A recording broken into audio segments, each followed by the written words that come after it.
If you were able to travel back and forth between ancient times and modern times, what would you do some? Is it to explore the truth that history has not revealed, to uncover dusty secrets, to understand the mysteries of the past? Or will you bring modern heat weapons back to ancient times, lead a country, fight in all directions, and rewrite history? Or bring the ancient gold back to the modern day, amass a fortune, and become the richest man in the world? Such an idea is undoubtedly evocative and full of infinite possibilities. However, they are only fantasies and cannot be realized. But for Jiang Nan, it all came true by accident. Just after his company went bankrupt, and he became a -2 with a lot of debts. A small ancestral tripod allows him to discover a shocking secret. The ancient artifact is actually the key to the ancient world. And at this moment, Great Yin Dynasty, Sangzhou Prefecture, a valiant female general, dressed in exquisite scale armor, her long black hair tied sharply into a ponytail, her gaze resolute. She was a legendary figure of the Great Yin Dynasty, the female general of the Su family, Su Fengling. Su Fengling led the generals to kneel in front of a dark cauldron, solemnly performing a sacrificial ceremony. This cauldron was as high as one person, and its surface was covered with traces of age, yet its ancient majesty still could not be ignored. If Jiang Nan was present at this moment, he would definitely recognize that this large tripod was practically identical to the small tripod in his hand, just an enlarged version of its size. Su Fengling's voice was permeated with endless exhaustion and determination. Su Fengling, a female general of the Su family, was ordered to crusade against the Turkic barbarians, and is now trapped in the Sangzhou prefecture with 20,000 generals and 100,000 people, cut off from water and food, with white bones exposed in the wild, and no roosters crowing for thousands of miles. I pray to the gods to have mercy and give us sweet rains to save 120,000 soldiers and people. Before the words fell, Su Fengling violently knelt down. The sound of her forehead hitting the ground was clear and powerful, and blood traces instantly seeped out between her forehead. The generals behind Su Fengling were all moved, kneeling in unison and shouting, "Pray for God's mercy." Vocal prayers echoed all around, yet the cauldron remained silent. Time passed little by little. Vice General Tan Wu's voice was hoarse and agonized. "General, the gods don't pay attention to us. The grass roots and barks in the city have all been eaten, and many of the people have risen through their stomachs from eating Guanyin soil. If it continues like this, it may have to eat people." The former valiant warrior, long weakened by the lack of water, had cracked lips and shook slightly.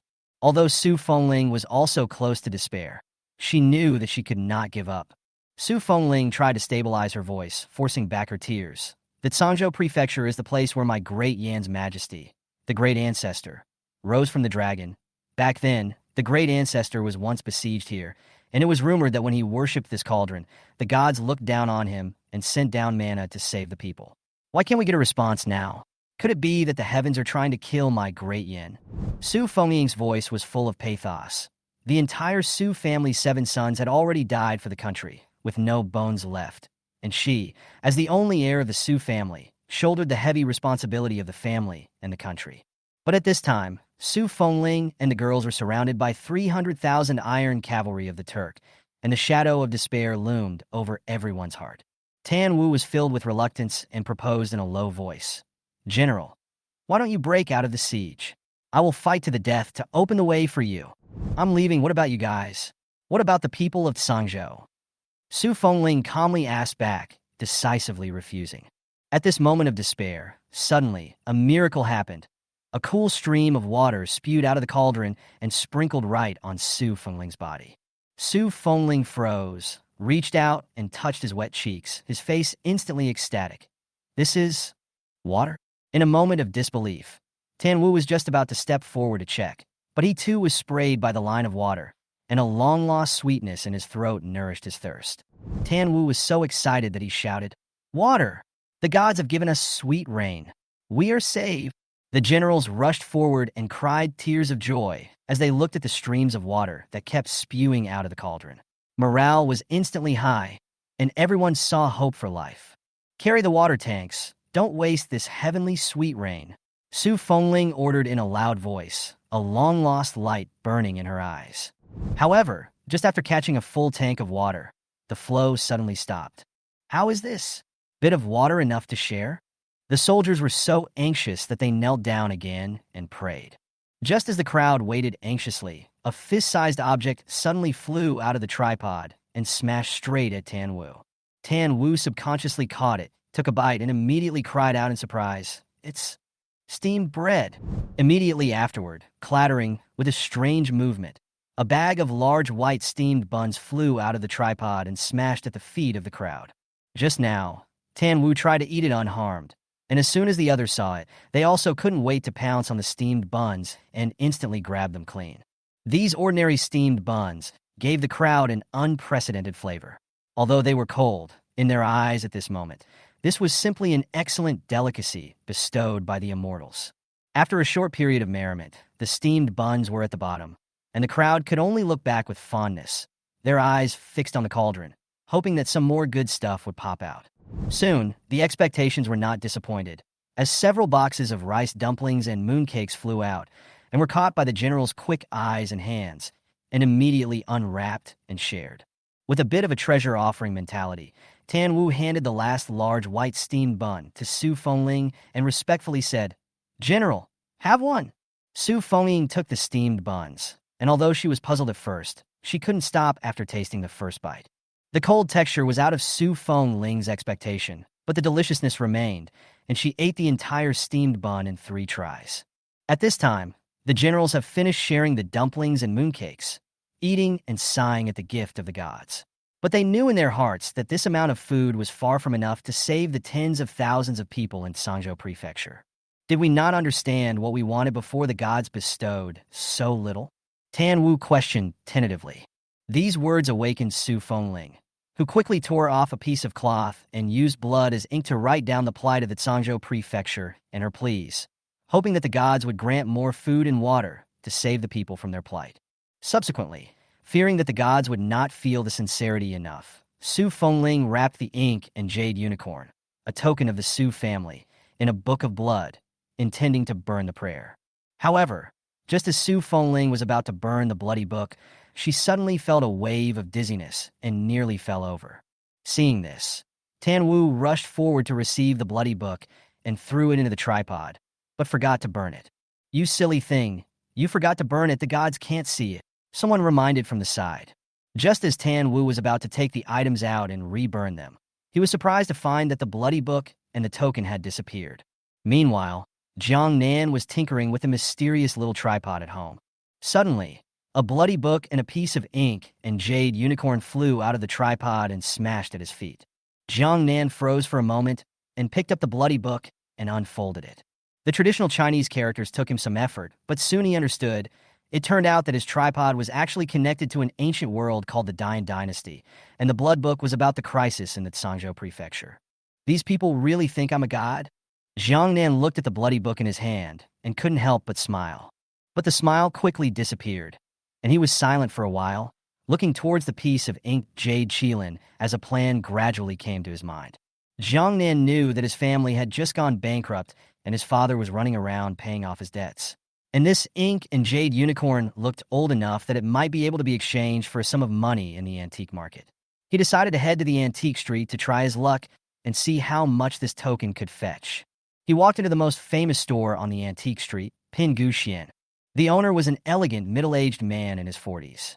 He scrutinized the ink and jade unicorn with a surprised look on his face. This object is very well preserved with fine carvings and is at least 700 years old. Jiang Nan secretly nodded after hearing this and had a rough judgment in his heart, then asked, "Then how much can this thing be sold for?" The owner pondered for a moment and held out 5 fingers. "We are willing to offer $5 million for it." 5 million. Jiang Nan's mind quickly calculated that this amount of money was enough to purchase 1 month's worth of food for 120,000 soldiers and civilians. He agreed without hesitation. Deal? After getting the money, Jiang Nan immediately contacted the grain wholesaler. "Hello, I want to order a batch of grain, enough to feed 120,000 people for a month." The wholesaler on the other end of the phone had obviously never seen such a large list, and his voice rose. "How much did you say?" When the wholesaler heard Jiang Nan's order, his entire body froze. "Guest, are you sure you're right? Do you really want enough grain to feed 120,000 people for a month?" Jiang Nan's tone was firm. That's right, you can't get it? The wholesaler's worries dissipated as soon as these words came out. It would be a pity to miss such a big order. He immediately patted his chest and assured, "You've found the right person. I'm the only one in the city who can take such a big order. Don't worry, I will absolutely fulfill your requirements." The wholesaler then asked again, "But do you have any special requirements for food?" Ginger Nan thought a little. "Make it the most top-saturated."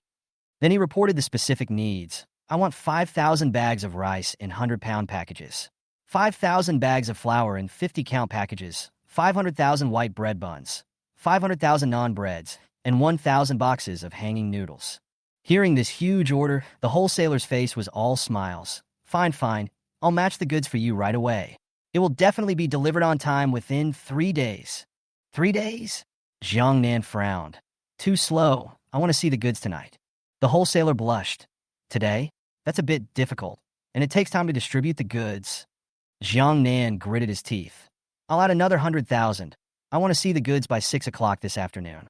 For every hour earlier, I'll add another 100,000. These words instantly impressed the wholesaler, and for the sake of the 100,000 per hour increase, he was ruthless. "Don't worry, I'll be there at 6 o'clock on time today. I'll put aside the other orders and prepare them for you first." Jiang Nan immediately transferred 500,000 deposit. The wholesaler on the other end of the phone was smiling. After hanging up the phone, the wholesaler excitedly shouted at his employees, "All staff work overtime. We must get all the goods today, and everyone will get a bonus if we get this order done." After working on the food, Jiang Nan turned his head to solving the problem of water sources. He hoofed it to the reservoir and paid $10,000 for the right to pump that day. Immediately, Jiang Nan will be small tripod to the scene, purchased a high-power pump, connected to the water pipe, the water message written on a note thrown into the small tripod. A few seconds later, the note disappeared. Jiang Nan pressed the switch, and the water flowed like a stream into the small tripod, as if there was a bottomless pit swallowing it. Not a single drop of water overflowed from the tripod. Great Yin Dynasty, Sangzhou Prefecture. Su Fengling had been anxiously waiting for a response from the gods. Finally, an hour later, a note flew out from within the cauldron. Su Fengling hastily unfolded it to take a look. The simplified Chinese characters made her struggle a bit, but she could barely read the content and trembled with excitement. "Quickly come to the people. Carry the big water tank. The gods are going to bestow water." The soldiers heard the news and quickly carried huge water tanks and placed them next to the cauldron. A column of water gushed out from the tripod, and everyone rushed to catch the water for fear of wasting a drop. "This water is clean and free of sediment." Tan Wu excitedly took a big gulp. "The generals and horses can drink it." This time, there was far more water than before, and everyone drank their fill. The generals were in high spirits and excitedly stated, "With the help of the gods, we're not afraid of how many of those barbarians from Turkestan come." After drinking his fill, Su Fengling calmly ordered, "Let the generals drink their fill first, and then let the people fetch water afterward. The gods have said that this water will be left for a whole day." She then reminded, "Remember, never spread the word about the gods, and send someone to guard the divine tripod day and night." The great tripod kept spewing out a stream of water until the sun was in the west and the tanks were full. Finally, the water stopped and a new note flew out. "Release the grain." Just 2 words were enough to make everyone's blood boil. The next moment, bags of rice appeared from the cauldron, and the soldiers were busy piling them up, and in no time at all a small mountain was piled up on the ground.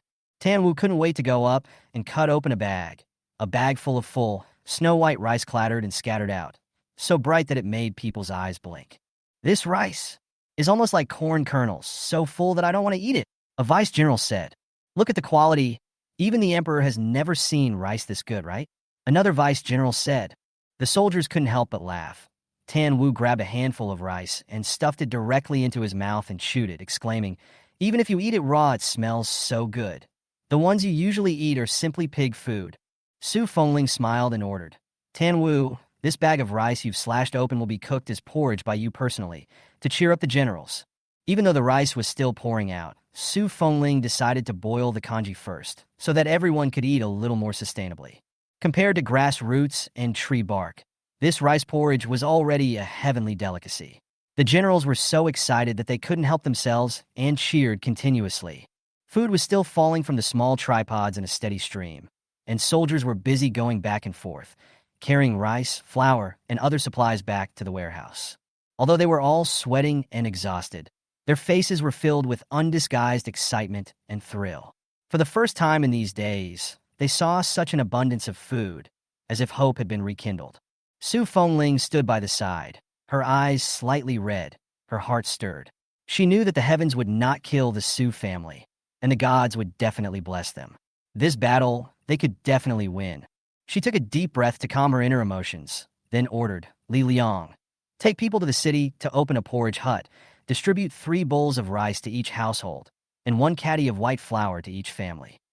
The people were also the people guarded by the Su family, and now that there was enough food, it was natural to distribute this bestowed food to them as well. Outside the general's mansion, the wind was wrapped in yellow sand, ravaging every corner of the street. Even though it was evening, the weather was still sultry. Scattered people on the street, with yellow faces, collapsed on the ground. Suddenly, a hoarse scream broke the dead silence. A woman stumbled towards the general's residence, holding her skinny daughter in her arms. Bitch!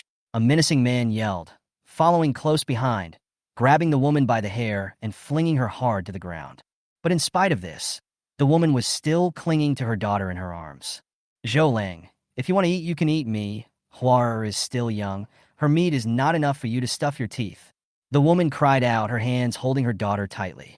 Little flower child, beg your father not to eat my mother. Eat me. The little girl's thin body struggled in the woman's arms, and her tears could not stop flowing. The man's eyes were icy cold, grabbed the little girl and sneered. No rush. Eat the little one, and then eat you.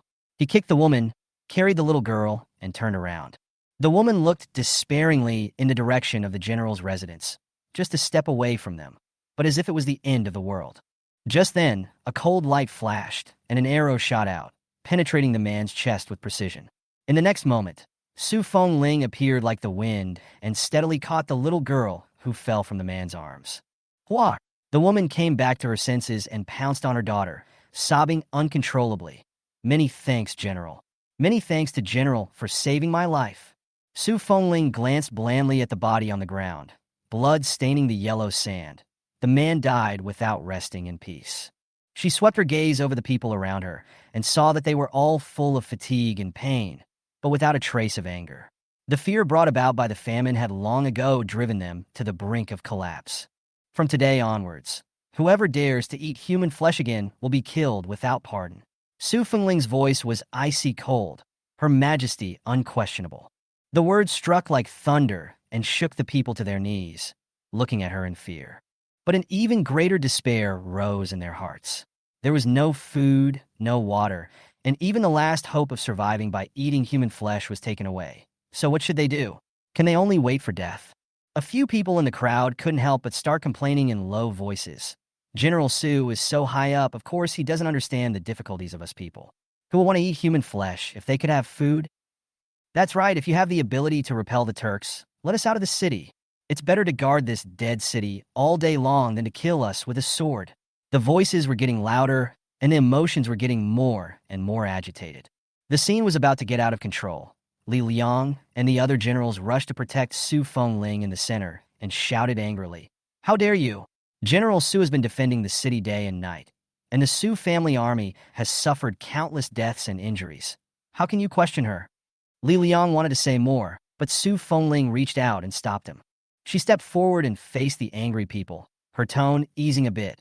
"I know that everyone has gone without food for too long, but the heavens are not against me. The gods have sent down food and water, so everyone will soon be able to eat white rice porridge and drink fresh water." As soon as the words fell, the scent of white rice porridge wafted out, and the people froze as if they had seen a life-saving straw. "It's porridge! It's white rice porridge!" A man shouted in surprise. The people finally reacted and ran to the porridge hut in disbelief. A big pot filled with rice porridge was set up on the street, and the water tank was filled with clear and sweet water, and each person could receive a bowl of porridge and a big bottle of water. Su Fengling carried a bowl of white rice congee and walked over to the mother-daughter pair, handing the congee to the little girl. "Drink it, Hua." The little girl took the porridge and looked at her mother with bright eyes. "Mother, you eat first." The woman was teary-eyed and shook her head. "Hua eats first, mother is not hungry." Hearing this, Hannah gulped down the porridge with a gurgle in her throat. Teardrops dripped from the corners of the woman's eyes as she looked at her daughter with heartache and satisfaction.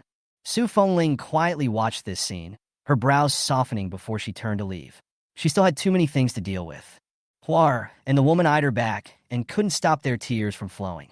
"Thank you, General. Thank the gods," the mother and daughter said in unison. The kanji hut that Li Liang was in charge of gradually came to life. And as he commanded the soldiers to distribute the kanji and water, he explained to the people, "This grain and water are given by the gods to bless the Su family army and the people of Sangzhou City." The people listened with great emotion while serving hot white rice porridge.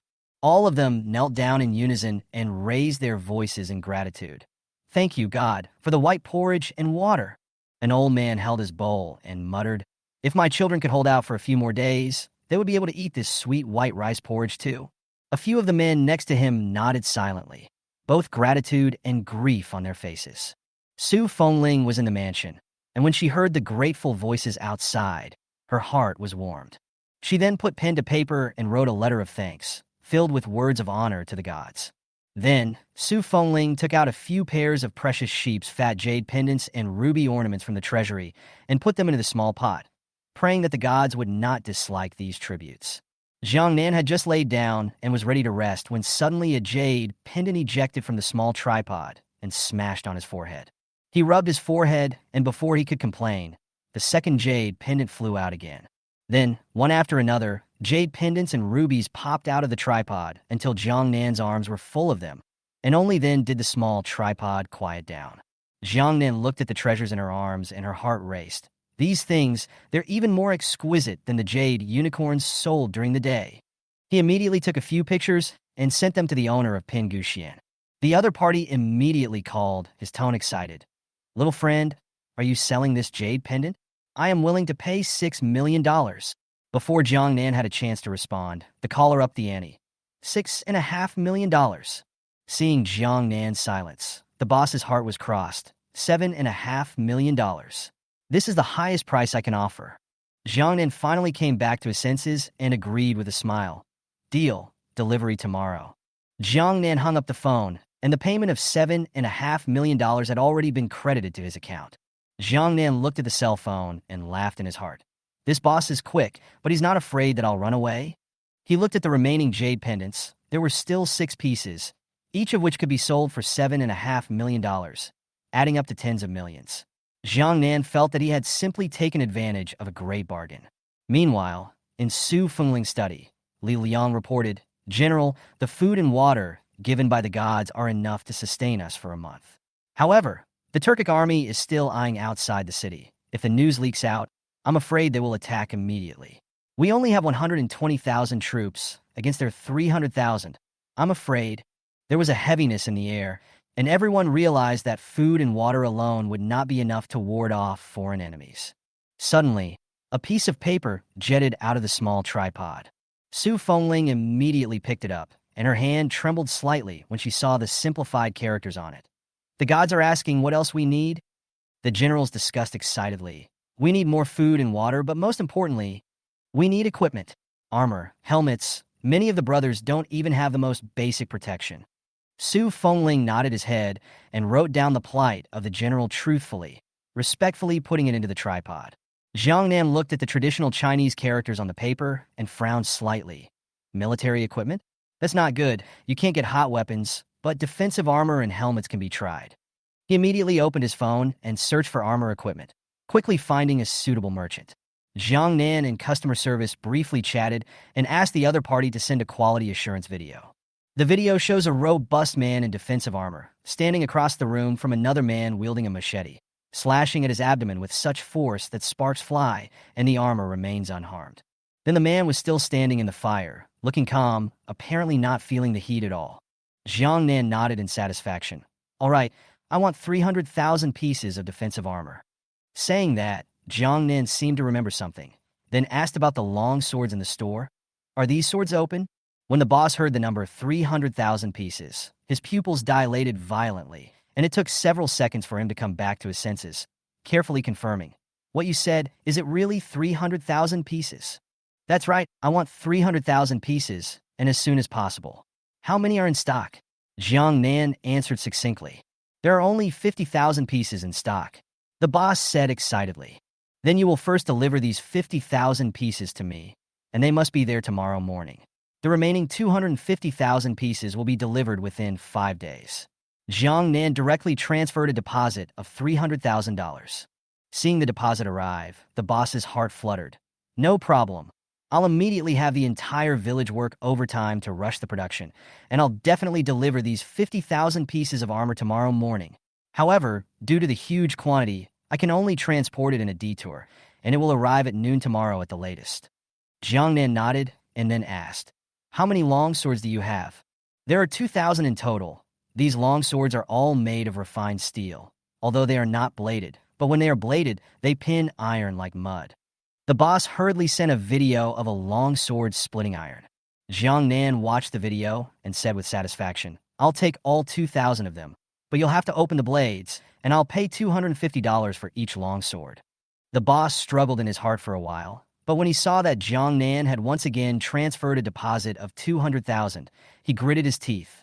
Okay, the long sword will be delivered tomorrow morning along with the armor.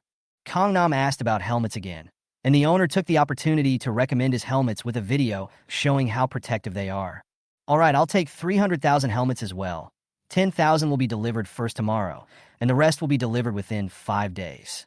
After agreeing on all the details, Jiang Nan hung up the phone with satisfaction and waited for the next day. Early the next morning, Jiang Nan stood in front of her house waiting for the goods to arrive. Soon the owner arrived in a big truck as promised. As soon as he got off the bus, the boss saw Jiang Nan and immediately smiled from ear to ear, leading him to the back of the wagon. Opening the door, and a full load of defensive armor came into view. Junior brother Jiang, everything you want is here. Take a look, the boss said attentively. Jiang Nan tried the defensive armor, and it was really of high quality and amazing defense. After confirming that there was no mistake, he paid the final amount with alacrity. The boss looked at the huge amount of money to the account, smiled so much that his eyes squinted into a slit, full of joy, said, I will deliver the rest of the goods to you as soon as possible. You can rest assured. Jiang Nan nodded with satisfaction, walked to the small tripod, wrote the message, equipment is ready, on a slip of paper, and threw it into the small tripod, thinking that Su Fengling and the others wouldn't have to worry about their equipment after all. In Sangzhou Prefecture, inside the general's residence, Su Fengling and several vice-generals were touring the military camp. Now that they had food and water from the gods, the soldiers had long-lost smiles on their faces, and their military spirit was greatly boosted. What they were still worried about, however, was the lack of equipment. Have the gods heard our pleas?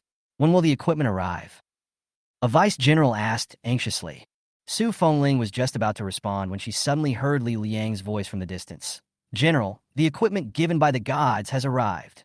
Upon hearing this news, Su Fengling immediately returned to the general's residence with his men. As soon as he arrived, he saw armor, helmets, and long swords piled up next to the small tripod. The room could no longer fit, and the ground outside was also filled with equipment. Su Fengling's heart burst with excitement, knowing that all of this was a response from the gods. The lieutenants couldn't wait to try on the armor, and Li Liang had one of the soldiers raise his sword and slash at him. As a result, the soldier's sword broke into several pieces on the armor with a crack, while the armor was not damaged at all. Oh my god! This defense is simply heaven-defying. Li Liang's face turned red with excitement as he stroked the armor in admiration.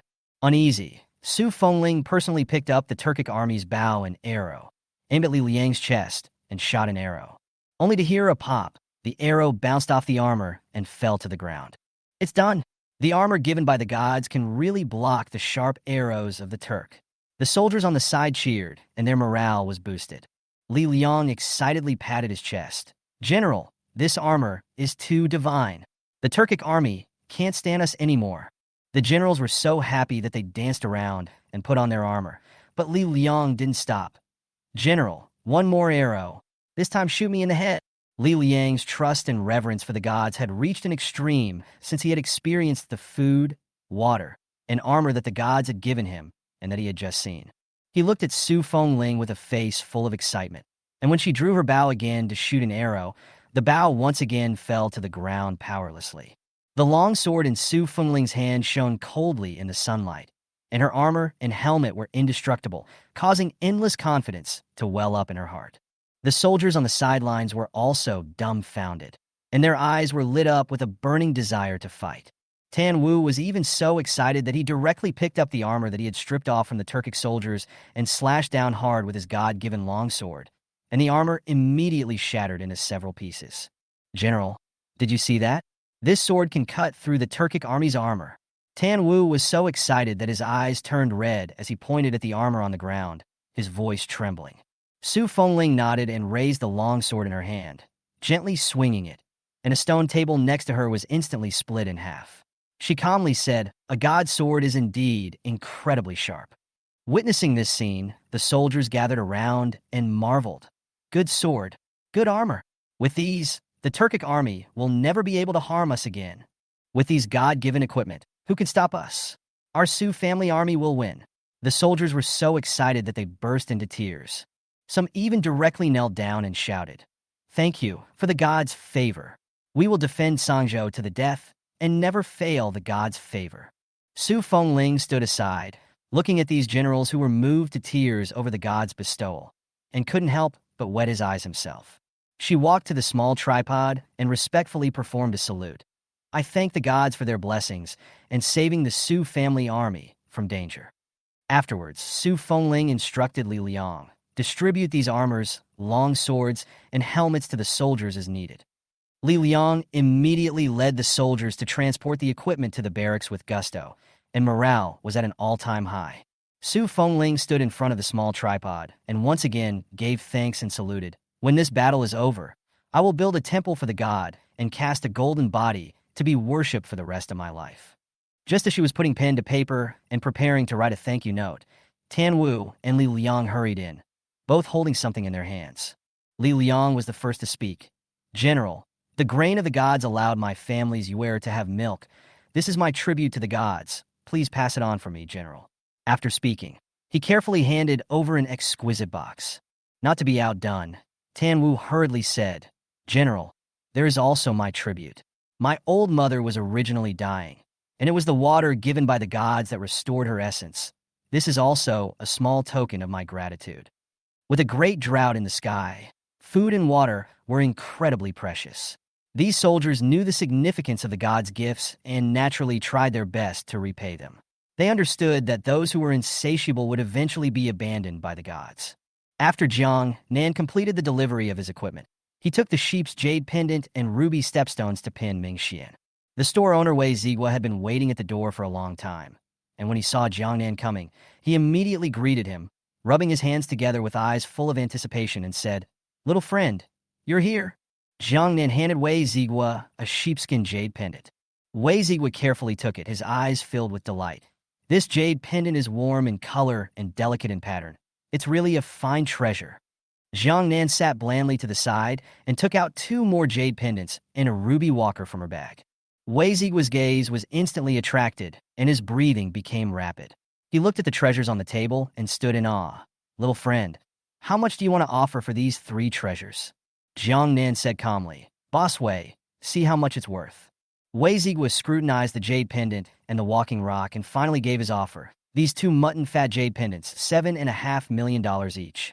This ruby walking rock, I'll give you $2 million. Jiang Nan nodded with satisfaction. "Deal." The $17 million arrived quickly, and Jiang Nan looked at the balance in his cell phone, which, together with his previous savings, already amounted to more than $20 million. Although there was still a big gap from the $1 billion owed by the Jiang family, he was full of confidence and vigor. Jiang Nan drove back to the old mansion, and just as he reached the door, he saw 5 people guarding it. When they saw Jiang Nan, they immediately swarmed up and started banging on the car windows, shouting, "Pay back the money!"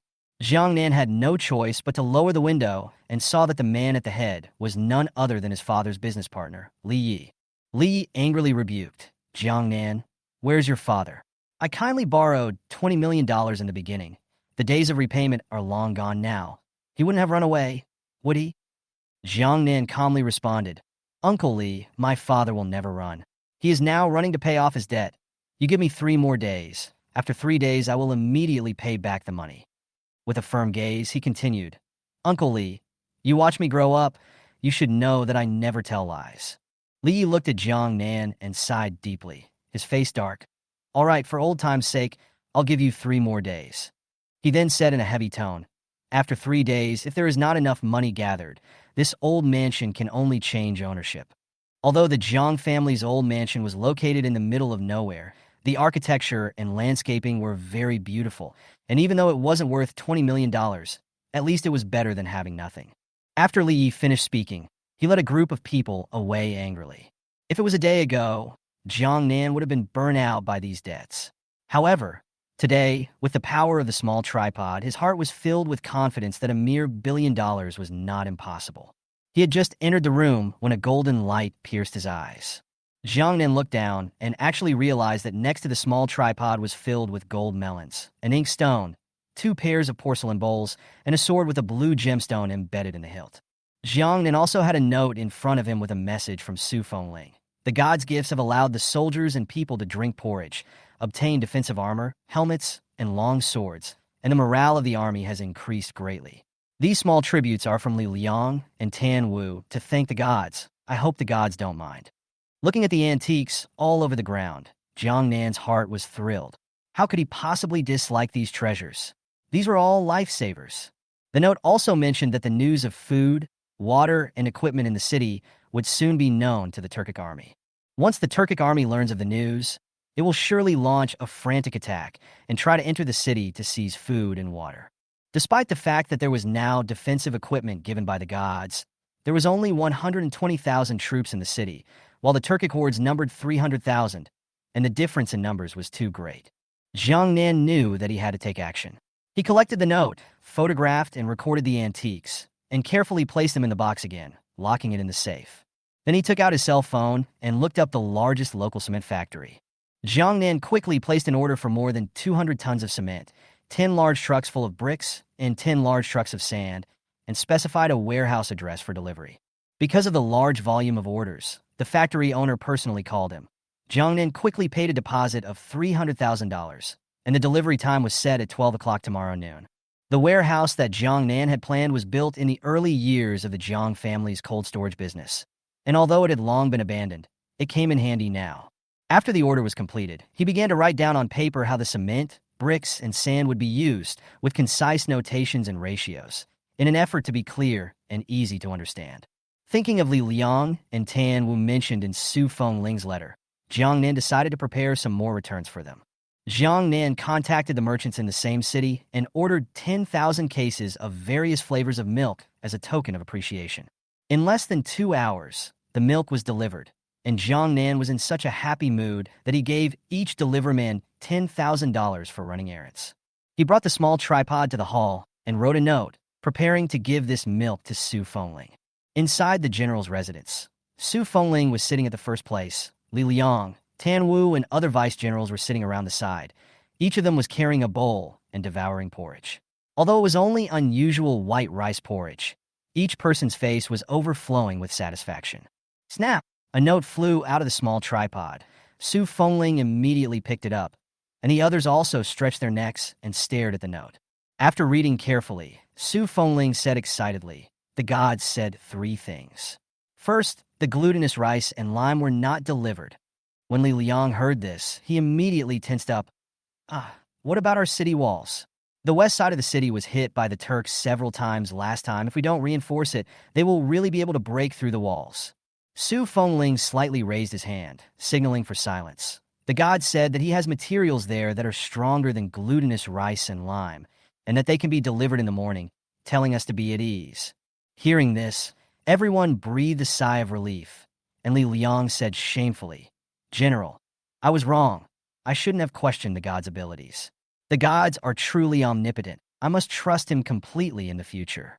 But what is the material that is stronger than glutinous rice and lime?" The other lieutenants were filled with curiosity and murmured. "The second thing, the gods have procured 300,000 pieces of defensive armor and 300,000 helmets for us." Ling continued, 50,000 pieces of armor and 10,000 helmets have been delivered now, and the rest will be delivered within 5 days. Great! The people shouted excitedly. Now we not only have enough armor and helmets, but even the people can wear them and be protected from the Turks' army. The third thing, the gods will send a batch of food in a while, and inside is a return gift to Li Liang and Tan Wu. Su Fengling continued. The two of them, Li Liang and Tan Wu, were both surprised and excited when they heard this, and looked at each other in disbelief. What's going on? You two, hooking up with the gods behind our backs. The other vice generals surrounded them and flirted with the two. Li Liang sniffed, his heart filled with gratitude, and the corners of his mouth couldn't help but rise. This isn't a hookup. We all know that the gods' gifts are priceless. Li Hu immediately stood in front of the small tripod and apologized to the god with both hands clasped in front of his fist. Lord God, I didn't know that the little man had offended more than he should have, and now I hereby admit my mistake to you. Afterward, Li Hu angrily walked over to Li Liang and Tan Wu and questioned, What the hell is going on? We treat you as brethren, and you're playing mind games behind our backs. Li Liang touched the tip of his nose and spoke in a helpless tone. My family Xiao Cheng was just born not long ago, and Sister Yue had no milk because she had nothing to eat. After the gods gave rice yesterday, Sister Yue ate it and had milk. The gods saved my wife and saved my child. It's only right that I send some tribute. Tan Wu nodded in agreement from the side, his heart filled with gratitude. Li Hu and Zhao An's hearts were so sour and foamy that they couldn't wait to rush up and fight for the gods' gifts. They secretly chagrined why they hadn't thought of this earlier, allowing Li Liang and Tan Wu to curry favor with the gods. While the four were arguing, the small tripod was once again moving. 100,000 cartons of milk were neatly placed aside. The room could no longer fit, and a few people were forced to squeeze out until the small tripod stopped functioning. This is really milk. The crowd excitedly gathered around, gazing at the crates with great emotion. Worthy of the gods. Every time they send more and new food. Li Liang pushed his way through the crowd and couldn't wait to open a box and grab a small packet of milk. He bit open the bag, and the rich aroma of milk immediately radiated out. He originally only wanted to take a small taste, but he didn't expect the milk to be sweet and fragrant, and he simply couldn't control himself and gulped it down. The crowd looked at Li Liang's frantic appearance, their mouths wide open and their eyes filled with desire, itching to immediately go forward and grab it. Delicious, so delicious. Li Liang finished the bag and couldn't help but burp, satisfaction showing in his eyes. Is it really that good? Li Hu's mouth was hard, but in his heart, he was eager to try it. His eyes remained locked on the milk, and he couldn't help himself. Su Fengling couldn't help but smile. In her heart, she understood that they all grew up in the capital and had seen the world. Now that Li Liang said it was good, it was bound to be good. She didn't think much of it and said toward the crowd, Each person can receive one bag. The crowd immediately rushed over, while Li Liang was squeezed back a few steps, awkwardly rubbed the back of his head, and tentatively asked Su Fengling, General, can I take 2 bags? My child is at the age of drinking milk. Yes, you can take 2 boxes. Su Fengling agreed without hesitation. Li Liang froze and his voice rose. It's really possible he couldn't believe what he was hearing. This milk was originally given to you and Tan Wu by the gods, and the gods knew that there are old people and children in your family and sent it as a return gift. Su Fengling handed over the note from the gods. After Li Liang read it, tears instantly came to his eyes. He had only sent some trinkets, but he had never expected the gods to give him such a precious gift. At this moment, his heart was filled with gratitude and pride. At the same time, Tan Wu felt the same emotion, and they secretly vowed in their hearts that they would guard Sangzhou, defeat the Turkic army, and build temples for the gods so that the world could worship them. This milk is so delicious. It really lives up to its name. Li Liang sipped the strawberry-flavored milk and smiled as he praised it. I want to try it too. The others scrambled, carefully picking up the bag of milk and slowly savoring it. So this is the strawberry flavor. It's so delicious, sweet, and sour. A few people kept letting out sighs of relief, immersed in the gift of the gods. Su Fengling saw everyone happy. His heart also felt gratified, silently ordered Li Liang, Tan Wu, each person to receive 2 boxes of milk. The city's elderly people over 60 years old and children under 10 years old each receive a bag. Seriously injured soldiers each receive a bag. The rest of the milk is stored in the warehouse, to be rewarded in the future big battle to those soldiers who fought the Turkic army. As soon as the order came out, the crowd was excited and immediately began to move. Li Hu and Zhao Nan also quickly mobilized their men and began to methodically prepare to distribute the milk. The seriously injured soldiers were placed in a large mansion, which was the home of a rich merchant before the siege of the city by the Turkic army. Now that the rich merchant has run away, this place has been requisitioned by Su Fengling as a place to house the injured soldiers. As soon as Li Hu and the others stepped into the mansion, they heard wailing sounds of pain coming from inside, and a strong smell of medicine hit their noses.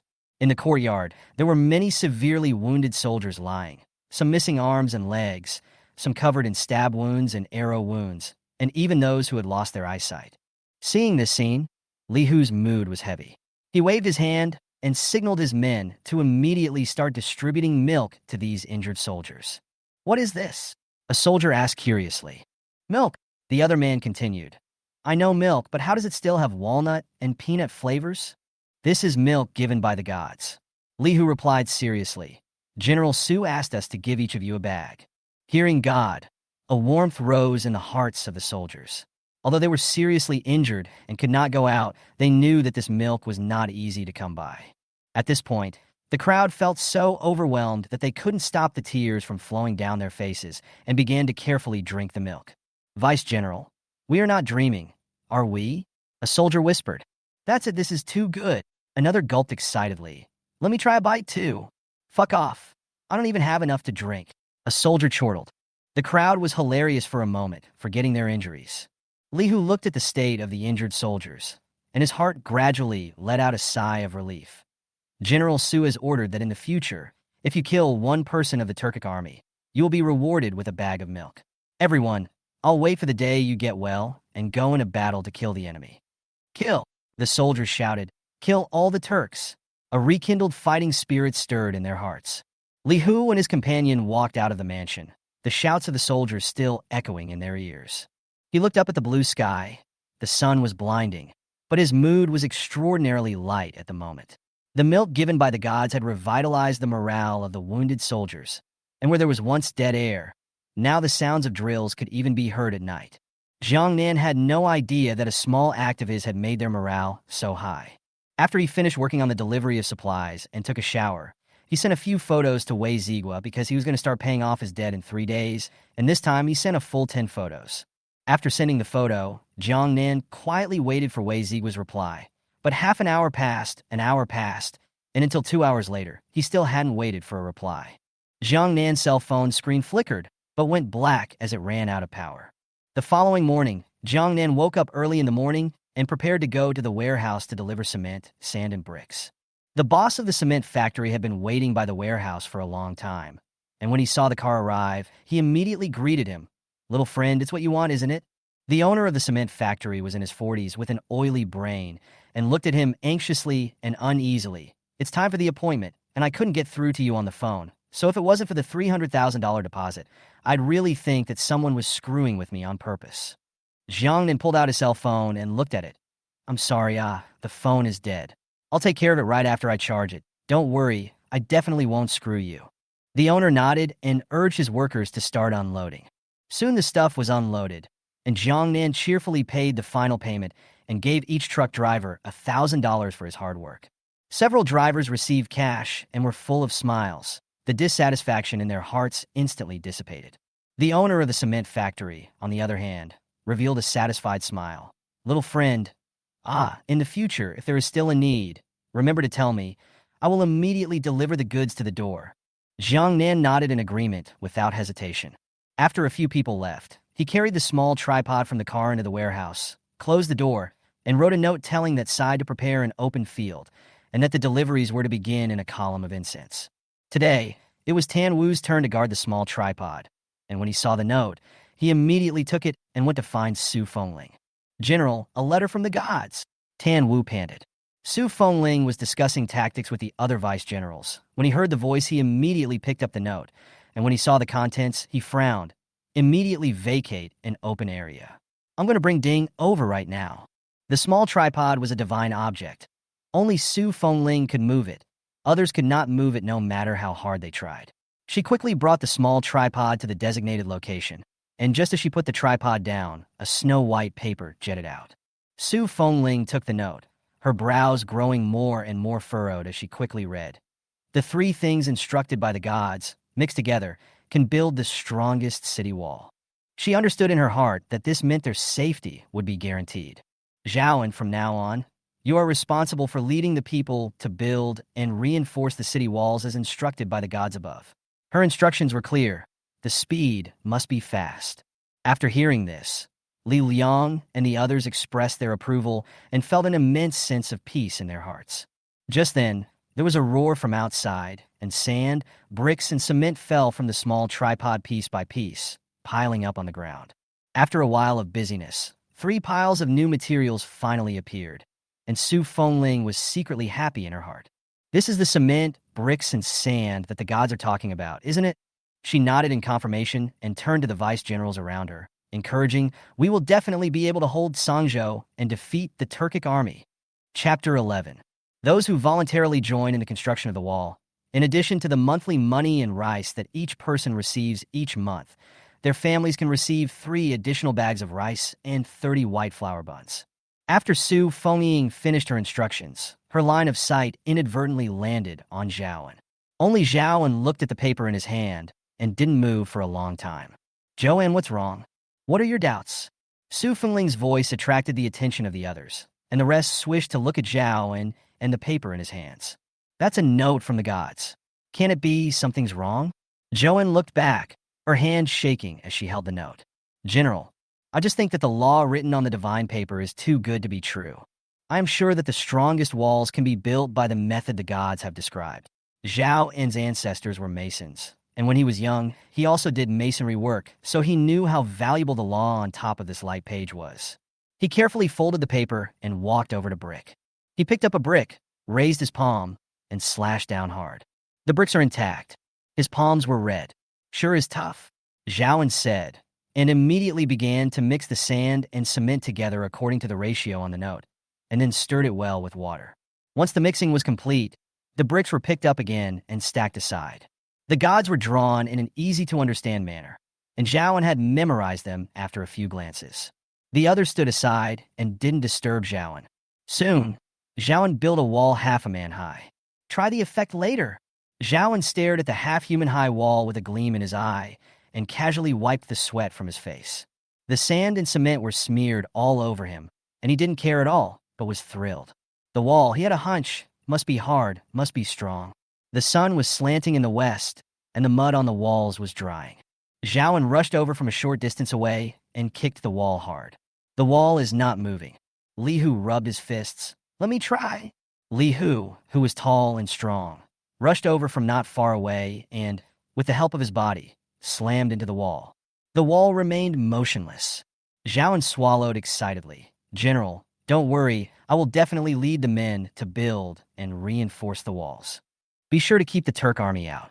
After Zhao finished speaking, he looked excited and led his men to start transporting sand, bricks, and cement. Others might not know this, but he had been a cement maker in his ancestry, and he had just had the honor of reading the law written down by the gods. He knew that if the walls were piled up according to the law written by the gods, even if the opposite side, with a giant tree and a huge force, could not break them down. You can tell by the wall he has just built. He has just merely tried it out. He has not laid the foundation yet. He has not had enough time to dry it out, and the wall is not big enough, and the bricks used are very few.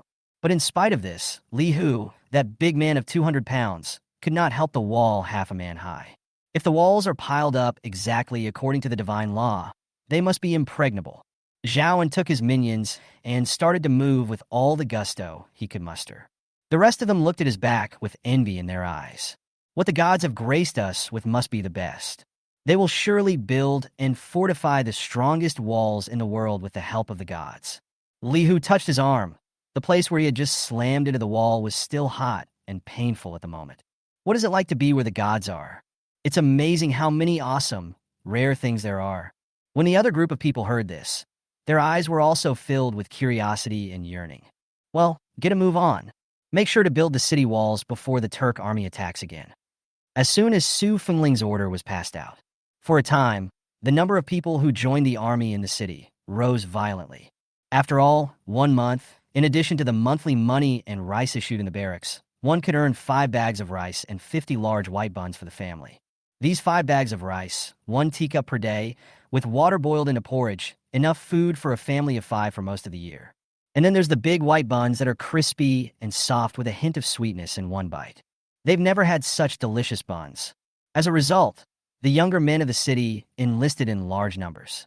Older people, or children, went to Zhao to enroll in building and reinforcing the walls. Even some women joined in the construction of the wall. Su Fengling took Li Hu and walked to the city tower. Outside the city walls, yellow sand filled the sky, and at a glance, not a trace of green could be seen. The burning wind, with its sand, blew on his face and scraped him raw.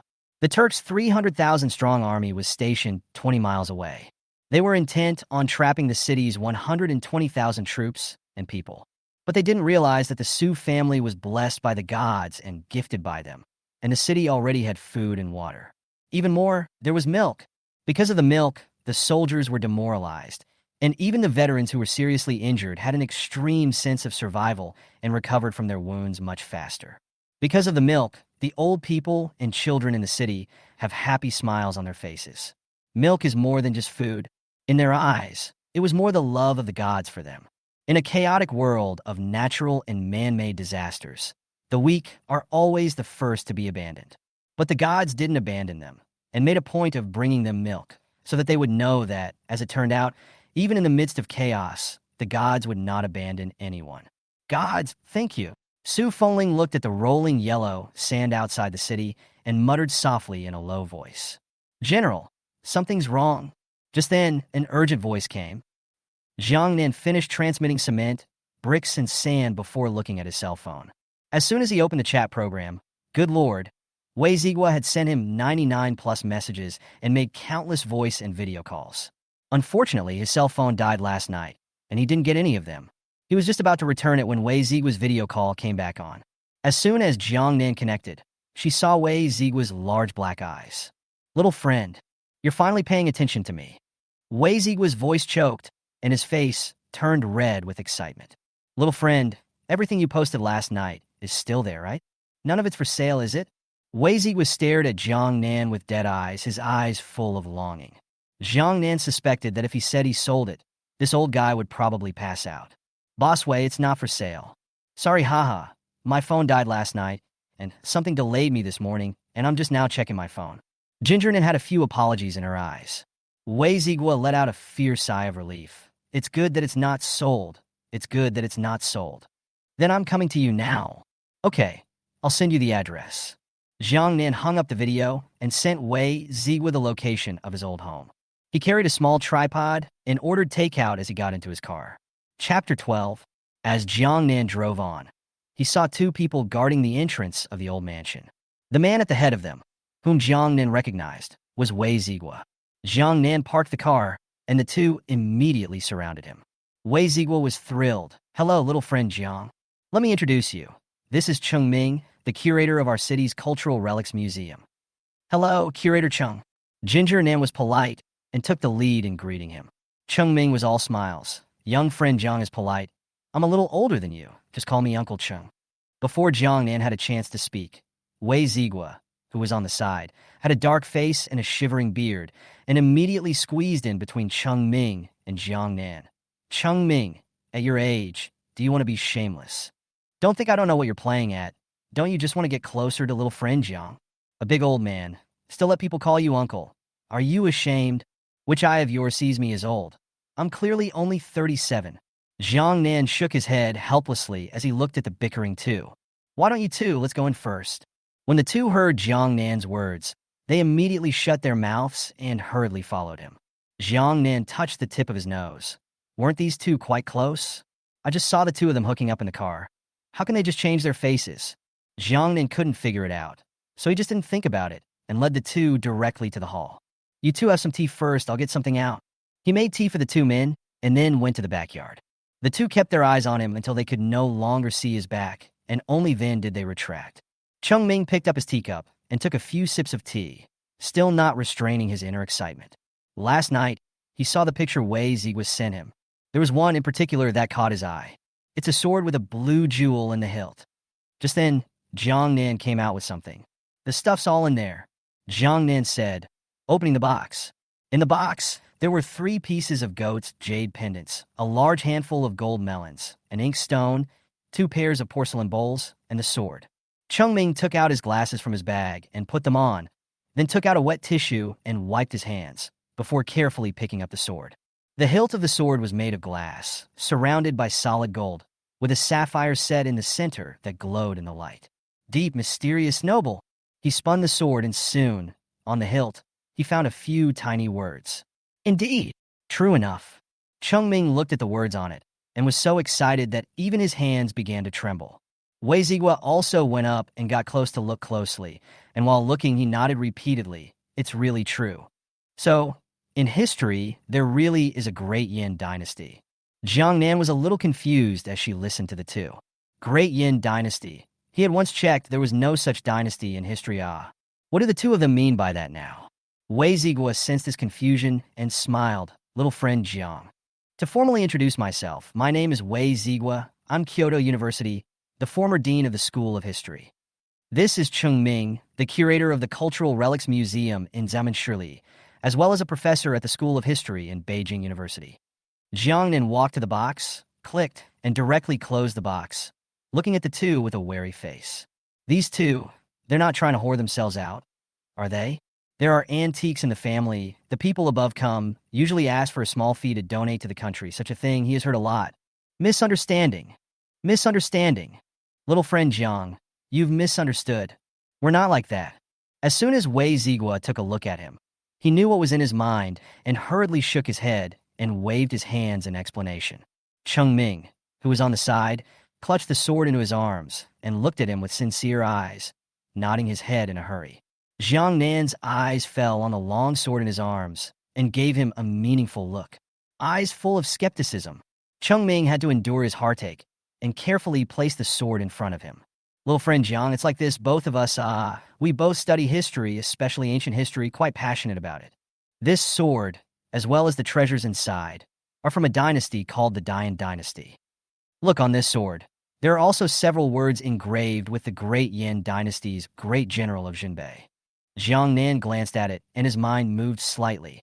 He knew that the person who had sent a message to him through the small tripod was Great General Su Fengling. But he didn't see anything about this dynasty in the history books. Wei Zigua seemed to see his confusion. In the official history, there is no record of the Great Yin Dynasty. But in wild history, there have been a few. The Dian Dynasty, a dynasty that is said to have existed for only 200 years, where heaven and earth are unkind and take everything as ruminants, where there are great droughts, riverbeds are drying up, foreign enemies are invading, and the emperor is dim-witted and uncaring. In the meantime, the people are suffering from civil disobedience and misery. But in the wild history, all good things are said about this great general of Jinbei. Eloquent and amazing, but unfortunately, killed by the enemy in a great battle. The wild record says he was 21 years old when he died. After his death, the Turkic armies and the rest of the Six Kingdoms quickly invaded the Dian Dynasty, and it didn't take long for the Dian Dynasty to be divided up cleanly by the other forces. Wei Zigua sighed, and his words were full of pity for the talent. Jiang Nan's face had a few moments of gravity. If the wild history records were correct, then Su Fengling and the Su family army still didn't hold Sangzhou City. Wei Zigua collected his thoughts and looked at Jiang Nan once again. Little friend Jiang, these things of yours are very precious. With these things, it provides extraordinary value for us to prove that the Dian Dynasty has truly existed in the long course of history. Ginger Nan's heart lifted again, and she took a few steps backward, clutching the box. It's none of my business what the value is or isn't. If you want to whore yourself out, go out the door and turn left. He's still relying on them to pay off his debts, wanting him to contribute for free, wanting to fart eat. Didn't think about whoring, really. In that case, this sword, I'll take it, I'll offer $100 million. Wei Zigua looked at him like this, as if the two of them were going to be swept away in the next second. Cold sweat broke out on his forehead, and he hastened to bid. I'll bid $200 million. Chengming held the sword without letting go. $250 million. Wei Zigua glared at him for a few moments. $300 million. $350 million. $400 million. Wei Zigua now, in his heart, 100,000 regrets. As soon as I knew Chengming was so difficult to deal with, I shouldn't have flaunted with him last night. He gritted his teeth. $600 million. As soon as he finished speaking, he immediately called Jiang Nan for money. Chengming's heart was dripping blood. This dead old man. Don't you know how to love your friends and give him a break? Jiang Nan looked at the $600 million that had just arrived and was in a happy mood, only $400 million short of paying off the debt. Chapter 13. Wei Ziguo snatched the sword from Cheng Ming's arms under his grudging gaze. He touched the sword and could still feel the coldness on it, and he didn't even know if it was an illusion or not. He actually smelled a faint odor of blood. Cheng Ming walked up to Jiang Nan and said cautiously, "Little friend Jiang, the things inside, are they for sale as well?" Seeing that the two did not intend to whore themselves out, Jiang Nan opened the box generously. It was only then that Cheng Ming took a closer look at the contents. These 3 jade pendants, with their bright color and cool touch, are good at first glance. And this golden melon. There seems to be writing here, look Dayin. Cheng Ming carefully held up the golden melon in his hand. Wei Ziguo also came over. The two of them were excited and thrilled to see the word Dayin. Cheng Ming was faster this time and grabbed the golden melon in his hand. "Little friend Jiang, this golden melon seed, I'll take it $2 million apiece. How about it? And these 3 jade pendants, I'll pay $5 million each." Curator Cheng is not open-minded. This jade pendant, Boss Wei, is bidding $7.5 million. How did it get to you with $1.5 million missing? "Not for sale," Jiang Nan said, about to take the jade pendant back. $7.5 million. Just $7.5 million. Cheng Ming said, hastily pressing his hand. "Yes, one hand to pay, one hand to deliver. 3 goat jade pendants, plus 20 golden melons, totaling over $60 million. Cheng Ming paid on the spot. The box also had 2 pairs of porcelain bowls, and Wei Ziguo offered $6 million to buy them. Cheng Ming offered $1 million for the inkstone. Jiang Nan looked at the balance in his cell phone and was in a good mood. Today's plus what was left from yesterday, a total of $700 million. It's close to $1 billion. Wei Ziguo hugged his sword, kicked 2 pairs of porcelain bowls in his pocket, and reluctantly tugged on Jiang Nan's clothes as he walked to the door.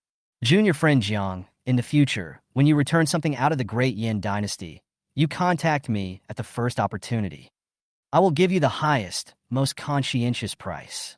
Wei Ziguo had a hunch that in Jiang Nan's hands, there must be quite a few more things from the Great Yin dynasty. When he spoke of his conscience, he cut Cheng Ming severely. "Yes." Jiang Nan smiled and sent the 2 away. Wei Ziguo and Cheng Ming got into the car. The 2 of them were still in a trance for a while as they held the treasure in their arms. "Teacher, I didn't expect that the Great Yin dynasty really exists." Cheng Ming touched the things in his hands, still a bit unreal. Just now, when he saw the words on the sword, he nearly cried out in excitement. He and Wei Ziguo both studied history, and the 2 had once studied the Dain dynasty, but unfortunately, the relevant information was too little and too few, and their research could only come to an abrupt end. But now, with this, they can take another big step forward in their research. Wei Ziguo took a deep breath and placed the sword carefully on his lap. The next research task is a long way to go. However, with little friend Jiang's treasures, we'll be getting closer to our goal.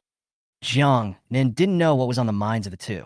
He sent the 2 away and returned to his car, taking the ancestral tripod back to his room, laughing to death.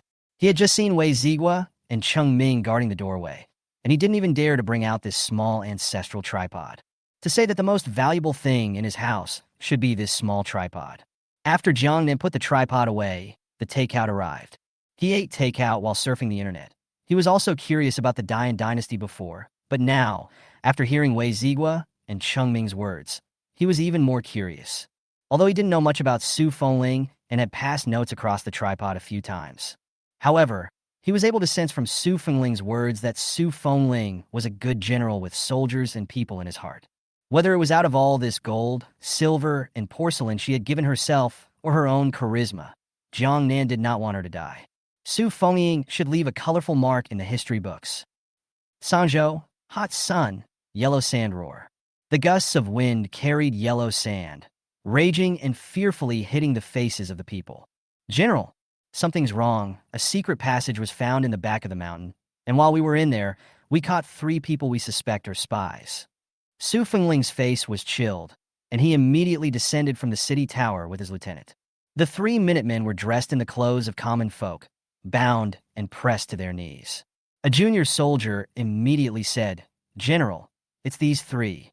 The secret passage is in the back of the mountain. The entrance is very small and blocked by boulders, Our people didn't discover it before. When we were patrolling today, we heard the sound of arguing coming from inside. That's when we discovered the entrance to the secret passage and immediately rushed in.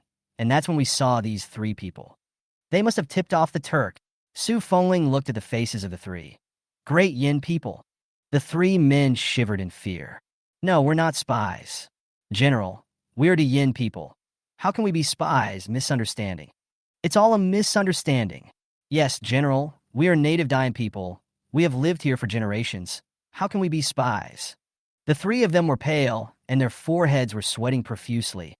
And when they heard what Su Fengling said, they immediately started to defend themselves. You are indeed not spies. Su Fengling's words caused the three of them to look happy. Or General Suing, you're just trying to get rich by stepping on the bodies of your fellow countrymen. Before the three of them could finish their words, they heard Su Fengling's voice again. The three were poked and prodded and became even more terrified. If I'm not mistaken, you're trying to take the food and go out and sell it at a high price to other people. But the city of Tsangzhou is under siege, and the nearest city to Tsangzhou is 100 miles away. Who do you want to sell it to? There was silence and low air pressure all around. Su Fengling's dark pupils were full of coldness. It was clear that there was a hot sun above their heads, but the three of them couldn't feel a bit of warmth. You want to sell to the Turk? Have you ever thought that if you sell food to the Turks, the Turk army will surely launch a fierce attack when they know that there is food in the city? When the time comes, the army will attack the city and there will be countless deaths and injuries. If we are lucky, we defeat the army and hold the city.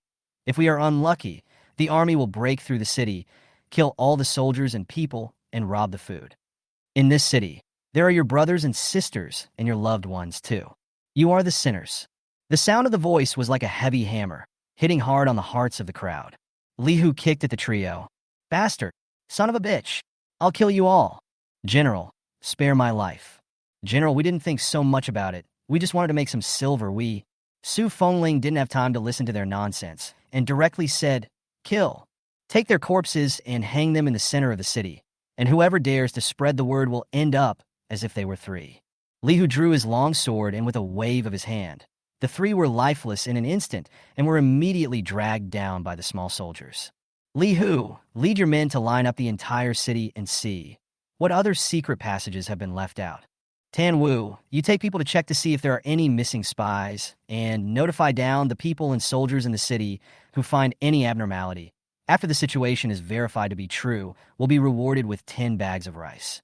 And immediately bring someone to block the secret passage in the back of the mountain. General, that secret passage, it can't be blocked in a short time. The junior soldier who discovered the secret passage said hurriedly with a pale face. Chapter 14. Su Fengling's face stared, coldness flashing in his dark pupils. What's going on? General, just come with us and see for yourself. Su Fengling and his group, led by a small soldier, went to the back of the mountain. The back of the mountain is in the north of the general's residence. In the past, the mountain was green and lush, and the people were still able to go up to the mountain to hunt. But nowadays, the sky has fallen in a drought, and the trees on the mountain have long since died out. The people even dug up the roots of the trees to feed their hunger. So, a large mountain is bare, and at a glance, it's all yellow sand and boulders. General, it's here, the junior soldier said, pointing to the cave entrance not far away. Before, the cave entrance was blocked by this boulder, and our patrols didn't notice it. The junior soldiers looked remorseful. It was all because of their carelessness that allowed the spies to take advantage of the situation. Now, I'm afraid word has gotten out that there is food and water in the city. They are the sinners of Tsangzhou City. Li Hu took the lead and rushed over, glancing around from side to side. The hole was small enough to reach his chest. The boulder was just enough to block it off. But Li Hu was no fool. If the hole could be blocked, these patrolling soldiers wouldn't look as if they were dead. He bent down into the hole. Only once inside, immediately lit the torch in his hand, and after seeing what it looked like inside, he was directly stunned. The entrance to the cave was narrow, but the inside was so open that it could accommodate dozens of people walking side by side at the same time. Moreover, the hole outside was only half as high as he was, but inside it was so high and tall that the cavalry could pass freely through it. Right at this moment, Su Fengling's few people also walked in. The crowd looked at the secret passage in front of them and suddenly understood why the soldiers said they couldn't block it. The hole outside can be blocked, but only for a moment. The Turkic army in the secret passage, with a wooden stick hard hit, the hole immediately broke. Such a huge secret passage. When exactly was it dug? How come we didn't hear any movement at all? Li Hu clenched the torch in his hand and glanced at his men. His men, immediately holding torches, advanced cautiously. Su Fengling raised the torch and looked around for a few moments, reaching out to touch the mud and sand on it. It should have been dug a long time ago, and the sediment here looks old, not freshly dug recently. Li Hu, you lead the men to see how long the secret passage is. Be careful, never meet the Turk army. Yes. After Li Hu finished speaking, he raised his torch and immediately followed the others. General, what is to be done? How should we block this secret passage? It's easy to block the hole, but the hole is also easy to break through. I want to block the secret passage, but it's so big. I'm afraid it's too late. And did those 3 men tell the Turk what was going on in the city? General, an anxious voice. The crowd was anxious. Su Fengling looked at the secret passage for a few moments, and his mood became heavier and heavier. Go back to the house first, and have the lieutenants come to the study to discuss countermeasures. Also, block the news this matter. Only you and a few vice generals know. No one is allowed to leak out violators' beheading. A clear and cold voice, with a majesty that could not be refused. Pitch black pupils that swept over everyone present. A group of people immediately kneeled on the ground and clasped their hands. Yes, we follow orders. Intensify patrols and be ready at all times for an attack by the Turkic hordes. After Su Fengling finished his orders, he hurried back to the general's residence. The remaining 3 lieutenants rushed over immediately. Su Fengling is rehearsing on the sand table. But no matter how the troops are arrayed, the Su family army is bound to lose against the 300,000 Turkic army.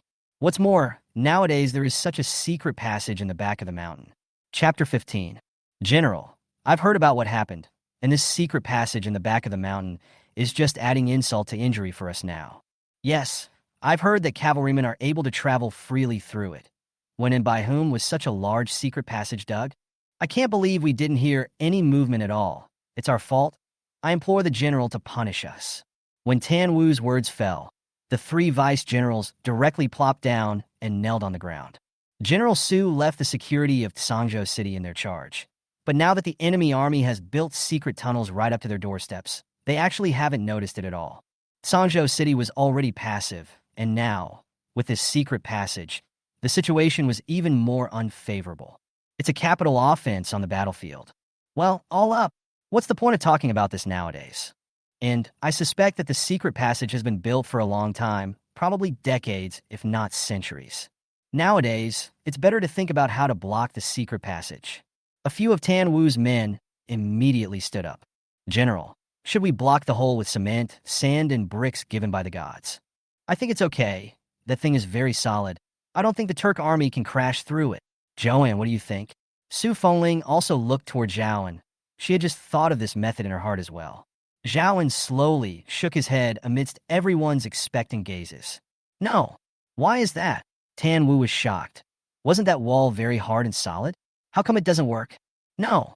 That hole is so small that even with cement, sand, and bricks, it still has a very small bearing surface, so that the enemy only needs to accumulate their force at one point, and it will soon crash through. What then?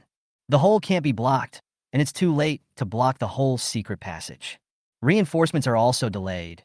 Is it not possible that heaven is going to kill my Tsangzhou city? Tan Wu's face was sad, and his hands were trembling as he gripped his longsword. It was obvious that everything was going in the right direction, so how did this suddenly happen again? Zhaoan was also anxious and kept walking back and forth. His eyes inadvertently landed on the small tripod, and he immediately proposed, General Su, the gods are omnipotent. Why don't you ask him about how to break this situation? How should this secret passage be blocked? Yes, I'll ask. Su Fengling immediately wrote notes and passed them into the small tripod. Jiang Nan was surfing the internet, looking up information about the Dian dynasty. Just then, a note was ejected from the small tripod. He immediately picked up the note and read it. Su Fengling also thoughtfully drew what the cave entrance and secret passage looked like on the note.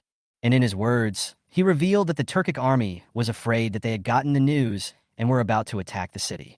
Jiang Nan felt Su Fengling's eagerness even through the note. He rubbed his chin and thought, this secret passage, there's only one way to block it. That would be to take dynamite and blow it up. But I can't get dynamite. I'm rushing to get explosives today. I'm going to be in jail tomorrow. Gotta think of another method. As Jiang Nan pondered, a bright light flashed through his mind. You can't mess with explosives, but you can use something else. The more Jiang Nan thought about it, the more he felt that his method was feasible, so he immediately put pen to paper and wrote down his plan. After writing it, throw it in the trivet, take out your phone, and start buying what you need. Chapter 16. Jiang Nan's idea was simple. Since it can't be blocked, let's not block it and have a jar. He found one of the largest sellers of veterinary drugs in the same city. Immediately private message customer service. Boss, how much halo grass do you have in your house? I need a large amount of halo grass. The price is negotiable. It's coming back fast over there. The pharmacies plus the stockpile has 20,000 bags left, and there's a kilogram in each bag. Jiang Nan looked at the numbers on it and frowned. 20,000 bags is a bit low. The enemy has 300,000 men. Boss, I'll take these 20,000 bags of yours. I see that this dizzy grass is $20 a bag. I'll give you 30 a bag, and within an hour of you, they'll be delivered to me. Jiang Nan sent the location of the warehouse and transferred the money in the meantime. He then continued, Boss, can you help me gather a little more halcyon grass? I need at least 100,000 bags. It's a small token of appreciation. After Jiang Nan sent the message, he directly transferred $1,100,000 to the boss, of which $10,000 was the boss's fortunate fee. Dizzy herb is not scarce. Almost every veterinary pharmacy has it. Dizzy herb, as the name suggests, when animals smell it, they immediately pass out. It is usually for livestock. But the Turkic army was just as much an animal in his eyes. Although halcyon grass is good to buy, but now time is short, Jiang Nan still needs to buy other things, and also, there is another 80,000 bags to buy, which is not a small amount of money, so it's quite worth it to pay $10,000 extra for hard work and let someone help. The druggist owner looked at the chat page and rubbed his eyes. Returning to the page again, I glanced at it, and sure enough, the money for the 20,000 order had arrived, and the 80,000 order for which the goods had not yet been found had been paid $110,000 up front, with $10,000 for the hard work. If it wasn't for the money that appeared in the card, the druggist owner would have thought he was dreaming. The druggist owner held his cell phone and typed hurriedly. Boss, don't worry, within an hour, I'll immediately send over these 20,000 bags. The 80,000 bags, I'll have to contact the other drug dealers and have them delivered to you at 10 o'clock tomorrow morning. Jiang Nan glanced at it and frowned. Would 10 a.m. tomorrow morning be too late? If the enemy attacks the city tonight, it will be too late. 80,000 bags left, to be delivered at 9 o'clock tonight. $10,000 more for each hour ahead. The pharmacist owner took one look at this and rubbed his head, immediately jumping up from his chair. Okay, I'll be right there. Jiang Nan watched as the matter of the halcyon grass was resolved and immediately began to contact the owner of the wine merchant again. He called the owner of the wine merchant while carrying the small tripod. Just as soon as that side was connected, Jiang Nan directly said, Hello, I need 50 tons of highly concentrated white wine. You send. Before Jiang Nan could finish his sentence, the opposite party hung up the phone. On the other side, the owner of the wine merchant hung up the phone, frowned, and said unhappily, How many drinks did you have getting drunk like this? Asked for 50 tons, why not 5 million tons? He had just finished spitting when his cell phone rang again. He glanced at it, and it was the same number again, and he blanched so hard he could have caught a fly in his brow. I'd like to see what other scary things this drunk can say. The owner of the wine merchant gritted his teeth before putting the phone through. Just after connecting, Jiang Nan continued, Boss Lee, I'm not a liar and I'm not drunk. I'm serious. I want to purchase 50 tons of highly concentrated liquor. I understand that you are the biggest liquor merchant owner in our city, and you're the only one who can get this 50 tons of liquor. Really not drunk? The owner of the wine merchant gripped his cell phone tightly, listening to the eloquent speech on the other side of the room, and didn't seem like he was drunk. Of course I'm not drunk. I'll transfer $1 million to you right now. You have until 6 o'clock to get to this location I sent you. The owner of the wine merchant glanced at the location, which was within the city limits, and at the extra $1 million in his balance. It took him a moment to realize that it was true. 50 tons of liquor sold for $1 million. Ah, here in hemp. Ginger Nan, unaware of his thoughts, didn't hear him and frowned. Hello? Hello? Chapter 17. Is the man still there? When the owner of the wine merchant heard this, his face smiled like a flower. Yes, boss, I'm here. Don't worry. This 50 tons of wine, I will definitely deliver it immediately. Jiang Nan was relieved when she heard this. Okay, but I must have a high concentration, so don't water me down. Boss, don't worry, it's guaranteed to be all high-proof white wine. Only then did Jiang Nan hang up. He drove the car and went straight to the warehouse.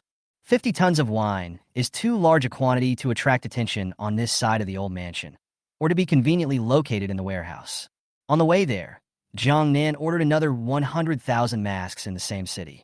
When halcyon grass is used, it does not discriminate between enemies. It's better to be careful.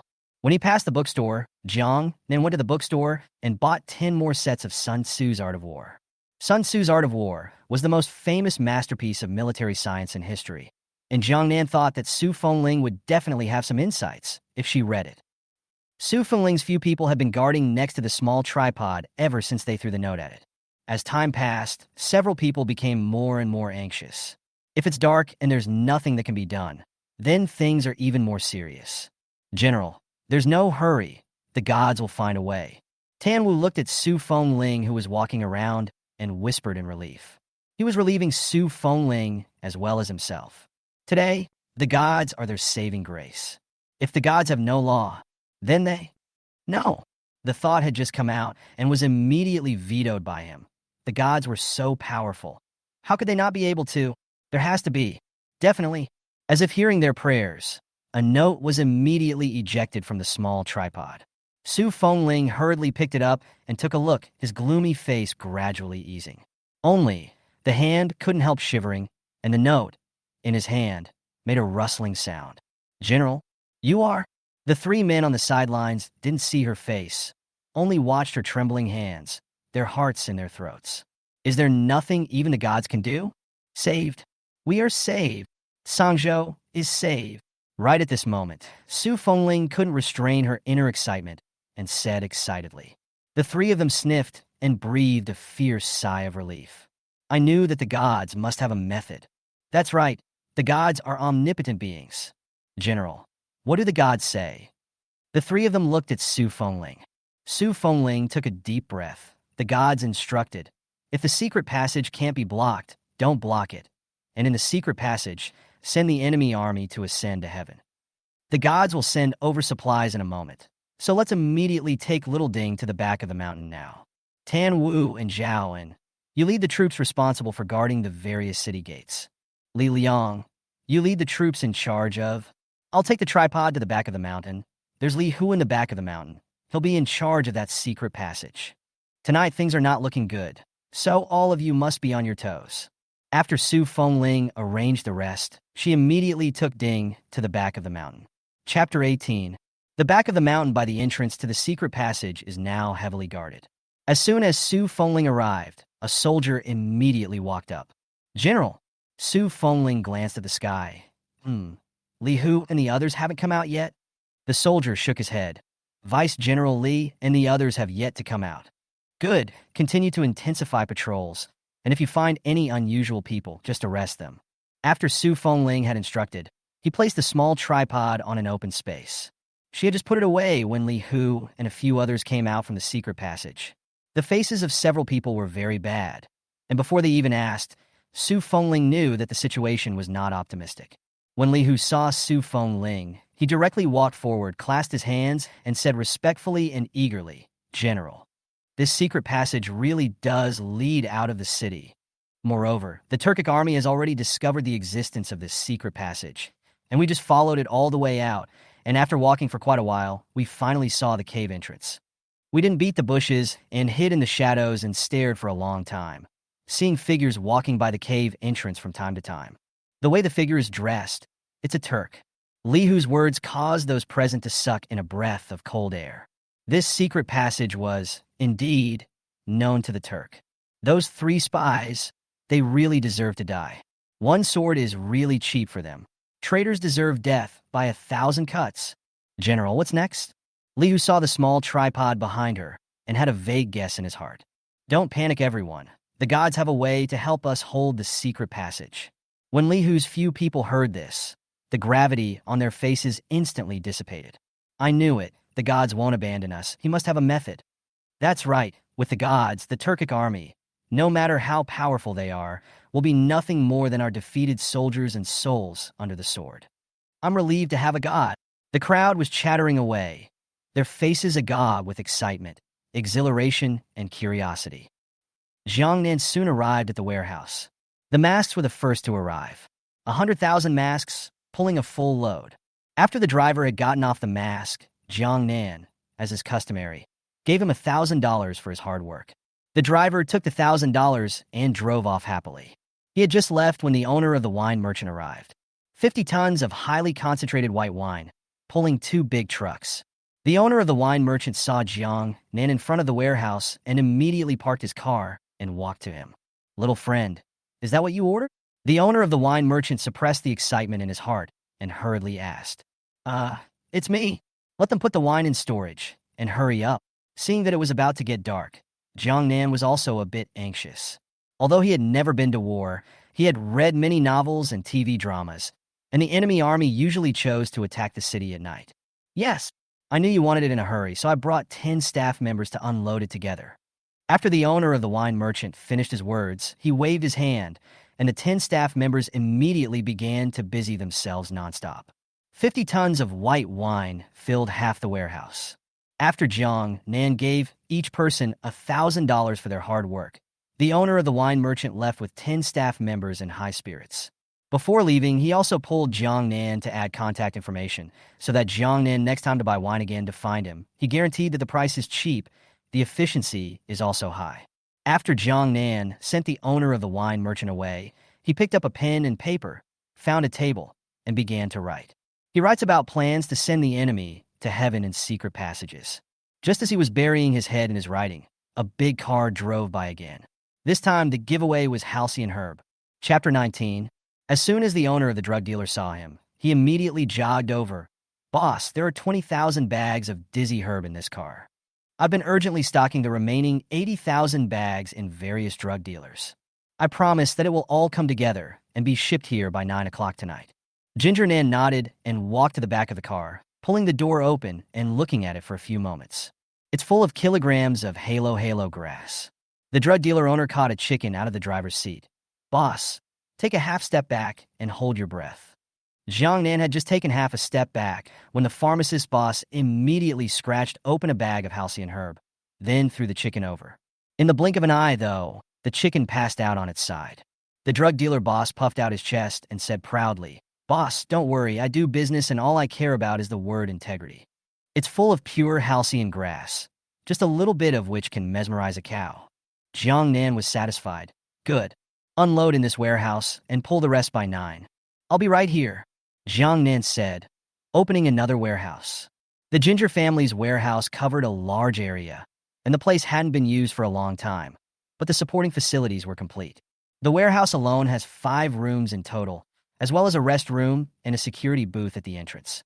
The halo grass was unloaded in one of the innermost storage rooms. The medicinal merchant boss was busy getting together the other 80,000 bags of Dizzy Herb, and after unloading the goods, he left in a hurry. Jiang Nan walked to the gate and closed it. Only then did he take Ding to the warehouse full of white wine.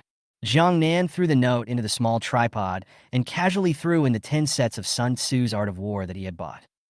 Su Fengling's few people were waiting anxiously. Just then a note jetted out. Su Fengling hurriedly picked it up and looked at it. She read it quickly, at a glance, and the more she read, the brighter the light under her eyes became.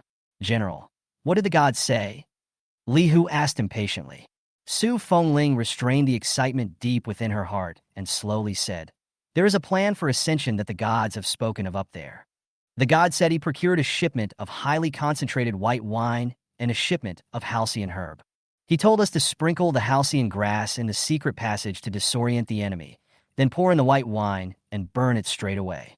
With a lull in her voice, she continued, "Moreover, when the enemy army attacks the city, we can send the white wine straight down to it, then set off rockets, borrow fire, and burn them to death." In a few words, this solved their dilemma. And even the dilemma of the enemy climbing the walls was solved together. The gods are so smart, why didn't I think of this method? White wine I know, but to use white wine and defeat the enemy army, how much white wine is needed? And what's the Halcyon grass again? Could it be similar to our sweatshop? Li Hu's shock was followed by a series of doubts. But at the moment, no one answered him. For soon, something new appeared in the little cauldron. Li Hu rushed forward and directly picked up the book on the ground. He hastily flipped it open and read it. Sun Tzu's Art of War. The dark plan. The fire across the river plan. A diversionary tactic. The more Li Hu looked down, the more excited the whole person became. Good book. This is a really good book. General, can I have a copy of this? Li Hu knew that now he was a bit shameless in this appearance, but nay, the book in his hand was really great. Even though he had only taken a few casual glances, he had seen in it an endless amount of combat knowledge. Chapter 20. He held the book tightly in his hands, bruises on the backs of his hands from the exertion. Su Fengling had just taken a few glances at it as well, and she shared Li Hu's thoughts, both being shocked by the combat strategies within. So, she knows it's a good book, and she knows it's a good book for what it's worth. Could be. One book each for you, Li Liang, Tan Wu, and Zhaoan. Send the rest to my study. Thank you, General. Li Hu sniffed and grinned. Then, taking off a piece of clothing, he carefully wrapped the book and put it into his arms, patting his chest and jumping in place again to make sure that the book would not fall off before he felt at ease. Just then, the little tripod moved again. This time, the delivery was a mask. The masks are medical, and each one is individually wrapped. The soldiers on the side, looking at the rare things in front of them, had curiosity in their eyes. General, what is this? These are masks to put on your faces, and in a few moments you will put them on before you carry the halo grass. The gods say that the haloing grass, the medicine is so strong that a little dose can mesmerize a cow, so you should be careful. The method of wearing the mask, the gods had already written and drawn on the note, so Su Fengling knew it at a glance. She picked up a mask and looked to the others. The way to wear this mask, the gods have written it down, it's simple, just wear it like I do. The crowd followed Su Fengling's example and put masks on their faces. Li Hu took a huge breath and exhaled again. I can actually breathe freely. It's not stuffy at all yet. The rest of the group chimed in, that's right. The material is also comfortable, soft and supple, and it's also light, like cicada wings. Before I watch the military doctor, in order to isolate the smell, take a piece of cloth to cover the mouth and nose that cannot breathe half a minute. With this mask, the medic is blessed. Not only the medic, but us too. This mask is light, but you can't smell a thing. 2 dogs. How do you know there's no smell at all? Hey, I just farted. Didn't you guys not react at all? Fuck you, looking for a fight. A group of soldiers pushed and shoved their way through the group, the sadness in their brows dispersing a lot because of what the gods had given them. The gods seemed to be a spiritual pillar in their eyes. They believed that with the gods, everything will be fine. The little tripod started to move again. Bag after bag of halcyon grass appeared in the clearing. The soldiers who pushed and shoved also returned behind Su Fengling. The big guys swallowed nervously. Half an incense stick later, all 20,000 bags of dizzy grass were placed in the open space. Li Hu, you lead the men to sprinkle the halcyon grass in the secret passage. Remember, this halcyon grass is very potent, so you guys have to be extra careful. As well, there are still Turkic troops on the opposite side of the secret passage, so you must always be alert and never let the Turkic troops notice you. Yes, don't worry, General. We'll make sure those sons of bitches have no return. Or Dogzy, or Newsy, you guys come with me. Li Hu led more than 10 people into the secret passageway, with bag after bag of halcyon grass. After the halcyon herb was delivered, a high concentration of white wine was delivered. The white wine was packed in large wine vats, and half an incense stick later, 10 tons of white wine were neatly placed in the open space. White wine is flammable and explosive. Su Fengling sent more than 20 people in the vicinity of white wine, heavily guarded. I'm leaving this place in your hands. You must hold this place. Never let a single Turk army come out of it. Report! As soon as Su Fengling's words fell, a sharp voice came from not far away. A small soldier came hurrying in. Report! General, the Turk army has attacked the city. Even though it was expected, Su Fengling's heart sank. Chapter 21. The soldiers on the sidelines were breathing heavily. Su Fengling's face remained unchanged. Lift your spirits. We have the help of the gods. We will win. You guys are responsible for guarding this place and cooperating with Li Hu. After Su Fengling finished speaking, she carried the small tripod and immediately went to the east city gate. Sangzhou has 3 city gates, east, south, and west. There is a back hill to the north, so there are no gates. The main city gate is the east city gate, where the main attack of the Turks' army is taking place. Tan Wu saw Su Fengling and hurriedly descended the city stairs. General, The Turk army is 2 kilometers away. It seems that the fact that there is water and food in the city has leaked out after all. Tonight, it's going to be a tough fight. Su Fengling's face remained unchanged as she walked over to the previously constructed place and placed the small tripod on it. Then, another note was taken from his arms and thrown in. It was her deal with the gods, a high concentration of white wine, part of which was placed in the back of the mountain, and the fire burned the secret passage. The other part is placed in the city tower, and when the enemy climbs the wall and attacks the building, they go straight down to it and throw fire. The gods also said that there would be another batch of halo grass behind them, and that they could use the wind to sprinkle the halo grass down the city wall and then set it on fire. The note had only been in there for a few moments when the tripod stirred. Vat after vat of wine, neatly placed in place. General, this is? Tan Wu smelled a strong odor of alcohol and already had an idea in his mind, but he couldn't help but ask. The divine plan, Su Fengling said, handing him the note from the gods. Tan Wu took a glance at it, and after reading it, he couldn't help but praise it as well. It's worthy of being a god. That's a good law. Go up first. Are the soldiers wearing their armor and helmets? All worn. The swords were distributed as well. Only, there are still too few swords. Tan Wu looked at the sword in his hand that was pinned like iron, with some regret. If each person was equipped with such a sword in their hands, everyone's ability to fight would definitely increase drastically. At that time, it was only a pleasure to kill a Turkic army with one sword. As long as I hold Sanzhou City tonight, I will pray to the gods for more long swords, more defensive armor, and helmets. Tonight, never lose. As they spoke, the two reached the citadel. It was completely dark. The soldiers held torches, and the soldiers' faces, ghostly in the firelight. Not far away, a black mass moved quickly toward them. That would be the Turkic army, 300,000 Turkic troops. Even if they were far away, they could still feel the pressure coming from the Turkic army. 120,000 against 300,000. It's crushing in numbers. The soldiers clenched their fists. The long swords in their hands were squeezed and creaked. They tried to restrain their deepest fears, but with the approaching Turkic army, the panic in their hearts could not be suppressed. All generals, at your service. Prepare for battle.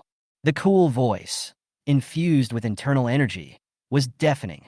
It was a voice that broke up the panic that had just surfaced in their hearts. All the soldiers gripped the weapons in their hands and said in unison, yes. The general of the Turkic army was named Anaro, the younger brother of the current Turkic king, who was arrogant and conceited.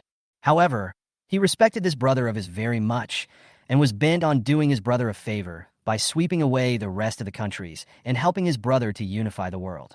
Chapter 22. Anasaru's means of attacking the city were savage and brutal. They will do anything to take the city, and they don't care in the least how many people are killed or injured. Sanzhou City is the first line of defense of Dian, and it is also the most powerful line of defense of Dian. He knew that as long as he captured Sanzhou, Dian would be in the Turks' pocket. Originally, Anaro wanted to trap the people and soldiers in Sanzhou City. But now, when they heard that there was food and water in the city, at the first opportunity, they immediately pressed in with a large army. Su Fengling stood up on the city tower. The gusty wind was raging as she watched the Turkic army keep advancing. She clenched her fists. She must defend Sanzhou City. Any movement on Li Hu's side must be reported promptly. Yes, Tan Wu and the others stood behind him, swallowing hard as they looked at the advancing army. Li Hu led Dogsy and his group, walking lightly through the secret passage. As they walked, they sprinkled halcyon grass around the secret passage. Halcyon grass is a gray powder that is sprinkled on the dirt and blends in with it, so that you can't tell unless you look closely. They didn't know how long they had been walking when they vaguely saw a bright light coming from not far away, and it was accompanied by one arrogant and cocky voice after another. Haha, tonight is the time for this group of the Yin people to die.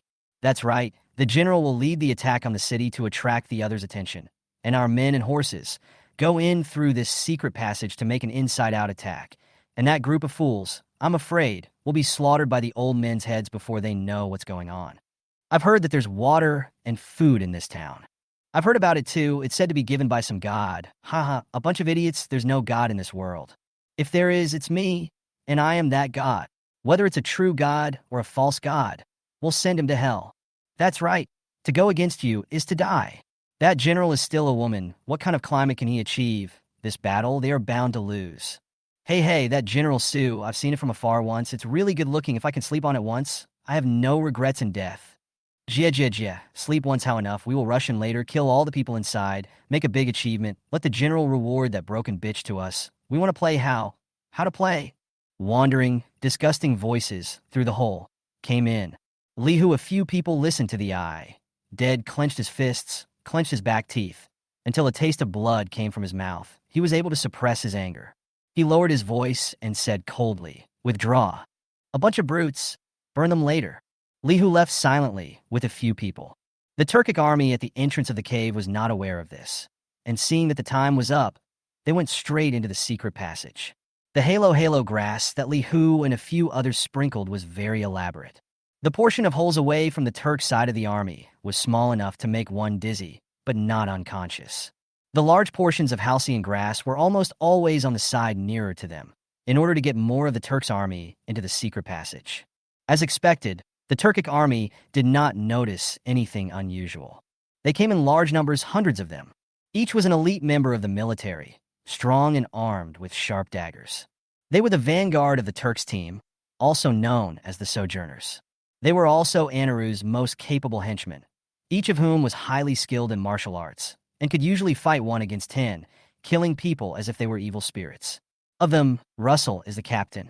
Russell led several hundred people into the secret passage one after another, and they walked quickly. "Big brother, why do I feel dizzy?"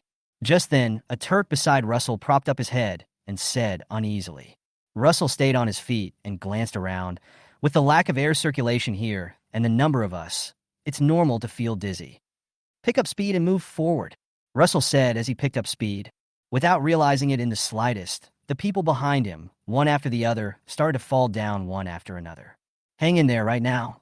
Russell's voice came to a screeching halt as he jerked his head to look behind him, only to see that at some point, he was the only one left around. Chapter 23. A wave of unease rose violently from his heart. Rono, what's wrong with you guys? Get up. Hurry up and get up. We're going out soon. Still want a taste of that stinking bitch. Russell swallowed hard and rushed over to the nearest few he could find, and he kicked them hard. But the person on the ground didn't wake up in the slightest. "Stop barking. They'll never wake up." Just then, an icy voice came from not far away.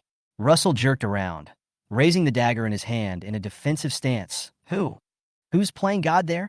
Russell looked at the figure not far away, in the middle of the secret passage. In addition to the firelight, in no other too far apart, he could not see the appearance of the person.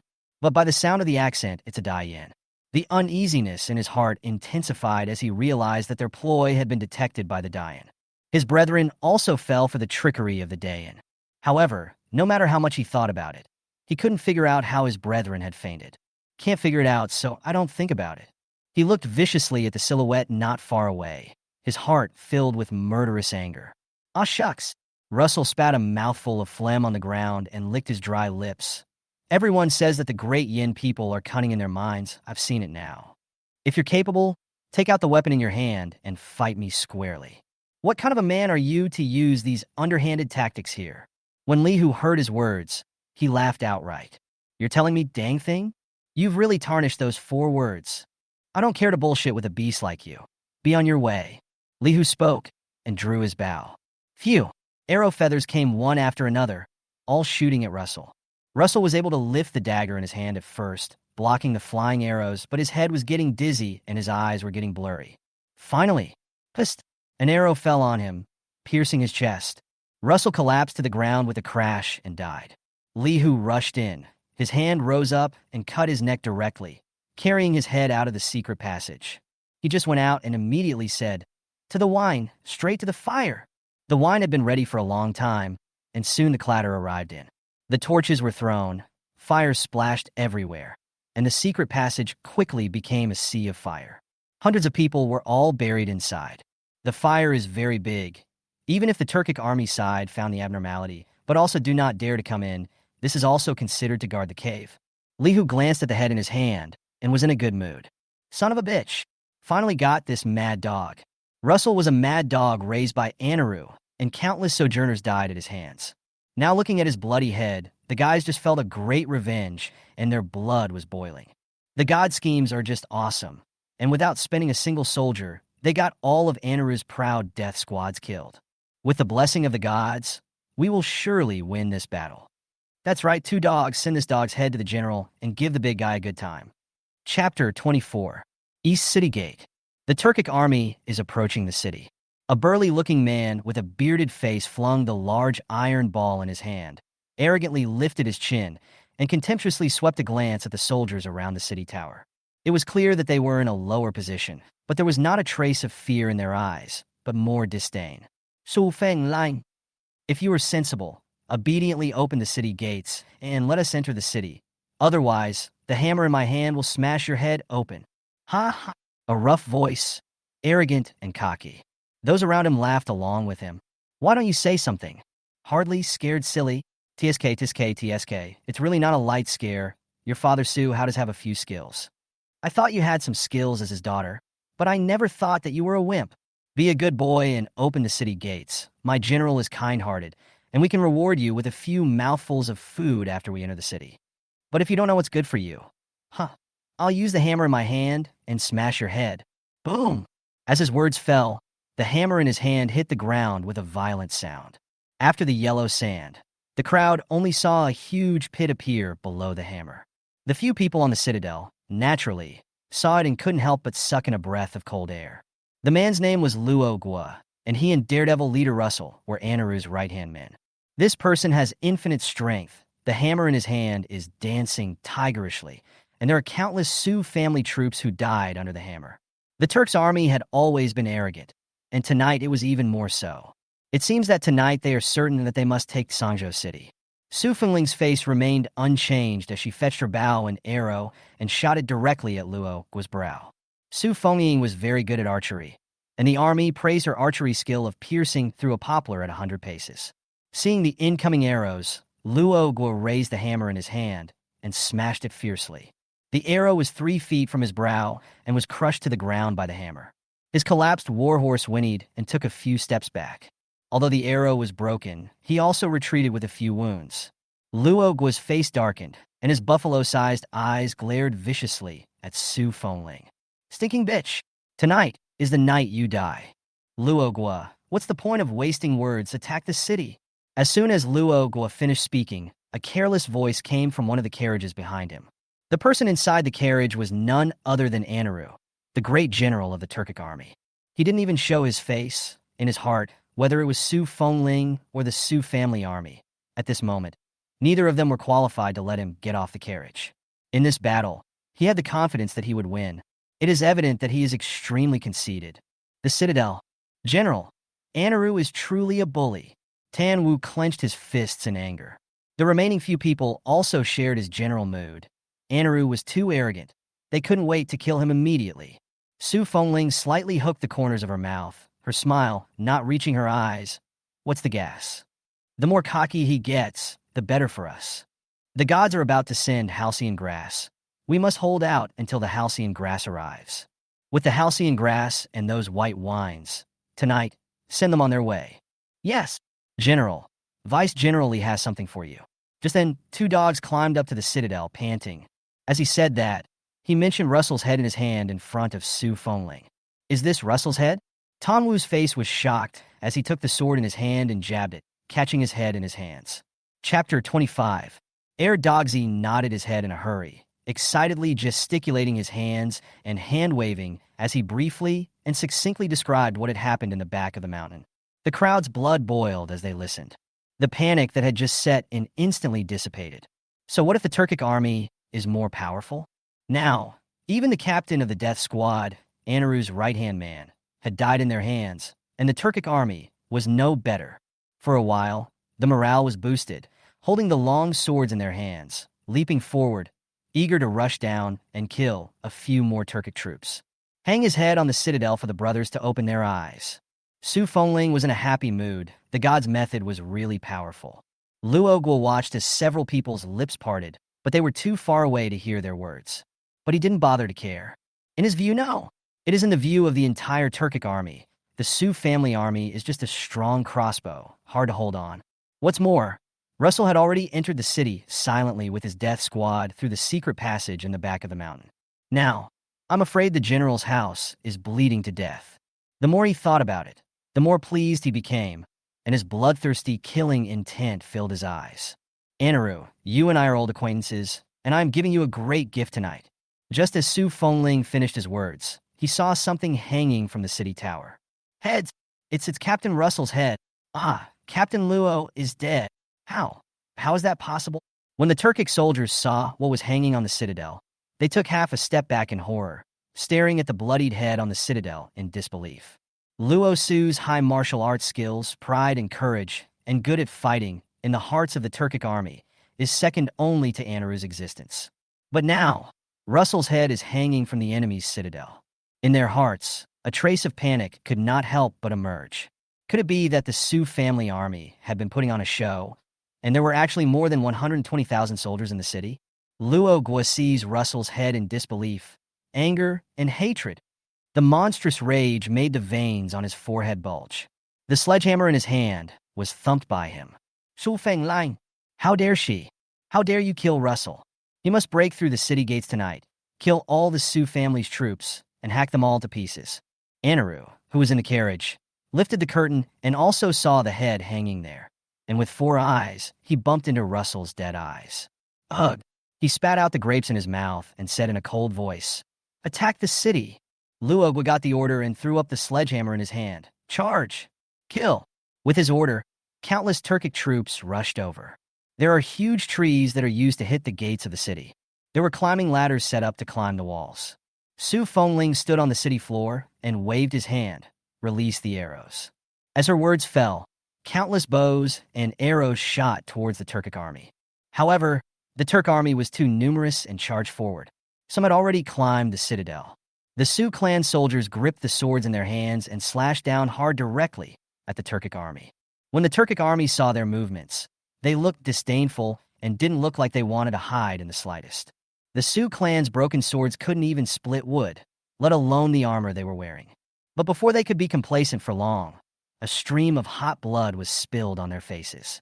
They froze and looked to their chests, only to realize that the armor on their bodies had been split in half, and a large gash on their chests was gurgling blood. They froze, bewildered look around, only to see the Turkic army around each of them are drenched in blood, some by a sword to seal the throat, some were cut in half. When did the Soviets have such sharp weapons? Chapter 26. Unfortunately, they will never know the answer. The sojourners kicked the man off the citadel. The Turkic army also realized at this time that the swords in the hands of the Su family army were very powerful. So, no longer dodging, he took the sword in his hand and slashed it hard. Crackle! The sword slashed at the armor with a sharp sound, and his palms were numb from the shock, but he couldn't cut through it at all. Unbelieving, the Turkic troops raised the swords in their hands and slashed frantically again. But this time, the knives and swords in their hands directly broke into 4 or 5 pieces. How? How is that possible? Your armor. How can it be so powerful? I don't believe it. I don't believe it. The Turk army went crazy and slashed at the Su army. But the result was still the same. The armor couldn't be cut, and the helmet couldn't be split. Wearing helmets and armor, the suits were like having adamantine bodies. Instead, the weapons in the hands of the Turks' army were unbeatable. Tan Wu showed a mouthful of large white teeth and slashed his sword at them. Go to hell? Body after body of the Turk army crashed down the city hall. Tan Wu and the others had one sword at a time, their bodies covered in blood, and despite their tired bodies, their eyes, one after the other, were bright and scary. They hadn't fought so soundly in a long time. Previously, because the gap between the equipment of the two armies was too great, the Soviets had been fighting with trepidation. Now, with the equipment given by the gods, they went on a killing spree, and the long pent-up anger in their hearts was transferred to the battle, and a few of them killed with red eyes. Countless corpses falling from the citadel. Some were even cut in two. Some had their heads chopped off. The Turkic troops outside the city, who hadn't gotten on the wall, saw this scene and were inexplicably a little panicked. Vice General Luo, this Su clan army doesn't really have the help of the gods, does it? How did they become so powerful? Before he could finish his sentence, Luo was smashed a hammer on his head and instantly lost his life. Luo Guo rode on the back of his horse, his eagle-like eyes sweeping the surrounding soldiers. He who disturbs the heart of the army will end up as if he were this man. Hey gods, even if there really is a god in the world, that god will only be the generals, and will only bless the general. All the soldiers listened to the order, kill. Batch after batch of Turkic troops kept climbing upwards with the help of climbing ladders. The gates of the city shook under the impact of the giant clubs. It wasn't just the East City gate, it was the other gates that were attacked. Su Fengling gripped the long sword in his hand tightly and once again slashed the Turkic army that climbed up. Blood spilled all over her, but her face was stoic. Hold on. Pass the order down. Kill a Turk army. Each person will be rewarded with a bag of milk. 10 kills, 10 bags rewarded. Hold up. They must hold out. The gods will send supplies soon. Once the military order was issued, the morale of the Su clan soldiers once again rebounded. Even the soldiers who had been recuperating from their wounds earlier joined the fight. Jiang Nan looked at the time and was anxious. No news has come from the small tripod, so I guess the enemy army has already attacked the city. Su Fengling, you must hold on. Definitely win. Chapter 27. A mere Turk, just a bunch of barbarians. How can they be your opponent? Just then, the lights of the big car came from the distance. He drew himself to his feet and hastily opened the gate. A big truck drove in. The drug merchant boss smiled and narrowed his eyes. Boss, the remaining 80,000 bags of dizzy grass you asked for, it's all here. It's an hour earlier than the scheduled 9 o'clock. The druggist owner rubbed his fingers together as he spoke. Jiang Nan nodded. I know, $10,000 transferred. Hurry up and unload the shipment. I'm all sleepy. Jiang Nan yawned as he transferred money. After receiving the money, the owner of the drugstore immediately began to unload the goods, and after unloading the goods left cheerfully. After seeing the people leave, Jiang Nan closed the gate and carried the tripod to the warehouse. He didn't write a note, but just sent the halcyon herb. Now that the two armies were fighting each other, writing notes back and forth would again waste too much time. Time is life on the battlefield. After delivering the halcyon grass, Jiang Nan didn't leave. Instead, he leaned back and sat next to the small tripod, his cold brows, at the moment, covered in sorrow. He didn't want anything to happen to Su Fengling, nor did he want anything to happen to Sangzhou City. The more Jiang Nan waited, the more uneasy he became. Suddenly, as if remembering something, he immediately found Wei Zigua's avatar and clicked in, directly making a video call. That side picked up quickly, and Wei Zigua's loving voice came. Little friend Jiang, may I ask what other treasures you have to offer? Ginger Nan heard his voice and looked down, startled by his large brain. Boss Wei, I'm not selling antiques tonight. I have other things I want to trouble you about. I remember you said that you had done research on the Great Yin Dynasty before. Can you tell me about the history of the Great Yin Dynasty and that great general of Jinbei? Jiang Nan had looked online for a long time before, but had found very little information. Now that there was a delay in news coming from Su Fengling, he waited anxiously. He wanted to know a little more about the Great Yin Dynasty and Su Fengling's deeds to see if he could help this female general within his means. Jiang Nan grew up respecting the great heroes who put their own lives and deaths aside to protect their families and their country. What's more, Su Fengling was a heroine and was even more deserving of respect. When Wei Zigua heard Jiang Nan's words, he couldn't help but look at him twice more. In the past, Jiang Nan was handsome and cold. Nowadays, Jiang Nan is still handsome, but there are more sorrows between his eyebrows. Wei Zigua knew from the start that Jiang Nan was not an ordinary person, and he must be inextricably linked to the Great Yin Dynasty. After all, those antiques he took out were not only very well preserved, but also had not oxidized after such a long period of time. So it was evident that the person who kept them had put in a lot of effort. Now, upon hearing his request, Wei Zigua did not reject it, but slowly said, Great Yin Dynasty, General Jinbei, ah. Oh, that great general of valor and war. It is only recorded in wild history in a few strokes that he died at the hands of the Turks, and that he was 21 years old at the time of his death. He had no wife or concubine during his lifetime, and after his death, the Su family. Jiang Nan's heart lifted at first when she heard that Su Fengling died at the hands of the Turk. But then he heard that there were no wives or concubines, and his face darkened even more. Jiang Nan said in a deep voice, the great general of Jinbei is a woman. Town of North Carolina University. Wei Zigua was talking vigorously when he heard Jiang Nan's words, and his entire body froze. The two men looked at each other across the screen. Jiang Nan's face stank, and his eyes stared at him unkindly. Wei Zi was swallowed and said cautiously, "Wild history records that the great general of Jinbei had a stout figure, held a three-stream gun, rode a white horse, and single-handedly took down 3,000 heads of the enemy army directly, leaving the enemy army in fear. How could this be a woman? It's the women. The great Yin dynasty's great general of Jinbei, Su Fengling, is a woman." Chapter 28. Sangzhou. Yellow sand filled the sky.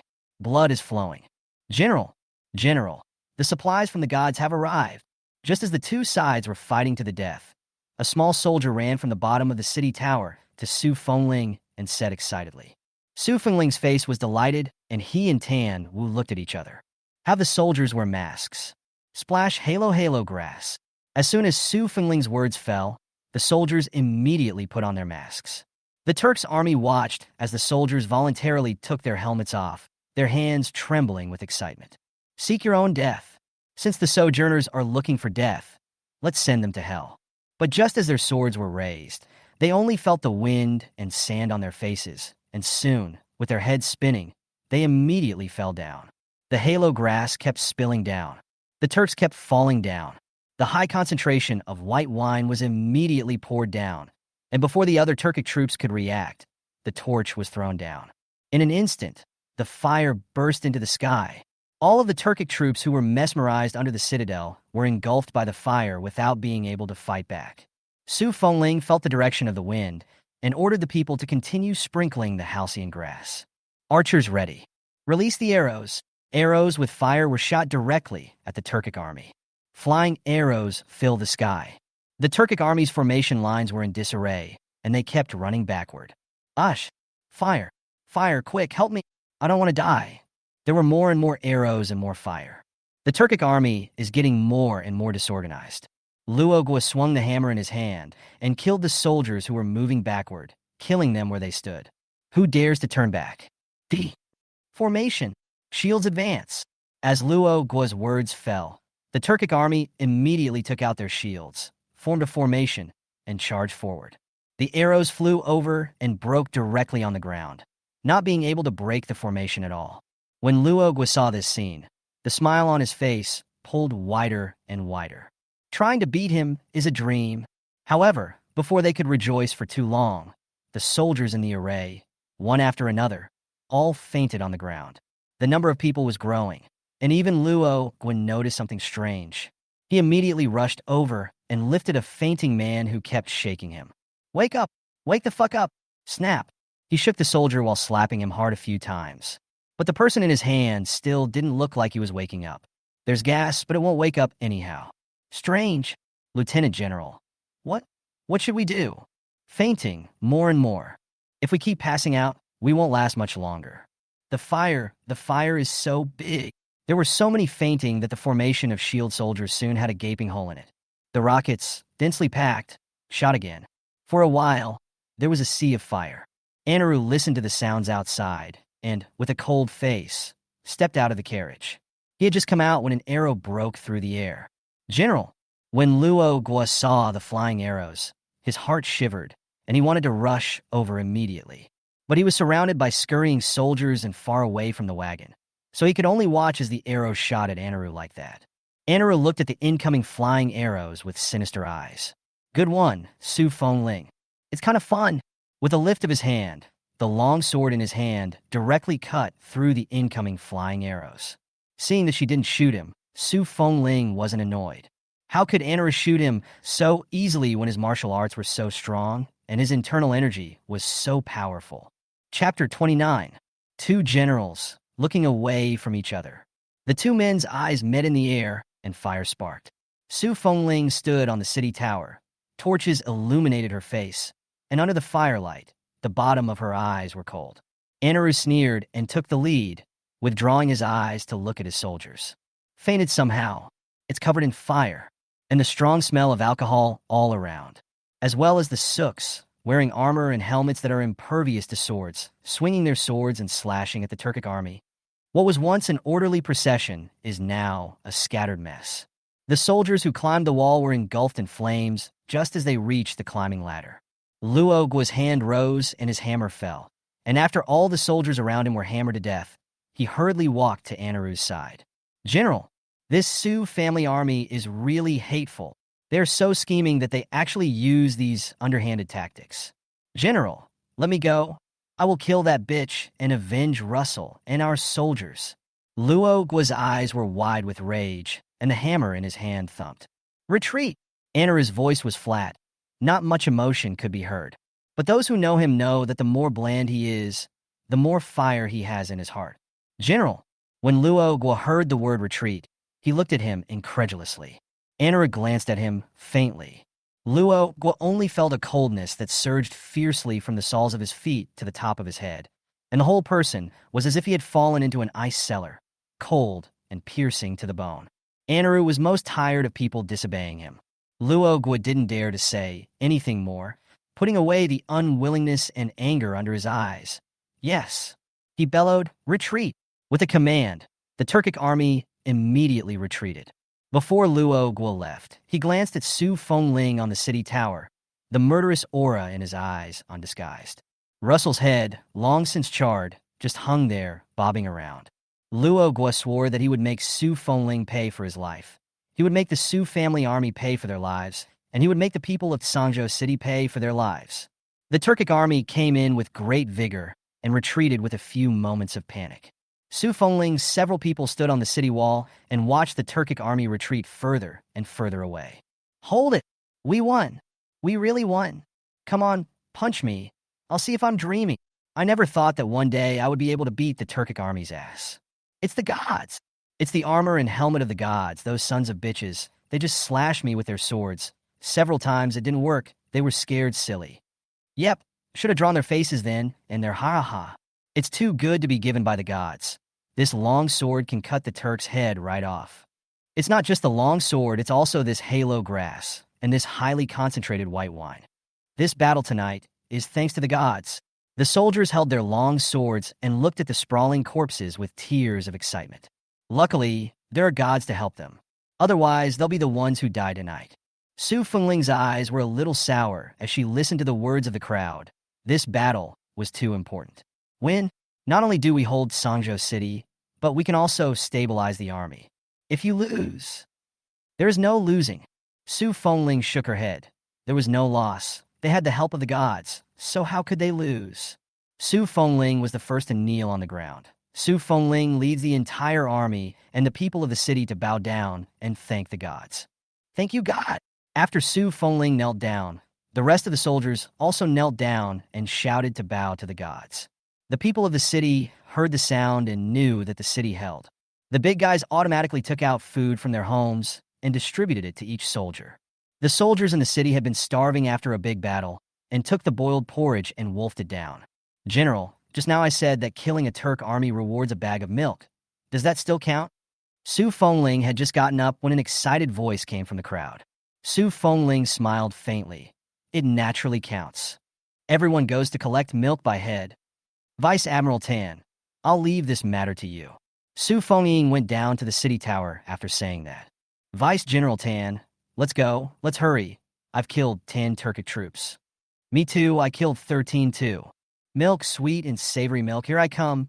Su Fengling went downstairs and could still hear the sounds of revelry from above. The smile at the corner of her mouth pulled wider and wider, and with a few light steps, she went directly to the place where she placed the small tripod. Chapter 30. Jiang Nan and Wei Zigua stared wide-eyed across the screen. A female general? This can't be right.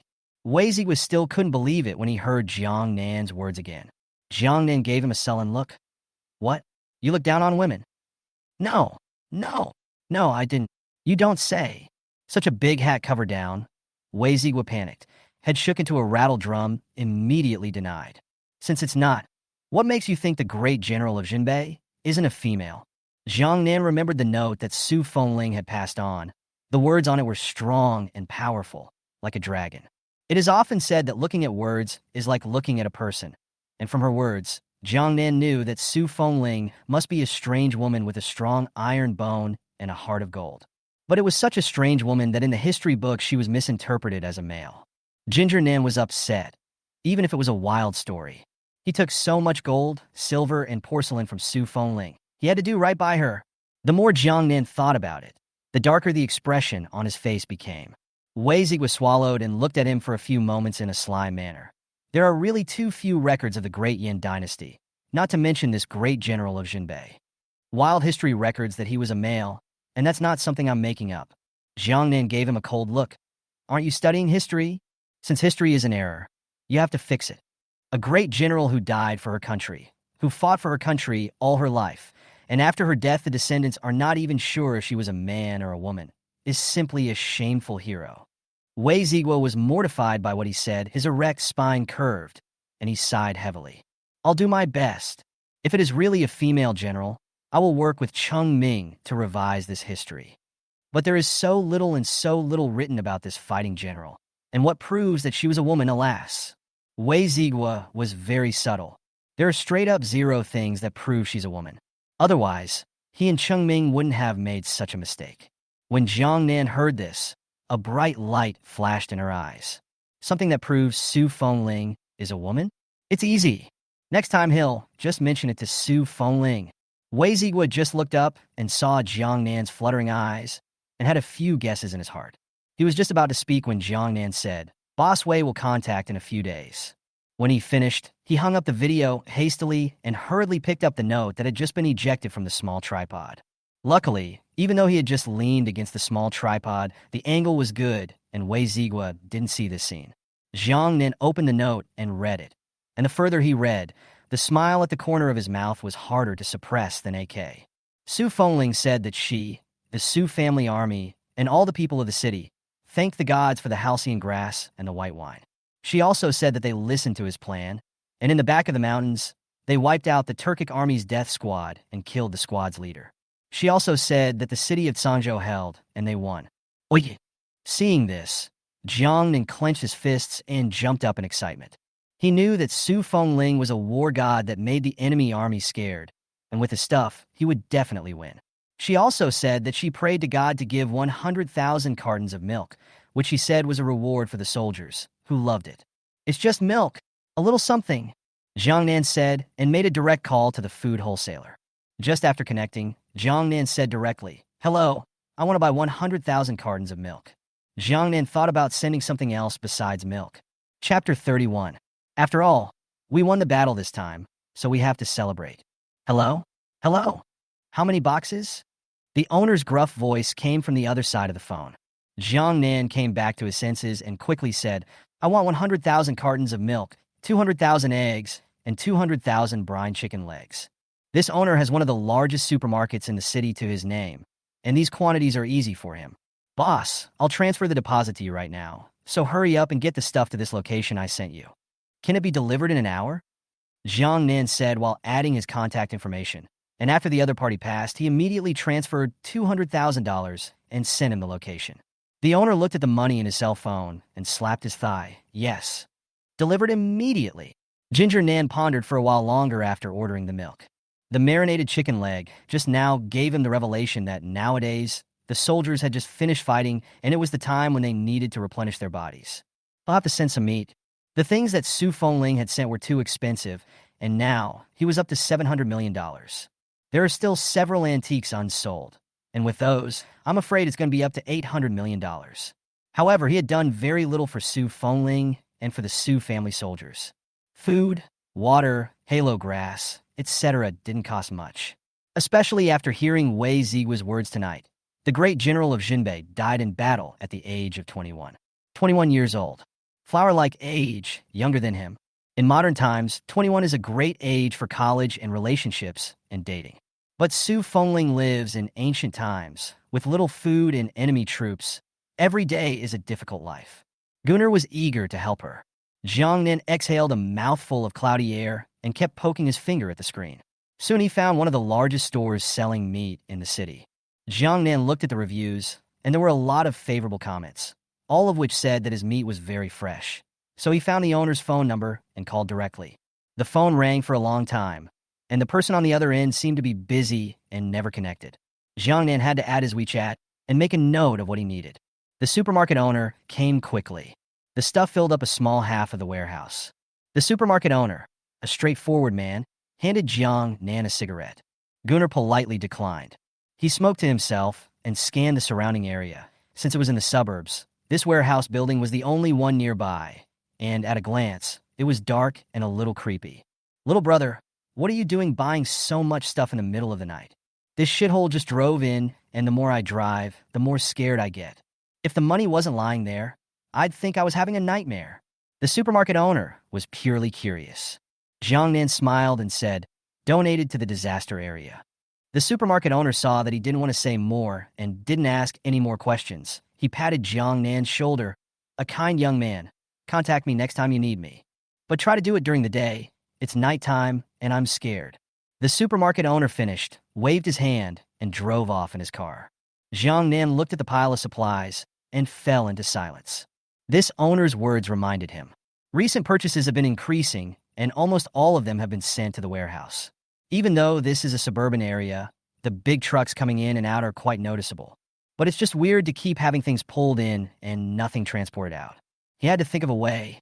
Jiang Nan pondered while writing a note and throwing it into the small tripod. Chapter 32. Sanzhou City. After fighting most of the night, the Turk army was repulsed.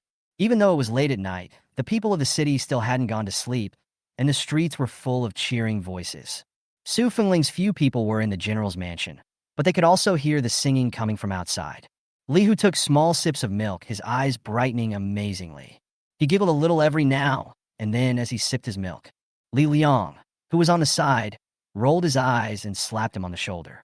Can you be normal? Li Hu grinned. How do you know I killed Russell? Li Liang's palms itched a little as he looked at his beaten expression. He couldn't wait to bring up his fists and punch him hard. Don't ask. The question is that he's jealous. He's trying to kill Russell too. Nowadays, Li Hu has become a big hero in the mouths of the soldiers, who would not praise him when they see him. He was jealous and envious. This battle has been a real pleasure to fight. That's right, I had my first good fight. If they hadn't run away, I could have killed dozens more Turkic troops.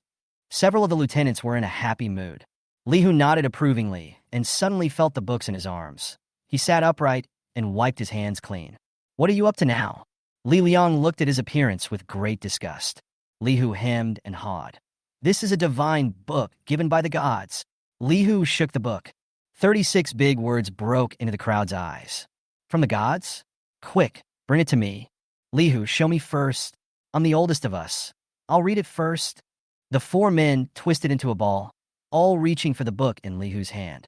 They don't know what the 36 plan is specifically, though, but they know that what the gods give is good. Su Fenling looked at the four people twisted into a twist and sighed. Who would have thought that the usually formidable four vice-generals would fight over a book? But it's a book from the gods. If she didn't guess she'd be in, Su Fenling thought darkly. Her eyes fell on the table and took out the remaining few copies of the 36 stratagem from the bookcase on the side. Ahem, don't grab it. Don't grab them. Each one. The gods have given a total of 10 sets to each person. Li Hu was a few people twisted into a ball. The clothes on the body was also torn in a mess. Hair also do not know who was pulling his scalp numb, looking for the opportunity to make a sound, immediately wailed. Upon hearing this, the remaining 3 stopped what they were doing? Really? Li Hu tugged at the corner of his mouth. Of course, I can't lie to you guys. If you don't believe me, ask the general. The 3 of them immediately looked at Su Fenling. Only 3 identical books were on the table. The good guys spread their hands in unison and immediately rushed forward. Li Hu was caught off guard and thrown to the ground, his heart jarring. The 3 originators didn't even give him a look, carefully holding the book and reading it. Time passes. A few people looked at each other, and their breathing gradually became heavy. General, this book of war is so good, the stratagems within it. I've only read a little bit of it today, but I've benefited greatly. Yes, this book of war has come at the right time. I'll go back tonight and read it all night long, and I'll definitely find a way to destroy the Turks' army. General, this book is worth a lot of money. We are ashamed to receive it.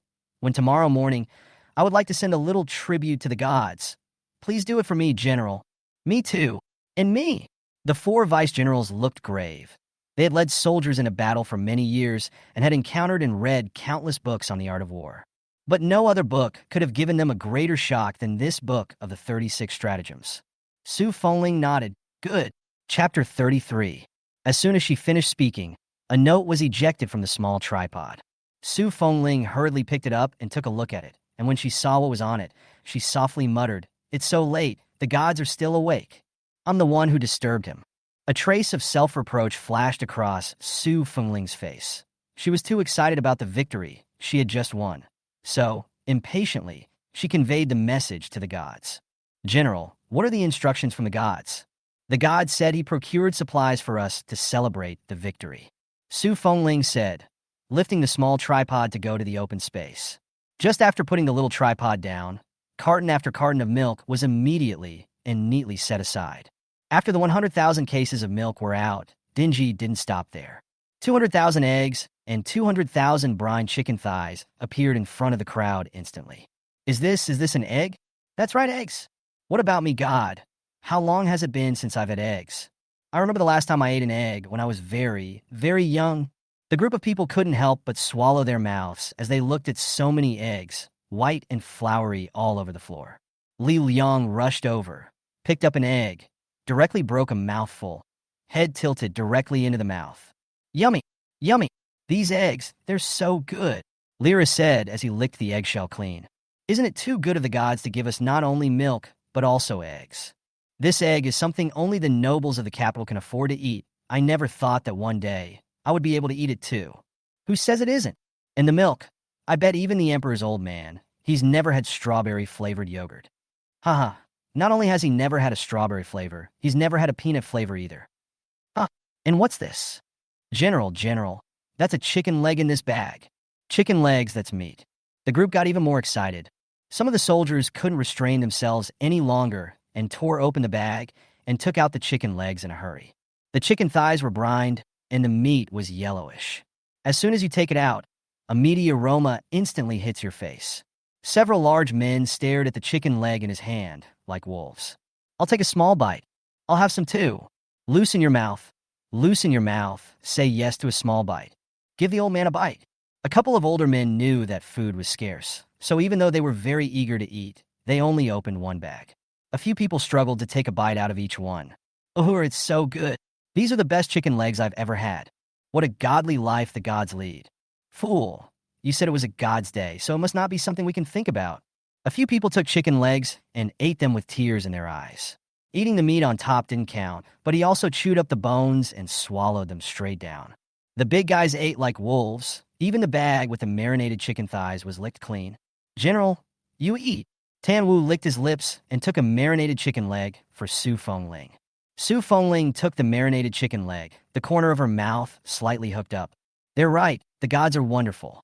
Pass the word, soldiers. It's been a hard night defending the city. Marinated chicken legs, each soldier, one each. Egg the people of the city, one each.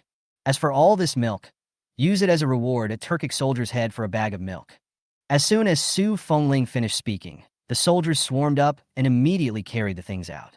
Even though they've only just finished fighting the Turks' army. Though they all carry wounds to a greater or lesser extent. But for the moment, they were filled with energy. Chapter 34. Su Fengling brought the little tripod back to her room. She sat down next to the little tripod and looked at the chicken leg in her hand with a soft frown. I don't know how long she sat there, the blood on her armor congealing, before she drifted back to her senses. Su Fengling got up and pulled open a cabinet and put the chicken leg in, then walked to the desk and put up a pen to write. Every time I wrote a letter to the gods before, it was written in a flowing manner. But this time, several times I lifted my pen, paused for a long time, and put it back. Bang, bang, bang. Just then, the door slammed. Su Fengling snapped back to her senses and glanced at the letter paper on the table, only to see that after half a day's writing, it was full of the word God. Her fingers shivered, and she hastily placed the paper under the book before she said with a serious face, "Enter." The door was pushed open just as her words left her mouth. It was the 4 lieutenants who came. At the moment, all 4 hands were full of stuff. "General, this is our tribute to the gods. Please help us give it to them." "That's right, thank you, God, this chicken leg. It's the best chicken leg I've ever eaten, General. Can you talk to the god? I want to buy more chicken legs from him. Here's my silver." Li, who is the youngest of these 4 people, but also the most favorite food, only these years the sky fell a drought the city did not eat. Coupled with the siege of the Turkic army, they couldn't get out, so his love of food faded. But tonight, eating a God-given chicken drumstick tickled his cravings again. Li said as he opened a small box full of shiny, golden melons. The three of them, Tan Wu, who were on the side, saw the box of golden melon seeds and, to be honest, their hearts were a little sour. But there is no way. Who let Li Kyoto family is doing business. They looked at the box full of gold melons, and then looked at the calligraphy and painting and porcelain glazed marigolds in their hands, and for a moment, they felt that they were taking some shabby. Su Fengying detected the three people's thoughts and said with a softened face, "As long as you guys have the intention, it's good. The gods won't be blamed. Nowadays, the conditions are limited, so when we defeat the Turkic army, we will send better things to the gods." The other three were delighted to hear this.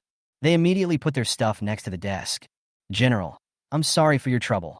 Su Fengying nodded. After the four of them finished putting their things away, they left, and Tan Wu walked to the door and suddenly stopped. He scratched the back of his head, his face heavy for a few moments. "General, although we have now defeated the Turkic army, I'm afraid they will soon make a comeback. And the offense must have been even more violent than this one. We also have a bit of a shortage of helmets and armor in our army. Especially the long swords, there are only 2,000 of them, which is too few. And bows and arrows. General, the quality of the bows and arrows in our army is too poor, and the range is very close." Once someone started the conversation, a few others backed their outstretched legs and spoke in a chorus. One said long sword. One said bow and arrow. One man speaks of too many enemies. Su Fengying listened to the words of several people and thought deeply in her heart, but did not show it on her face. "General, can you talk to the gods and ask him to send a good batch of equipment? Don't worry, I have silver, I'll buy it." "That's right, I'll buy it too." Several people nodded frantically. "Yes, I will speak to the gods." With Su Fengying's words, several people's hanging hearts fell back into their stomachs.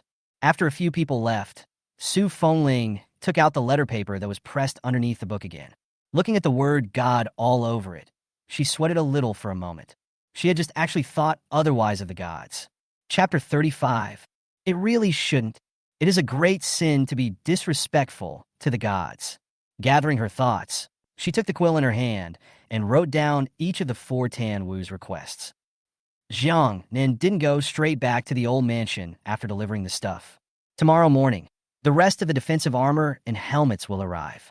Now, it was 3 or 4 o'clock in the middle of the night, and it was a toss-up to go back to the old house.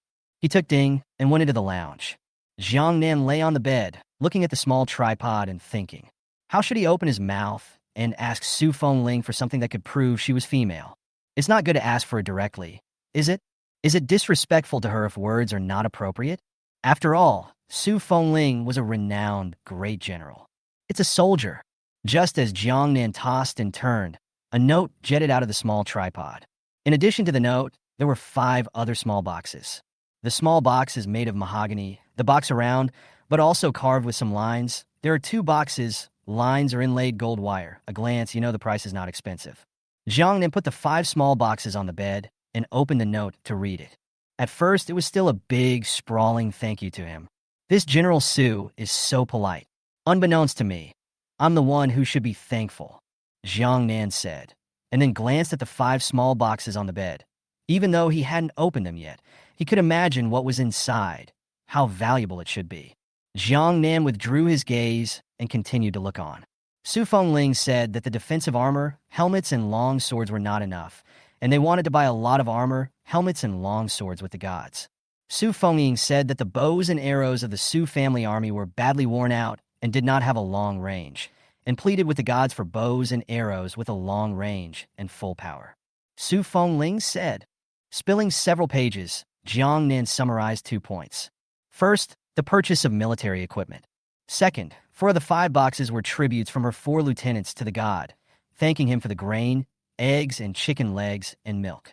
The other chest was hers, silver for the purchase of military equipment. Jiang Nan read the letterhead before looking at the 5 boxes.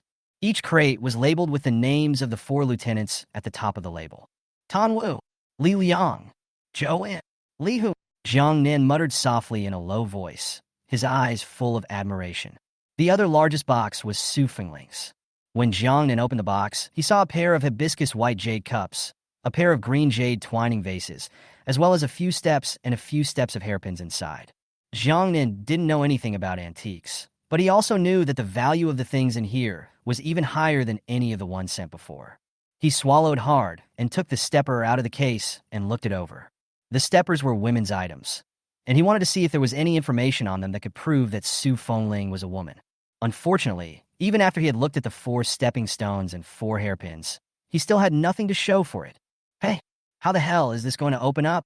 Although Jiang Nan was sighing, there was not a trace of sadness between her brows. These antiques are worth a few $100 million, so what's he worried about? He opened several other boxes one after another, which contained the usual porcelain, paintings, and calligraphy. But there was one box that when opened was full of gold melons that sparkled so brightly it almost blinded him. Jiang Nan glanced at the label. So it's Li Hu. Is this for the marinated chicken thighs? As expected of someone who has been to war and seen the world, this box of gold can probably buy the world's brine chicken legs. Chapter 36. Jiang Nan looked at the box of golden melons and gulped frantically. An hour later, it was only then that Ginger Nan finished admiring the 5 boxes of antiques, covered them all up, and put them back in the cupboard in the lounge, intending to bring them back again in the morning. He finished putting his stuff away, looked at the time, and good Lord, another hour had passed. He hurriedly wrote a note to tell Su Fengling that things he would prepare as soon as possible to put their minds at ease. And tell them to be ready to pick up their gear in the morning. It's the armor and helmets they ordered earlier that have arrived. Jiang Nan threw the note into the small tripod, which took out his cell phone, just opened it, and goodness, it was full of messages from the butcher store owner. Little brother, are you sure you want 5 tons of pork? 5 tons of beef? Don't kid yourself, little brother. I'll go and stock up for you. 10 minutes passed over there, and a couple more messages were sent. But Ginger Nan was busy at the time and didn't hear a sound. After half an hour, there was a direct message from there. Liars shall not die. Jiang Nan couldn't help but draw the corners of her mouth as she looked at the screen full of chat logs. He immediately called a video over. It was picked up quickly over there. As soon as the video connected, he saw a rounded head and the other person was staring at himself viciously, with a kitchen knife in his hand. Jiang Nan shivered in fear and quickly said, "Boss, it's a misunderstanding." Misunderstanding. I was just busy and didn't check my phone. I'll take these 5 tons of pork and 5 tons of beef. Get me to this location by 12 o'clock tomorrow morning. After Jiang Nan finished speaking, he directly sent the location of the warehouse to the boss. With that, another $500,000 was transferred. The boss looked at the money in his cell phone, and a smile immediately piled up on his greasy face. Don't worry, little brother. I'm the biggest butcher store in the city. But that's 5 tons of each. Too much volume. By 12 o'clock, a bit of a rush. How about 3 o'clock? I'll be there at 3 sharp. The boss looked at Jiang Nan as if he was looking at a god of wealth, smiling even as the creases at the corners of his eyes piled up. No, I'm in a hurry. I'll be there at 12, and I'll give you 10,000 more. The boss gritted his back teeth, and the chopper in his hand slashed at the chopping board. The unexpected movement startled Jiang Nan. He was just about to speak when he heard the boss yell, "Bingo! I'll make sure it's there by 12. I'm not in love with the 10,000 bucks either. I just want to see my big patron sooner." Jiang Nan tugged the corner of his mouth breathlessly. He believes you, damn it. After the appointment, Jiang Nan found the previous supermarket owner again. The two added WeChat, and Jiang Nan directly asked for 500,000 marinated chicken legs, 500,000 marinated duck legs, and 500,000 marinated chicken eggs. Then another 10,000 watermelons and apples were ordered from the supermarket. Don't ask. The ask is that Li Hu gives just too much. He'd look petty if he just sent over marinated chicken legs. Supermarket boss just returned home soon. See the god of fortune to send him money again. So excited that even sleep is not sleep. Immediately began to greet the staff to prepare the goods. After ordering the meat and marinated chicken thighs, Jiang Nan thought about military equipment. Jiang Nan does not know much about military equipment. The only channel to understand is the 100-player war. To put it bluntly, it is the most popular chicken game now. He'd like to send some hot weapons over there, but unfortunately, there's so much control in the country that he doesn't dare or want to take that risk. Jiang Nan found the boss who had ordered the defensive armor before and directly asked him to recommend it. Chapter 37. Boss, do you have any bows and arrows with long range and full power in your house?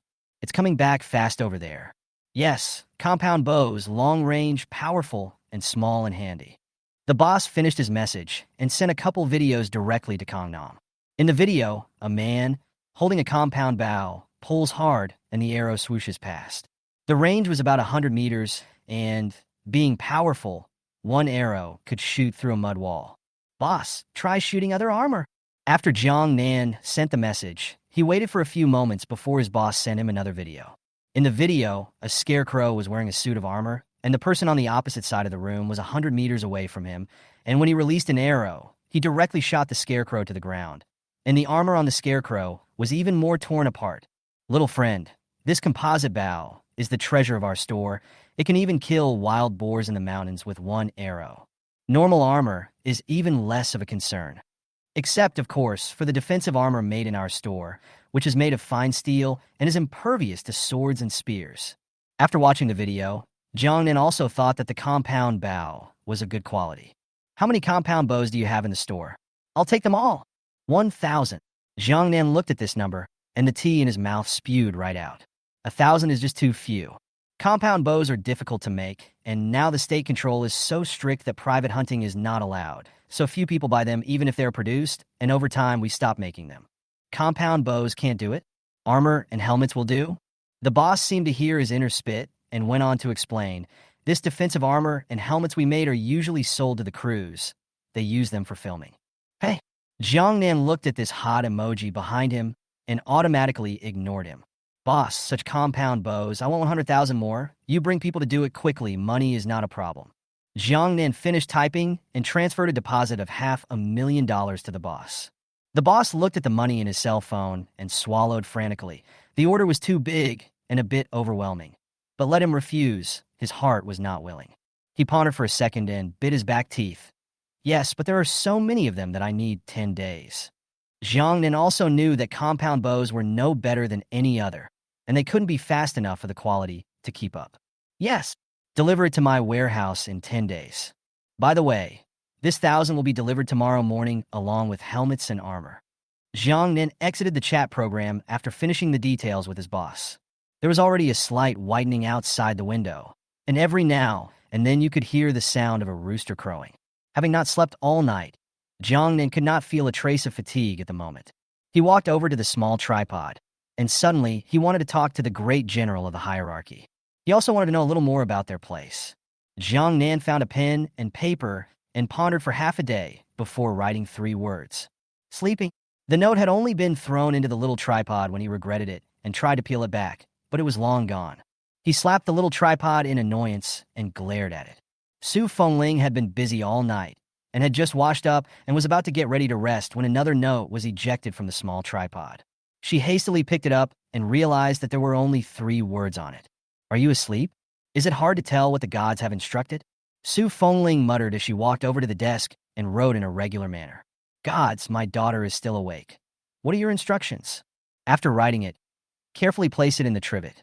Just then, the paddle in his arms suddenly fell out and disappeared into the tripod along with the note. Chapter 38. Su Fengling only saw the remnants of the paddles. Thinking that it was her personal belongings, the whole person froze in place, as if struck by lightning. Will the gods think I'm immodest? Will the gods find the color pink too delicate? It doesn't fit with who I am?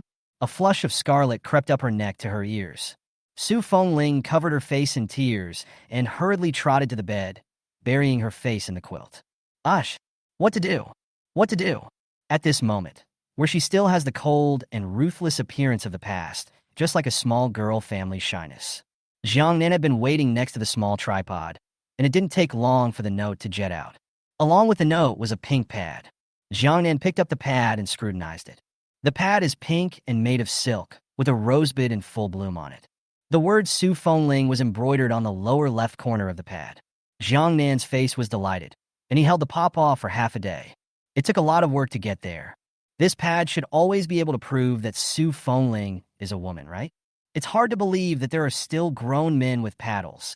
But how come this pad is still warm, like it's only just been taken out of your arms? The words that came to his mouth came to an abrupt end, and his pupils dilated violently. You don't think so? It couldn't really have just come out of her arms, could it? Jiang Nan swallowed hard and immediately put the paddle into his own pocket, and hurriedly picked up the note again and read it. Seeing Su Fengling keep calling himself a god, he was a bit sweaty. General Su, how are you? I'm not a god. My name is Jiang Nan. You can just call me Jiang Nan from now on. Su Fengling got the note and her eyes stayed on the word Jiang Nan. Jiang Nan, the name of a god, is so beautiful. She went back to putting pen to paper. God, my daughter, Su Fengling, is the general of Sangzhou City. Although the god told her to call him by his name, Su Fengling still called him God. It is great disrespect to call a god by his name. The two just passed notes back and forth, talking without realizing it. Jiang Nan then realized that the difficulties in Sangzhou City were more serious than he had imagined. They faced not only Turkic hordes, but also harsh climatic conditions. There are also the remaining 6 countries looking on, popping up to take a bite out of you every now and then. What's more, there was the suppression of the emperor of the Dian dynasty. Through the note, Jiang Nan could easily guess that this emperor of the Dian dynasty was a tyrant who was dim-witted and incompetent and killed his loyal subjects. Turkic armies besieged Sangzhou City. The emperor not only did not send troops to support, but also exerted pressure one after another. According to the note passed on by Su Fengling, this emperor also sent his dead soldiers to sneak into Sangzhou City several times with the intention of killing Su Fengling and taking control of the Su family army. Looking at the words in the note, Jiang Nan could feel the hardship of Su Fengling's situation. He asked himself, if he was in Su Fengling's position, could he do better than her? The answer is no. I'm afraid, if he were Su Fengling, he wouldn't have been able to hold out long ago. However, this Su Fengling, who was even younger than him, hardened himself and led the Su family army to resist wave after wave of enemy attacks. He lifted his pen and wrote solemnly, "Little General, I'll help you." The note was passed, and the sun slowly rose. The golden sunlight sprinkled over the whole mountain, as if it was like ferrying a layer of golden light. Gold, the color of hope. Jiang Nan clenched his fists and said secretly, "Go for it, little general. We're in this together. Defeat the Turks, defeat the barbarians, and defeat the other 6 nations. When the time comes, I'll send you another globe and hit the West. We build a great big empire." The more Jiang Nan spoke, the more excited he became, and reacting with hindsight, he slapped himself on the head. At that time, wouldn't the great powers be me? Ha ha. Chapter 39. I want the foreigners dead. Su Fengling received the note and held it carefully. She kept staring at the few words on it, her eyes getting redder and redder. Tic-tac. A tear dripped unawares onto the note, and instantly, the lettering became blurred. But despite this, the few words on it were still legible. "Come on, little general, I'll help you." The corners of Su Fengling's mouth pulled wider and wider, and on her face that was always so cool, this moment of beauty was unbelievable. The owner of the supermarket was fast, and Jiang Nan hadn't even had breakfast yet when he arrived in his big truck. From a long distance away, Jiang Nan could see him showing a mouthful of large white teeth. After the car was parked, the supermarket owner jumped down and patted Jiang Nan's shoulder in a very self-conscious manner. "Little brother, you're a good man. We just bought so many supplies last night, and now we're buying this huge truck. You're such a good person." Ginger Nan tugged at the corner of her mouth and removed his hand from her shoulder. "Come on, unload." The boss nodded and immediately began arranging for the unloading. A few people were quick, and in less than half an hour, they were all unloaded. Jiang Nan gave each of them $1,000 for their good fortune, and the boss left with his men in high spirits. Jiang Nan closed the door to this warehouse. There was a bit too much to deliver today, and he was going to do it all together. After the supermarket owner left, the equipment delivery came. The quality of the armor and helmets, which were tested by the sojourners, was unanimously praised. When it arrived, it was unloaded directly at the warehouse. He picked up the compound bow and surveyed it. The owner walked up to him and grinned. "Hey, little brother, this is good stuff. 1 arrow through, and you'll have this door shot through." The door to the warehouse is made of aluminum. Jiang Nan raised an eyebrow, aimed the arrow at the door, and swooshed it. Rubbing, the arrow landed firmly on the aluminum door and sunk in a trifle. Jiang Nan, a person who hadn't practiced martial arts professionally, was able to achieve such an effect. What about Su Fengling? What about the sojourners? They were professional soldiers, and their arm and hand strength must be even better than his. That compound bow is a good one. Boss, the remaining 100,000 only must be as soon as possible. I'll give you an extra $10,000 for every day you're ahead. When the boss heard this, the corners of his mouth couldn't restrain themselves from rising. But you have to guarantee the quality. Don't worry, I'll do my job, don't worry. But little friend, what are you doing buying so much military equipment?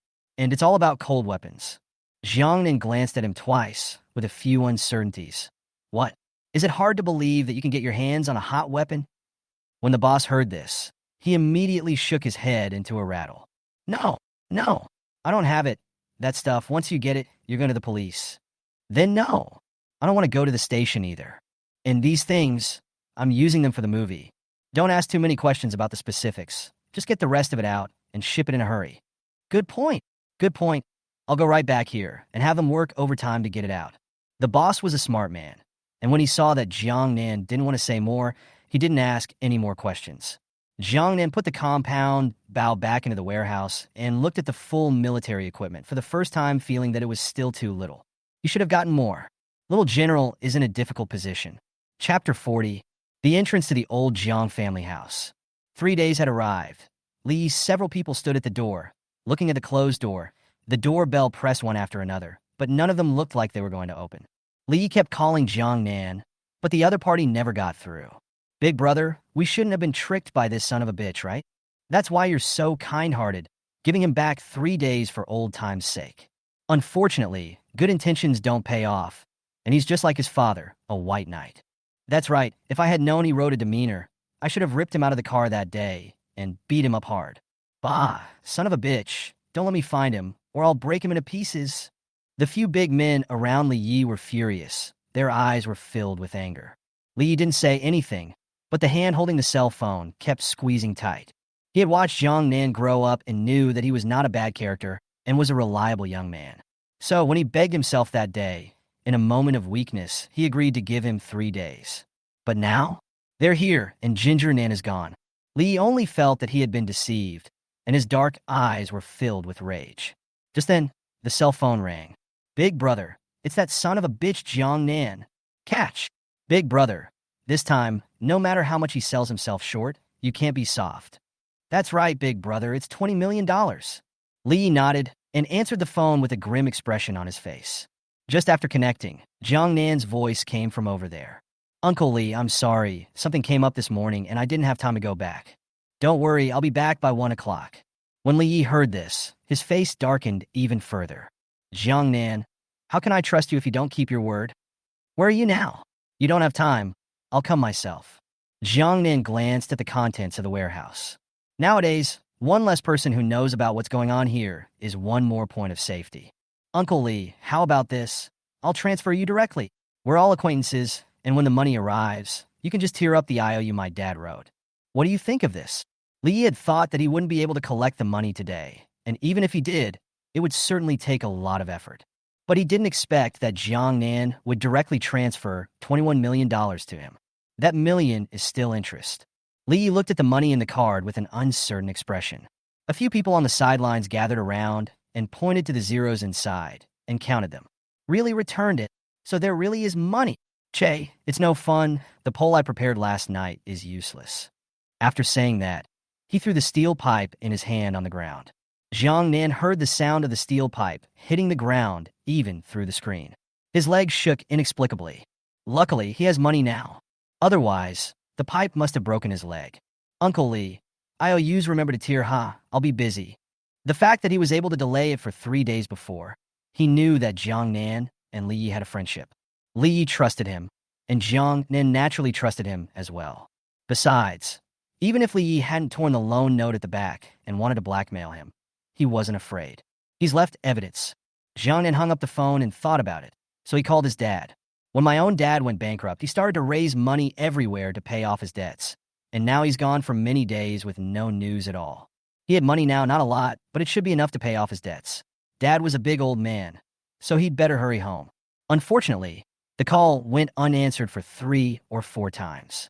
Jiang Nan watched the big truck slowly drive up not far away, so he had to send a hasty voice to his dad. 5 tons of pork, 5 tons of beef. That's a lot. Jiang Nan also ordered, from him, a large batch of dry ice for freezing meat. After watching the last car leave, Jiang Nan closed the warehouse door. Chapter 41. Carrying a small tripod, he took the lead and went to the warehouse full of brined chicken legs, brined chicken eggs, and brined duck legs. These can be ordered personally by Li Hu, the little god of wealth. It's also his god of fortune, and that's a big leg to hold on to.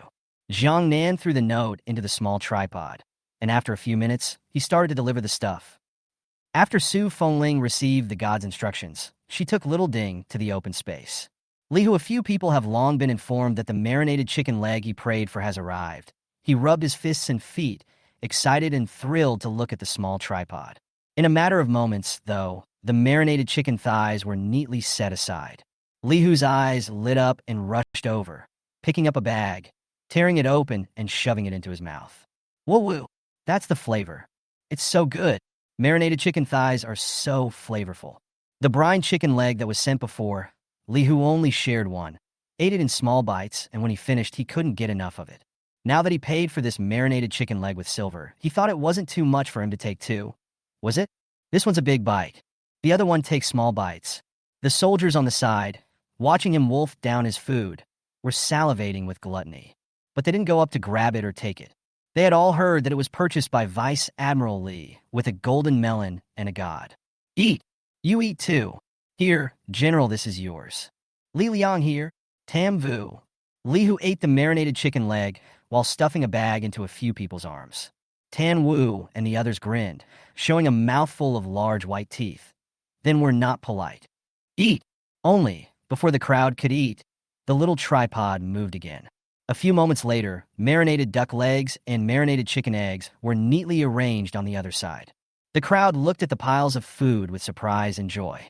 General, this stuff, it's too much, isn't it? There's actually marinated chicken eggs? Eggs, I know, but I've never had them brined. Whatever, I'll have one first. I'll take these marinated chicken eggs too. For a moment, everyone rushed towards the marinated chicken eggs. Bang!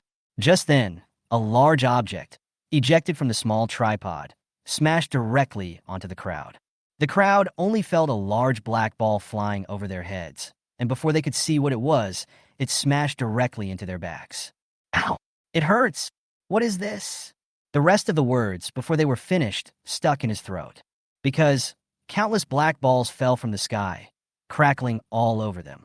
It wasn't until a long time had passed that the movement in the small tripod stopped. The crowd was covered tightly, struggled, and crawled out of it. What the hell is this? Tammo had just said a few words when an apple was shoved into his mouth. The sweet and sour flavor instantly swept through his mouth, and he instinctively took a bite, splashing juice everywhere. Yummy! It's so good! Woohoo! What kind of fruit is this? It's so delicious! Tan Wu took the apple and gnawed on it frantically, like a hamster feeding. A fist-sized apple. In the blink of an eye, even the core of the apple was eaten cleanly by him, and even at the back, he licked the apple juice in his hand with an unfulfilled desire. Chapter 42. He licked it before reacting to how obscene his actions had just been. He blushed and looked up in embarrassment. But when he saw the others, the little bit of embarrassment in his heart instantly vanished, only to see that not only him, but even Li Liang, Li Hu, Zhaoan, and several others hugged the apple and crazily gnawed on it. Not only them, even Su Fengling ate sweetly. Only, she wasn't as fast as them, but she had a contented expression on her face, contrasting with the normally cold and frosty great general. When Su Fengling saw someone looking at him, his movements gave a start, and a cold eye immediately swept over. Tammo shivered in fear and withdrew his eyes, focusing them elsewhere. It was then that he saw that the ground was full of such fruits, as well as fruits the size of pot lids. Tan Wu's mouth opened wide in shock as he hurriedly ran to Su Fengling's side and asked with his hands in the air, "General, what is the name of these fruits? I've lived this long, and it's the first time I've seen a fruit that looks this good." The others also finished nibbling the apples in their hands and said in unison, "Yes, it's so sweet, so delicious. One bite, all tart and sweet. It's good to have something from the gods. My old man has lived for more than 60 years, and it's the first time I've seen it, a fruit that grows so big and looks so good. This fruit, the skin is black and green, but the flesh inside is all red, and when you bite into it, it's all juice. This too." The crowd was talking and excited. They also had fruits that they could eat, but those were very sour, and the fruits were so hard that they didn't taste good at all.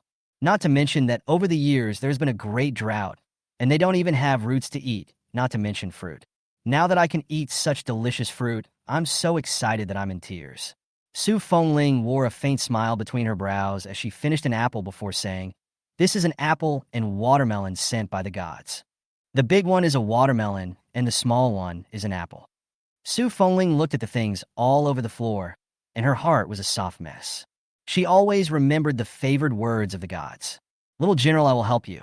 The gods never tell lies. Look, isn't it helping her now? She clenched her fists and secretly vowed that she would hold Sangzhou and never let the gods down. General, there are still seeds in this watermelon. We can collect the seeds, and we can plant them later when we have enough water. The butler carefully held the watermelon seeds, and as he spoke, he wrapped them up in a garment cloth. That's right, by that time, we'll have repelled the Turkic army, grown apples and watermelons in the city, and sold them to all parts of Dian. Then Sangzhou City will get better and better. And apples. If I beat back the Turkic army, I'll go grow apples. Su Fengling looked at their grandiose appearance and nodded. Good. At that time, I prayed with the gods for the method of planting. 1 egg of marinated chicken and 1 leg of marinated duck for each of the people. Apples sent into the barracks. The watermelon was cut into small pieces, 1 for each of the soldiers and the people.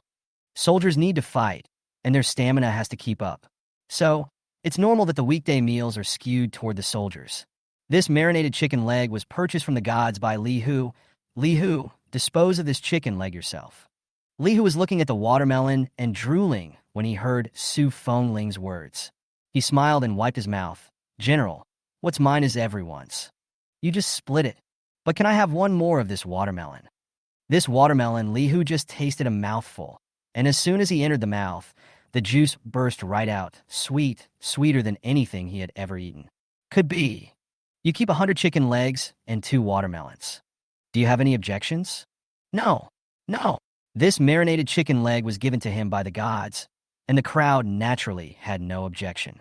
Su Fengling was just about to continue speaking when another note was ejected from the small tripod. Chapter 43.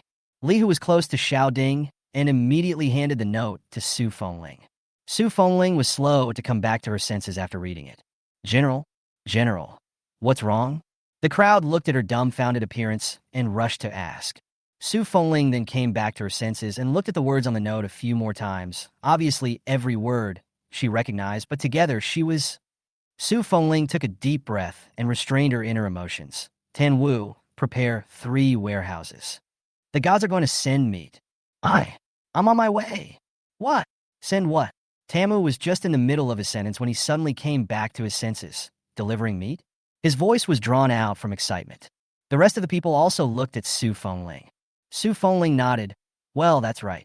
It's a whole 5 tons of pork and 5 tons of beef.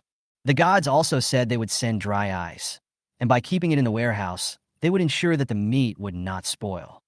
The word dry ice was very much something they had never heard before. Don't know what dry ice is either, but since there is a god, he has given countless things that they do not know, like marinated chicken eggs and legs, like apples and watermelon, like halo grass, and now dry ice. Strange and unseen, but they knew it was good. But at the moment, the crowd's attention was on the meat. General, did I hear you right? Really meat? And there's beef. I didn't even think I'd get to eat beef in my lifetime.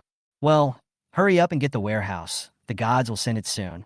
As soon as Su Fengling's words fell, a group of soldiers immediately began to clean the warehouse. It was as if the gods had opened the eyes of heaven, and they just happened to clean the warehouse and put the little tripod in. Box after box of dry ice in wooden containers sits in the warehouse. The crowd only felt a coldness come over them, and all of a sudden, they were refreshed.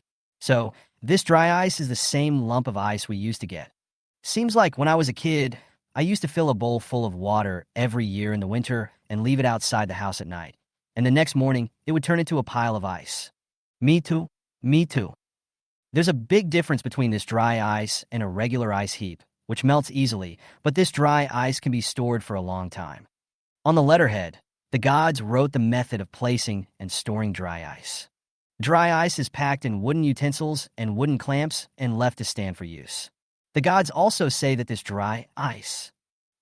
Before Su Fengling finished speaking, the water in the bowl of a junior soldier spilled on the dry ice, and a white smoke suddenly rose from the dry ice, which startled the crowd. I have a mother. This thing is so evil. Why is it still smoking? If you don't know, you'll think you're seeing a ghost in broad daylight. When the young soldier saw this scene, he thought he had broken the dry ice, and with a plop he fell to his knees and begged for forgiveness. "General, I was wrong. I was just too hot and tired to drink water. I was the one who didn't hold it steady and let the water spill over the dry ice, spoiling the sacred object given by the gods. General, it was my fault," the little soldier said, and hastily began to kowtow. "There, it's not your fault. The god said above that when this dry ice meets water, it will emit white smoke, so don't touch the water on weekdays." The soldier wept with joy and stood up in a hurry, reaching out to wipe the cold sweat from his forehead. "General, what else did the gods say?" "This dry ice is amazing. We have to store it carefully. The gods also said to keep our hands and grain away from the dry ice and just place it in a corner." Chapter 44. When the crowd heard Su Fengling's words, the hands that had just been stretched out were violently retracted. They looked at the dry ice emanating coldness in the corner, and for a moment, stood in awe, their bodies collapsing and not daring to move a muscle. "It is a great disrespect to the gods to spoil what they have given you. They have to be careful and careful again." Just then, the little tripod moved again. After burning incense, the crowd looked at the 5 tons of beef and 5 tons of pork that appeared in the warehouse and stared in amazement. In the warehouse, there was silence for a moment. It was a while before an excited voice came from the crowd. "Yes, it's meat." Because he was so excited, he broke his voice directly, and this word meat was extraordinarily harsh. But nowadays, no one cared about this detail. Everyone was staring at the meat in front of them, like a hungry wolf staring at its prey. Su Fengling was the first to come back to her senses as she took a deep breath and nodded, solemnly saying, "That's right. It's pork and beef from the gods." The corners of Su Fengling's eyes were a little moist, and her voice was a little choked. "The gods are just too good to them. Another fruit, another chicken leg, and if you also send so much meat, an extremely valuable beef. On the contrary, their tribute to the gods was all worthless porcelain." Su Fengling was ashamed, secretly calculating that next time he would send better and more tributes to the gods. My own mother lo really beef my life have not eaten beef it." "Oh, me too, guys, I can't help it, let me bite first." After a soldier finished speaking, he directly rushed over, took a bite of fresh pork, and wolfed it down. Blood ran down the corners of his mouth, but he ate happily and flavorfully. Eating raw pork is nothing. In the years of the Great Drought, there was no food to eat, gnawing on roots and eating dirt. If you can catch a rat in the gutter, it's a good way to improve your diet and get a full meal. Raw rat meat is an unattainable delicacy to them all. Not to mention raw pork. Someone took the lead, and others flocked to it. However, even though they enjoyed the food, each of them was very measured, and each of them just took a small bite and ate it with satisfaction. For a while, each of the 4 vice-generals, down to the small soldiers guarding the warehouse, ate a mouth full of blood. Tan Wu picked up his dagger and cut a small piece, handing it to Su Fengling. "General, taste it. It's very flavorful, sweet, and doesn't smell fishy at all." Su Fengling is not some dainty little woman. She is a female general who crawled out from the battlefield and from the door of the ghosts, and it is normal to eat rats and snake meat in raw form. She took the pork from Tambu's hand and ate it. It's delicious. What the gods have given us is delicious." "Yeah, a couple days ago, I felt like just having a bite to eat and a drink of water would be fine. It was then that the gods sent rice and water, and it was the best white porridge and the cleanest water I had ever eaten, and I thought that, at that time, it had been the best period of my life. But with the gods, this is only the beginning. We have milk in all flavors, we have fruit, we have marinated chicken legs, marinated chicken eggs, marinated duck legs, and now we have pork and beef. These things a few days ago, I wouldn't even dare to think about them. Who says otherwise? Not only do the gods give us food and drink, but they also give me this defensive armor, helmet, and this long sword. We also defeated the Turk army with the help of the gods and killed that son of a bitch Russell. That's right, since we have the gods, our lives are getting better and better, and we have more and more to look forward to." Chapter 45. General, the god is the benefactor of our Sangzhou city. We want to build a temple for him and create a golden body to be worshipped by all the people. General, we would like to build temples for the gods. Soldiers were on their knees in the warehouse. Su Fengling was pleased to see them like this. Worthy of being a soldier brought out by her, Su Fengling knows how to be grateful. "Yes, Zhaoan, you are responsible for selecting a piece of feng shui land, and the construction of the temple will be left to you." Jiang only felt that this task was more important than having him build and reinforce the city walls. He clasped his hands and said solemnly, "Don't worry, General. I will definitely build the best temple for the gods." Su Fengling nodded, her eyes falling back to the pork and beef. "Pass on the order that each family may share 1 pound of pork and 1 pound of beef. Send the rest to the barracks. The enemy will soon counterattack, and the soldiers must keep up with their meals. Only when you have enough to eat and have strength can you better go into battle and kill the enemy." Yes. After Su Fengling finished arranging the pork and beef, she took Xiao Ding out of the warehouse. She had just come out when she felt a shaking coming from the small tripod. She knew it was another delivery, and she immediately backed away with the crowd. Just exiting, defensive armor and defensive helmets were neatly placed on the floor. Wow, that's a lot of armor and a lot of helmets. So many that not only the soldiers, but even the people can each have a set. That's right. That way, the people in the city won't have to worry about the cold arrows that the Turkic army is firing indiscriminately. A few people were talking and studying the armor and helmets with glee. The armor and helmet are still just as bulletproof as before. Things given by the gods are only better. How can they be worse? Don't let the gods hear you. You're showing great disrespect. The soldier who had just spoken, his face went white and he trembled in fear. What to do? Did the gods hear you? What if the gods hear about it and stop helping them? Then he's the center of the entire Sioux army. For a brief moment, the soldier brainstormed dozens of big pictures. Su Fengling looked at his appearance and patted his shoulder, saying in relief, "Don't worry. The gods are good people, and he won't be bothered with you if he hears you." The soldier swallowed hard and asked timidly, "Really?" Su Fengling nodded. "Of course the gods are the best gods. Don't think about that. Hurry up and hand out these armors and helmets." "Yes, General, I'm on my way." The soldiers were overjoyed at the news and ran out, clutching their armor and helmets. But just halfway there, he hurriedly ran to Su Fengling again. He took out a few copper coins from his bosom and said with some embarrassment, "General, can you take these copper coins and offer them to the gods for me? This is all the silver I have now, and when I later save more, I will offer it to the gods again. I want to thank him for bringing us such delicious food. I love that watermelon." The soldier nervously looked at Su Fengling. He also wanted to send better and more things to the gods, but he was just an ordinary soldier who received monthly money, and these few copper coins were still his hard-earned savings. Chapter 46. Su Fengling looked at his face sincere. The back of his hands, face, clothes are full of yellow sand, but the palm of his hand and the heart of a few copper coins by him is to wipe clean. Her heart is very touched. She took a copper coin and tapped him on the shoulder. "Okay, I'll send it to the gods for you later. I would say that it was my soldier, Big John, who offered him." Soldier Daqiang nodded fiercely, his eyes narrowing into slits as he smiled. "General, these pieces?" Su Fengling glared at him. "Keep saving these few pieces in the future. Bring them to marry your wife, and when the time comes, offer an altar of your wedding wine to the gods." Hey, good. Good wedding wine. Good wedding wine. Why don't you get to work? "General, I'm on my way."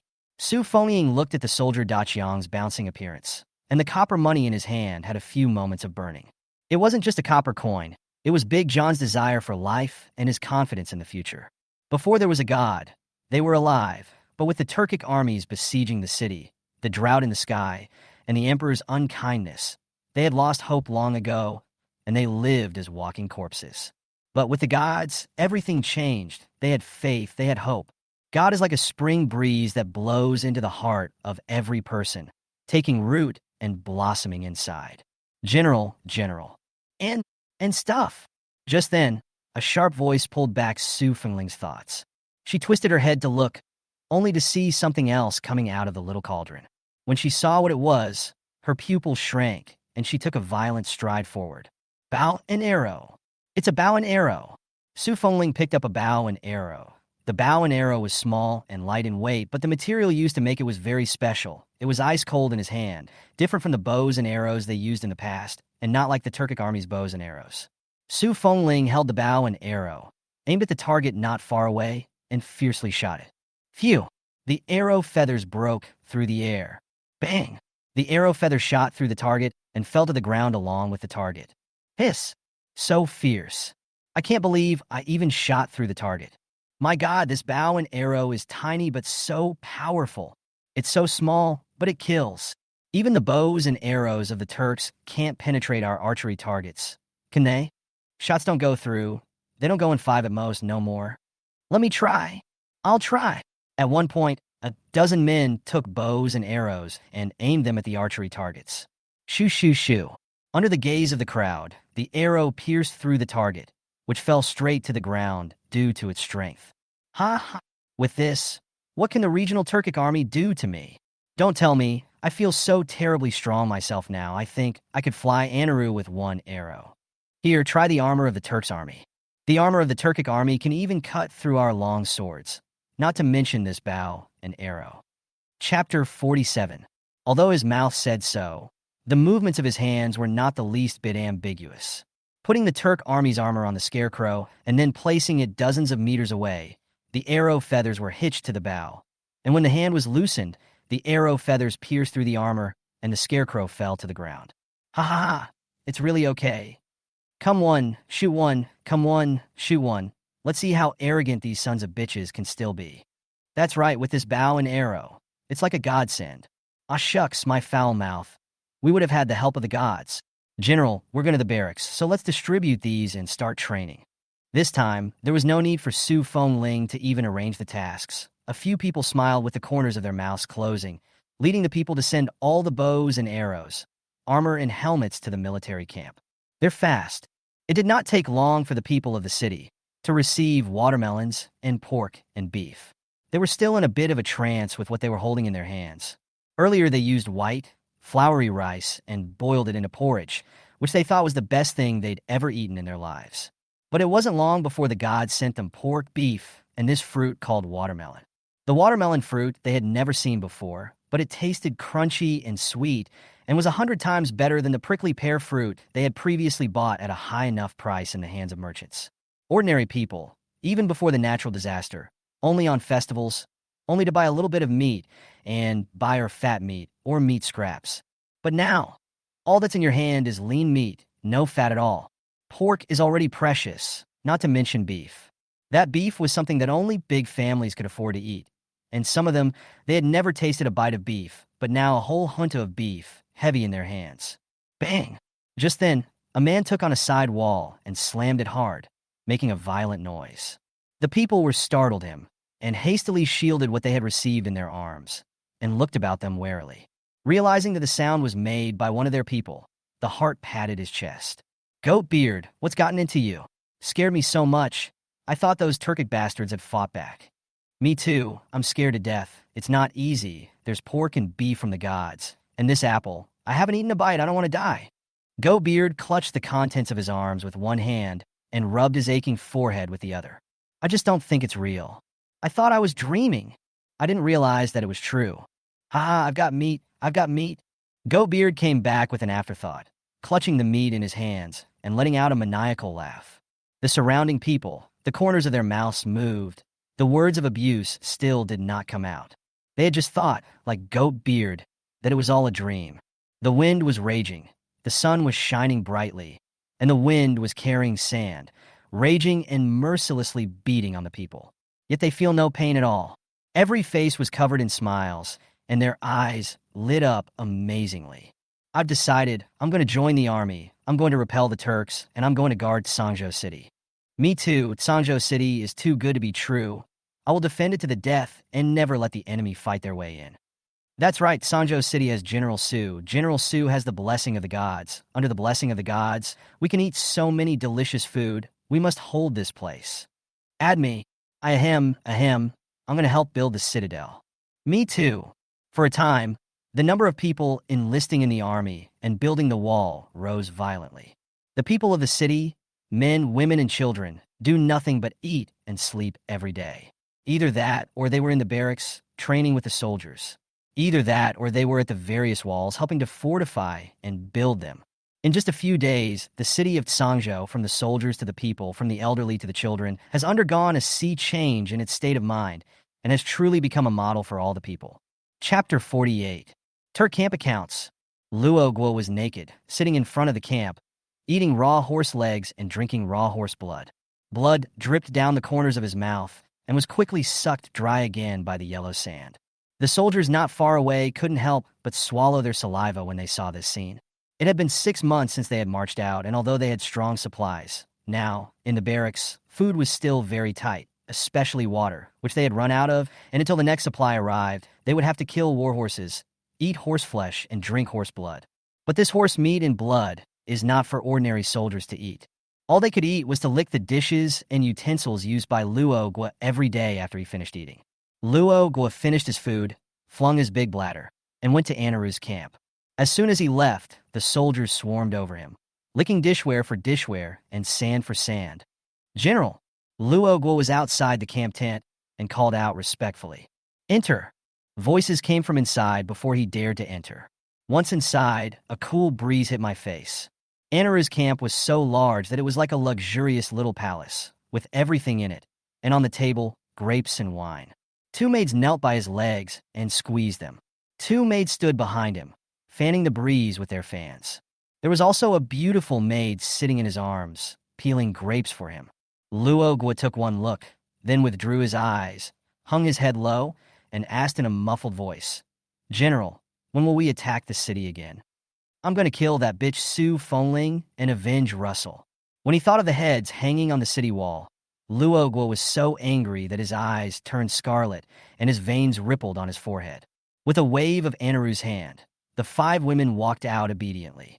"I heard that a god has appeared in the city of Tsangzhou." Anaro touched the jade trigger on her thumb, looking uncertain. Luo Gua was unimpressed. "Huh, a god? The Endbringer doesn't believe it. This must be something that bitch Su Fengling made up to stabilize the military's heart. In my opinion, Su Fengling and her soldiers have long been strong. We only need to launch a one-time onslaught to capture Tsangzhou City. Besides, even if there really are gods in the world, how could a god choose a woman like Su Fengling? The gods aren't blind." Luo Gua's words were filled with disdain and hatred for Su Fengling. He hated to break Su Fengling into pieces nowadays. If it wasn't for the military order, he would have sneaked into the city and hacked that bitch to death. What is the explanation for the appearance of rice and water in Tsangzhou City? Anaro said, glancing at the table's arrangement of rice and water. These are the things that were obtained from those 3 great infernals. The news of the gods came from the 3 of them as well. Anaro also got that there was food and rice in the city, and that was why he immediately launched an attack on the city. But I didn't expect to lose the battle that was so imperative. Hundreds of daredevils died in the secret passage. His army also sacrificed more than 10,000 men after the battle. It was the largest number of deaths since he had been on the campaign. The calmer Anaru's face was, in reality, represented the more angry he was. Luo Gua's heart skipped a beat, and some cold sweat broke out on his forehead under the pressure of his might. "General, so Russell died in vain? Hundreds of people in the death squad died in vain." Luo Gua forced down the fear in his heart, raised his head, and looked at Anaro. Anaro glanced at him faintly for a few moments and ticked the corners of her mouth. "What's the rush? I didn't say I wouldn't attack the city." Chapter 49. Rest for 3 days, and in 3 days attack the city. This time, I'm going to blood-wash Tsangzhou City. Anaru's voice was soft, as if she was talking about something unimportant. "Yes, General. My lord will go and prepare." Luo Gua just walked to the door, his footsteps lurched, and he turned to Anaro and said, "I don't know what Su Fengling did to that secret passage. Once our people went in, they could never come out. Russell's body was in that secret passage, and when he came back, he tried to enter it several times, but just as soon as he went in, he felt dizzy, and none of the small soldiers he sent in even came back. I'm afraid I'm dead in there too." Luo Gua had always looked down on women, looked down on Su Fengling, and now, having lost to a woman he looked down on in every way, emotions such as unwillingness and anger had already swept through his chest.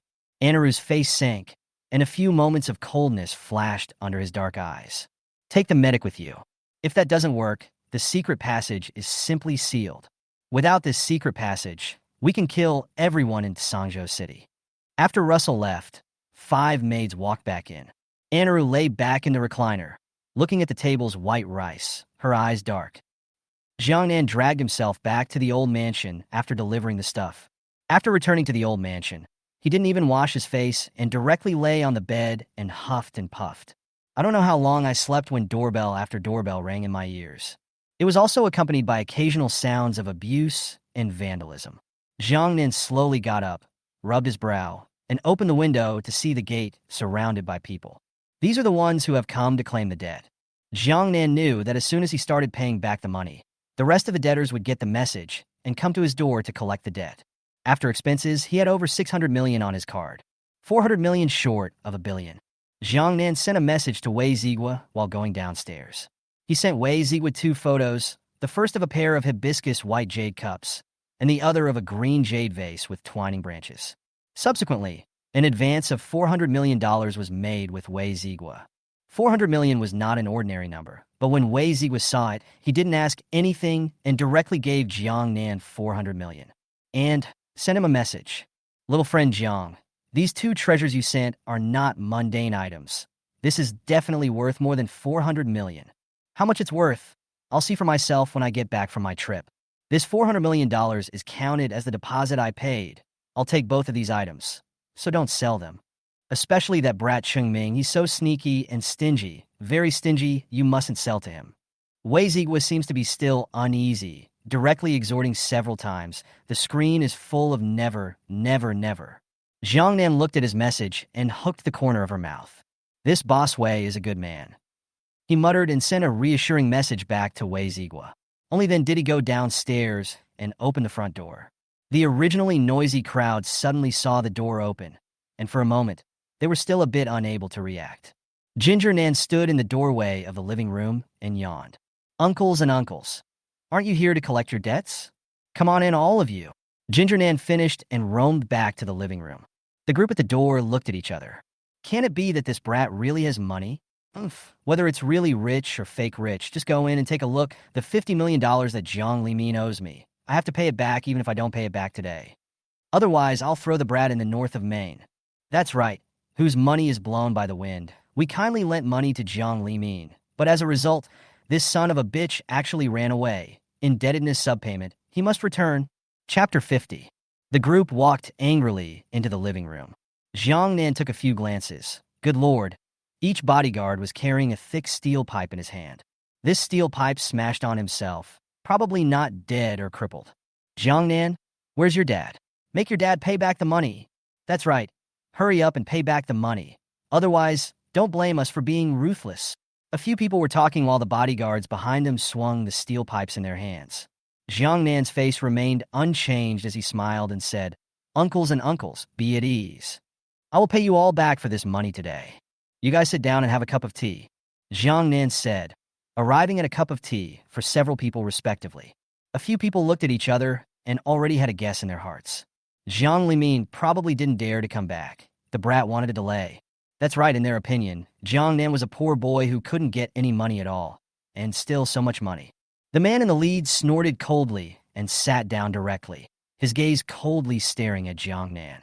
The deep, dark pupils, with a ruthlessness, looked deeply at Jiang Nan for a few moments, only to see that the Jiang Nan in front of him was unchanged, and even more so, facing so many people, the corners of his mouth still carried a faint smile.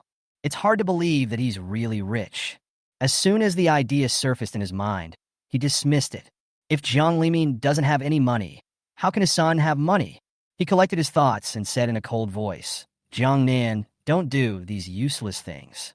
We're here today for one purpose only, to get back the money that belongs to us. No matter what you do or say, it's useless. Uncle Lee, I know I'll pay it back today.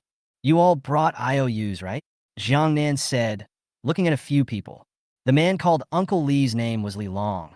He let out a cold snort, and with a stretch of his hand, the bodyguard immediately handed him the IOU respectfully. Sure.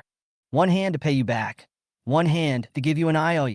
Li Long didn't think that Jiang Nan could come up with $50 million, holding the loan note and looking at him with a grim gaze.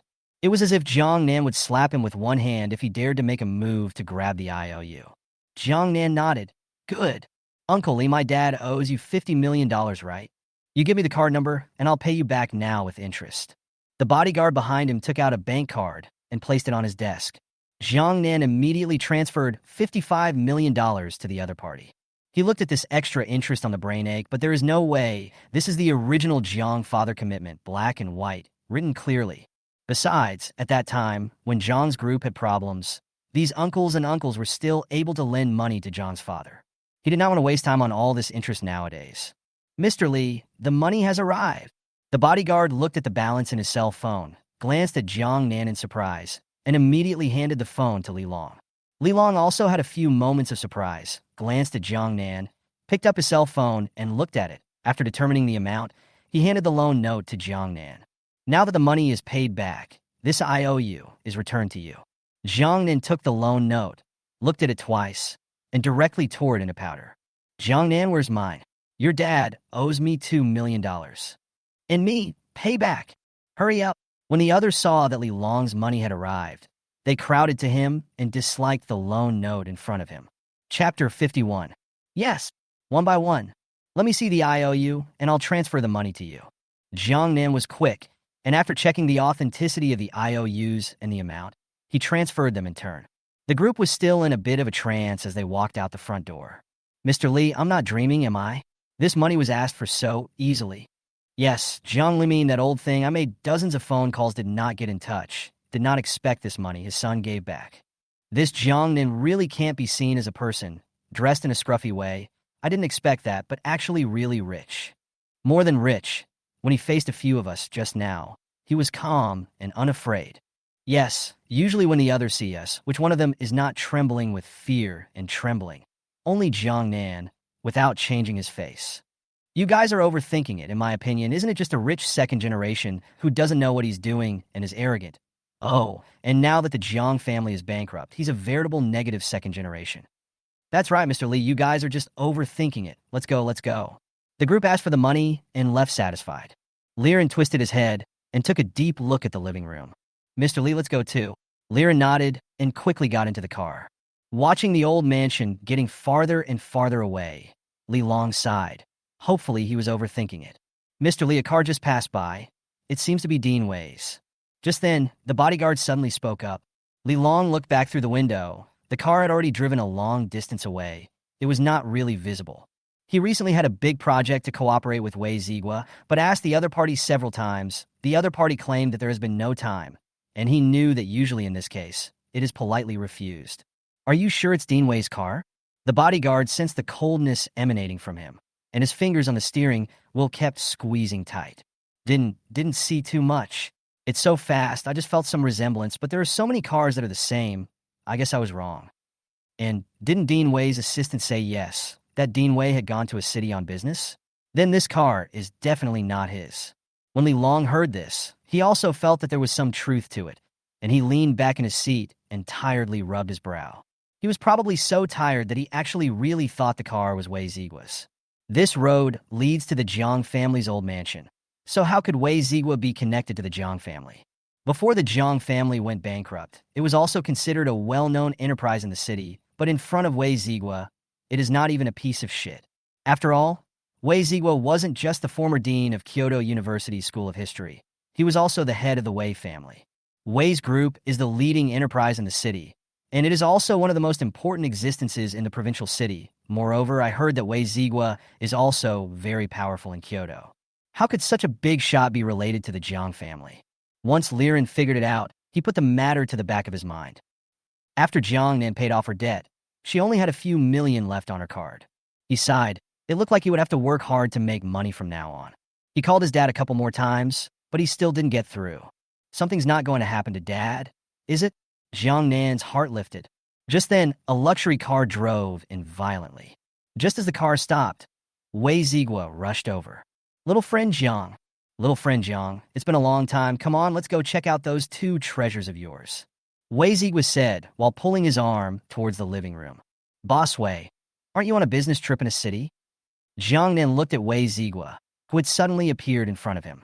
Chapter 52.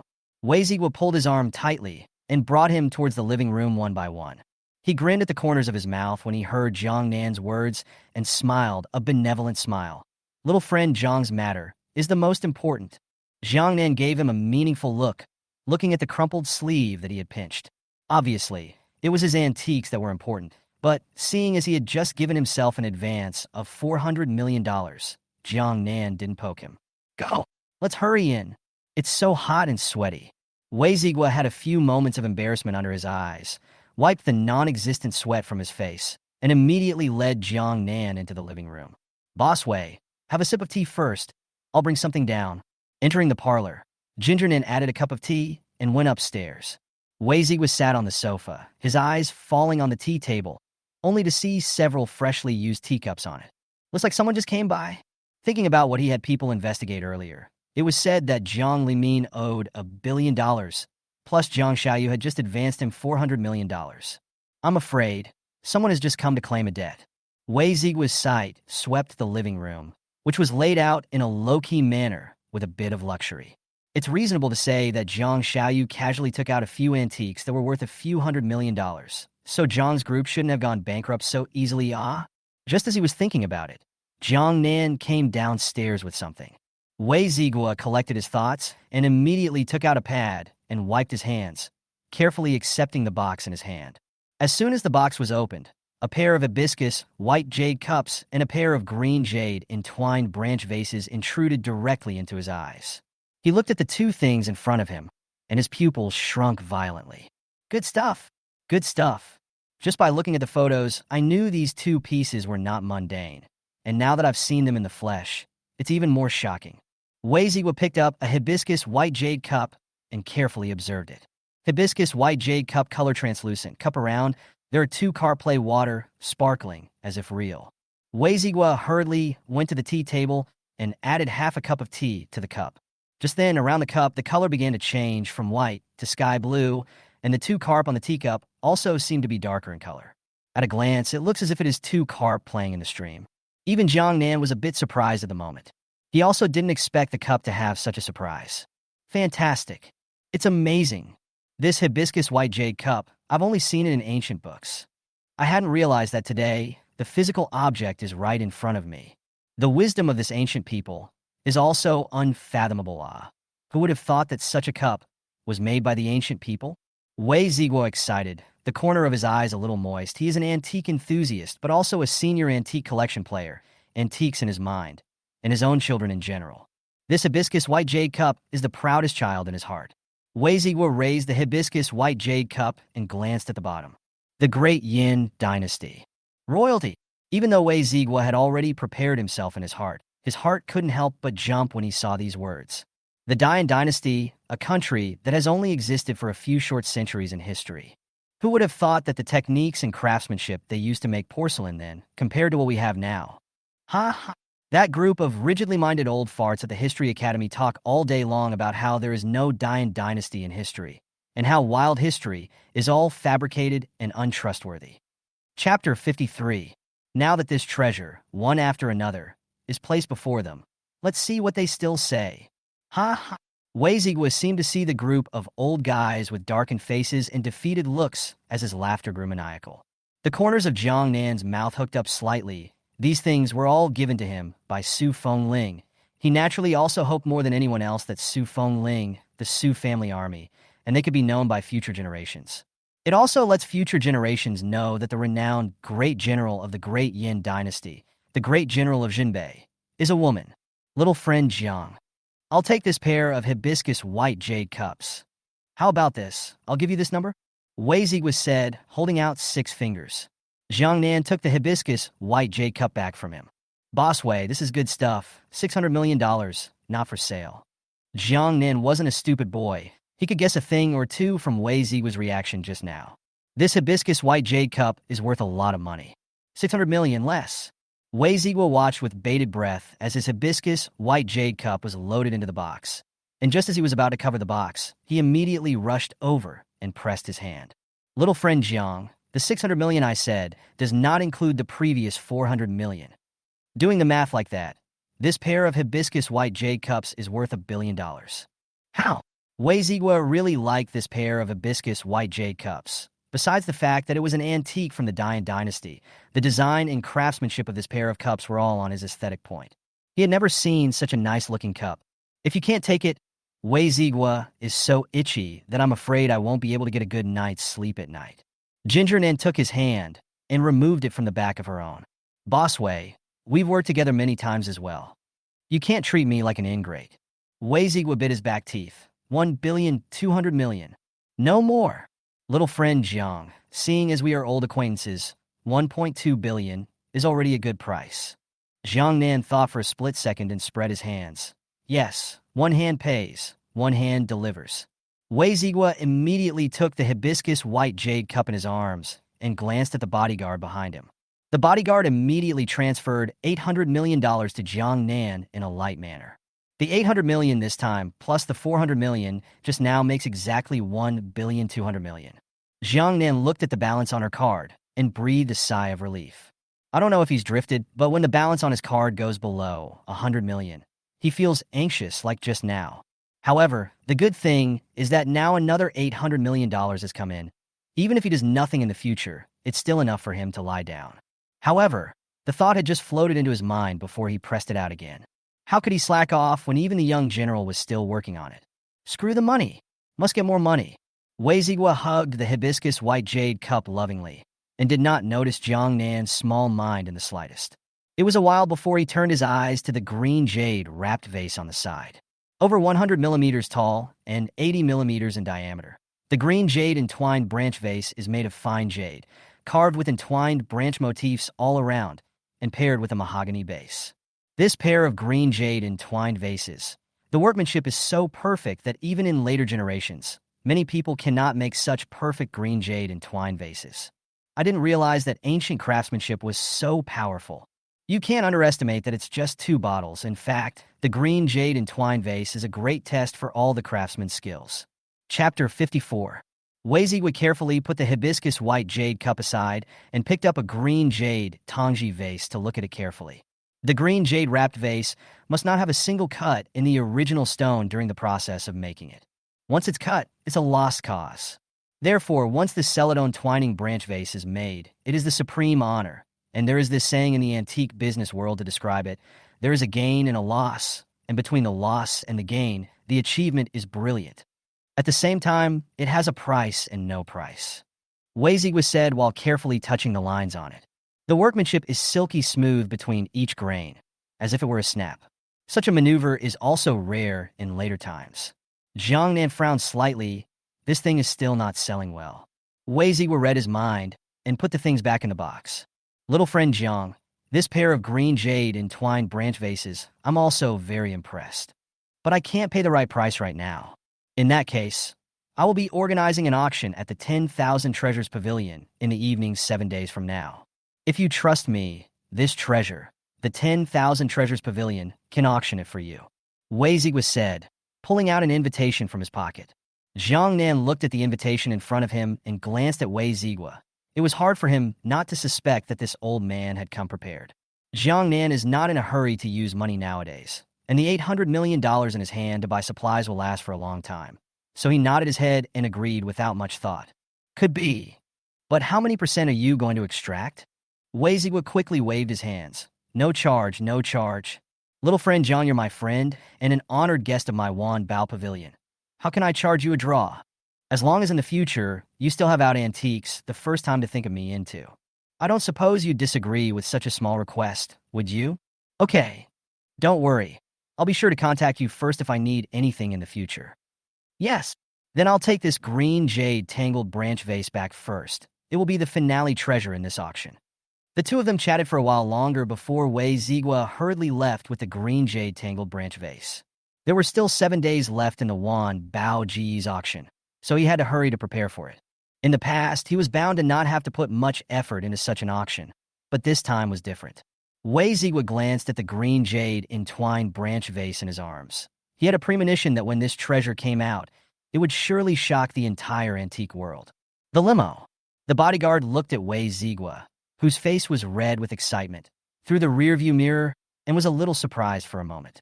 He was Wei Zigua's personal bodyguard and had been following Wei Zigua for more than 10 years, so he knew Wei Zigua's identity well and knew his character. On weekdays, Wei Zigua is a smiling tiger, smiling at everyone, but the smile does not reach the bottom of the eyes and did not put those people in the eyes at all. However, through these few days of observation, he realized that Wei Zigua's smile was very sincere every time he saw Jiang Nan. He couldn't figure out where a bankrupt Jiang, a bankrupt rich second generation who could hold a few antiques, deserved to have Wei Zigua think highly of him. Not to mention the provincial city, But in the urban area, there are not a few rich second-generation people who can afford to take antiques. On the contrary, Wei Ziguo was only pleasant to this Jiang Nan. He couldn't figure out what his master was thinking. After thinking about it for a while, he still couldn't help but ask, "Family master, is there anything special about this Jiang Nan?" How could Wei Ziguo not know what was on his mind? His hands did not stop moving, and he said carelessly, "Well, he's very special. In the future, it will be the guest of honor of the Wei family. To dishonor him is to dishonor me." A light voice, not much emotion could be heard, but it caused cold sweat to seep out of the bodyguard's back. Chapter 55. He gripped the steering wheel tightly and hastened to say respectfully, "Yes." Wei Ziguo wasn't bothering with him, admiring the two treasures to himself, when suddenly his finger lurched and he said with some chagrin, "Oops, just now I actually forgot to ask little friend Jiang about the great general of Jinbei. He has so many ancient objects from the Dian dynasty. He must have this general's as well. I'll have to ask next time we meet." Wei Ziguo had a hunch that Jiang Nan would be his guiding light on the road to studying this part of the history of the Dian dynasty. Jiang Nan didn't know what was on Wei Ziguo's mind. After sending Wei Ziguo away, the old mansion also quieted down. He was the only one in the large living room, and he was lounging leisurely on the couch. Debt-free, he was in a good mood and pulled out his cell phone to play a few games for fun. But just as he reached into his pants pocket, he felt something silky smooth.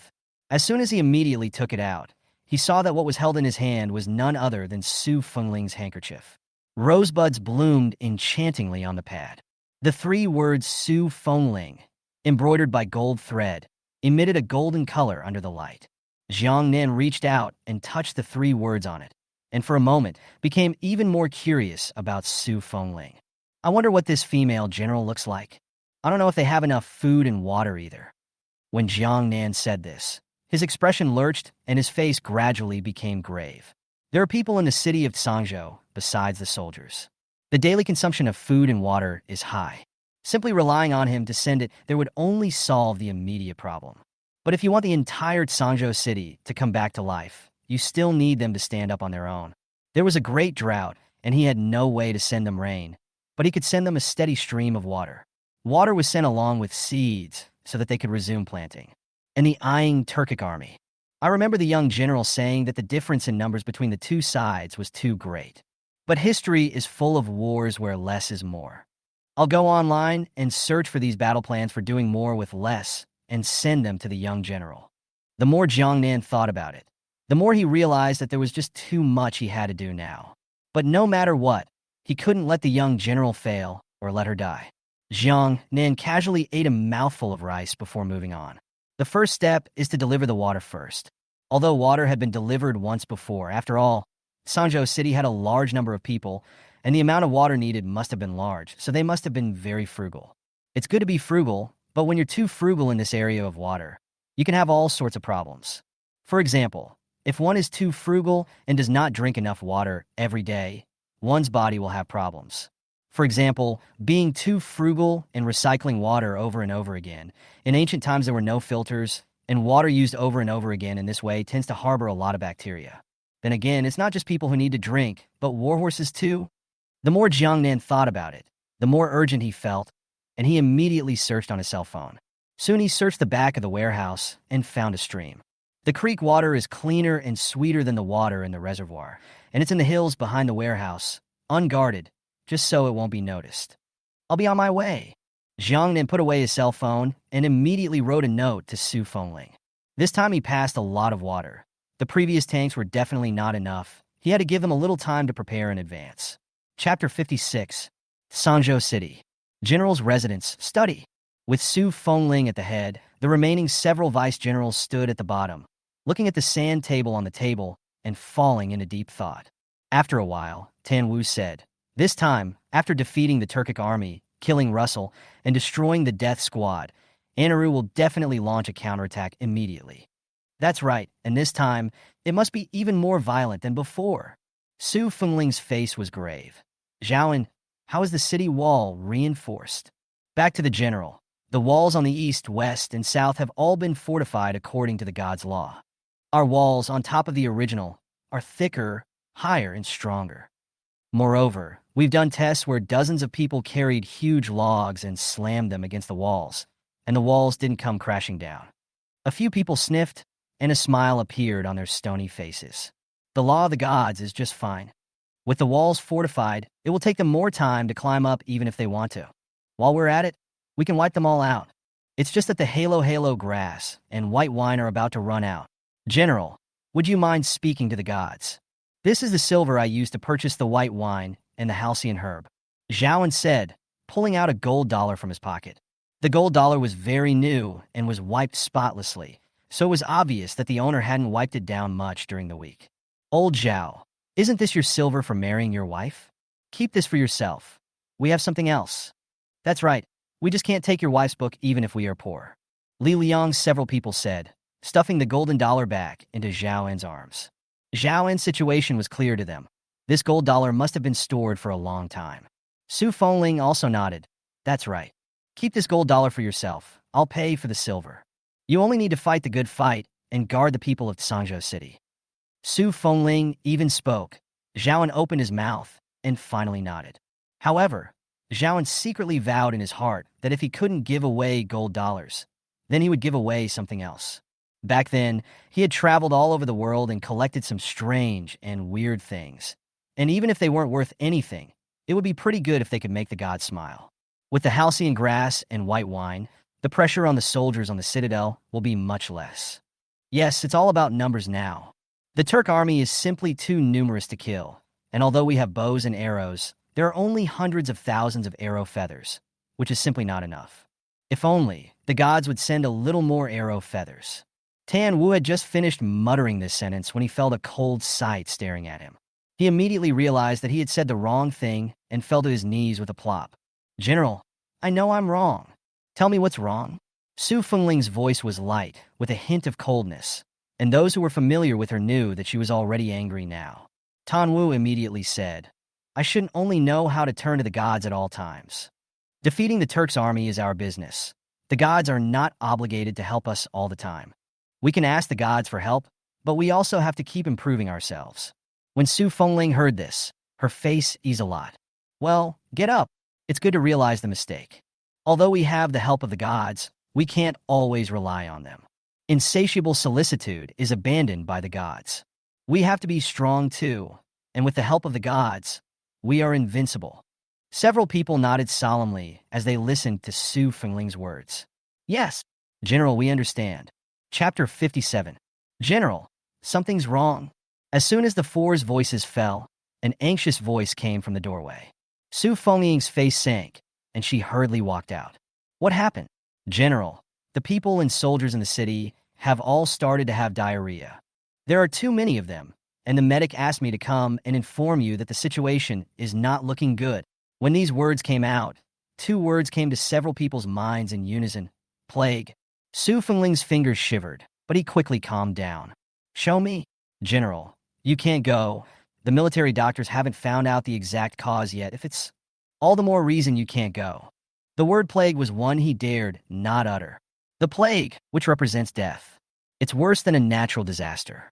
There may still be people who can survive a natural disaster. However, once someone in a city gets the plague, there is almost no chance of life for the people of that city. The soldier who came to deliver the message, with a strong despair in his eyes, his small body blocked in front of Su Fengling. Su Fengling's throat was a bit dry and hoarse. Plague? She doesn't believe it. She didn't believe that the heavens would be this cruel to the Su family army and the people of Sangzhou City. At this point, it has not been determined what caused everyone's diarrhea, and no one is allowed to speak freely until the results are in. You must not disturb the military or the people, and those who willfully create confusion and anxiety will be killed without pardon. The cool eyes flashed with a thick, murderous aura. Yes, get out of the way. I have to go, otherwise the military will be unstable, the people will be unstable, and Sangzhou City will be in chaos again. Su Fengling looked at the soldier in front of her with an expressionless face. She could have killed him with a sword, but she knew that this man was doing it for her good, so she gave him a chance. The soldier looked at her a few times to say something, but finally had to move away.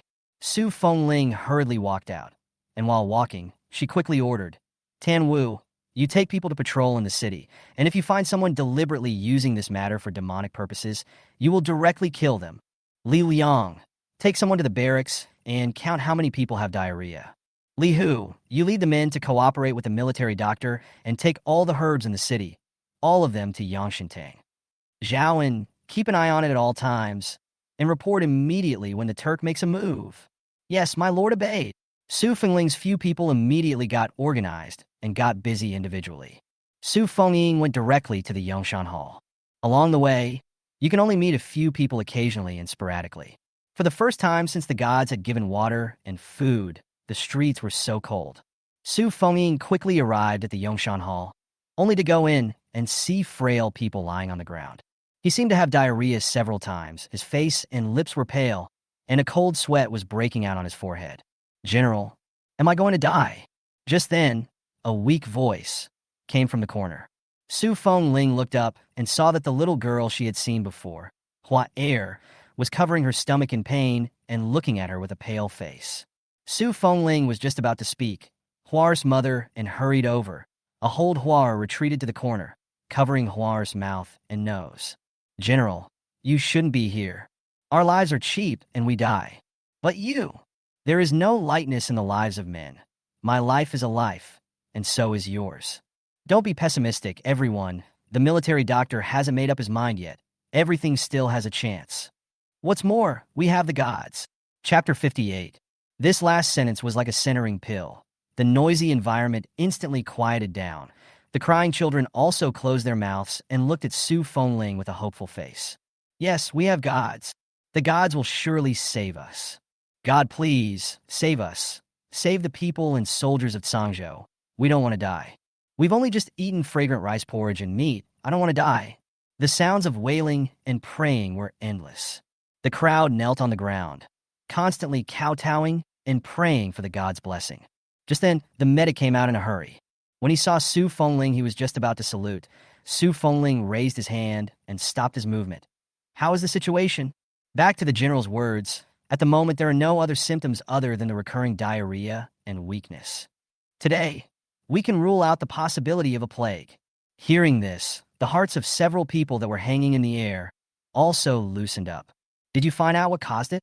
"I think it's probably water." "Water? Is it hard to believe that the enemy army has poisoned it?" The moment these words came out, everyone was like an enemy. Tsangzhou City actually had spies under their tight defense. This was too scary. The medic shook his head. "I didn't see anything toxic in their bodies and their feces.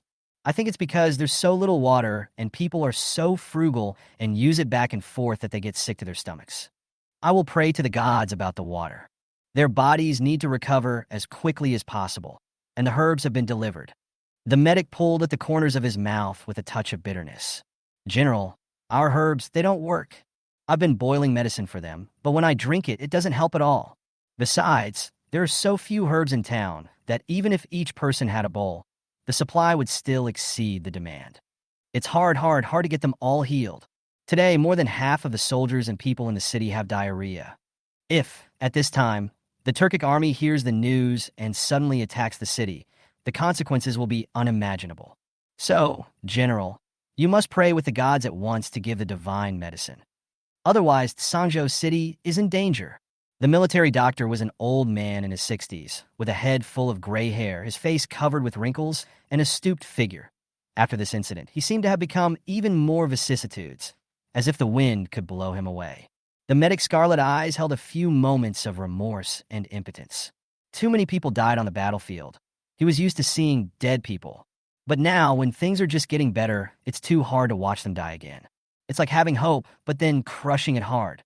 Su Fengling knew the situation was urgent. "Good. You write them down, and I will immediately pray with the gods for medicine. Also, pass on the order that they are only suffering from an unusual diarrhea, not a malady, and that the gods will soon give medicine to put everyone's mind at ease." The more critical the situation, the more important it is to stabilize the military. Jiang Nan was about to drive straight to the warehouse. The stream was just behind the warehouse, where it was off the beaten path and the car couldn't drive up, so Jiang Nan planned to eat dinner at the warehouse and then hike to the back of the mountain. Just then, a note was ejected from the small tripod. Jiang Nan held the steering wheel with one hand while picking up the note with the other and reading it. The more he looked at it, the more his face grew heavy. Sure enough, something still happened. Chapter 59. It's my fault, too, for not thinking things through in the first place.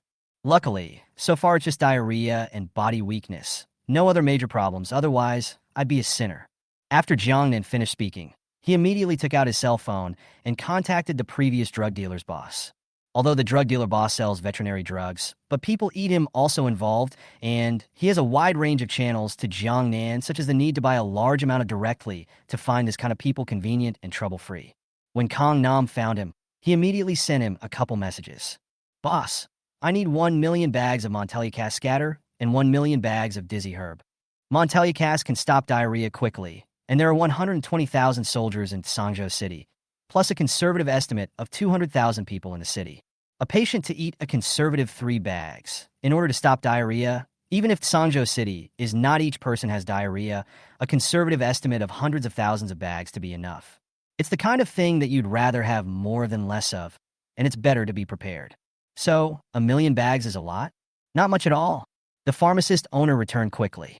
Biggie, I sell veterinary medicine. And with a crying emoticon attached, Jiang Nan automatically ignored that emoticon. Veterinary medicine is also medicine. You must have connections. Get it to the warehouse for me before 6 tonight.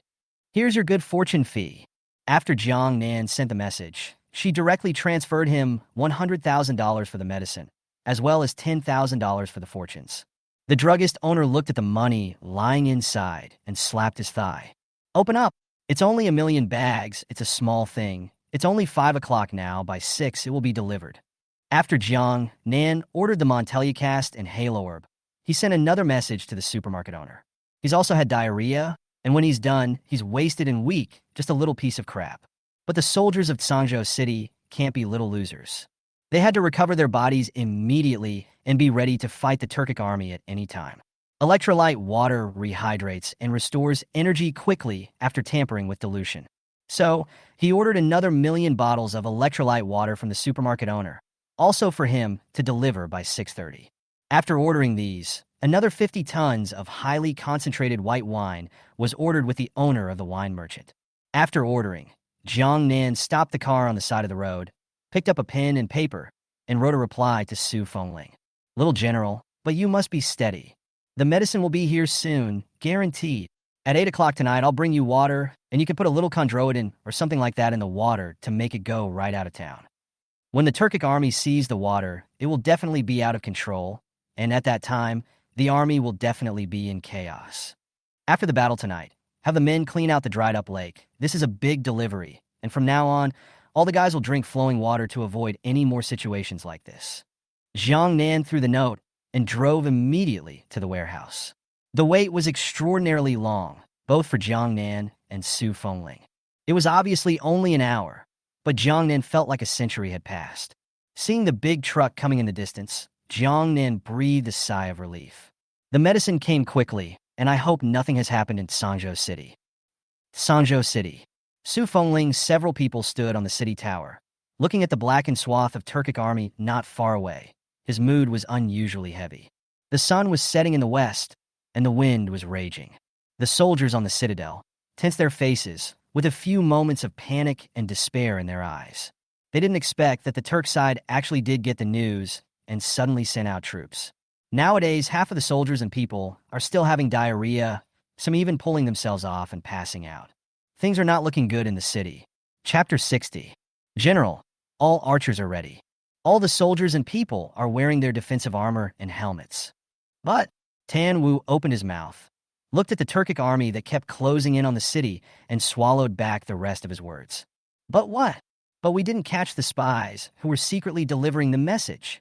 When Tan Wu said the word spy, his fists, which were hanging down to the side, clenched violently, his nails sinking into his flesh and dripping with blood, and it took the pain that drilled through his heart to make him regain a few moments of composure.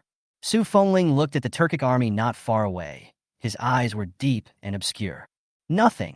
Sooner or later, we'll catch him out. What did the gods say? The gods said to send divine medicine at 6. The halcyon herb and the highly concentrated white wine we need will also be delivered.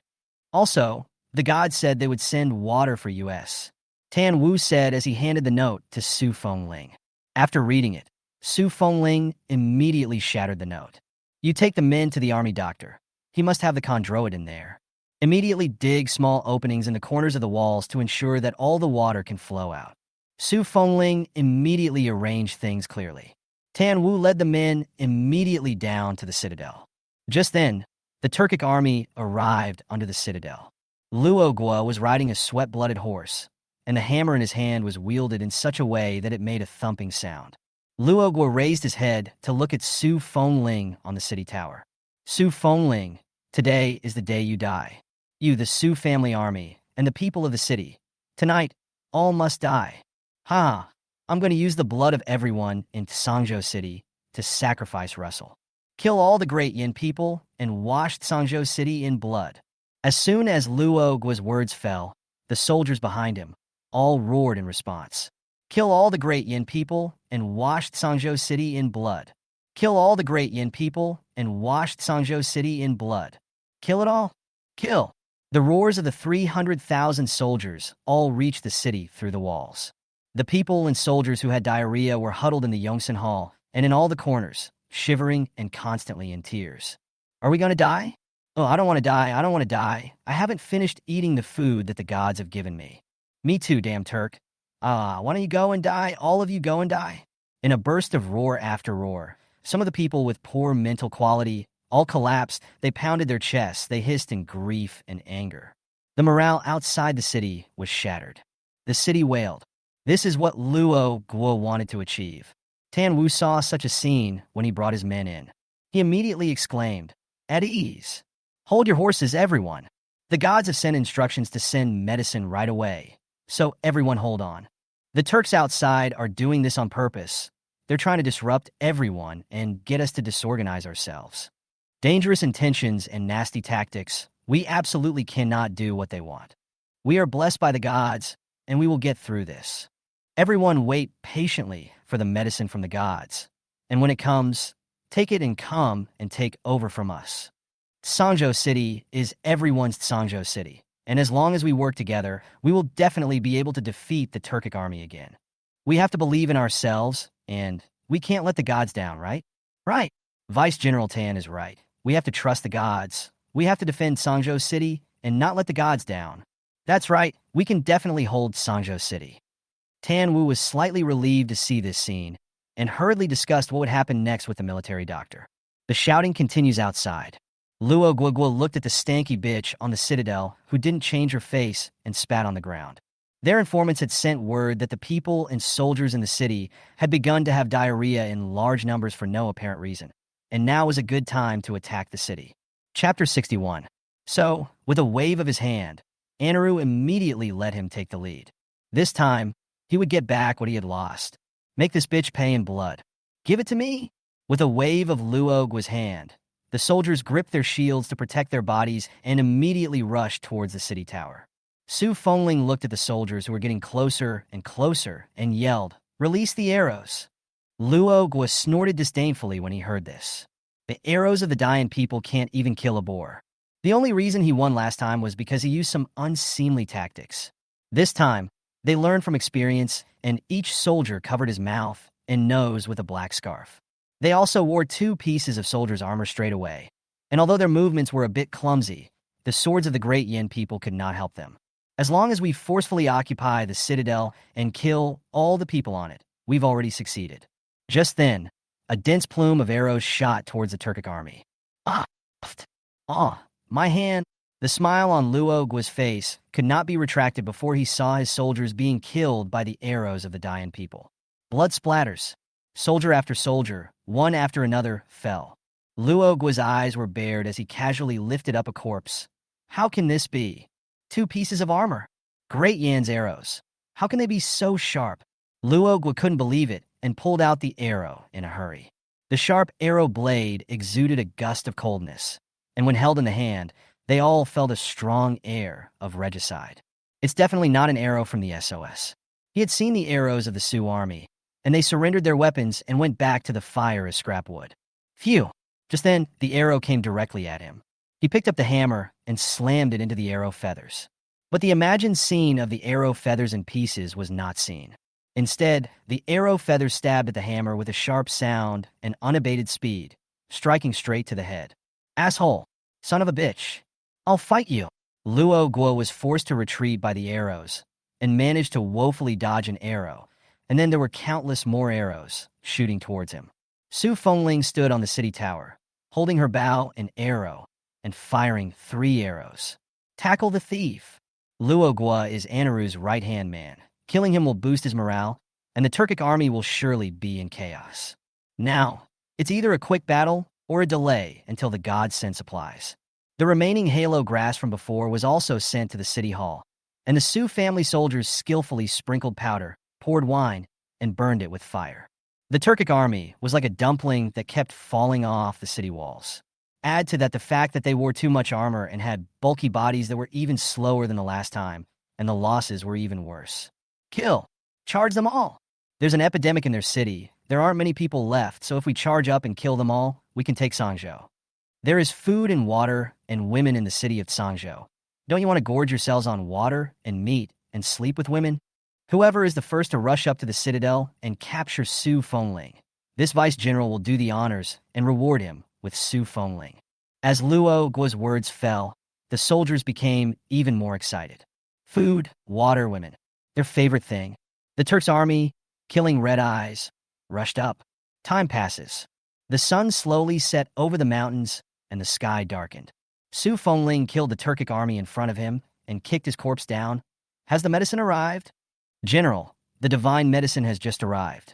You can rest assured that the people of the city have organized themselves to feed the sick soldiers.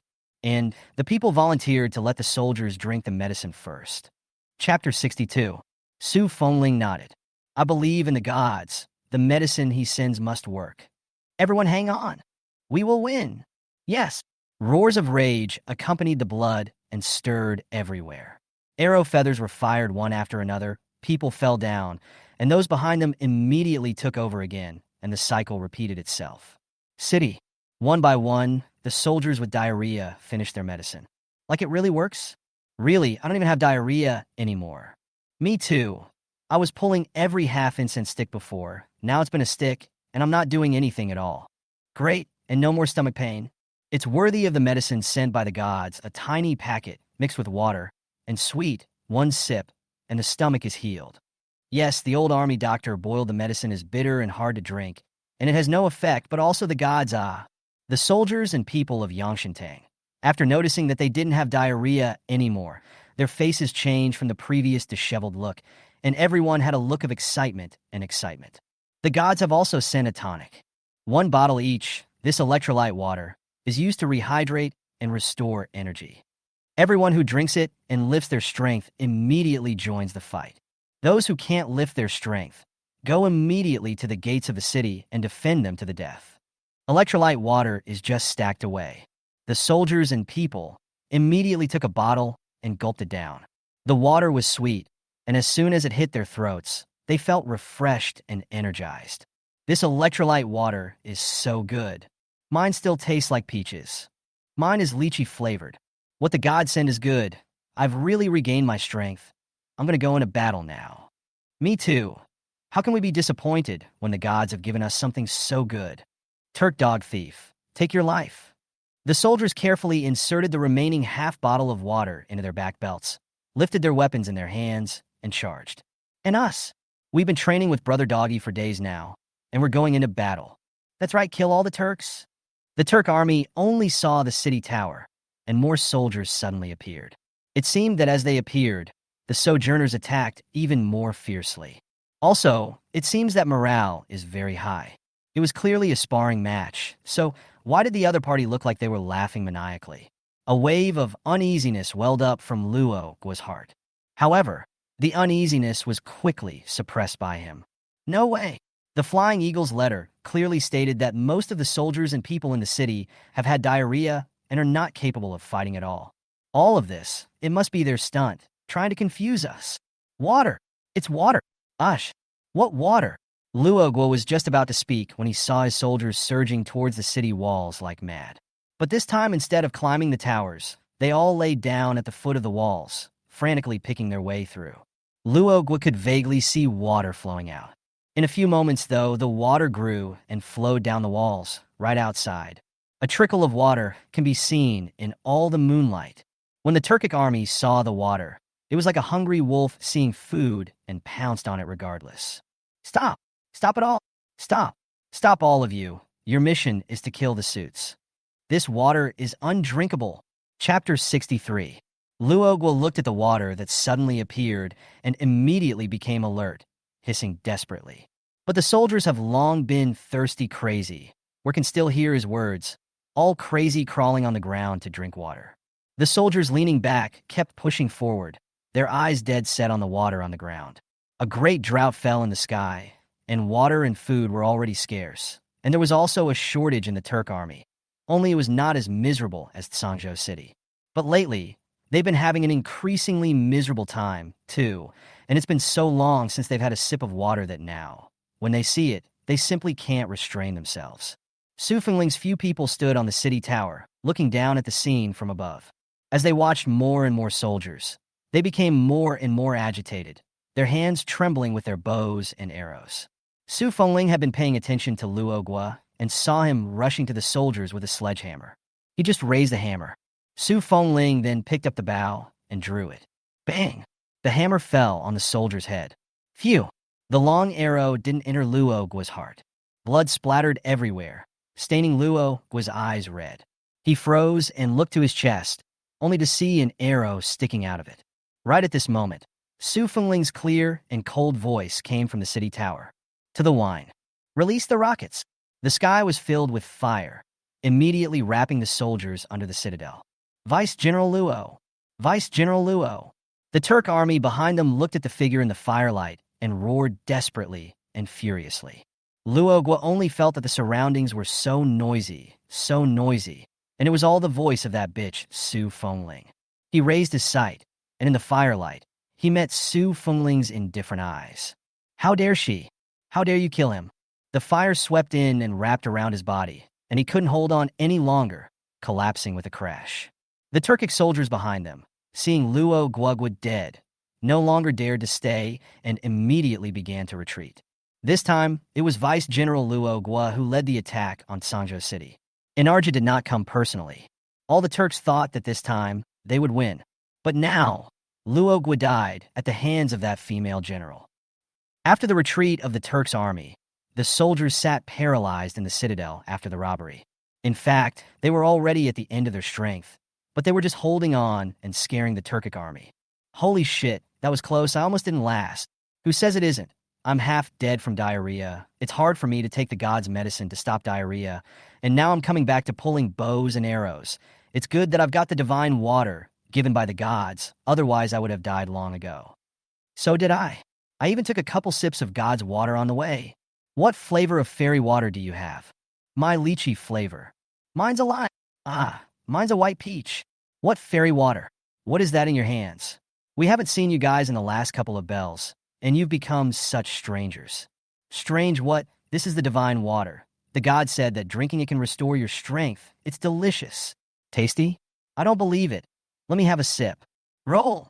Soldiers, for a change from their usual tired appearance, began scrambling for the electrolyte water in their hands. When Su Fengling descended the city stairs, he saw the supplies neatly stacked next to the small tripod. This time, because she shot Luo Gua, coupled with the fact that Anaro was too arrogant to come and command in person, when the Turkic army saw that Luo Gua was dead, they were instantly leaderless and immediately retreated back. So, the two sides didn't fight for as long as they did last time. This time, with the god's water as bait and the military doctor's cartilage, not many other supplies were consumed. There's still plenty of newly delivered halcyon herb and high-strength white wine left. Take the rest of the supplies and send them all to the barracks depot. As always, these highly concentrated white wines should be stored carefully and cautiously, avoiding fire and candles and high temperatures. Yes, General, this is what they call divine water. Try it. Chapter 64. Su Fengling took the divine fairy water, and even through the bottle, she could feel a hint of icy coldness. She didn't drink it right away, but put it in her hands and surveyed it. Lychee flavor. Lychee should be a fruit too. General, drink up. This lychee flavor is delicious. I just drank a bottle of it. And this, what is this called? Tamwu rubbed the back of his head, forgetting its name for a moment. He looked closer for a couple of moments, slapped his head, and said remorsefully, electrolyte water. The big name for this magic water is electrolyte water. This water is so good that when you drink it, you are refreshed and full of energy. Tan Wu said, drawing his longsword and brandishing it on the spot. The soldiers gathered around to the side licked the corners of their mouths, intent. Yes, General, this electrolyte water is divine. I just had diarrhea so many times that I was pulling off my weakness, but after drinking a bottle of this, I have strength again and I've killed several Turkic troops. General, me too, it was divine. Can something given by the gods not be divine? Su Fengling listened to the soldiers chattering and didn't feel noisy at all as she opened the cap of the bottle and drank. The electrolyte water is sweet in the mouth with a strong lychee flavor. Su Fengling's eyes lit up, and when she came back to her senses, the bottle had already been finished by her. She held the empty bottle with some remorse. She wasn't normally a heavy drinker of any kind of water, and now she actually wanted a few more bottles. In order to avoid letting the others see the difference, Su Fengling immediately said, "All right, the soldiers will each be given another bottle. Send the rest to the warehouse, and the next time we go to war, each soldier will be issued another bottle." The soldiers immediately cheered when they heard this. "Huh, great. 2 dogs. Give me a bottle of lime flavor." "Me too. I want it too." The soldiers swarmed and scrambled to pounce. But nonetheless, they just took 1 bottle each. The corners of Su Fengling's mouth rose slightly as she listened to the wild cries of the crowd. She held the bottle of electrolyte water in one hand and carried Ding back to the general's house in the other. Torches lit up the streets of Sangzhou City. The streets, which were still clear and cold in the daytime, are now crowded with people. The soldiers and the people were reveling in their victory. When Su Fengling returned to the general's residence, she put the bottle of electrolyte water into the desk drawer. The small drawer is now full of stuff. There was rice, chicken legs, and eggs from the gods in the beginning. Now another empty bottle has been put in. It was just a bottle, but it meant a lot to her. Su Fengling took off his armor, and after washing up, he sat down at the table and began to write a letter to the gods. Tonight's battle, Su's army has once again held Sangzhou City.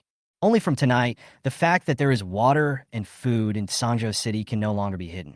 Wiped out about 30,000 Turkic troops tonight and 10,000 Turkic troops last time.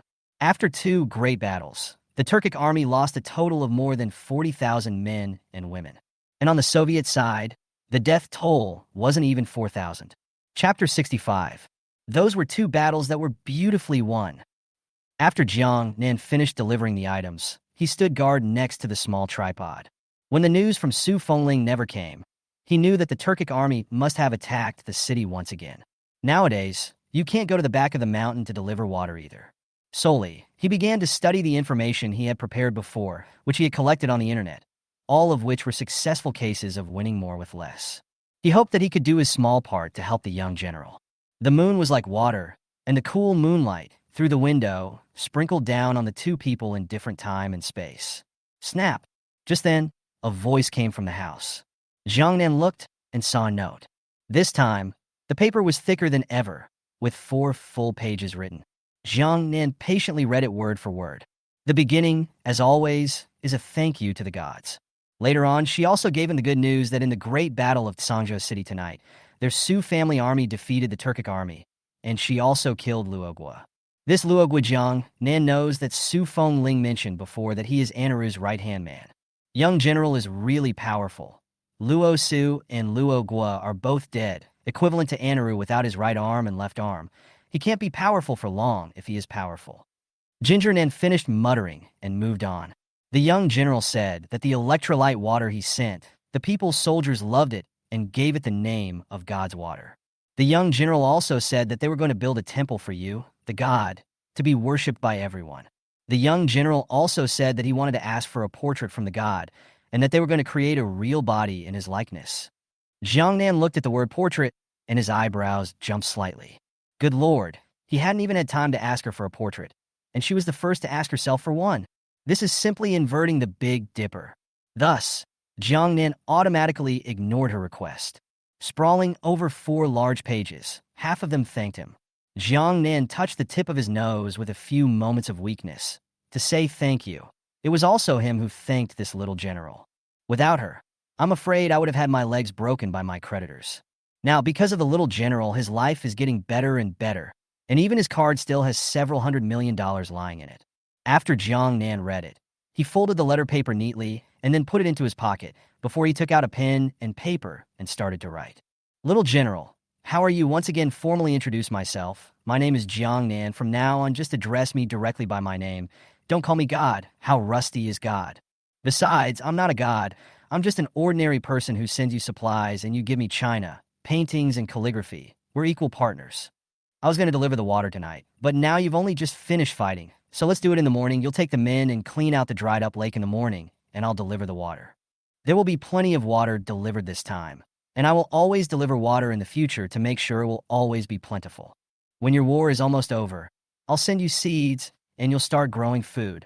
Oh yeah, I've got some matchmaking strategies here. You guys can take a look at them and use them if they're appropriate, or forget about them if they're not. Jiang Nan sprawled out 3 large pages. Then through the matchmaking strategy, he had organized into the small tripod along with it. He did this and let out a big yawn. It had been a busy day, and it was now the middle of the night, and he fell straight into a deep sleep. He slept comfortably, unaware that after Su Fengling received his note, the fire candles in the entire general's residence burned all night. As the sky whitened, a gust of wind leapt through the window and landed on Su Fengling. She snapped back to her senses, rubbing her sore shoulders and glancing out the window. She then realized with a start that she had been reading the art of war given by the gods last night, and had been so enthralled that she had not slept all night. Chapter 66. General! General! Just then, the door slammed. Su Fengling rubbed his brows. Enter! As soon as her voice fell, several people from Tan Wu hurriedly walked in.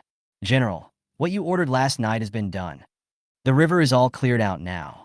After Su Fengling made the note he received from the gods, he asked a few people from Tan Wu to organize people to clean up the river overnight. After this experience of collective diarrhea, everyone took the issue of drinking water seriously. Su Fengling nodded. Good. Then we wait for the gods' next instructions. By the way, this is a battle plan given by the gods, so take a look at it, all of you. A few people from Tan Wu wiped their hands on their clothes before carefully accepting the paper. One at a time, looking over it carefully. In the study, there was silence, with a few sounds of paper exchanging friction now and then. If the enemy advances, I retreat. If the enemy is stationed, I disturb.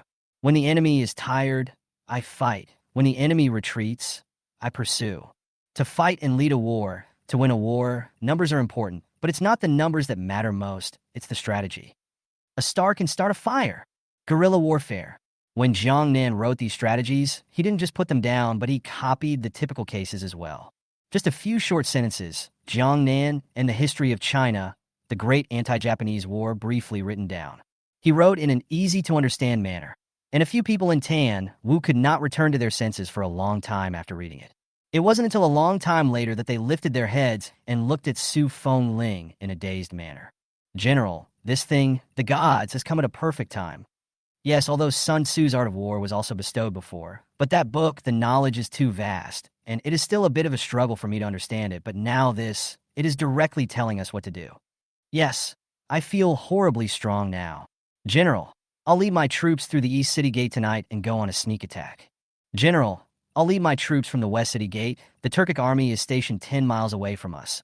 I'll go straight to their warhorse area, and with the help of the halcyon grass, I'll get all the warhorses back after mesmerizing the soldiers. The 4 of us will split up and sneak in from different places to keep them puzzled. Also, this straw boat borrows arrows. We can learn it later. Although we now have compound bows, the arrow feathers are still too few, and the Turks' arrow feathers are not as good as compound bows, but sharper than ours. That's right. After reading the note, the 4 of them only felt their hair clogged and looked at Su Fengling with excitement and thrill, with a look of eagerness to give it a try. Su Fengling raised her eyebrows. Taking the initiative wasn't impossible. They had always been passive and counterattacking, but now they were taking the initiative and catching them by surprise. It's a pity that they sealed the entrance to the secret passage. Otherwise, our people could have gone out through the secret passage as well, with 5 parties, and played them to a standstill. Li, who remembered the secret passage and had a few small regrets. He also wanted to use the secret passage to more or less a few more Turkic troops, but he didn't expect the other side to be too wimpy and actually blocked the secret passage entrance on their side. Yes, we still have plenty of halcyon grass, so take all of you with you tonight. Also, take a little of the highly concentrated white wine with you. and pour it over their tents after you've stunned them. Each of their camps is so close to each other that once they start a big fire, they won't be able to control it without water. After Su Ling made some more battle plans with a few people, a note from Jiang Nan came from the small tripod, telling them to prepare to receive water. Su Ling immediately took Xiao Ding to the upper reaches of the river. Chapter 67. The source of this river is in the back of the mountain, and the water in the city used to flow out from the back of the mountain, but a great drought fell on the sky, and the source of water has been cut off for a long time. The main river of Tsangzhou City, running from north to south, bisects the city, with the remaining branches flowing in all directions. The water from the river was supposed to flow out of the city, but there had been a big drought before, and they had blocked the outlet a long time ago. Last night, Tan Wu led the men again, reinforcing the various water outlets flowing out of the city, using the same cement, sand, and bricks given by the gods, and now it's even more tightly sealed, so that not a single bit of water can flow out of the city. Also, they modified the route of the diversion a bit last night, and also divided the area. For example, the water upstream is for drinking. The water in the midstream is used for washing vegetables, meat, and cooking. The water downstream is used for washing clothes and bathing. Each area is made strictly divided, and there are the people of the city guarding and supervising everyone in the city.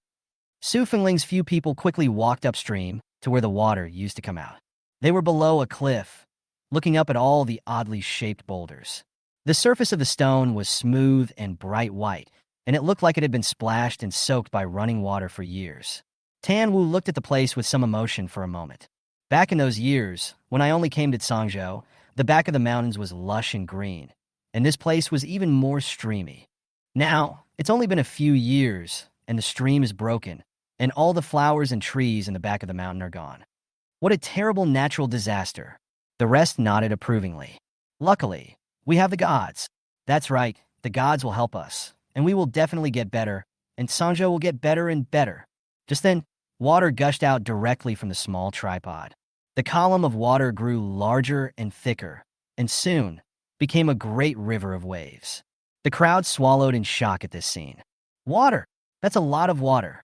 This is too much water. At this rate, it won't be long before the city's rivers are full of water.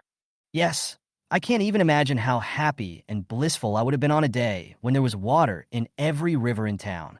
General, look, there are fish in the water. Aloha, dear mother, yeah, there really are fish. Well, I now can't wait to jump in and take a bath. Oh, if you dare to wash here, I dare to get you killed. But it's always okay for me to have a few sips. After Li Liang finished speaking, he directly took off his armor, swooped down to the stream, and began to gulp down the water. The others followed suit, but in the blink of an eye, dozens of people were all sprawled out by the stream, drinking furiously as if they were old oxen drinking water. So sweet, this water is so sweet. Yes, it's sweeter than anything we've had before. It's the first time I've ever had so much water, and it's so good. Ice-cold water poured over their faces as they drank it and kept letting out loud laughter. The stream washed over their faces and wet their hair, but they had no desire to leave at all. If it had been downstream, they would have jumped in and taken a nice bath. Su Fengying stood aside as the breeze came with a hint of coolness that had been missing for a long time. She walked over to the stream, cupped her hands together, and took a few sips. They were right. The water was indeed sweet. Gods, thank you, Su Fengling whispered softly. At the same time, she silently said in her heart, Jiang Nan, thank you. Chapter 68. The water flowed out of the small tripod and followed the river, gushing all the way into the city. The people and soldiers of the city had been informed early that the gods were going to give water this morning. And so, early in the morning, almost all of them were on guard by the main river. Just then, all the crowd could hear was a rumbling sound, and looking for it, they saw water rushing out of the main channel in the back of the mountain. That's right, it's a surge, not a stream. Instantly, the whole river was full of water. It hasn't stopped. The water continues. The water in the main channel grew and grew and grew, and soon the main channel was full, and so it flowed back into the branch channels around it. For a time, the entire city of Tsangzhou had water. Water! It's all water. It's the first time I've seen water this big in my 60 years of life. Grandpa, there are still fish in the water. Ah, where? Grandpa, there it is. The people all around, following the line of sight, saw, not surprisingly, that there were still frolicking fish in the stream. Water. I want water. I want to drink too. There's water, so much water that we can use as much as we want. No more washing clothes dozens of times in one tub. Yes, so much water, no more diarrhea. The crowd ran to the river in unison and couldn't wait to drink. One group followed another until they could drink no more, and only then did they leave reluctantly. But instead of going, they went straight downstream. Upstream is where they drink water, and after yesterday's diarrhea, they know that they need to drink clean water. So after drinking their fill, they went downstream, without taking off their clothes, and jumped right in. When someone starts, there are countless others right behind them. Soon, the river downstream was full of people. They were bathing and jostling at the same time. Water splashed around, spilling onto everyone's faces. Everyone with happy smiles on their faces. Who would have thought that they would be able to bathe and play in water in their lifetimes? Obviously, a few days ago, they were thirsty enough to drink horse urine. Nowadays, not only is there sweet stream water to drink, but you can also take a bath. And there is nothing happier in life than this. All the people of Sangzhou City thank the gods for the water. Many thanks to the gods for the water. The neat and pleasant sound echoed over Sangzhou City. After the water filled the river, it didn't stop. It overflowed into the river and flowed into the parched earth. The earth had long since been torn apart by the sun, and the branches of the trees were withered. The water pours over the roots of the trees, and the wind rustles the branches. When the people had drunk their fill, they took out their household utensils, filled them with water, and brought them home. After the soldiers had drunk their fill, they took the few war horses and went downstream. As soon as the horse saw the water, he broke free from the rope and immediately jumped into the river. The warhorse wagged his tail as he drank. The soldiers gathered and looked at the warhorse with a giggle. Chapter 69. Hey, hey, hey, hey. Two dogs, are you stupid? What's with all the hey, hey? I'm glad. I'm happy. We're not short of water at last. And if Renuzzi and the others had held out and persevered until now, they wouldn't have died of thirst. With these words, the atmosphere was a bit oppressive for a while.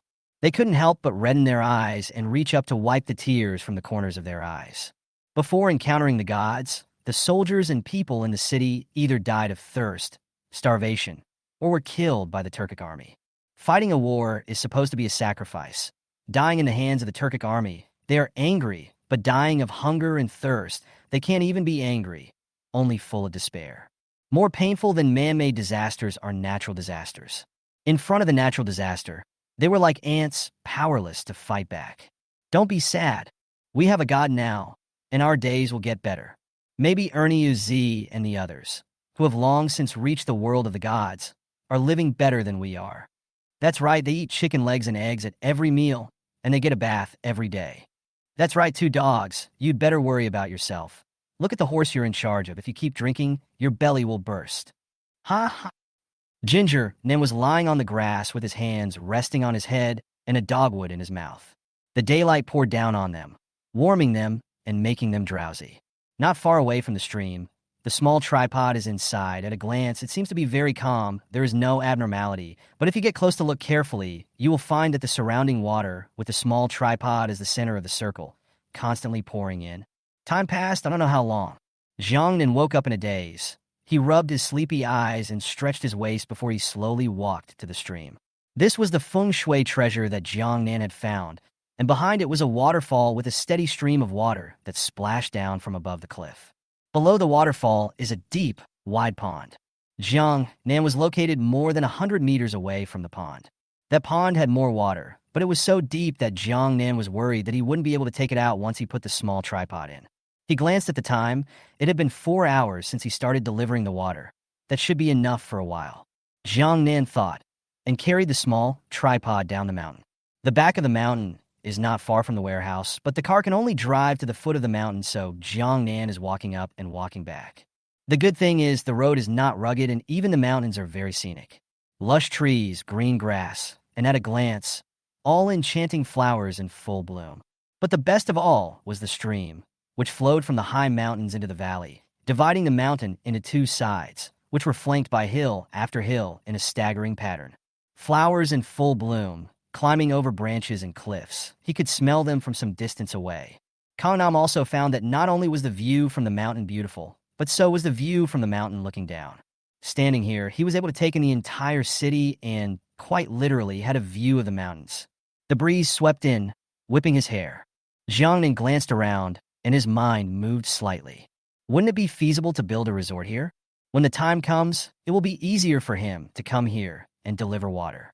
And there was more food and supplies needed for the resort, and then when one purchased large quantities of supplies again, one didn't have to worry about things going wrong.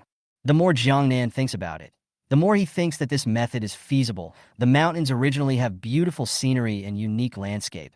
After building a resort and then run a little bit, it can definitely be profitable. At that point, the resort would make money and cover for his delivery of supplies, the best of both worlds. Moreover, he had money nowadays, and all he needed to do to build the resort was to find professionals to do it, and he didn't need to worry about anything else. The only thing he had to worry about was giving money. Jiang Nan's footsteps were much lighter as he descended the mountain, and in the blink of an eye, he was back at the warehouse. He put the little tripod in the car and drove back to the old mansion. Chapter 70. When Jiang Nan returned to the old mansion, he immediately started to act. The backcountry is owned by the state.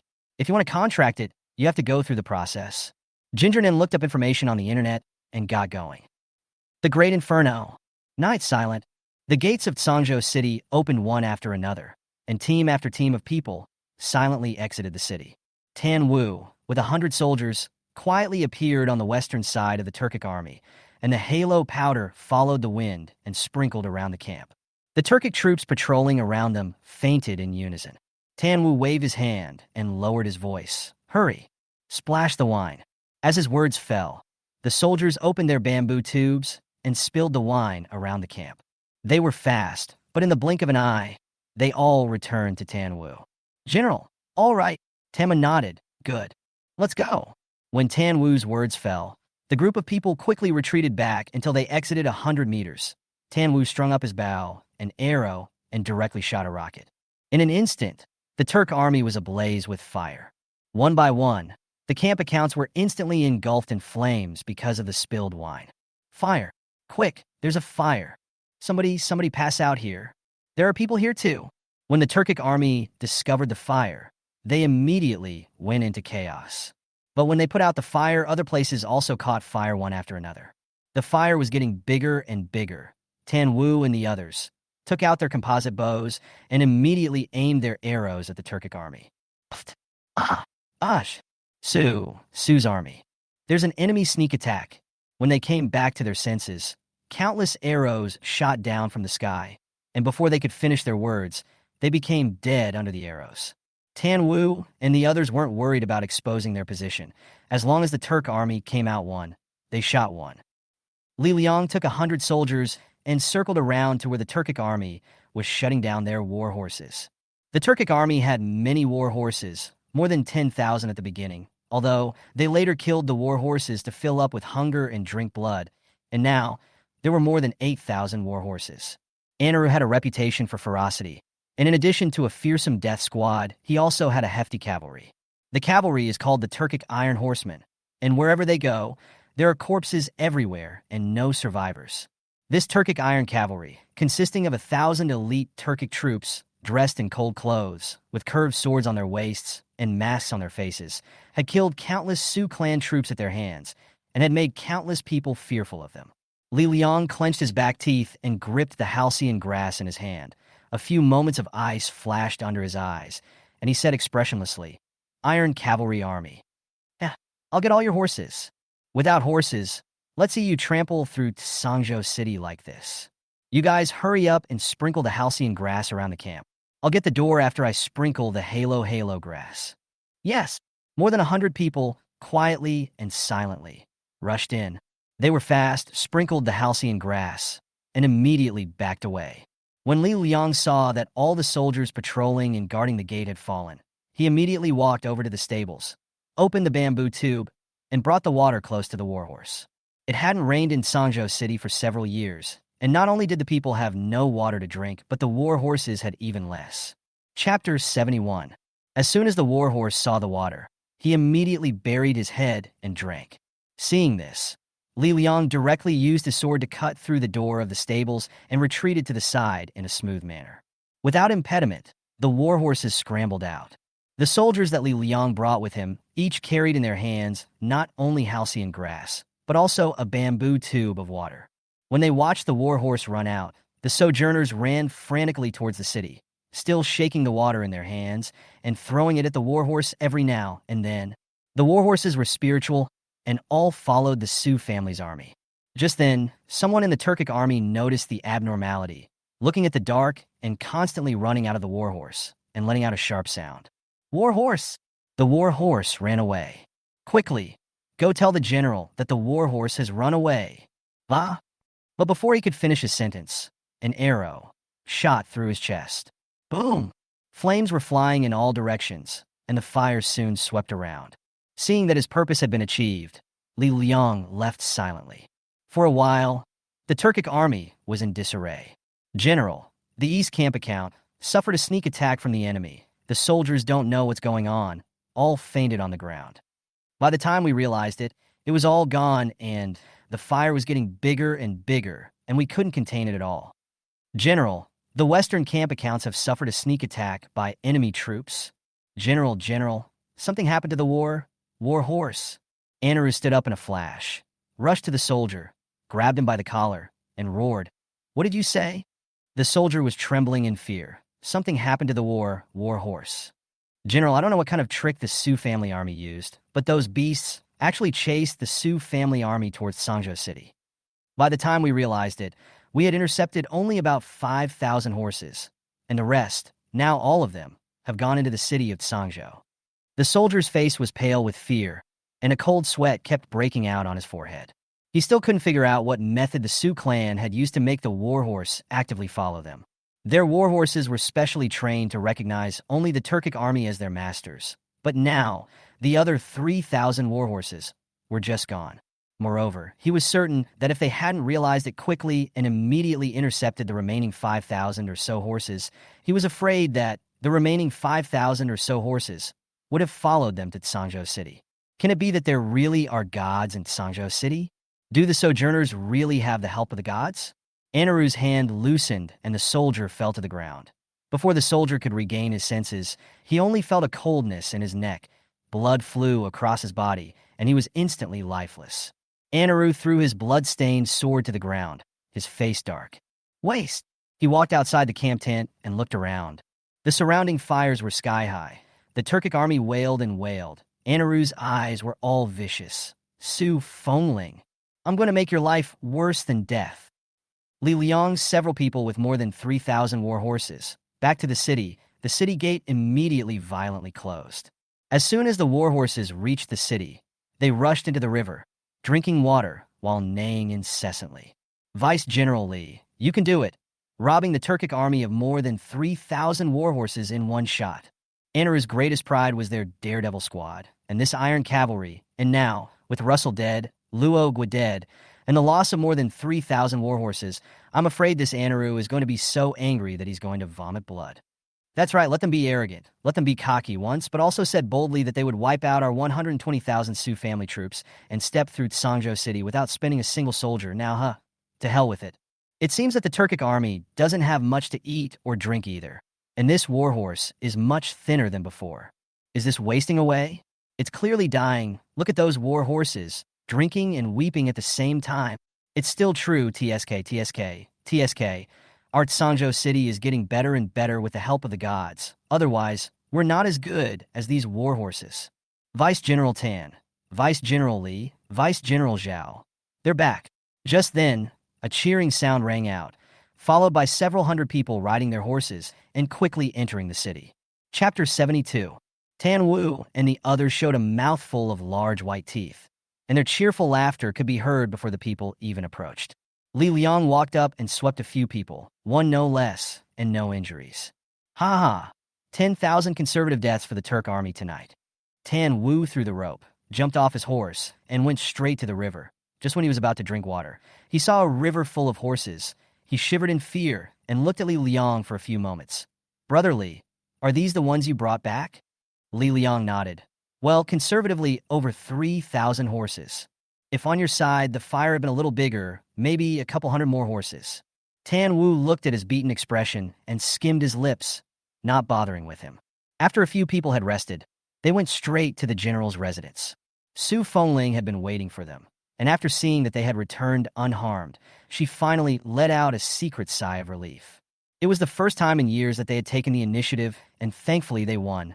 General, the Turk army lost more than 3,000 war horses tonight. General, I led a sneak attack on the Turks' southern camp, and the death toll of the Turks' army was more than 5,000. General, more than 10,000 dead on my side of the Turk army. General, over 5,000 dead on my side. They have been in the battlefield for a long time. They are veterans, they have rich combat experience, and their eyes are very sharp. After the successful sneak attack tonight, they hid in the dark and slightly estimated the number of deaths. The real death toll of the Turks' army would only be more than they had predicted, not less. Yes, great. In one night alone, we annihilated more than 20,000 Turkic troops and captured more than 3,000 war horses. This is a strong indication that the gods' battle strategy is correct and completely feasible. Su Fengling said 3 good things in a row due to her excitement, and she immediately gave the 4 of them a glass of wine. Gentlemen, I salute you. You are the heroes of the Sioux. The 4 lieutenants raised their glasses and drank. Su Fengling refilled the wine again. The 5 raised their glasses in unison. Here's to the gods. Because of the blessings of the gods, Sangzhou City is getting better and better.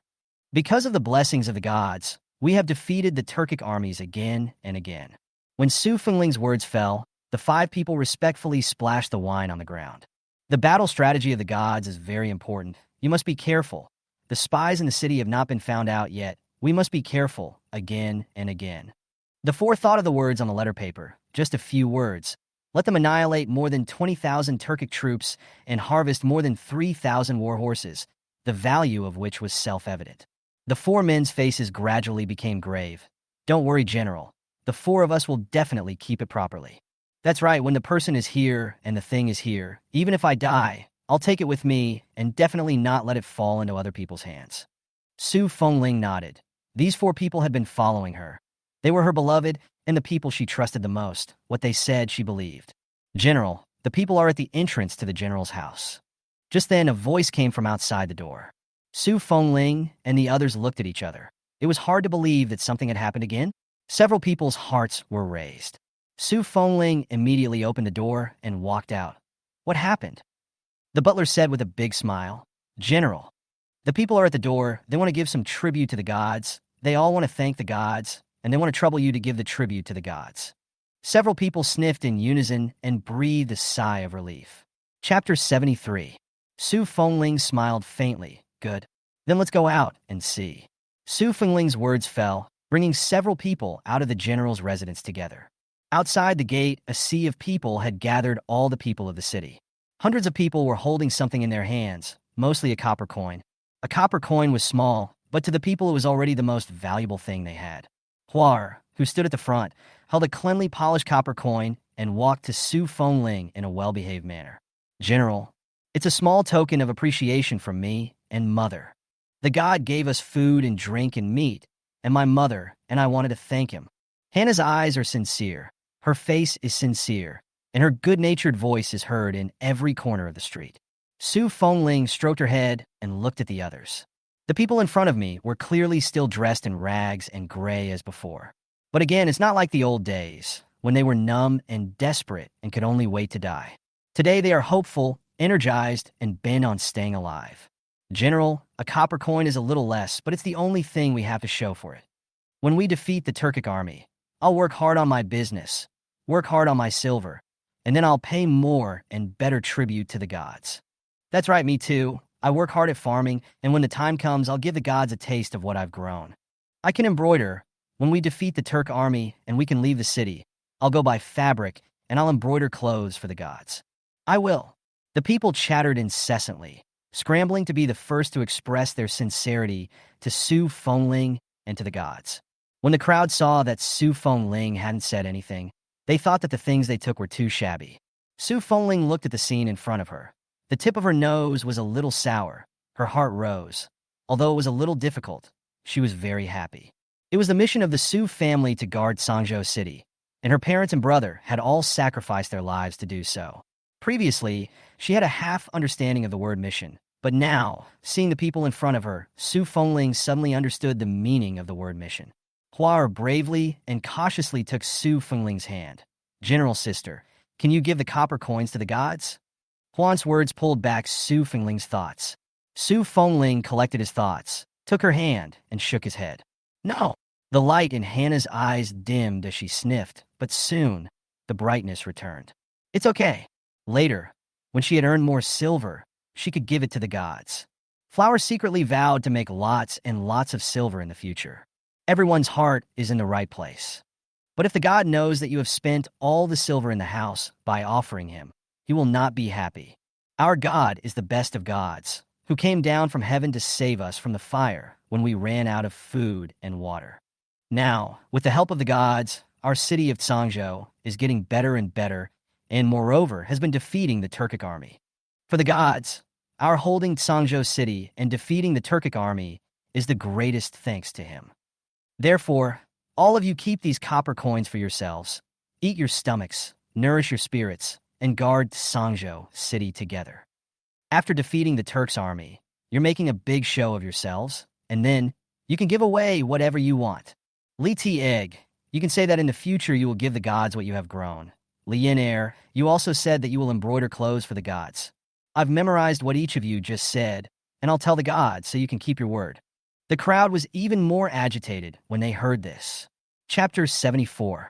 Su Fengling returned to the study, the smile at the corner of her mouth still not suppressed. Seeing that the people in the city of Tsangzhou were very respectful of the gods, she was in a good mood. Nowadays, everything is going in the right direction. She believed that Tsangzhou city would get better and better. Su Fengling was in a happy mood and lifted up a pen and paper, writing to the gods again. Jiang Nan has been busy with the resort for the past few days, and it's a good thing that he has money now and a lot of things he doesn't need to do himself. And while the right to use the back of the mountain was still in the approval stage, he had taken the time to draw the design at home in the past few days. Just then, a note jetted out of the small tripod and landed on his desk. Jiang Nan opened it and read it, and the more he read it, the bigger the smile at the corner of his mouth became. In his letter, the young general said that Tan Wu and 4 other lieutenants, using his battle strategy, had won a great victory by sneaking up on the enemy at night, annihilating more than 20,000 men of the Turkic army and capturing more than 3,000 war horses. The young general also said in his letter that the people of the city of Tsangzhou had gathered of their own accord at the door of the general's residence, and that they wished to thank the gods and send them their due tribute. But the people of the city of Tsangzhou were poor, and what they could produce was all they had, and the little general could not bear to do so. So he took the liberty of politely refusing their tribute on behalf of the gods. As the general of Tsangzhou city, the people of the city were her subjects, and this kind of thanking the benefactor and thanking the gods was for her to do. So she sent 2 tributes to the gods, one on behalf of all the people of the city of Tsangzhou, and one on behalf of herself. And at the end of the letterhead, she was still making amends with the gods. "My daughter has taken the liberty, so please don't blame the gods." Jiang Nan's heart trembled slightly as he looked at these last words. This little general is a bit of a heartbreaker. How can you blame it? You did great. As soon as Jiang Nan's words fell, 2 large boxes landed next to the small tripod. There were 2 separate notes taped to the large box. A sheet with the people of Tsangzhou city written on it. The other one has Su Fengling written on it.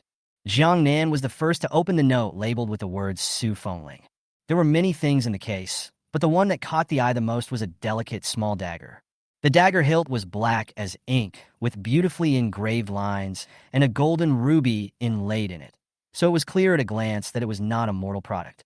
Jiang Nan took a closer look, only to see that above the head of the handle, the 3 words Su Fengling were engraved. He touched the lines of the 3 characters, and his fingertips inexplicably rolled a few times. He immediately pulled out his dagger. The blade was more than 3 feet, thin as a cicada's wing. The blade showed a lime green color. The cold light was cold and sharp. He took out a piece of paper, placed it on the blade of his knife, and cut it in 2. Jiang Nan sucked in a breath of cold air when he saw this scene. Sure is sharp. He hastily closed the dagger and weighed it in his hand. The dagger was very light, but powerful. Moreover, it looked well-maintained, and it seemed to be something very precious to the owner of the dagger. Jiang Nan carefully put the things back into the box and looked at the other things again. A dragon-patterned purple jade wall, a pair of phoenix-glazed marigolds, and a hibiscus stone smoker. A quick glance at each one tells you it's worth a lot of money. The hibiscus stone smoker, in particular, is pink and crystal clear and is cold to the touch. Jiang Nan took the three antiques, took a picture of them, and carefully put them back into the box. When he saw the dagger inside, his eyesight lurched and he took the dagger out again. Chapter 75. This dagger belongs to the young general, so it's better not to sell it yet. He muttered as he opened another large box. As soon as the box was opened, he was blinded by the golden light inside. I just saw that it was full of neat gold dollars. Jiang Nan counted, one no more, one no less, 36. I'm on a roll. So many gold dollars. I got rich overnight. This little general is also, just a show of hands, have to give a thank you gift. Give and take, but give so much. Although Jiang Nan said spiteful words under his breath, he didn't take his eyes off of Jin Yuanbao for a moment. He also remembered that the previous golden melons were all worth as much as $2 million apiece. How much would this gold dollar fetch today? Jiang Nan became even more thrilled and excited just by casually thinking about it. He picked up the golden treasure and studied it carefully, only to see that at the bottom of the golden treasure, there were 4 words engraved with the Great Yin Dynasty. He took out his cell phone and sent a message to Wei Zigua. Boss Wei, do you want this golden dollar of the Great Yin Dynasty? With that, a picture of the golden dollar was taken and sent directly to Wei Zigua. Now that he had to transport supplies to Sufeng Ling and build a resort, it was the time when he needed money. So, he was going to take them all out.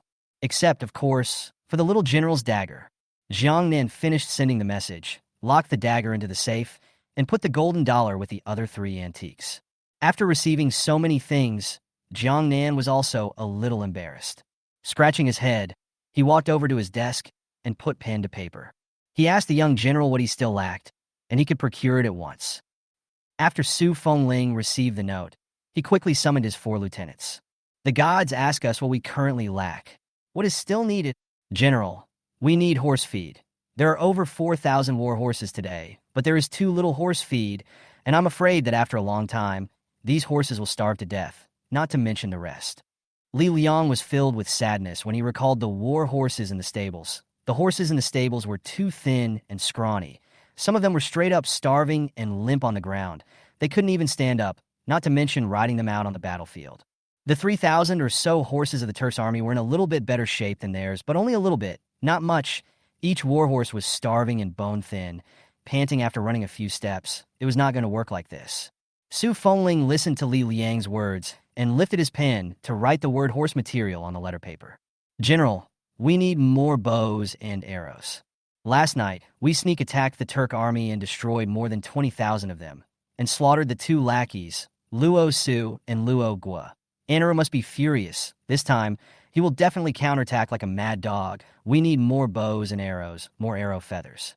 Also, I'm afraid it won't work with just bows and arrows. The Turkic Iron Horsemen, they don't fear bows and arrows. In the previous 2 great battles, Anaro didn't use this army. This time, he's sure to use it. We have to be prepared.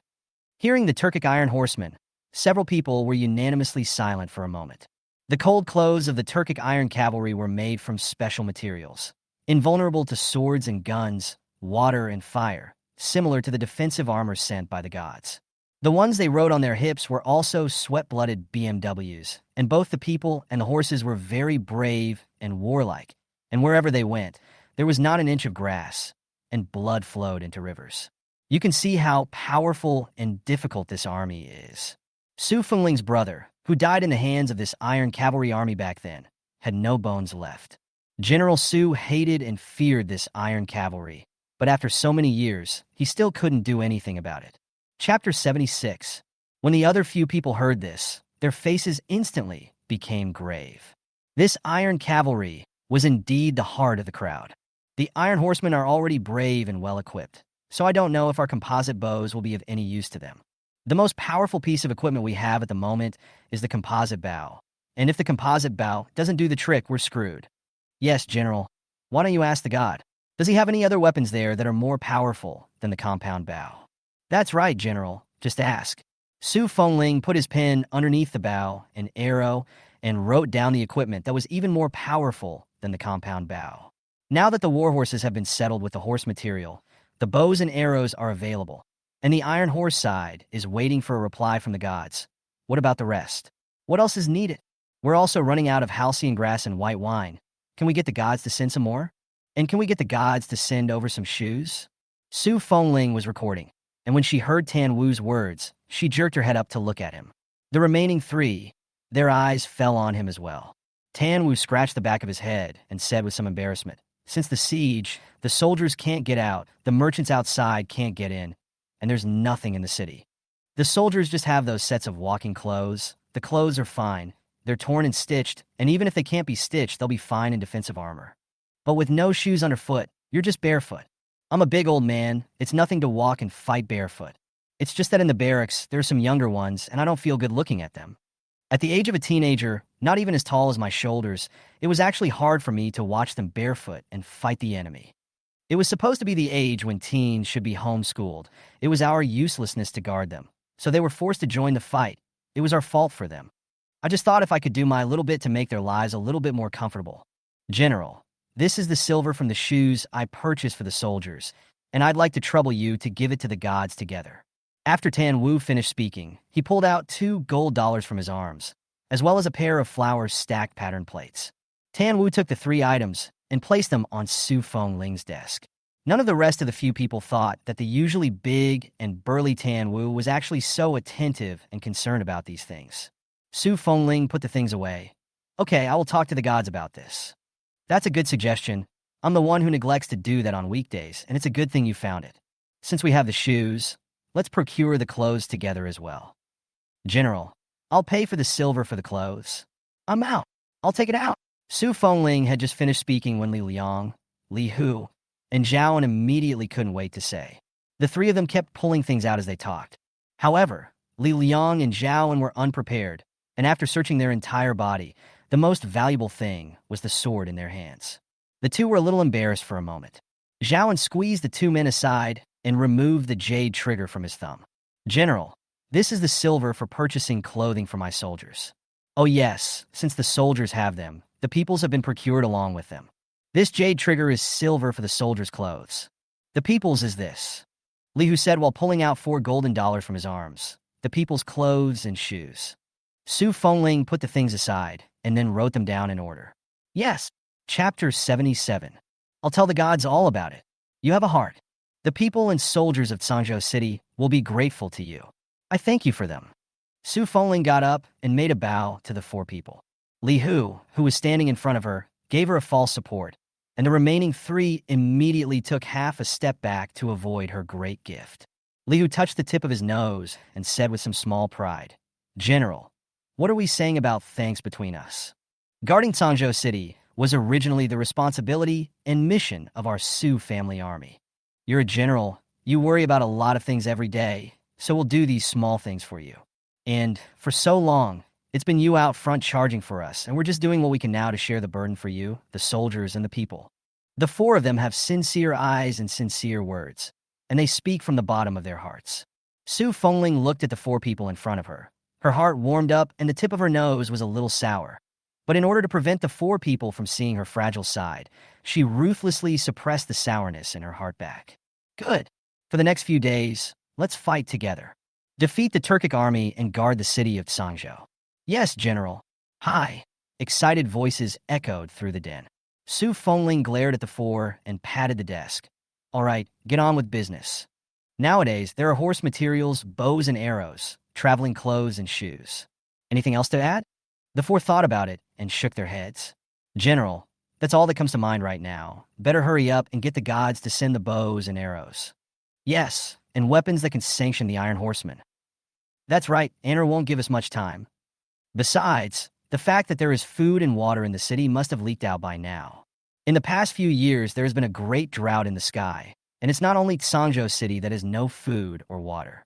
The rest of Great Yin has long since been overrun with people, and the rest of the 6 countries are the same, and Changzhou City is in a special location. So I'm worried that when the time comes, Anaro will unite with the other 6 countries to strike against us.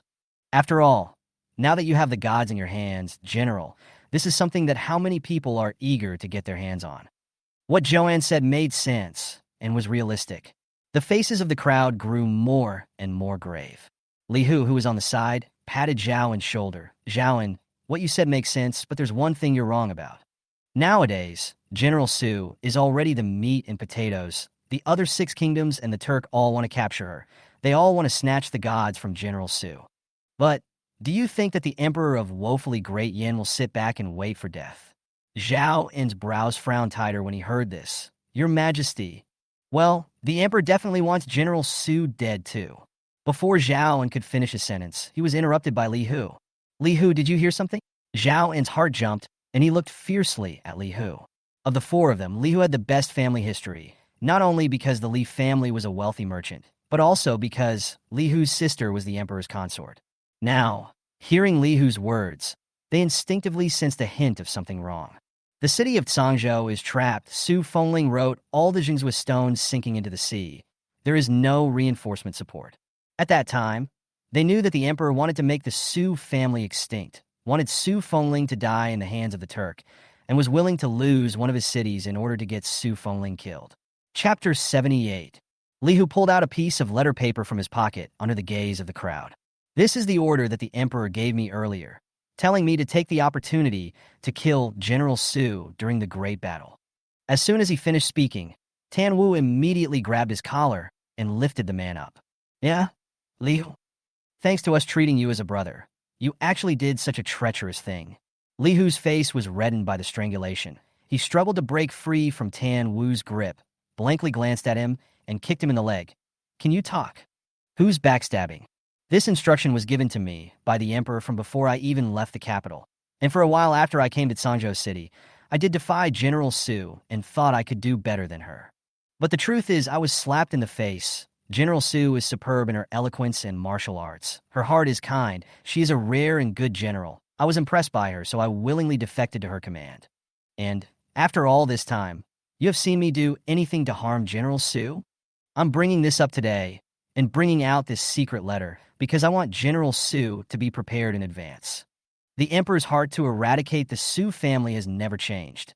And now that the general has the help of the gods, if word of this gets back to the capital, that one will not be able to tolerate you even more. General, you have to plan ahead. Li Hu's words were like a heavy hammer, hitting everyone's heart hard. For a moment, the room was silent. Everyone's eyes fell on Su Fengling. Su Fengling looked at the secret letter in her hand, and in the lower right corner of the letterhead was a clearly visible jade seal. This secret order is true. The Emperor wants her dead. When the birds are gone, the good bough is hidden. When the cunning rabbit dies, the dog is cooked. Although she had long known that the Emperor could not tolerate the Su family, at this moment, looking at the secret letter in her hand, she still could not help but feel sad.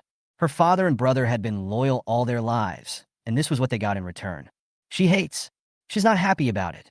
The secret letter in her hand was clenched tightly, a coldness flickering from her eyes. Li Hu looked at the crumpled secret letter, and his heart was in his throat. He hurriedly said, General, I am loyal to you. Never have any second thoughts. I haven't gotten a single word back to the capital about what happened here. Yes, General, I can testify for Li Hu. Although he's a little bit more mouthy, a little bit less powerful, and a little bit more wimpy on weekdays, he definitely didn't betray you. General, I've been with Li Hu every day and haven't noticed anything unusual about him. That's right, he's normal except for the poop thief stench.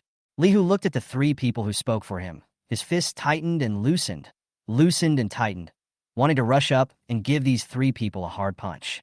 Are they speaking for themselves here? Why does it all sound like a put-down? Su Fengling looked at the 3 people's nervous expressions as she smiled faintly. Well, I knew Li Hu wouldn't betray me.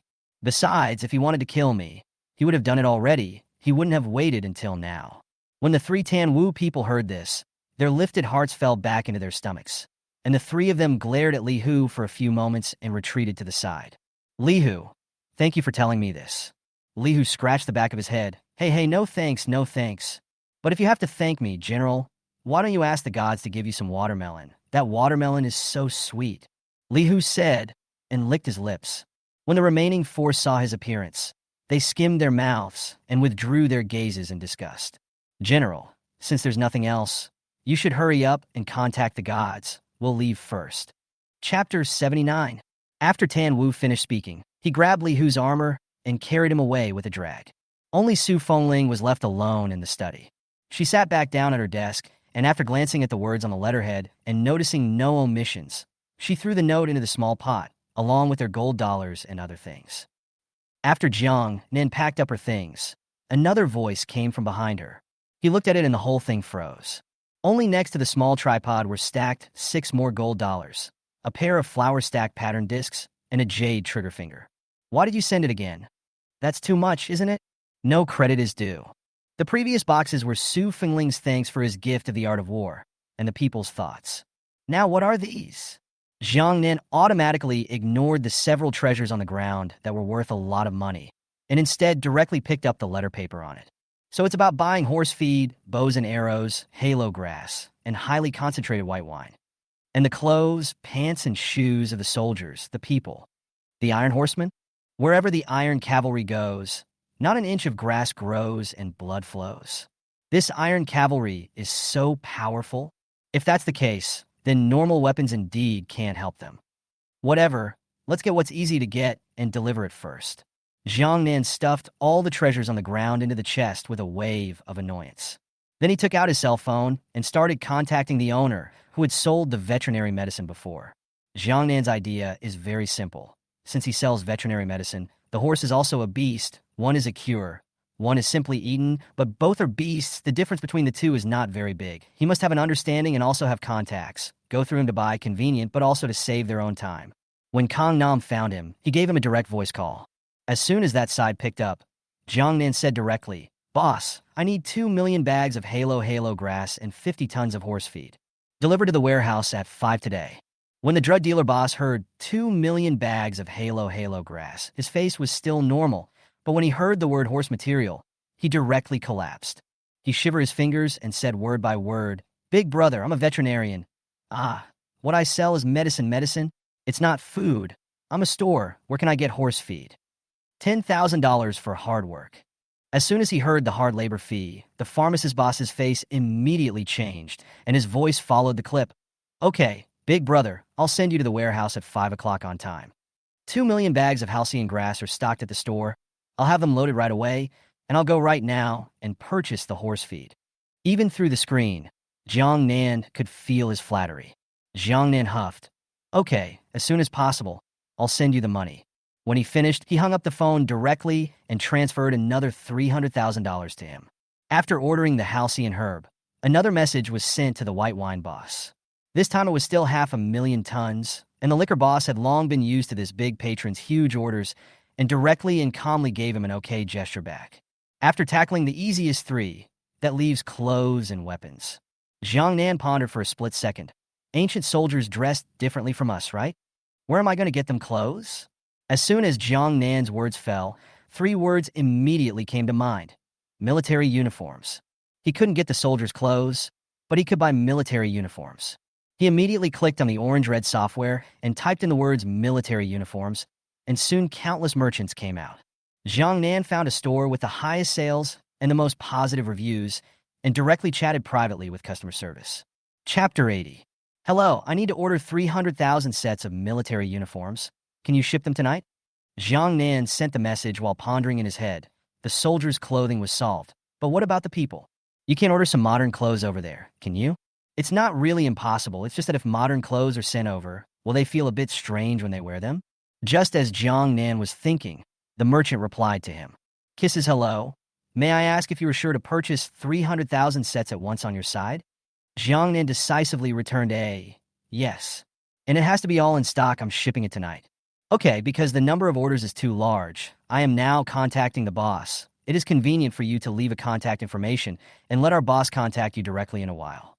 Jiang Nan immediately sent his cell phone number over. A few moments later, the other person called. He was just about to speak when a woman's voice came from over there. Hello. Are you sure you want to purchase 300,000 sets of military training uniforms on your side?" "Well, yes, it's going to be 300,000 sets, shipped tonight, preferably tomorrow morning, at a good price." "All right, I'll personally send it to you, but the quantity is too much, and you need to pay a 20% deposit in advance."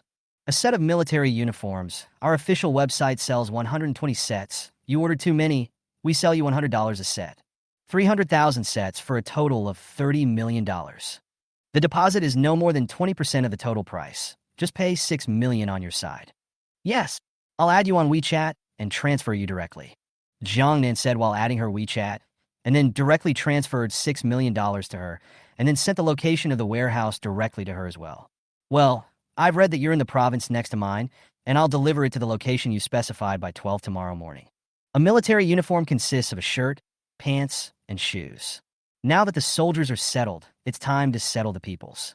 Thinking about what the people were wearing made Jiang Nan's head hurt again. It's not appropriate to send a modern one. Send the ancient one. He didn't know which dynasty in history the Dian dynasty was dressed similarly to.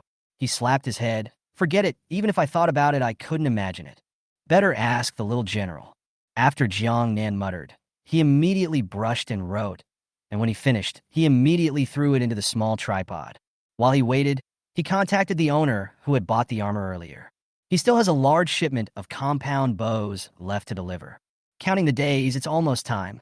He tapped into the two's chat page and immediately asked, "Boss, do you have any weapons that are sharp and light? The kind that can get the Iron Horseman?"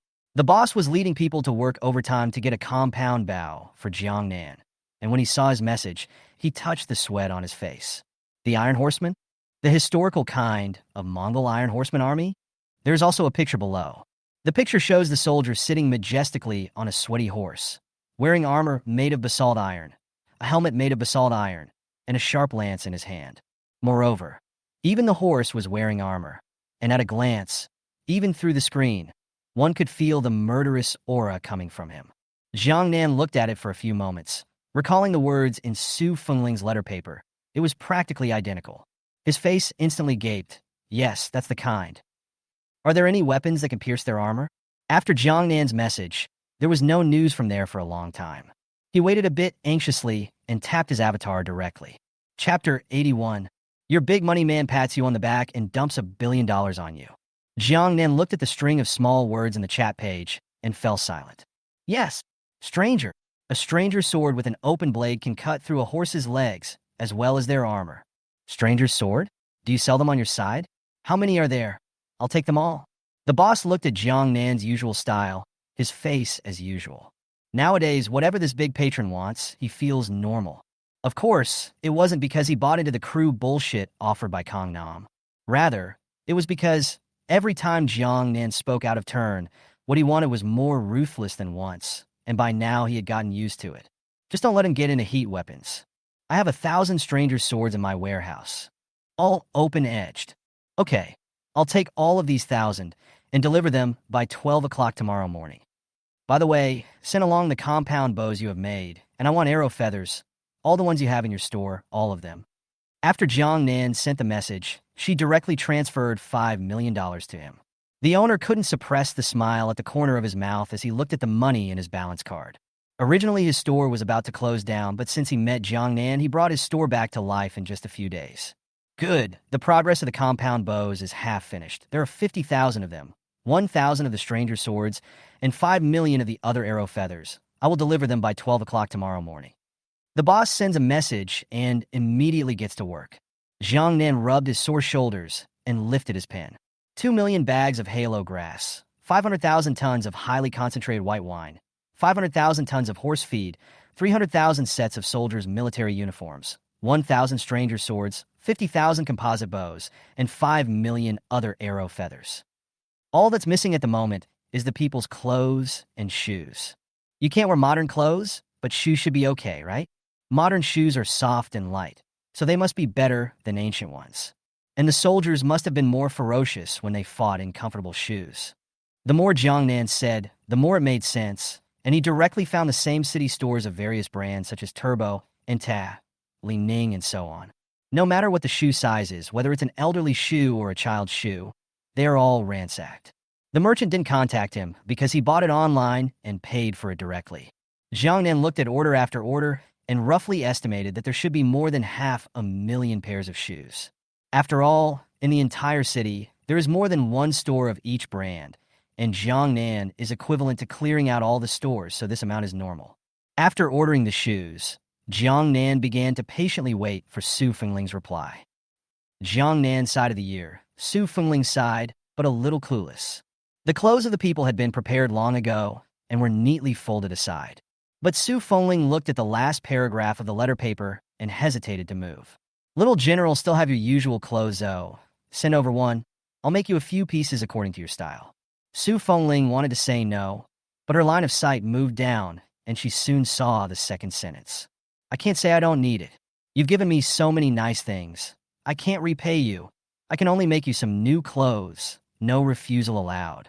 Su Fengling propped her hands on the desk, and a burst of rolling heat came from her palms. Unusual worn clothing only. I'm a big old man who crawled out of the dead and followed the other soldiers around, and I'm not a delicate woman. So why am I being pretentious now? I'll get it. After Su Fengling finished speaking, she took a deep breath and walked into the house, casually looking for a set of clothes that she normally wore. She held the clothes and immediately threw them into the small pot, and because she was so fast, she didn't even notice the splash of pink that was mixed in with the dark green clothes. After Su Fengling threw his own, he put in the ones that the people brought up. Chapter 82. After putting things away, Su Fengling wiped the fine sweat on her forehead and took a deep breath. She frowned slightly strange. She was usually a big-hearted person. Today, the god was just asking her for an unusual piece of clothing. Why did her heart beat a few times too fast? She covered her chest, trying to calm down, but her heart was beating faster and faster, faster and faster, as if it was going to burst through her chest. General, Tan Wu rushed in, and just halfway through his words, he saw Su Fengling's flushed face and covering her chest. He was startled and rushed to Su Fengling's side, supporting her in vain. General, what happened to you? What's wrong? Su Fengling's face stiffened and quickly calmed down, waving her hand. I'm fine. I see you're in a hurry. What happened? Seeing that she didn't want to say more, Tan Wu didn't dare to ask any more questions, but secretly kept an eye out. Su Fengling is now their backbone and their general, so nothing can happen to her. Su Fengling's cool gaze landed on him. The end of his voice was slightly upturned, with a touch of oppression. Tan Wu immediately collected his thoughts and clasped his hands together. General, we've caught the spy. He was, as you said, intent on getting his hands in the river. Our men have been secretly hunkering down, and sure enough, we found a man sneaking into the main river channel. And just as he pulled out something to put poison in, we captured him, and he's now being held in the dungeon. Good, well done. The poison didn't spill into the river, did it? No. We captured him as soon as we realized what he was doing. He didn't have time. Okay, go. Su Fengling took Tan Wu and went straight to the dungeon. Jiang Nan had been guarding next to the small tripod, and not a moment's effort later, a piece of clothing, falling from the sky, fell directly on his head. A fresh scent instantly came to his nose. He immediately removed the clothes, but that's not all. A small red dress directly covered his head again, and the scent was even stronger. Jiang Nan immediately ripped off the little red dress, raised her eyes, and froze her entire body.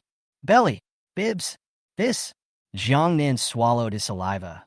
For a moment, the clothes in his hands were like hot potatoes. It was neither a good idea to throw them, nor was it a good idea not to throw them. Jiang Nan took a deep breath and lifted the belly band, immediately placing it on the clothes aside. This suit, I believe, belongs to the young general. This Su Fengling deserves to be a great general. He's really tough. I can't believe I even sent the belly band. Jiang Nan said while looking at it twice more. He found that the Primus General was extraordinarily fond of rosebuds. The rosebuds were embroidered on her previous pawpaw. The bibs are now rosebuds again. Don't even say it. The rosebuds, they do look good. Jiang Nan's words just fell. The mind automatically surfaced a picture of beauty. The picture, a large swath of rosebuds enchanting bloom. Jiang Nan snapped back to his senses and slapped his head. Sam. Chapter 83. Just then, several sets of clothes appeared next to the small tripod again. Jiang Nan picked it up and looked it over carefully. This should be the ordinary clothes worn by the people, very ordinary. The fabric is also very rough. Pinch in the hand, but also some abrasion of the hand. The style is also very simple. The two sets of clothes, one for a man and one for a woman, had obviously been worn by their owners for a long time. The fabric was washed white and had a lot of patches sewn on it, but they were cleanly washed and didn't have a trace of odor. The clothing style of the Dian dynasty was somewhat similar to the clothing of the people of the Song dynasty in history. After looking at them, Jiang Nan arranged them neatly and later took a few more pictures. After photographing the people's clothes, it was time to step aside and fold them neatly. He removed his bib and flattened his shirt. The clothes were dark green and not different from the people's except that the fabric was a little better than the people's. It's all washed white, patch after patch. Jiang Nan looked at the clothes in front of him, and he realized how hard their lives were. With his face set and his mood a little depressed, he took a quick picture and immediately contacted a large tailor store in the city. The tailor store was just found, and the owner was contacted, and the deposit was given. Nowadays, it's straightforward to send the photos. Immediately after Jiang Nan posted the picture, she dinged again. All of it requires the finest fabrics. 10,000 sets of each of the styles, and the first two pictures are needed for both men and women, young and old. This picture in the back, I took measurements: shoulder width 41, bust 96, waist 72, arm length 54, leg length 110. This result was measured by Jiang Nan against the clothes using her cell phone software. Make me 200 dresses of this style, according to this size. Okay, big brother, but since you said you want the best fabric, the price will be $5 million higher than the amount just stated, and the deposit will be $1 million more. Okay, I'll transfer it to you now, and you guys hurry up and get it done in 3 days. Okay, boss. Jiang Nan exited the chat page, exhaled a mouthful of cloudy air, and put a few pieces of clothing, each in a cabinet. Just then, the shoes he ordered arrived. Because Jiang Nan ordered so many, each brand was transported in a large truck. The employees were very serviceable, each with a smile on their face, and they methodically stacked the shoes neatly in the living room. Because Jiang Nan ordered so much, each brand also gave him gifts. Turbo sent 20 punching jackets and 20 sets of sportswear. And Terry sent 20 sets of sportswear and 500 pairs of socks. Ling gave away 500 pairs of socks and 100 duffel bags. The giveaways alone filled a small corner. Jiang Nan was in a good mood, and each employee was given $1,000 for their good fortune. For a while, the employees' eyes were brighter, looking at Jiang Nan as if they were looking at a Tang monk meat, and they all looked at Jiang Nan reluctantly when they left. Jiang Nan sent them away with an expressionless face and immediately closed the gate. Jiang Nan then took the small tripod from the next room. The clothes for the people will take 3 more days, and the military uniforms and the bows and arrows and strangers' swords will not arrive until tomorrow morning. One will arrive at 5 o'clock with halo hay, horse feed, and white wine. He'd deliver the shoes now, and later, after dinner, he'd go to the barn and deliver the halo grass, horse feed, and white wine. The rest of the deliveries will continue in the morning. There's also a water source over at the warehouse, and he can deliver water at night. There was water in the river in Sangzhou City, but the rest of the city was still too dry, and the people's wells were presumably without water, and fetching water still required a run to the river. He would buy a little more water pipes and send them over, so Su Fengling's side could use them to deliver water to the people's homes, which was convenient and quick. Chapter 84. While Jiang Nan pondered, he wrote a note to Su Fengling that he was going to send his shoes over so that she could get ready and vacate an open space. After Jiang Nan finished writing the note, he sat down next to the small tripod and waited. Just then, Wei Ziwa's video hit again. As soon as Jiang Nan picked up the phone, she was caught off guard by the sight of his big head and immediately moved the phone forward. Little friend Jiang, are you sure you have the golden dollar of the Great Yin Dynasty? Wei Ziwa's face was red and his eyes were burning as he looked at Jiang Nan. Through the screen, he could feel Wei Ziwa's excitement and thrill. Sure. Do you want it? Wei Ziwa nodded vigorously. Two. Little friend Jiang, may I ask how much you have? Not many, just 40 or so. Snap. Just after Jiang Nan finished speaking, a voice came from the opposite side, followed by a direct black screen. But in a moment's time, Wei Ziwa called back to the video, and just after connecting, Jiang Nan saw him constantly wiping the sweat from his head. Little friend Jiang, $40 golden dollars. And you're actually saying it's not much. Wei Ziwa's sour teeth were about to fall out, and he couldn't wait to rush forward and tear Jiang Nan's calm face apart. Why is there so much disparity between people? He has studied the Dian dynasty for decades, traveled to countless places, suffered a lot, and even went down to the tomb. But he has not seen a single piece of ancient artifacts about the Dian dynasty. But what about Jiang Nan? Casually through is the Great Yin dynasty's golden melon. Casually through again is the Great Yin dynasty's golden treasure. Wei Ziwa, a handful of years old, is also experienced a big storm of people. At the moment, the eyes are sour. He hung up the video ruthlessly, otherwise he is really afraid of restraining himself, making him shed tears of jealousy. Jiang Nan watched as the call was hung up, and for a moment was somewhat baffled.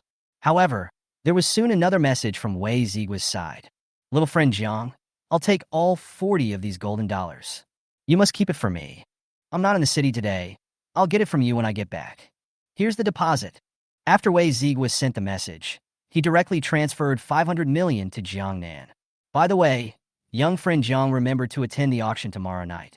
Ginger Nan returned an okay look. Just then, a note was ejected from the small tripod. Ginger Nan took one look and started transporting the shoes.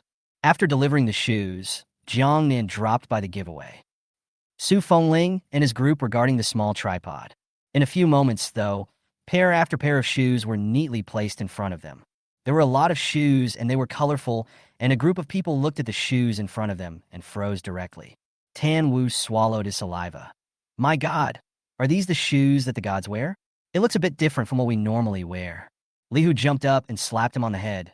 You big fool, it's obviously not the same at all. After Li Hu finished speaking, he took the lead and walked over, picking up a pair of black running shoes. The fabric is very comfortable and soft to the touch. These soles are soft too. Li Hu looked at the shoes, his eyes glowing, couldn't wait to take off his own cloth shoes and put them on. He got lucky and picked out shoes that fit his feet just right. He put it on, bounced back and forth, and jumped again. Comfortable. It's so cozy. These are the most comfortable shoes I've ever worn. It's more comfortable than the shoes we make at home out of fine silk. And it's light. The rest of them, too, couldn't wait to rush up and pick a pair of their favorites. Chapter 85. Zhao picked a pair and carefully rubbed the lines on them, unable to wear them. A few of Tama's men had already put them on, jumping up and down in place with glee. Zhao, wear it? Why don't you? The crowd's eyes fell on Zhao. Zhao smiled slightly and hugged the shoes. These shoes are so good. I'll wash my feet before I wear them. As soon as he spoke, the remaining few took a look at their shoes and feet. Dirty feet all muddy, freshly delivered shoes all muddy. A few people's faces stank and they looked at Zhao with an unkind gaze. A few people looked at each other and rushed to Zhao inside. Li Liang and Tan Wu were responsible for pressing the feet, and one was responsible for pressing the hands, while Li Hu was responsible for putting his shoes on. Get off me! Get off me! You sons of bitches. I'm gonna beat you all to death. Oh, dirty shoes from the gods. The trio automatically ignored his wails and simply changed his shoes. Li Hu patted his chest. If you're told to wear it, you wear it. I have silver, and later, I'm buying more shoes from the gods. That's right. I'll buy 10 pairs for you and the gods when we defeat the Turk army later. Zhao glared at a few people, not bothering with them, and got up to move his feet, his whole body a little dizzy. Zhao was born poor, and the best shoes he wore on weekdays were the cloth shoes issued in the barracks. Although called cloth shoes, but only with a thin layer of fabric sewn into the shoes, weekdays, very pinched feet, winter step on the ground, cold people shivering, summer is also very hot feet. Now, the shoes given by the gods were made of soft fabric, as if they were stepping on clouds, and no matter how much they jumped around, they didn't pinch the feet at all. Ha ha! Good wear, really good wear. Shoes from the gods are too good to wear. With these shoes, there is no fear of heat or cold at all, and moreover, there is more strength in kicking the Turks' army. Ha ha! Zhao En's bright laughter echoed in the courtyard, and the rest of the soldiers, eyeing the shoes under their feet, their eyes full of envy and desire. The corner of Su Fengling's mouth hooked up slightly. Soldiers and the people of the city, no matter male or female, young or old, can each take a pair of shoes that suits them. Divide these shoes into 2 portions, one to be sent to the barracks, and one to be placed at the entrance of the house for the soldiers and people to select. Be fast. The gods are going to send something else later. The minions grinned from ear to ear when they heard they had shoes too. Yes. After receiving the order, he immediately began to get busy. They were fast, and in but a few moments the shoes were all transported to the door. As for the giveaways, they are stacked on the side. Twa had a few moments of curiosity and took a shirt over his body. This clothing is actually called a punching bag. The name is quite domineering. General, these clothes are weird. I've never seen it. Li Hu also pulled one and hurriedly put it on his body. It's something from that world of the gods. How could you possibly have seen it? You big dummy. Tamu had no room for rebuttal. General, these clothes are wearing, they don't seem so sunburnt. Li Hu pulled the clothes on his body and put the hat on his head, glancing at the hot sun above his head with a surprised face. You don't say. It's really not sunny. Tamu also reacted as an afterthought. General, try it. Li Hu took a punching jacket and quickly rushed to Su Fengling. Chapter 86. Su Fengling put on her punching bag and hat, and after standing under the hot sun for a while, her eyes lit up. As if, it's really not as tan as it was before. And it's not hot with the wind blowing. That's a great dress. Su Fengling touched the clothes on her body, careful with each stroke. This kind of material, this style of clothing, she had never seen before, but when she wore it, it could actually withstand the blazing sun and gusty winds. What does the world of the gods look like? I can't believe there are such nice clothes. The remaining few nodded fiercely as well. And for a while, the group became even more curious about the world of the gods. This dress. Each of you pick one. Su Fengling had just finished speaking. The 4 vice-generals had already neatly put on their assault vests, and all of them had put their hats on, showing a mouthful of big white teeth and giggling there. Su Fengling shook her head. You guys take a look at the others and take whatever you need. I can't wear that much by myself. Uncle Li, have the underlings of the house collect their shoes as well. Su Fengling took a punching jacket, another set of sportswear, a pair of socks, and then entered the room. A few of the Tambu men looked at the sportswear, and their eyes went straight. This is too small. If you wear it on your body, you won't be able to see everything. Tan Wu took a set of sportswear and compared it on his body. The sportswear is an even size model, but Tan Wu is tall and big. The sportswear in front of him, it looks very petite. Li Hu looked him up and down. It's okay. Son of a bitch. Li Hu, I'll kill you. Li Hu picked up his things and immediately ran out. Tama chased after him furiously. Li Liang and Zhao and shook their heads, and the two of them each chose one and put the rest back in the cardboard box, putting it back into storage. The news of the gods giving the shoes spread throughout Sangzhou City. In the barracks, soldiers stood in a long line and began to receive their shoes. The soldiers at the back of the line, with their heads stretched out, kept looking around. Isn't it nice of the gods to actually give us shoes again? Who says it isn't? Before we were given rice and meat, we were also given compound bows. And now, we are given shoes. The gods are really good. Ever since I was besieged by the Turkic army, I haven't worn shoes. I've been barefoot every day in the wind and in the rain, and I've had 4 of my toes butchered by the Turkic army. So to be honest, I've long since forgotten what it's like to wear shoes. Me too. I used to just want to live, and with the gods, I actually got a little greedy and wanted to live better and better. It's going to be okay. We're aided by the gods. We're going to win. The soldiers were chattering away, all with happy smiles on their faces. The soldiers were outnumbered, but they moved quickly, and it didn't take long for each soldier to have shoes in his hands. Everyone looked at the shoes in their hands for a few moments in a trance. Has it been too long since I've worn shoes? Shoes nowadays are so soft. The fabric is so comfortable, and when you wear it, it's like stepping on a cloud. The ground isn't hot at all anymore. These shoes actually have this function. What the gods give is extraordinary. Brothers, we must defeat the Turkic army and guard Sangzhou City, or else we won't have the face to see the gods when we die. Yes, the Turkic army must be defeated. In the barracks, the soldiers were so demoralized that they were jumping around in their God-given shoes, and there were even soldiers who went out into the ring and fought with people, but the competition was actually in the legs and feet. Chapter 87. To put it bluntly, it's showing off the shoes on your feet. The situation of the people was the same as that of the soldiers. When they received the shoes, they knelt down directly on the ground and cried while bowing down and thanking the gods. This thanks the gods for giving us shoes. God, I will definitely make good offerings to you in the future. Divine Lord, there is no way to repay the great kindness all of us in the family, from today onwards, offer you as our old ancestor. The people fell to their knees and wept bitterly. They are ants in the eyes of the powerful, but in the eyes of corrupt officials, they are items that can be sold by the pound. No one will care if they're having a good time or notice if they have shoes on their feet. But now the gods have given them shoes. Moreover, the shoes were made of soft fabric and exquisite workmanship, and at first glance, they were worth a lot of money. But there is a pair of such shoes for every person, regardless of price or age. The voices of the people and the soldiers were so loud that Su Fengling could hear them from across the courtyard. Crying and laughing, all words of thanks to God. Su Fengling touched the clothes in her hands, the smile at the corner of her mouth pulling wider and wider. Ginger Nan, gods, thank you. At this moment, Su Fengling suddenly wanted to see what this kind-hearted god actually looked like. Achoo! Achoo! Ginger Nan sat in the car and was caught off guard as he sneezed twice. He rubbed the tip of his nose. Who's spitting on me behind my back? Jiang Nan went straight to the biggest plumbing store in the city. As soon as he entered, he saw a neatly stacked assortment of water pipes. Boss, I'll take all the plumbing you have here. The boss hurriedly walked over to Jiang Nan. Little brother, there could be more than 5,000 rolls of water pipes in our store. Are you sure? Ginger Nan nodded. I'm sure. And 5,000 for the faucets, too. Jiang Nan's eyesight lurched, and his gaze lingered on the pegs for a moment. I'll take all the pins in your store, too. All of you get in the car. Ginger Nan had bought a large van just a few days before for convenience, and it was now parked in front of the plumbing store. The boss saw that he wasn't joking and waved his hand. You guys hurry up and load up for the big boss.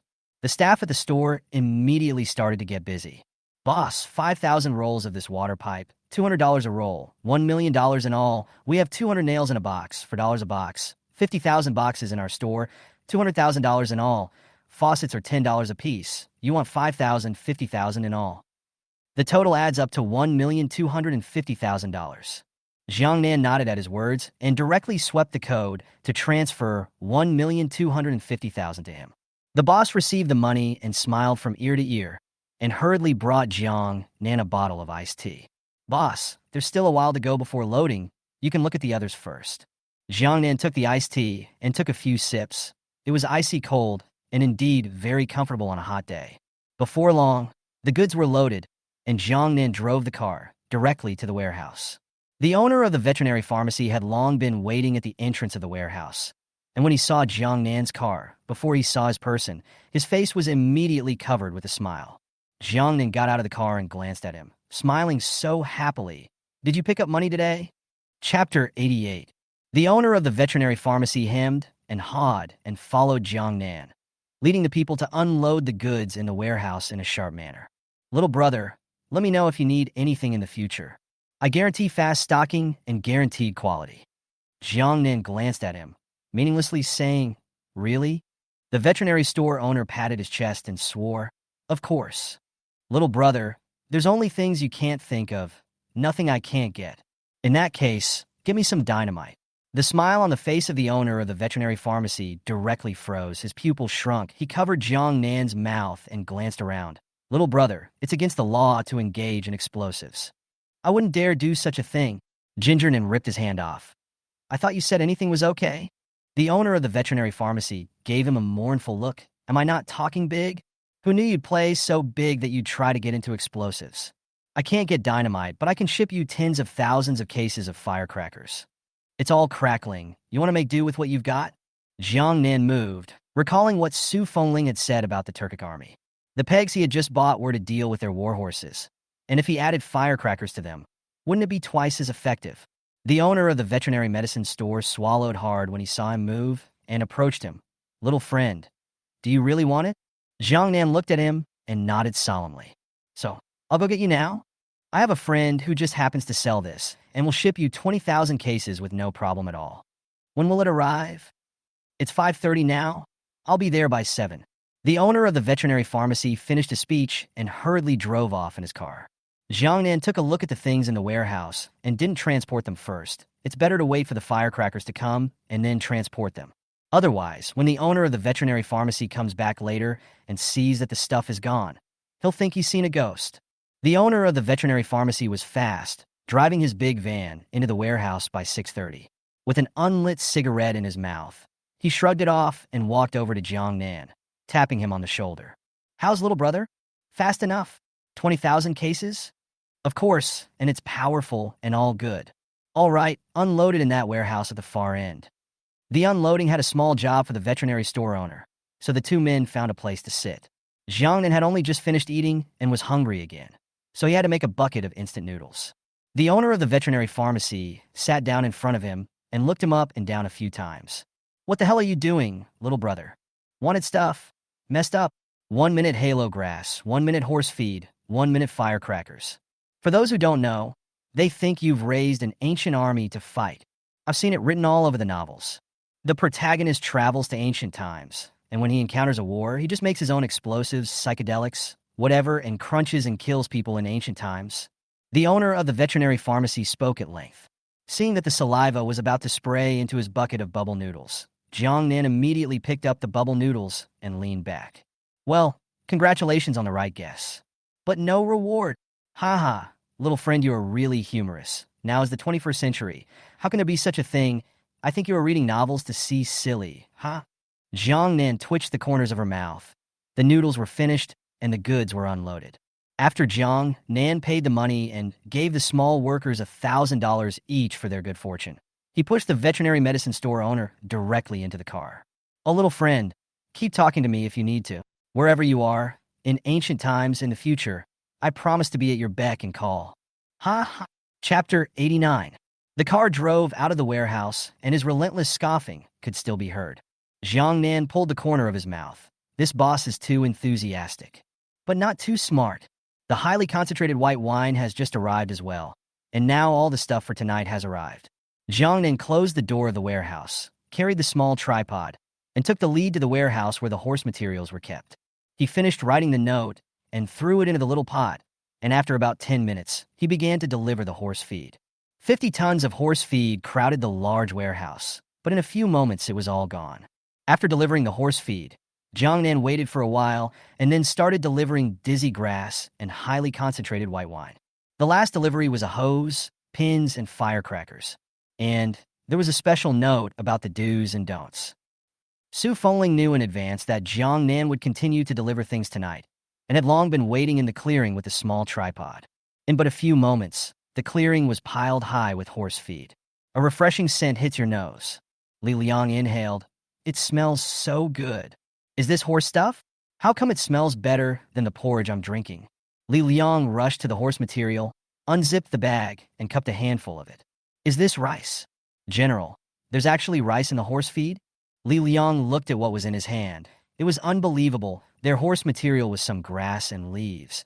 And if the conditions were better, there was at most a little bit of salt in it. But the horse material in front of me actually had rice. Li Liang directly took a bite and carefully savored it. It's got alfalfa grass, rice, corn, and barley. The more Li Liang tasted, the more excited the whole person became, and when he said it, the whole person froze. He looked at Su Fengling dumbfounded. General, in this horse feed, there seems to be oil. What? The first few things already amazed them, but when they heard Li Liang talk about oil, everyone couldn't sit still. Su Fengling took a few quick steps and quickly walked next to Li Liang. She carefully took a handful of horse feed and tasted it. All eyes fell on her. General? Well, Su Fengling nodded. That's right, there is indeed oil inside. And the oil is so much better than what we normally eat. The oil we eat has a spicy flavor, but this oil, it smells good. Su Fengling was also a bit confused. She had never dreamed that in the world of the gods, horses ate better than they did. Li Hu also held a handful of horse feed and ate it, and by the end of the meal, he was still a bit unfulfilled. I, Li Hu, have eaten countless mountain delicacies and seafood, and I've also been to the palace to eat dishes made by the imperial kitchen. But none of it smells as good as the horse stuff in front of us. Who would have thought that one day we would actually eat less than a horse? Oh, General, why don't you stop feeding the horses and feed me? If I can't, I'll be your cowboy. Li Hu was in pain, and as he spoke, he ate 2 more handfuls of horse feed furiously. Li Liang and Tan Wu and Zhao and were in a similar mood as Li Hu at the moment. For the first time, they hated the fact that they weren't actually horses. Su Fengling listened to his words and laughed a little as she patted his shoulder. These are the horse feed we prayed to the gods for. It's natural to give it to the horse. I'll pray to the gods for something even better to eat when I win the battle later. Chapter 90. A few people heard this and then reluctantly let go of the bag of horse material. Several people quickly stepped back, as if they couldn't control themselves if they stayed a moment longer. There! First, have the horse feed sent to the stables. Feed it to the war horses immediately. War horses are vital for the rest of the day. General, I'll go. I've been in charge of the war horses. I'm familiar with them. Su Fengling had just finished speaking when Li Liang couldn't wait to speak out. Yes, there you go. Li Liang was delighted and immediately led the men to start carrying the horse material. The 3 of them, Tan Wu, looked at his back and glared at him fiercely for a few moments. Who doesn't know his little mind? It's a shame for a big man to steal horse feed. Su Fengling took Xiao Ding and went directly to the warehouse under the city tower. There are 2 warehouses here, one for the halcyon grass and one for the white wine. Every warehouse is heavily guarded. Su Fengling had just put the small tripod away when bag after bag of halcyon grass appeared in the warehouse. Soon the warehouse was filled with halo grass. Then there's the highly concentrated white wine. Seeing these two things makes my heart sing. Who isn't? The two great wars had a lot to do with this dizzy herb and white wine. But we've used it too many times, and Anaro will surely be prepared for it next. This halcyon grass passes out when you smell it, and it's actually quite easy to prevent smelling it. A few people's hearts stared in disbelief. It's okay. Something is better than nothing. Su Fengling had never put all his hopes of winning a battle on these things. These are aids, the icing on the cake. To win every war, you still need to rely on soldiers, generals, and equipment. After delivering the halcyon herb and the white wine, several people exited the warehouse. This place must be heavily guarded, especially this warehouse for white wine. White wine is flammable, be careful. Once you find a deviant person, just cut them down on the spot. The spy in the dungeon, the mouth is very tight. No matter what means used, a word of truth is not said. The back is even biting his tongue to kill himself. But Su Fengling guessed that they must have already spread the news. A coldness flashed under her eyes at the thought. Intensify patrols in the city and in the barracks, and don't spare any trace of abnormality. Yes. Just then, another voice came from the small tripod. It's a note. After reading it, Su Fengling said excitedly, the god said that the next thing sent is to deal with the Turks' iron cavalry. Against the Turkic iron horsemen? Ah, that's right. Su Fengling nodded. The sadness on her face faded a lot these past few days. She had been thinking about how to break their iron cavalry army. And now, the god just said that he had a method. This is just great. No sooner had she finished speaking than things piled up around the small tripod. What is it? Tamu rushed over and was the first to open a small box. Ah! He let out a gasp of surprise, only to see blood dripping from his fingers. It hurts! What is this? The crowd swallowed as they looked at his bloodied fingertips. Chapter 91. Tanwu wiped the blood on his clothes before cautiously opening the box. Inside the box, it was full of sharp, pointy pegs. So sharp. This thing is so powerful in a tiny little piece. Does this look like a silver needle for acupuncture? This is much more powerful than a silver needle. I doubt it could pierce a bone. Tan Wu sucked on his injured finger. Just now it was also his fault for being too reckless and pressing down violently. It hurt him so much that he was drenched in cold sweat. Here's the peg. The god said that by burying the pegs outside the city gates, the Turks' army will step on them as soon as they come. And the same principle applies to the war horses, so that when the time comes, they will disorganize themselves. That's a lot of pins, about a couple 100,000. Tan Wu. Tonight you will take advantage of the night and lead the men to bury the pegs in front of the various gates. Yes, General. It just so happens that I can wear a punching bag which is still black, and in the night, it's not even noticeable. Su Fengling nodded and took the small tripod and changed the position again. This time, the location was a bit far from the citadel. You put out all the torches. Ah, why? The crowd was puzzled, but obediently did as they were told. By divine instruction, the next delivery is firecrackers, which explode when they meet fire. Not much power, but a huge sound. When the time comes, light the firecrackers and throw them directly at the iron cavalry. The war horses will be frightened and will surely be in disarray. Add in the pegs, and they'll lose their skin if they don't die. And at that time in the release of arrows, twice the result with half the effort. Su Fengling's clear and cold voice, with a little bit of bravado and confidence, as if she had already seen the iron cavalry's defeat. The rest of them looked at the small tripod with even more anticipation once they heard this. Every single thing sent by the gods is rare and strange, and I've read countless books that don't have records in them. You're reading earthly books, the gods are in the divine realm. Of course you can't see them, stupid. Oh, General, do you know what the gods look like? The temple is about to be built, and next it's time to give the god a golden body. Su Fengling was caught off guard when she heard this and was a bit weak. She had mentioned it to the gods a few times before, but it seemed like her words were automatically ignored over there. Was she being too subtle? Then she'll say it more bluntly next time. Ow! Coming!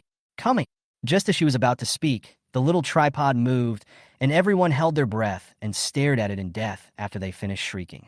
Soon, firecrackers were piled up all around. They looked at the firecrackers all over the ground by the light of the moon, wanting to touch them, but not daring to do so, wanting to go forward, but somewhat afraid to do so.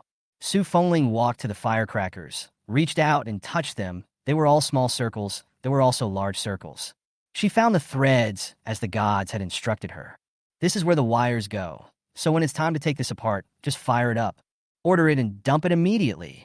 Su Fengling explains some more precautions as instructed by the gods. She teaches hard and the others learn hard. After the explanation, Su Fengling took Xiao Ding back to the general's residence. The mansion had already prepared dozens of large water tanks. She put down the small tripod and wrote a note to the gods. And just as the note was thrown in, 5,000 rolls of water pipe came out of the small tripod. You take these hoses and put them in the people's homes in order from here. When both the well and the tank are full, they are replaced by the next one. God sends a lot of hose. Su Fengling arranged it in an organized manner, and the soldiers, being strong learners, soon knew how to get it. The water in the warehouse was also coming down from the back of the mountain, and the pipes and faucets used were the largest size, and the water flowed heavily.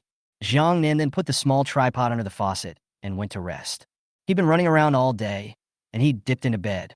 Confused in his sleep, he suddenly saw a large bed with what appeared to be a woman lying on it.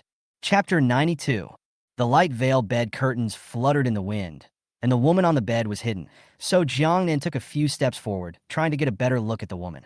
Just then, the bedspread lifted a corner to reveal a large rosebud.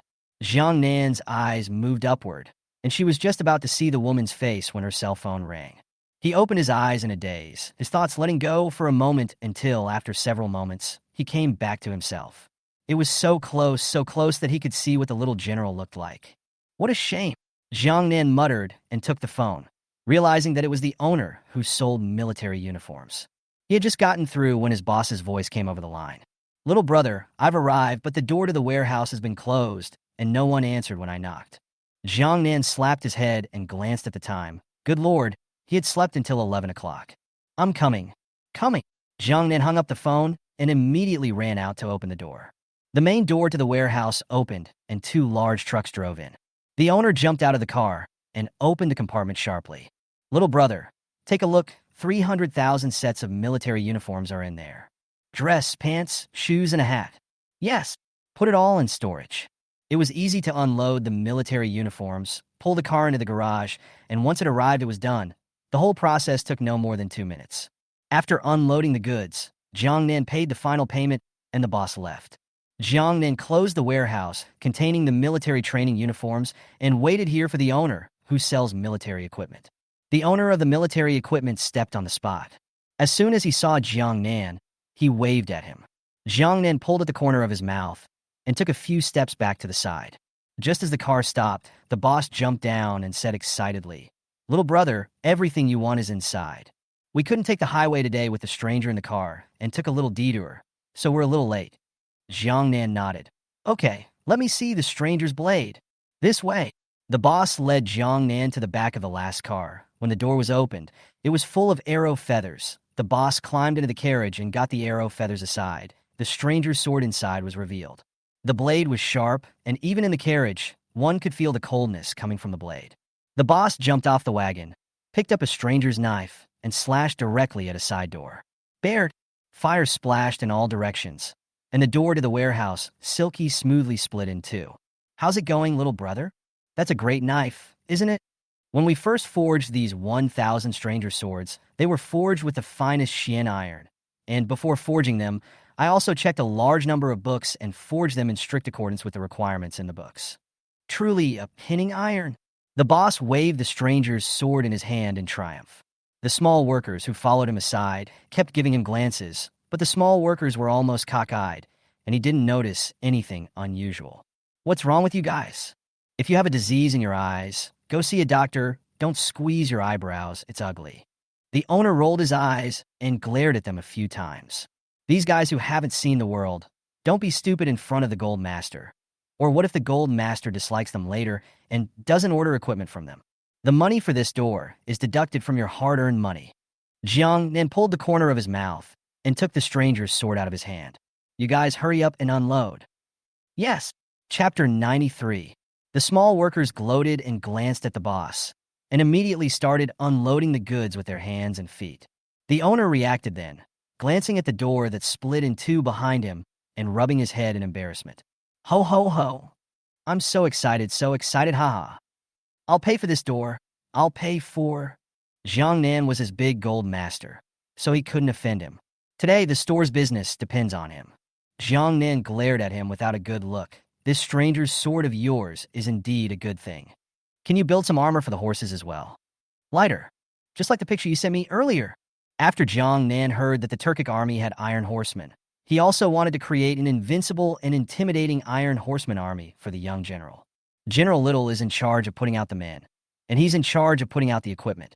The stranger is one of them. Also, the armor one wears has to be better and tougher than before. When the boss heard this, he also got serious and frowned in contemplation for a moment. It's even harder than the previous one. I thought of an armor. Rumor has it that that armor was made of special steel essence, yellow barrels, gold silk, and the finest cotton cloth. The thickness was so hard that it was said that even cannons couldn't break it back then. Think about it. Even cannons can't break it. So it's even more unlikely that a stranger's sword or a long sword will pierce or cut through it.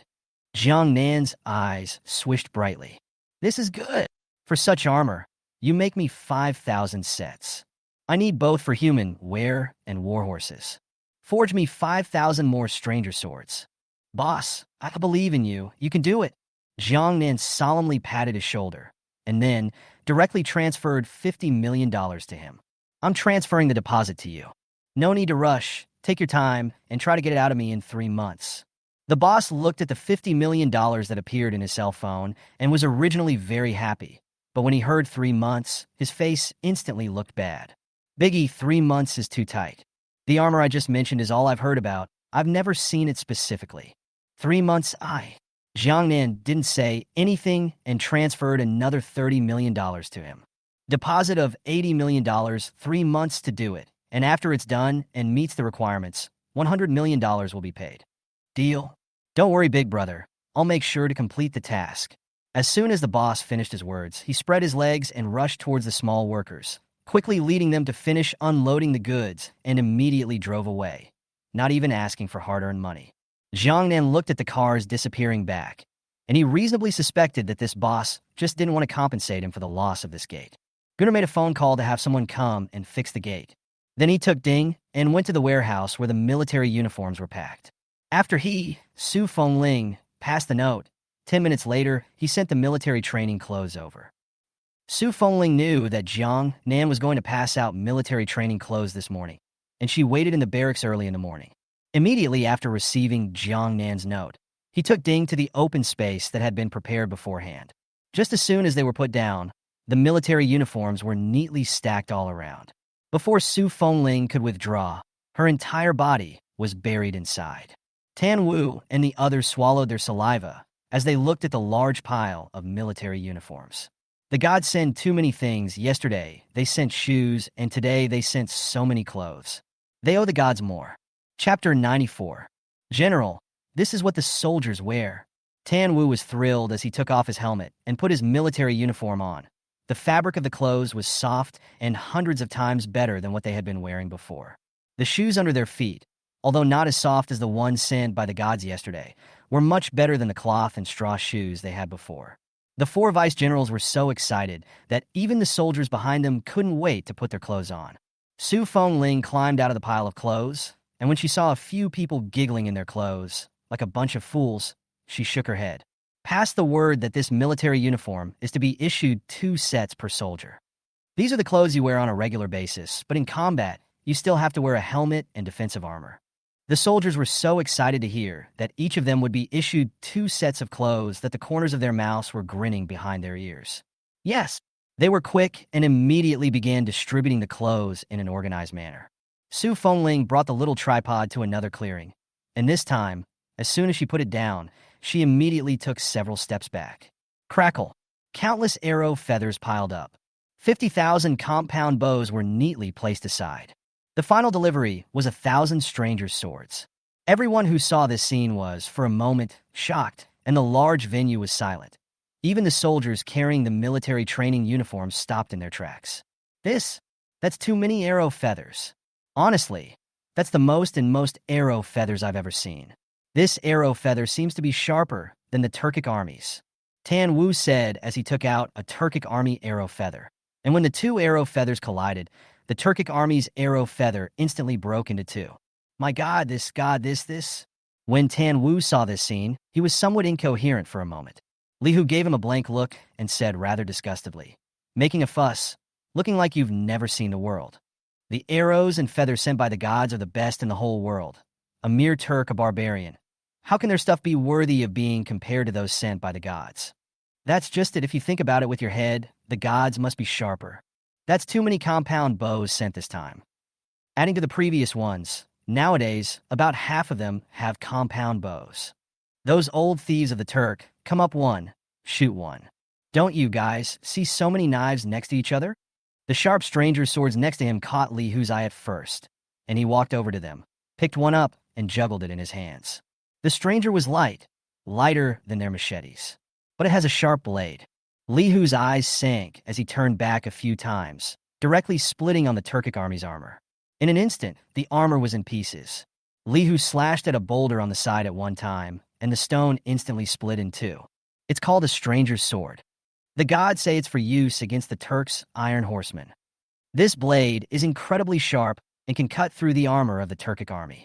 Su Fengling looked at the stranger's sword in Li Hu's hand, and his dark pupils were amazingly bright. Good knife. Great. With this, defeating the Turkic iron cavalry is no longer a matter of concern. Exactly. That's right, cut them down. A bunch of dog bastards. Before taking advantage of the good equipment regicide, our soldiers were hacked to death, not counting, but also chopped into flesh by them. This time I'll make them pay for their blood. Blood for blood. Chapter 95. The Su family army abhorred the Turkic iron cavalry, and over the decades, countless Su family troops had died in their hands, and they dreamed of destroying this iron cavalry army. Now, with the stranger's sword, with pegs, firecrackers, and composite bows, they were confident that they could defeat the Turkic iron cavalry. The pressure on them was a little lighter, and the shouts of the soldiers shook the sky. After Jiang Nan finished delivering the stuff, he took Ding back to the old mansion. "We're going to the auction at the court of 10,000 treasures tonight." Jiang Nan packed up and rode a shared bicycle leisurely to Wanbao Pavilion. Wanbao Ge is the largest auction house in the city, located in the center of the city. As Jiang Nan made his way over, he saw countless luxury cars parked in front of the Wanbao Pavilion. Evidently, tonight's auction was loud and powerful, and those who came were all rich people. Pfft. No, I thought it was some poor bastard, but it turns out to be our young Master Jiang. Jiang Nan found a spot and had just parked the shared bicycle when a mocking voice came from not far away. Jiang Nan followed the voice and saw a few acquaintances not far away. He faintly withdrew his sight and turned around to leave. Liang did not expect the Jiang family to go bankrupt, and Jiang Nan actually looked down on himself and violently rushed to Jiang Nan. "Young Master Jiang, it's been a long time. I heard that your Jiang family went bankrupt, and your father owes a large sum of money, and is now a stinking rat hiding in the sewers, not daring to come out at all." Liang swept a glance around and laughed coldly.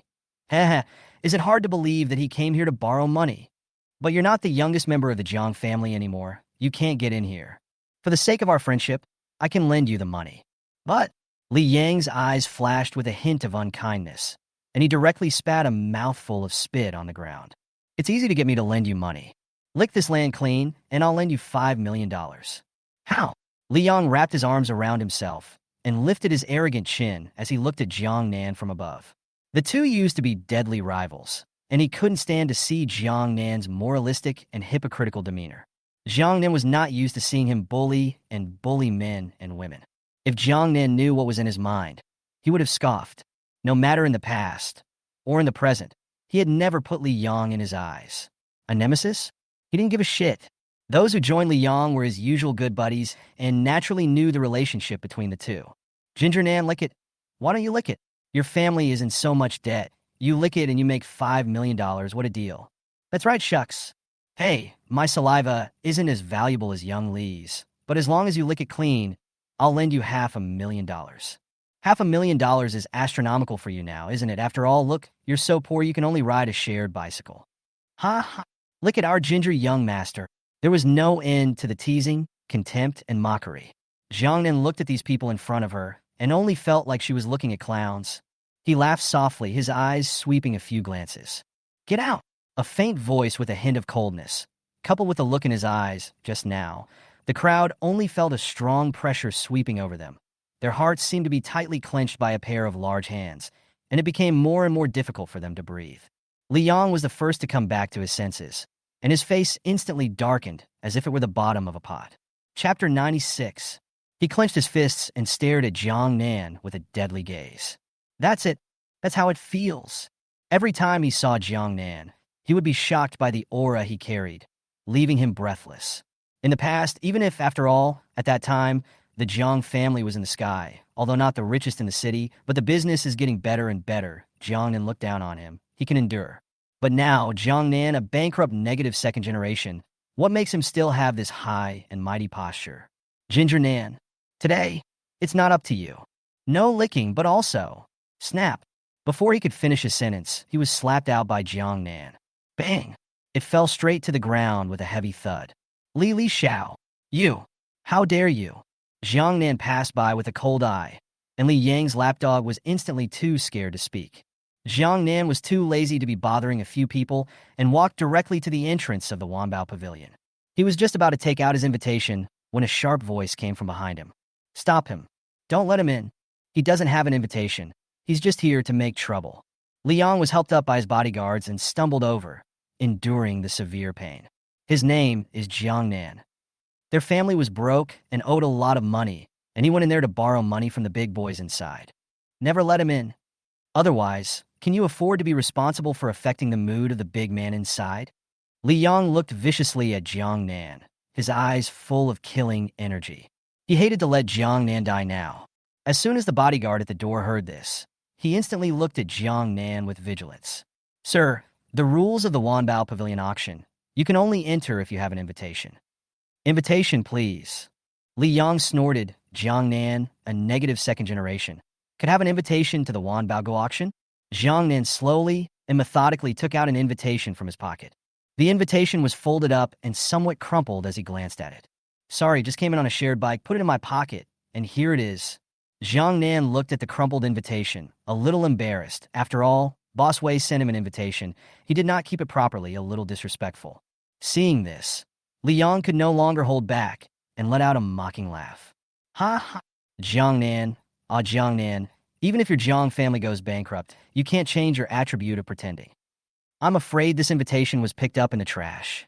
The invitation of the Wanbao Pavilion has a special marking. It's a dream if you want to fish in troubled waters. If, on the other hand, you want to go in for old time's sake, I can take you in too. The more Li Yang spoke, the more smug he became. Not seeing the bodyguard at the side in the slightest, his expression instantly became grave.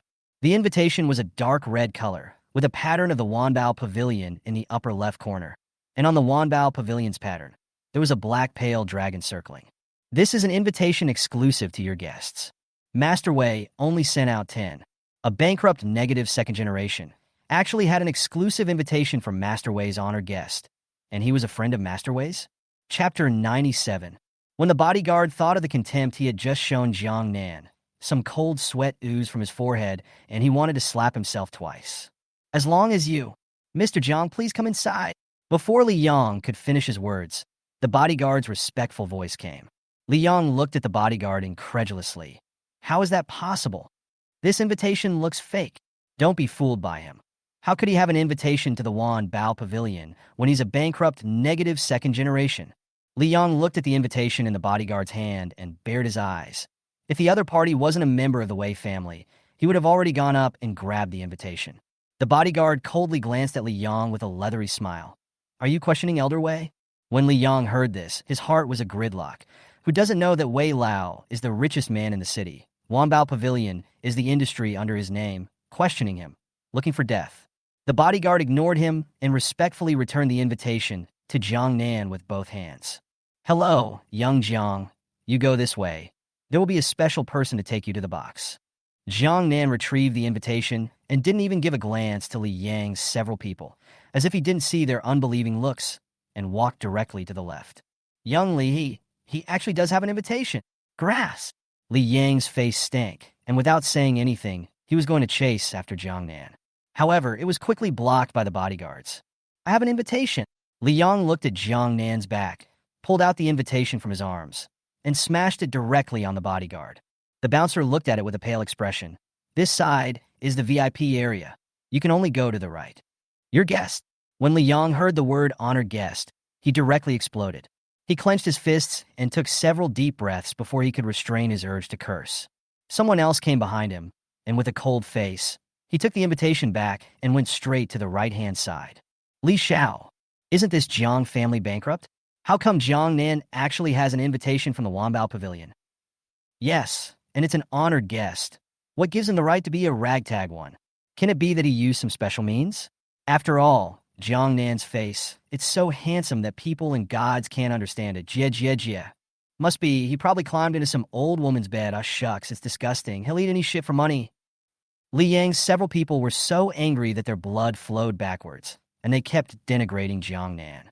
The hero of their mouth, on the other hand, doesn't know the slightest thing about it, and even if he did, he wouldn't care. After all, if you've been bitten by a dog, it's hard to believe you're going to bite it back. The only way to do that is to shoot the dog. He followed behind the staff, his eyes casually scanning the buildings of the Wanbao Ge. The building of the Wanbao Pavilion was a Chinese-style pavilion with 4 floors, with the first to third floors being the general area and the 4th floor being the VIP area. The staff took him straight to the 4th floor.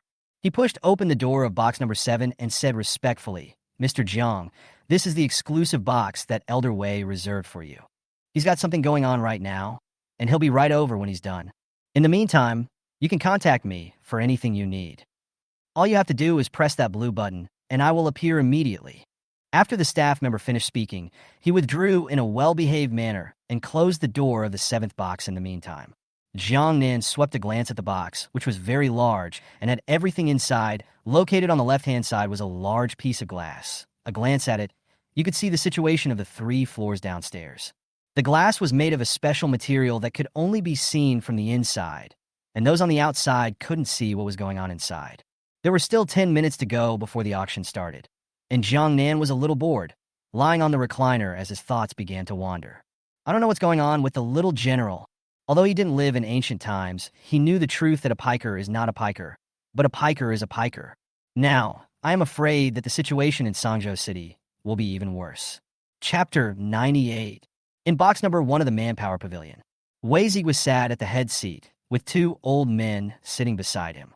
The 2 old men wore glasses and carefully held the antiques in their hands and looked at them. Good stuff. That's really good stuff. So, in history, there really is a great Yin dynasty. Yeah, I thought it was wild card hogwash.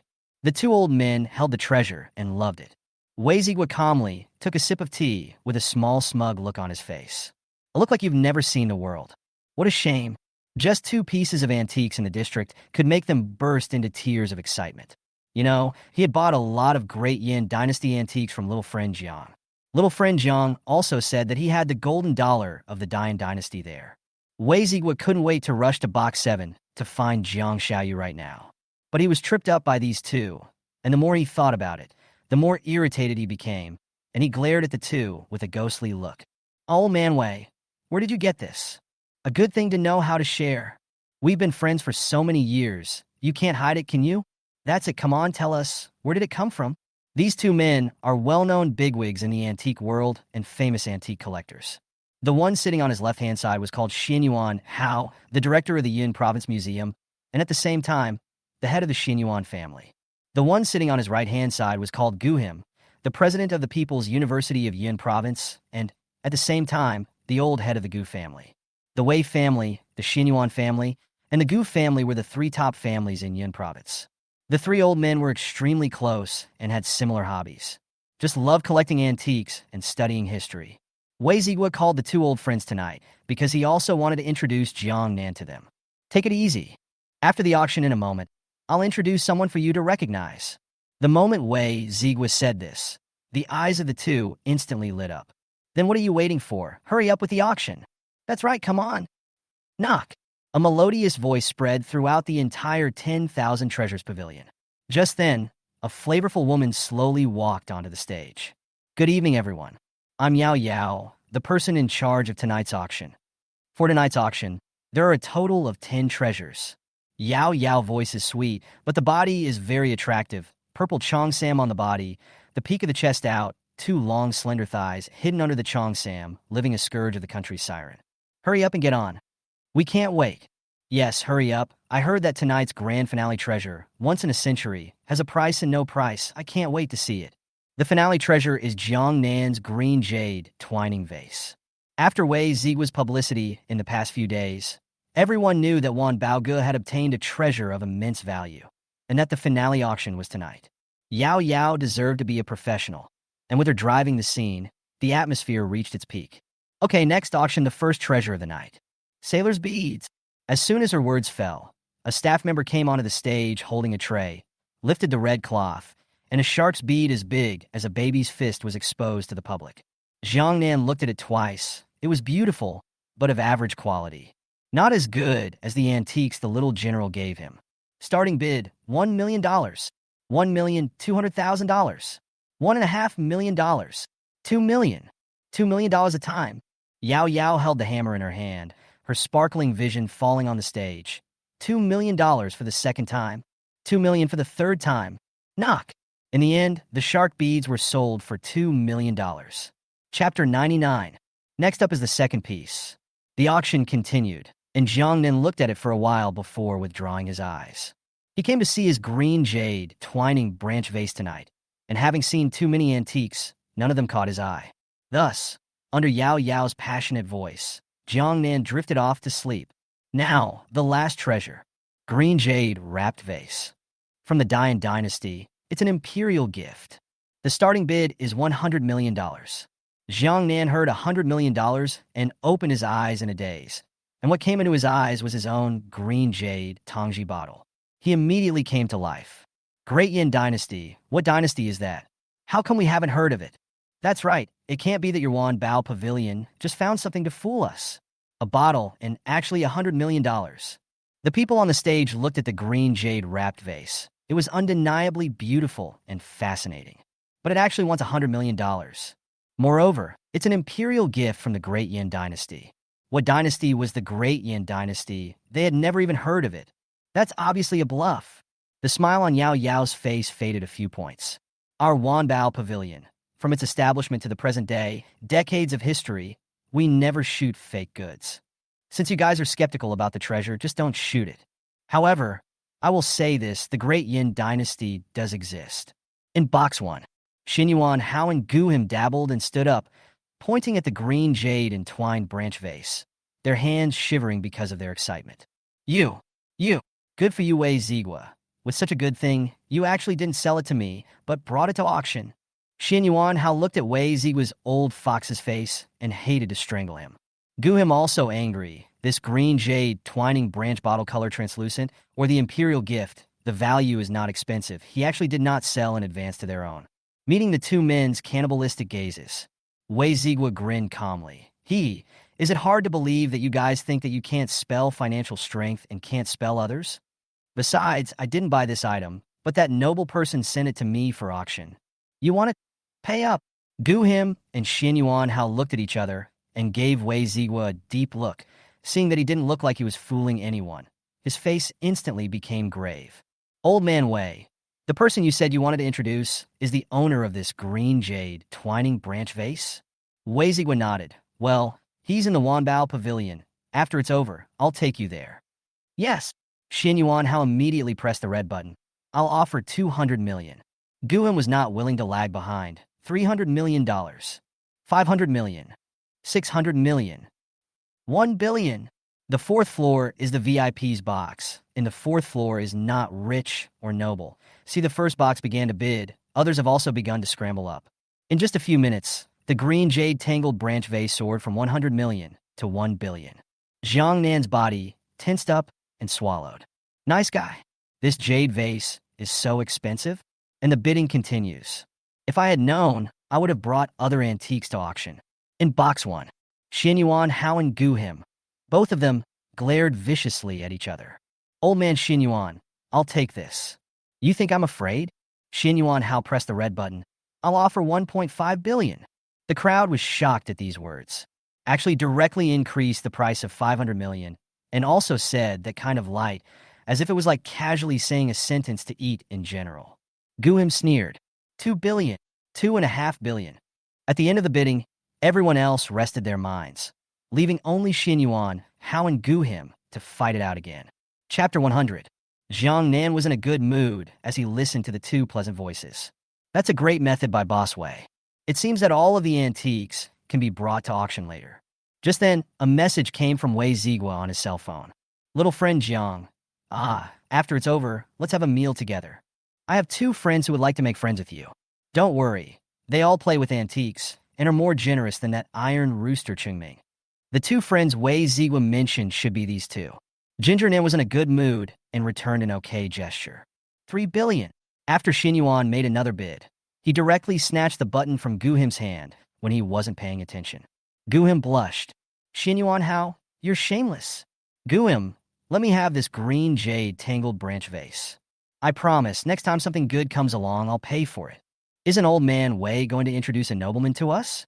He must have other treasures. And when the time comes, I'll pay for yours. This green jade wrapped vase, I especially like it, so just let me have it. Gu Jian pondered for a moment. Now that the button was also out of his hands, and the price could not be called, he had to be forced to accept this condition.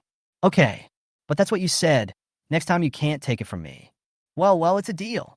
Wei Zigua rolled his eyes gracefully as he watched the 2 men's commitment. When he saw the rest of little friend Zhang's treasures, he could guarantee that what Xinyuan Hao had said tonight was a fart.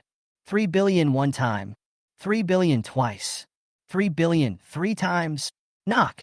Accompanied by the sound of the heavy hammer striking, the green jade Tongji vase was finally successfully sold at $3 billion.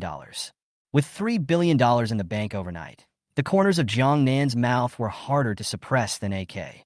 Just then, the cell phone rang. When he looked, it was the owner of the veterinary pharmacy. He had just gotten through when there was a rustling sound on the other end. Jiang Nan's face froze. No, man, you play so big? Doing that kind of thing and actually calling me. He was just about to hang up when the careful voice of the veterinary store owner came over the line. Big brother. Dynamite got it. When are you coming to get it? A tinnitus appeared in Jiang Nan's ears for a while before he immediately asked, What did you say? Say it again. Biggie, it's true. I have a friend at the border who is secretly selling explosives to the border. I got you a little bit. Not much, just a ton.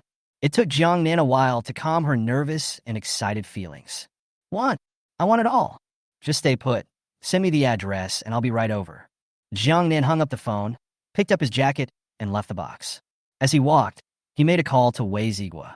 Wei Zigua had just gotten through when he heard Jiang Nan say, Boss Wei, I'm sorry, I have some things to do tonight, so I can't have dinner together. The money you transfer directly to me. Come see the golden dollar when I get back. After Jiang Nan finished speaking, she immediately hung up the phone. Wei Zigua looked at the hung-up phone and looked at his best friend twice in sympathy. Let's go. Hurry up and meet your guests. Don't keep people waiting. That's it, hurry up, hurry up.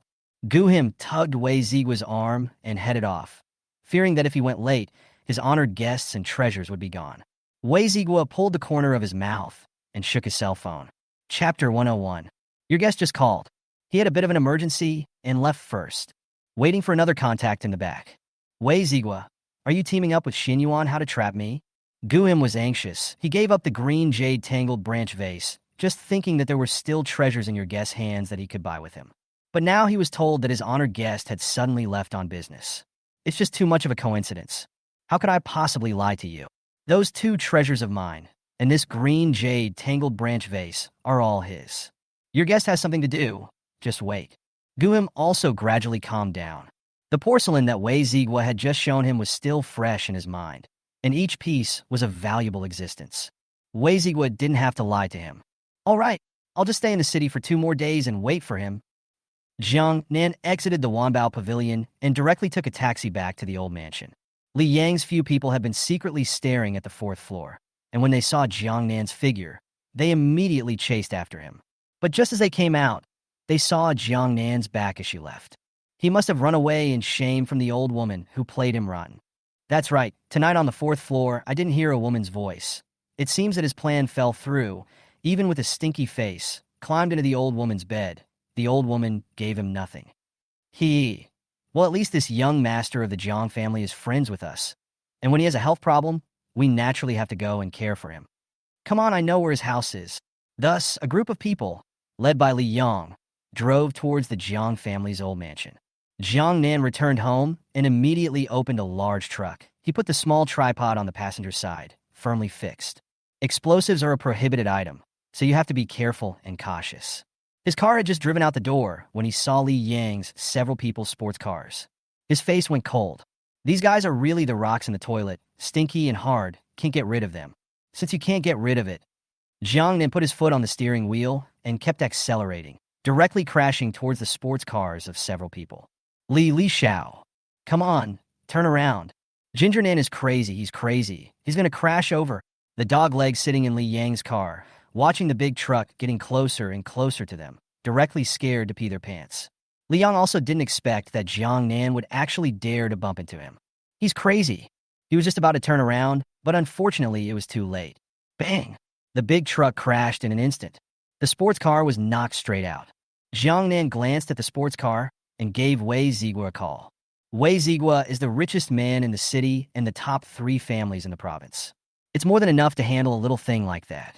If he didn't have an emergency, he wouldn't want to bother Wei Zigua. But it can't be helped. Right now, with the explosives, it's more urgent. Wei Zigua just picked up the phone. Jiang Nan then opened the door and said, Boss Wei, something has happened to me, and I need to trouble you. Outside my old house, there was a car accident. Little friend Jiang, don't worry, I know what to do. Okay, thanks. When I get back, Gold Dollar wants a little less of your money. Jiang Nan finished his speech and disappeared into the night in the big van. Li Yang was lying on the ground covered in blood. Looking at the light getting farther and farther away, he stretched out his fingers with difficulty. Save, the veterinary store owner sent in a remote location. From asphalt to concrete and finally to potholed dirt roads. The road is narrow and winds its way up with a deep cliff on one side. If he hadn't been so skillful, I'm afraid he would have wrecked his car. Jiang Nan drove for more than 4 hours, and the sky was slightly bright, which led him to the location sent by the owner of the veterinary medicine store. It was in a valley surrounded by deep forests. Chapter 102. The veterinary store owner saw him and immediately ran out of the grassy shrubbery. Biggie, you're finally here? Jiang Nan held up a handful of fresh water and washed his face. Where's the cargo? On it, over here. The veterinary store owner led the way, walking up to a bush and pulling on it with his hand. The grass on top of it all lifted off, revealing what was inside. Biggie, these are some good ones. Powerful. There's a ton in all. Jiang Nan nodded. Good. I'll take it all. How much? The veterinary store owner held up 5 fingers. Biggie, not much, just 200 million. This stuff, it's banned in the country. You have to go to the police to get it. I've come all the way out here in the middle of nowhere to get it. And look at me, I'm covered in bruises. Yes, I turn you. Jiang Nan didn't talk nonsense and directly transferred 200 million to him. When the veterinary store owner saw the money in the card, his eyes lit up, his body didn't hurt anymore, and his whole body was full of energy and joy. Hurry up and get the stuff to my car. Right. Since you have access, this is in your hands. More of this stuff, more of this stuff. I'll transfer you $1 billion deposit in advance. After Jiang Nan finished speaking, she transferred another billion to him. It's a good thing he sold the green jade tangled branch vase tonight. Otherwise, he wouldn't have enough money. It's dynamite, powerful and destructive, but it also burns money. The owner of the veterinary medicine store looked at the money in his card and swallowed. Big brother, does that halcyon grass still want it? Jiang Nan gave him a blank look. What do you need that for when you have explosives? Not just explosives, but mines, artillery, whatever you can get your hands on. The veterinary store owner's legs went weak when he heard this. But the horse feed goes on. Hurry up and load. The 2 men immediately began to get busy.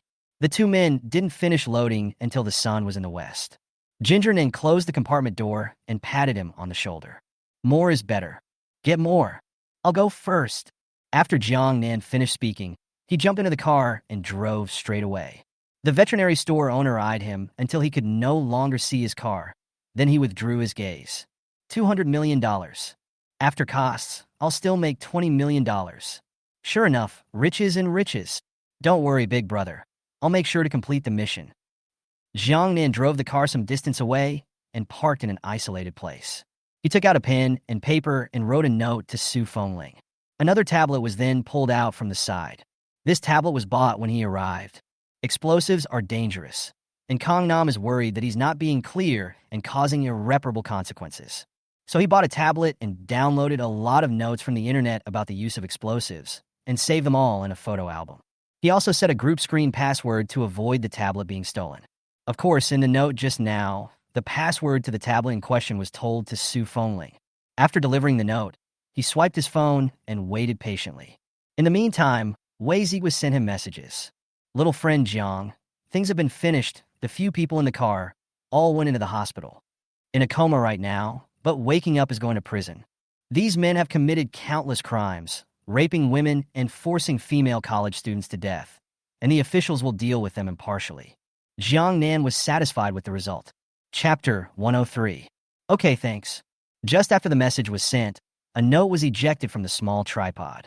As soon as Jiang Nan saw that it was ready over there, he immediately sent the tablet over. Su Fengling waited next to the small tripod, but in a few moments, a four-square object appeared on the side. She picked it up a little heavy and cold. General, what is this? The four lieutenants looked at what she was holding with great curiosity. It's flat. The gods have sent us some very damaging military weapons. He's letting us learn ahead of time via video in order to keep from hurting us. Su Fengling said, and according to the information on the note just now, she pressed open. Soon the screen lit up. She entered her password and clicked right through to the album. Su Fengling's speed was very fast, and by the time the others reacted, the video had already started playing on the screen.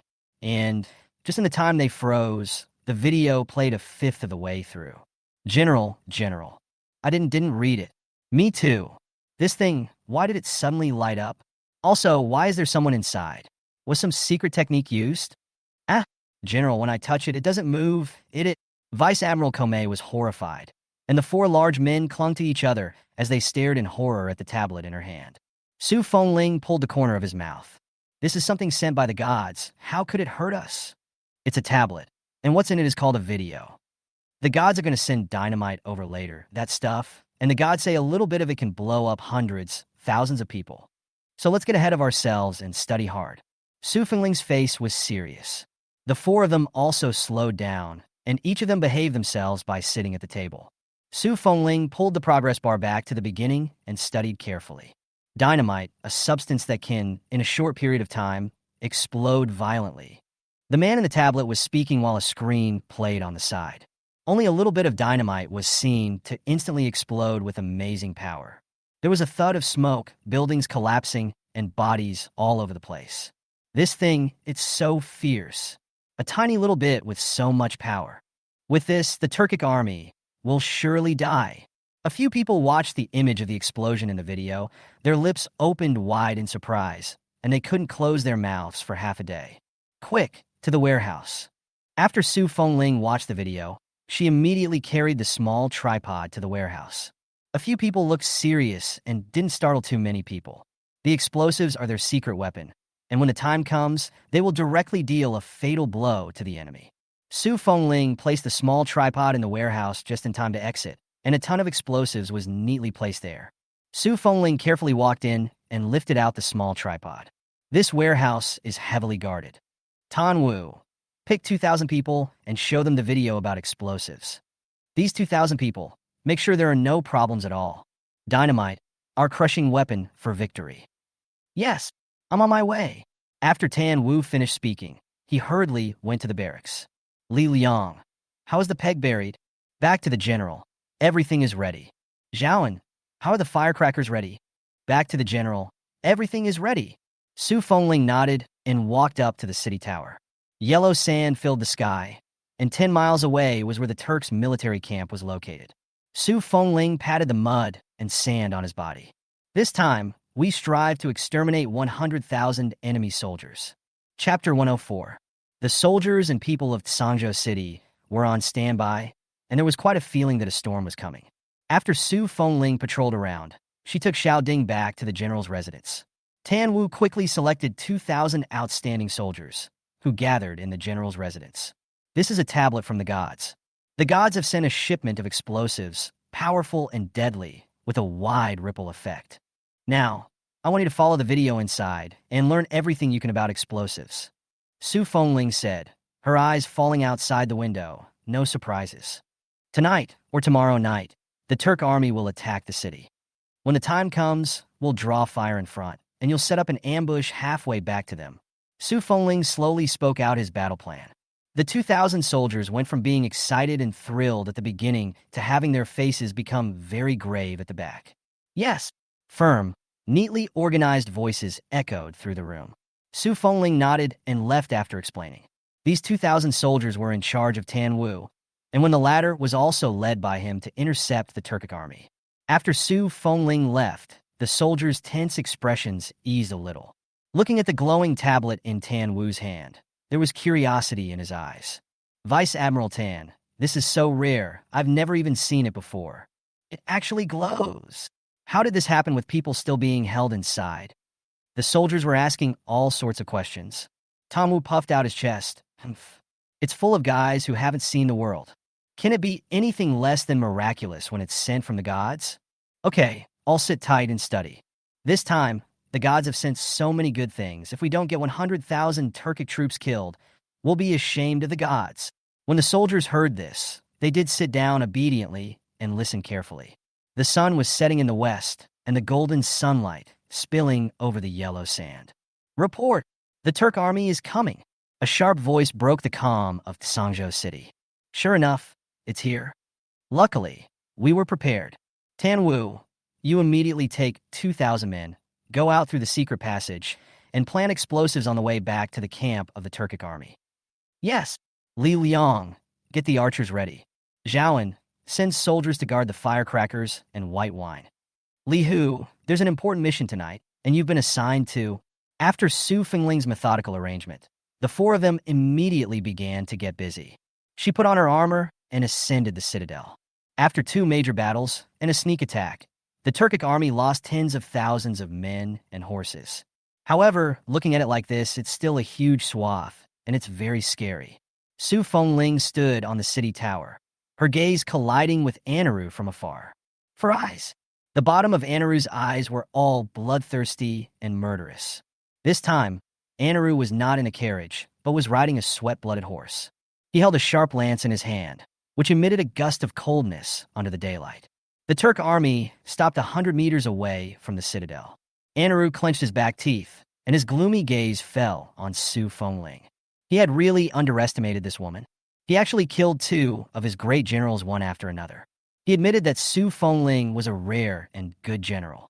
Unfortunately, it's a woman. He lifted his arrogant chin and said sternly, Su Fengling, today, I will take your dog's life. Avenge the dead Turk army. Revenge! Revenge! Revenge!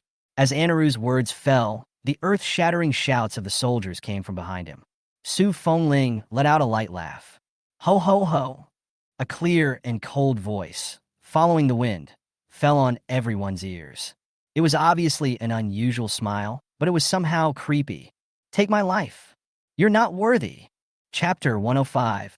Anyone who offends my great yin will be executed even though they are far away. Anaro grimaced. What an articulate mouth. Execute me? Haha, whimsical. Even if you, the great Yin dynasty, give it your all, you'll still be nothing more than a defeat for our Turk. Give me on.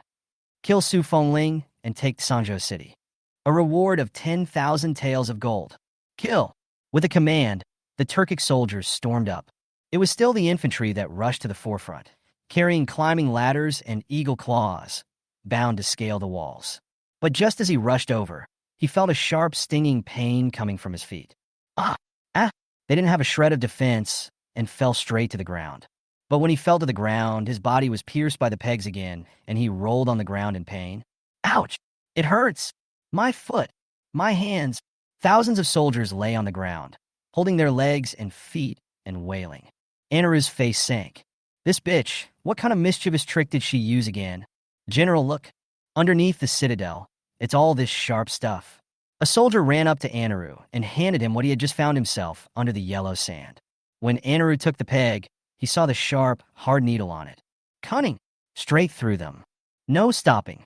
The wailing soldiers' eyes were filled with despair when they heard this. They know that they are now meat cushions. They tried to escape, but countless Turkic troops came flying, stepping on their bodies and rushing under the city wall. That wasn't all. Countless giant stone throwers crushed over. Under their wailing, it crushed right through them. The wailing became smaller and smaller, and the yellow sand in front of the citadel was stained bright red with blood. Thousands of Turkic troops became meat mats just like that. Above the citadel, the Sioux clan soldiers watched this scene, their scalps tingling. This Anaro is not only hard on others, he is even harder on himself. Release the arrows. Take the highly concentrated white wine and splash it on the pitcher. The Turkic army's stone throwers, of which there were dozens, were each very fierce. Boulder after boulder smashed against the walls and the gates. They could even feel the citadel shaking. This is not going to work. Even the strongest walls will be smashed by them. Wow! Countless white wine splashed on the stone thrower. Rockets immediately shot down. The pitcher was soon engulfed in flames. However, Anaro was not panicked at all. He snorted in disdain. Su Feng Ling treats him like a fool? He'd suffered 2 losses at her hands. How could he not be at all prepared? His stone thrower was made of iron, with some coloring on the surface to confuse them only. Su Feng Ling didn't really think that he, Anaro, was as poor as she was, did he? He's got all the best weaponry. Just then the fire in the pitcher suddenly went out and the pitcher was intact. The soldiers immediately started throwing stones again. A large boulder that smashed against the city wall. The bodies of Su Fengling's few people shifted slightly and unnoticeably. General, what to do? If this continues, I'm afraid the citadel will break. Zhao looked at the dozens of stone throwers below with an anxious face. Chapter 106. Su Fengling's face remained unchanged. Didn't Tan Wu leave 100 people behind? Let them on. Aim at these 10 stone-throwing machines and drop the explosives. Yes, 100 men soon made their way up to the citadel, where they climbed carefully, clutching their explosives. Bomb! With Su Fengling's command, the explosives were directly thrown down. Boom! Boom! Ah! Ush! For a while, the fire was in the sky, and the sounds of explosions and screams were endless. Dozens of stone throwers, instantly blown to powder. Along with the surrounding soldiers, they were blown out. Anaro also felt a rush of heat sweeping over him, and he was forced to take a few steps back. The soldiers behind him were even shaken and fell to the ground. What? What is this? It's horrible. Fire. All dead. All dead. The Turks looked ahead in horror as smoke rolled in and fire raged. All of their men were dead. Some were even blown into 3 or 5 pieces, and some more were even blown into powder. The air smelled of meat. It was the first time they had seen something so terrifying. The soldiers who were just about to rush out all kept trembling and stepped back. It's heavenly punishment. This is heavenly punishment. I wouldn't dare. Before he could finish his sentence, the lance in Anaru's hand pierced right through his head. His head fell to the ground with a grunt, and to his death he stared with wide eyes and a look of horror. Anaru's grim gaze fell on the Turk army. Heavenly punishment? Joke! The old man is the sky. This is just an underhanded tactic by the sojourners to play God. Bring it to scare you. All of you, kill Su Fengling and seized Sangzhou City. Anaro disposed of the retreating soldiers with an iron fist, and the other soldiers didn't dare to retreat, gripping the weapons in their hands tightly and charging up once again. The citadel. General, do we still need dynamite to blow them up? Zhao knew that the explosives were powerful, but he didn't expect them to be so fierce. Dozens of stone throwers had just been blown up, and thousands of Turkic soldiers had been killed. If this comes a few more times, why worry about not annihilating the Turkic army? No, wait a little longer. Let them let their guard down. There's more of them before they blow up. Zhao eyes lit up and immediately understood what she meant. General, I understand. So, a tug of war ensued. Zhao led the soldiers, and the attack was strong for a while and weak for a while, creating an illusion to the Turkic army as if they were going to attack the citadel soon. Seeing that the number of Turkic troops was increasing. Bomb! At Su Fengling's command, the explosives were thrown down. Boom! Sound after sound rang out, and countless Turkic troops were blown out. The front of the citadel was instantly turned into a sea of fire. The Turk army was either blown up or engulfed in flames. The war horses on Anaro and the others' hips seemed to feel the fear, pawing at the mud and sand uneasily and backing up uneasily. Anaro clutched the horse's rope so tightly in death that his palms bled from the friction, and only then was he able to control the restless horse. General, what the hell is this? Chapter 107. So scary. If we keep this up, our losses will get worse. General, retreat. Anaro didn't say anything. His dark pupils were all cold. What's this? How does he know? Can it be that Su Feng Ling really has the help of a god? This thing was given to her by the gods? The kills are so powerful that there's no way to fight back. And the ripples are wide. He could see that just now, when the Su family army threw down this thing, they purposely threw it far away just to prevent it from rippling into the city walls. This thing, if it's used to blow up a city wall, Anaru's eyes became more and more burning. This thing, he wanted it. The voice of exhortation in his ear was all but lost on him. There was only one voice in his head. Kill Su Fengling, seize Songzhou City, seize the gods, and seize this killing thing. With this, why would he worry about sweeping away the 7 kingdoms and unifying the world? Asshole, no retreat. As powerful as this thing is, it's not just for us, it's for them too. Just rush through and stay close to the walls, and they won't dare throw this thing at you. Iron Cavalry, go!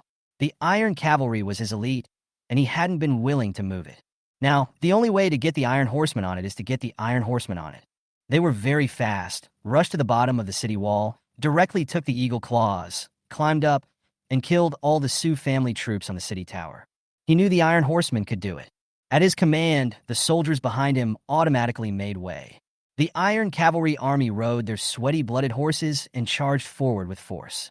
Su Fengling was waiting for this moment. Seeing that the Iron Cavalry is about to be under the city wall, she hands a moment. Throw firecrackers. The firecracker was lit and thrown down. Crackle. Hiss. Hiss. Firecrackers were thrown into the horses with a crackling sound. The well-trained, sweat-blooded BMW was frightened and kept scurrying around, making a burst of horse noises. Phew! Appeal. The Iron Horsemen gripped their ropes and tried to stabilize the panicked BMW. But just as it was about to settle down, the firecrackers were thrown down again. The BMW on his crotch no longer obeyed his orders and immediately ran out. Bomb! When Su Fengling's words fell, the explosives were thrown far out again. Boom! The earth-shattering roar was accompanied by countless Iron Cavalry troops and BMWs being blown to pulp. No! Anaro watched as his elite soldiers were engulfed in a sea of fire. His eyes bared, and he let out a hiss of resignation. Retreat! Retreat! With Anaru's words, the Iron Cavalry, who had not been affected by the wave, retreated back quickly. Anaro knew that if he continued today, he would only lose more. He looked at Su Fengling with a deadly gaze, itching to pull her out of her bones. Su Fengling met his murderous gaze and slightly hooked the corner of her mouth. Her mouth opened and closed, and she said 2 words. Waste! Anaro was so angry that his blood turned over, and he forced down the anger and resentment in his heart and turned his horse around. Withdraw! The Turkic army came in with great vigor and left in great distress. General, this time, we visually annihilated 60,000 men of the Turkic army. Among them, 1,000 of the Turkic Iron Horsemen. Jiang Nan looked at the war horses below and skimmed his lips, saying with some regret, It's just a pity for these 1,000 sweat-blooded horses. Su Fengling raised an eyebrow. Fortunately, they studied the video transmitted by the gods at that time. They now know how to use explosives to be safe, how to use explosives so as not to hurt themselves, how to use explosives in order to give play to its strongest lethality. Su Fengling's gaze fell in the distance and hooked up the corner of her mouth. The next step is to look at Tan Wu and Li Hu. Hopefully, both of them will bring us good news. Li Liang and Zhao An immediately lead the men to clean up the battlefield. Chapter 108. Tan Wu took 1,000 soldiers and planted explosives on the road that the Turk army must take to return to camp. After burying the explosives, all of them lurked next to the hill not far away, and at a glance, they blended with the yellow sand and could not see a trace of abnormality at all. Vice Admiral Tan. Coming. They're coming. Just then, an excited voice rang out. The crowd immediately held their breath and stared at the Turkic army dead on. Tamu lowered his voice. In a moment, I'll say ignite, and then ignite again. Yes, a great piece of Turkic army from far and near. Go, spirited, confident, and arrogant. Now when they come back, everyone is in a very bad way. What's more, the normally valiant and unbeatable Iron Cavalry was in a very sorry state. There were a dozen or so Iron Cavalrymen without BMWs, trotting behind Anaro with their long swords. Many of the soldiers, with pale faces and numb eyes, some of them even had a terrified face, and when they ran, they fell on their faces. It's like a big army has seen a ghost. The Turk army is getting closer and closer. Tan Wu's gaze fell dead center on Anaro, watching his BMW, getting closer and closer to the buried explosives. He whispered, "Light the fire." Soon the fuse was lit. The Turkic armies were not the least bit aware of the approaching danger. It was only when they knew they were almost at their feet that anyone noticed anything unusual. "What's that noise? What's that noise?" "You heard wrong, didn't you? Hurry up, the Soviet army is too available." Boom! The familiar sound of an explosion came, and Anaro only felt a wave of heat come over him, and he was just about to speak when intense pain swept through his body. The warhorse at his hip began to neigh and gallop wildly, and his whole body fell under the horse. The horse's hoof landed heavily on his leg. Ah! He covered his leg and let out a shrill scream. But that wasn't all. The sound of bombardment came once more, and Anaru's eyes were fixed dead on his army. Countless soldiers were blown away, not knowing whether it was their own blood or the blood of others, splashing him in the face. Su, Feng, Line, Pist. He sprayed out a mouthful of blood and directly fainted. Not far away by the hills, 1,000 soldiers stared into the distance with wide eyes and ecstasy. Vice General Tan, Anaro is dead. I saw him get blown up. He must be dead. Yes, it must be dead. As long as he dies, the Turkic army will be leaderless, and we can destroy them in one fell swoop. Tan Wu's palms itched a bit when he heard this, but he quickly calmed down. Not to be taken lightly. We still accounted for the explosives sent by the gods to win. Now get out there and get bloody. The Iron Cavalry are not vegetarians. Besides, we don't have any extra explosives on hand right now. All on the general's orders, retreat. The rest of them gradually calmed down after hearing Tan Wu's words. The group withdrew silently. The Turk army dragged its tired, panicked look back to the barracks. Anaro was rescued in the nick of time, only to remain unconscious today. Corpseman, quick, save the general. The adjutant general was led into the general's tent with a bloodied Anaro. The army doctor was caught directly by Anaro's menders. Hurry, look at the general. The two men, the vice general and Anaro's beloved, stood by the bedside, looking at the blood-covered Anaro with anxious hearts. Chapter 109. General. How did you get hurt so badly? The military doctor had followed Anaro in many battles, and it was the first time he had seen Anaro covered in blood, so frightened that he stammered and couldn't speak a complete sentence. The lieutenant general touched the blood on his face and roared, "Cut the crap. Hurry up and heal. If anything goes wrong with the general, take you to the test." The medic shivered his fingers and immediately began to heal. But Anaro was so badly injured that all of his face was burned, and there was not an ounce of intact flesh. The armor on his body was stuck directly to his skin, and if he wanted to take it off, Anaro would have to shed a layer of skin as well. The military doctor hurriedly fed him a few life-preserving pills and inserted silver needles into his various acupoints. "General, is this a burn?" "No, it doesn't look like a simple burn. What on earth is it that injured the general like this?" The medic muttered as he healed. The vice general and Anaro's beloved looked at each other, and both of them looked grave. They sat on the sidelines, their wounds still aching, but their brains were clear. "Yeah, what the hell was that? Mighty that way. We lost a whole 80,000 men and women in this outing. The Iron Cavalry has even suffered an unprecedentedly heavy defeat." The vice admiral still looked back on the day with horror and fear. As the heat wave rolled in, he sensed danger like never before, and he abandoned his horse and rolled out, which allowed him to escape, but he was still caught in its path, and his leg is still bleeding. Boom! The familiar sound of an explosion came. The vice general and Anaro's menders stood up violently, their pupils dilated and their eyes filled with horror. What's going on here? The ground is sinking. The medic, dagger in hand, rushed over to the two men and looked out of the tent. The explosion was a bit far from their tent, but the fire could still be seen. After the explosion, the fire spread. If not handled properly, all the tents will be engulfed in flames. You stay here and protect the general. I'll fix it. After the vice general finished speaking, he immediately rushed out with his longsword. The medic was stunned. He thought it was a ground subsidence, but he didn't realize that with the fire rushing through the sky, it was clearly not a ground subsidence. This, Anaro's beloved gave him a cold look. Stay out of it. Your task is to be responsible for healing the general. Li Hu, with 1,000 soldiers, hid not far away, looking at the fire-lit tent, excited. It's done. More than 20,000 people will conservatively die in a bombing like that. We've exceeded the general's orders. Withdraw.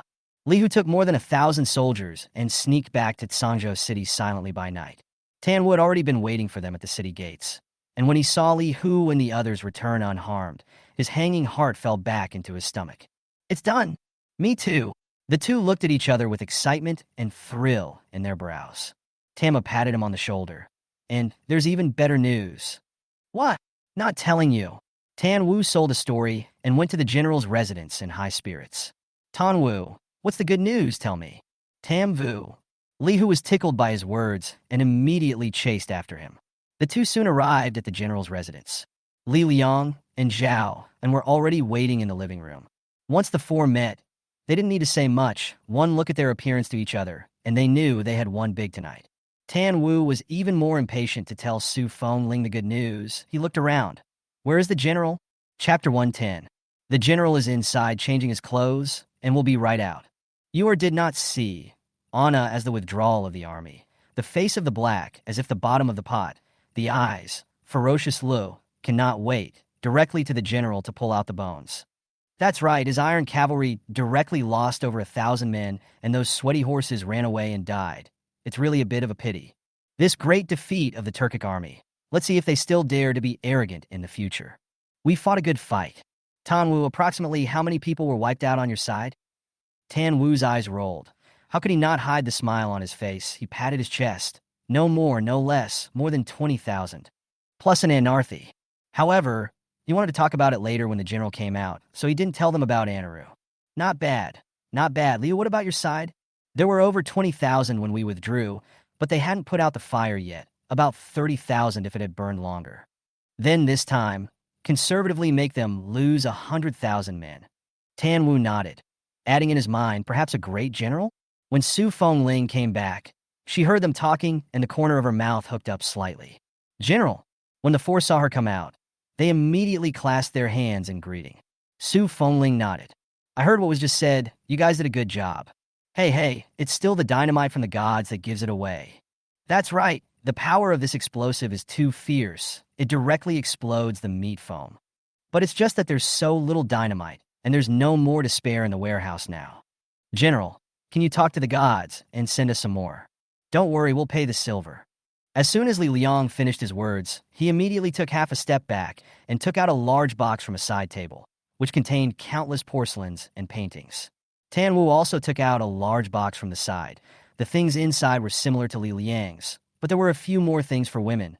Those were his wife's dowry, brought from the capital. His wife heard Tan Wu say that he was going to send tributes to the gods, and had long prepared some goodies, and just now Tan Wu had returned to the city, and his family's boy had brought the box to him. Tan Wu looked inside. His heart was sweet. His own lady really understood him. Zhao also followed suit and placed a box. Most of the things inside were some paintings, calligraphy, and books. Li would be simple, flat out loaded with a box of gold dollars. Su Fengling looked at it for a few moments and accepted it with great generosity. Okay, I will inform the gods. For people heard, joyful, the dynamite matter solved their hearts more stable. Tamu gave a few mysterious glances. General, there is more good news. Anaro was blown up with dynamite. Tan Wu's words were like throwing a stone into a lake, instantly stirring up 1,000 waves. Yeah, that's the good thing you're talking about. Li Hu recalled the bitchy look he just had at the city gates and couldn't wait to just give him a hammer. Why is this guy so good at holding things in? It's hard to say nothing about such a big event. Good. Great. Did you get a good look? Is he dead or not? Tan Wu shook his head. The light was too dim and far apart. I didn't see very clearly. But I was gauging this distance and saw him step into the explosives we had planted before I lit the fire. And I watched him get blown off his horse. His horses are running straight away, I think, and he's just not dead, or he's hurt pretty bad. Tan Wu carefully recalled the situation and confidently patted his chest in assurance. Great. Chapter 111. Once Anaro is dead, the Turkic army is leaderless. General, should we attack immediately? That's right. Now that the Turkic army has gone through another explosion, they must be on edge, so a sneak attack now would be twice the result with half the effort. General. The four of them looked at Su Fengling with bated breath, and all of them carried confidence between their brows. Su Fengling pondered for a moment. Yes. But not yet. I'll take the lead. Whether Anaro is dead or not, tonight is the night he dies. A chill erupted from the bottom of Su Fengling's eyes. Next, after Su Fengling arranged for the follow-up, he left Sangzhou City silently. Jiang Nan returned to the old mansion and took a nap. When he woke up, it was still dark all around him, and he glanced at the time for a clock in the evening. Hey, I don't know what's going on with the little general. After he delivered the explosives, no news came from there. And with Jiang Nan's knowledge of her, I'm afraid that the Turkic army started attacking the city again. When Jiang Nan thought of the little general's life and death, for a moment, his sleepiness was all gone. He got up and walked over to the little tripod and tapped it, skimming as there wasn't a single note around. What do I need you for? Ding. Jiang Nan sat down on the sofa and thought darkly. Nowadays, the explosives are there, but I don't think they'll last much longer. He went straight to the veterinary store owner and sent him a message. Did the stuff come together? The owner of the veterinary pharmacy was far across the border, hiding in his bungalow, watching the bombs flying overhead and the gunfire all around him. He glanced at the message on his cell phone again and burst into tears. Biggie, it's only been a couple days. You ran out of the ton you just sent? To express his anger, he posted 3 question marks in rapid succession. Jiang Nan could feel his growl through the screen. So as soon as possible, money is not an issue. More is better, cannons, bombers, I want it all. The veterinary store owner looked at the message he had sent, his face expressionless as he took his phone and walked over to his friend. Bro, want to make a big deal out of it? After Jiang Nan had finished harassing the veterinary store owner, he purchased 10 more tablets, 200 rechargeables, and 50 solar panels from a certain east. These things, they should last a few days, right? After Jiang Nan muttered, she saw a sewing machine appear on the shopping cart page. His fingertips clicked in immediately. There was a great demand for clothing among the people and the soldiers, and they knew better what they were fit to wear or what they were most comfortable in. So, Jiang Nan directly ordered 100 large sewing machines and another 10,000 pieces of fabric in various colors and materials. It must be tiring after a night of fighting. Food and drink should not be left behind. So, Jiang Nan directly clicked into a takeout software and looted all the barbecue. He ordered another 10,000 cases of beer and beverages along the way, because it takes time for a merchant to grill a barbecue, not to mention the amount of time required for a large order. Therefore, Jiang Nan wasn't worried that there was still no news from Su Fengling after the food arrived. Chapter 112. Su Fengling, dressed in night clothes, entered Anaro's tent silently. In the tent, Anaro's menders and the army doctor were all looking anxiously at the man on the bed. The two didn't notice the sudden extra person in the tent in the slightest. Su Fengling raised the dagger in her hand and stabbed into her heart's chest with a crisp movement. Psst! The heartthrob looked down into his chest as a steady stream of blood gushed out. He was just about to speak when Su Fengling drew her dagger again and slashed his throat directly. Bang! Su Fengling threw him to the ground. The military doctor was startled, and his eyes looked deathly at Su Fengling, who suddenly appeared in the tent. Come to... Psst! He had just screamed out a word when Su Fengling's dagger slit his throat. He fell straight to the ground, staring wide-eyed and dead until he died. Su Fengling wiped the dagger on his clothes, walked to the bedside, and without saying a word, his hand raised the knife and slit his throat directly, and then cut his head right off again. Su Fengling carried his head before silently exiting the tent. She didn't last more than a minute from the time she went into the time she came out. It was also thanks to Li Hu and a few others that the Turkic army's tents suffered from the fire. Now, they're all fighting fires, so they can't take care of this place. After Su Fengling exited the Turkic army's base camp, she went straight to the agreed-upon place. A few people in Tan Wu saw her return, and then they breathed a fierce sigh of relief. I'm fine. Su Fengling's foot exerted force and immediately mounted the horse. Generals, Anaro is dead. Tonight the Turks' army is in great disarray. Kill. Kill all the Turk army. Su Fengling carried Anaro's head in his hand and waved it in the air as he rode his horse, charging straight into the Turkic army's main camp. The 120,000 Su army has waited too long for this day. From the time the Turkic army came and they were besieged in the city of Sangzhou, they thought every day of killing the beasts and protecting their homes. Now, looking at the head in General Su's hands, morale is high. Kill! The earth-shattering sound came to the surface, and before the Turkic army could react, they were shot with an arrow on their body. Yes, it's the sojourners. Hurry! Prepare for battle. Su Fengying rode his warhorse, his hand extended, and under the light of the fire, Anaru's head was thus nakedly exposed to the sight of the crowd. Anaro is dead. He who surrenders stays alive. The Turks' army looked at the head in her hand, and their minds collapsed. Yes, yes, General. General Anaro. He's dead. The vice-general squeezed out from behind the soldiers, and when he saw Anaru's head, his pupils dilated and his eyes were full of disbelief. How is that possible? How could the valiant General Anaro die? It was the Dayan who killed the general. Brothers avenged the general. Kill. In an instant, the two sides were engaged in battle. Though numerically, the SOS was still in a disadvantageous position. However, the sojourners' morale was high, and they struck fast and hard. Chapter 113. On the contrary, the Turkic army, with all their generals dead, was in no mood to answer the battle. So, for a while it was beaten back. The originally valiant Iron Cavalry army was also defeated against the cavalry army led by Su Fengling.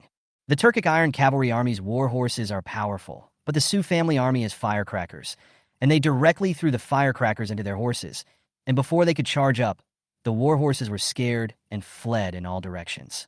Turkic army Iron Cavalry armor is powerful, but their stranger sword is even more powerful. A knife down, the armor in pieces, the body is directly cut into two. It was a vicious battle that lasted directly into the next morning. The vice-general is long dead. The Turkic army has lost its momentum. There are many dead and wounded, and those who are alive are fleeing in all directions. Su Fengling touched the blood and sweat on his face. Retreat! She had recently learned the term, poor enemy, in the book of war sent by the gods. Moreover, nowadays Sangzhou City and the Su family army are famous, and many people are eyeing them. They didn't need to get involved in danger because of the Turks' desertion. Su Fengling led the soldiers back to the city. The city was full of cheers as soon as the gates closed. Great, finally defeating the Turkic army. The gods are mighty. General Su is mighty. Sangzhou City has finally held its ground. Ha ha ha. Recalling the frantic fleeing appearance of the Turkic army puts me in a good mood. Anaro could never have imagined that he would be beheaded by General Su just like that, silently. This time, thanks to the explosives sent by the gods. Many thanks to the gods. With Su Fengling as the leader, the people and soldiers in the city knelt down as they reverently knelt down to thank the gods. After Su Fengling returned to the general's residence, she didn't even have time to change her clothes, washed her hands, and immediately reported her joy to the gods. Jiang Nan sat in the living room, looking at the floor of barbecue and beer, and fell into a deep thought. The barbecue had only been delivered a short time ago and was still hot.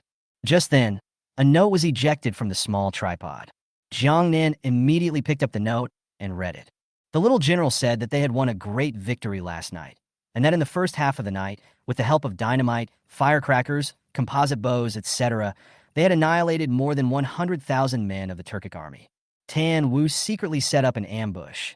Anaro was half killed by explosives. She took advantage of the night and went back to the tent, directly cut off Anaru's head.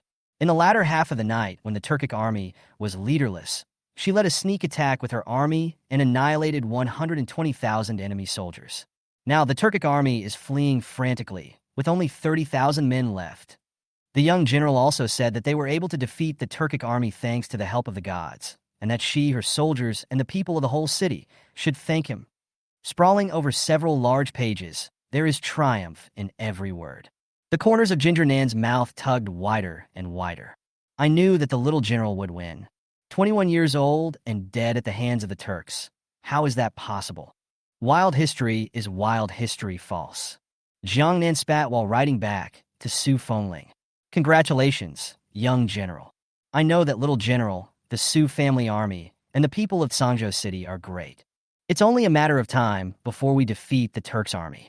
To celebrate your victory, I bought you barbecue and beer. You can now relax, rest, and party. Jiang Nan threw the note into the small cauldron, and after a few moments, he sent the barbecue over.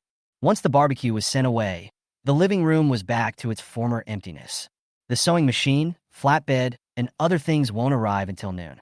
Jiang Nan was also excited at the moment, and while eating barbecue and drinking beer, he called Wei Ziguo with a video.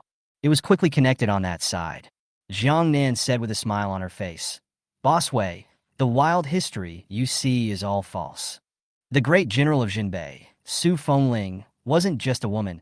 She defeated the Turkic army and didn't die at the age of 21. After Jiang Nan finished showing off, before Wei Ziegui could react, he just hung up the video. Jiang Nan raised the bottle of wine and clinked it against the small tripod. Little General, I salute you. Chapter 114. After Su Fengling read the note, the smile at the corner of her mouth, AK still hard to suppress. She led Ding to the open space, and soon, countless barbecues and beers were neatly placed around. The scent hits your nose instantly. Tan Wu's few people swallowed frantically. General, is this a roast from the gods? Though Tan Wu was asking questions, his hand was so unconscious that he opened a bag of barbecue directly. Instantly, the scent became even stronger. Guru, guru, guru. The sound of grunts and grunts spread to every corner of the yard.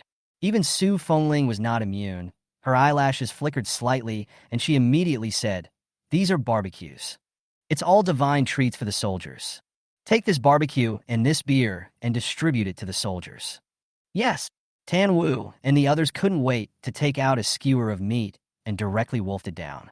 Eat while you keep moving. They were fast, and it took but a few moments for each of the soldiers to get their fill of the delicacies. It's beer. That's the first time I've heard that name.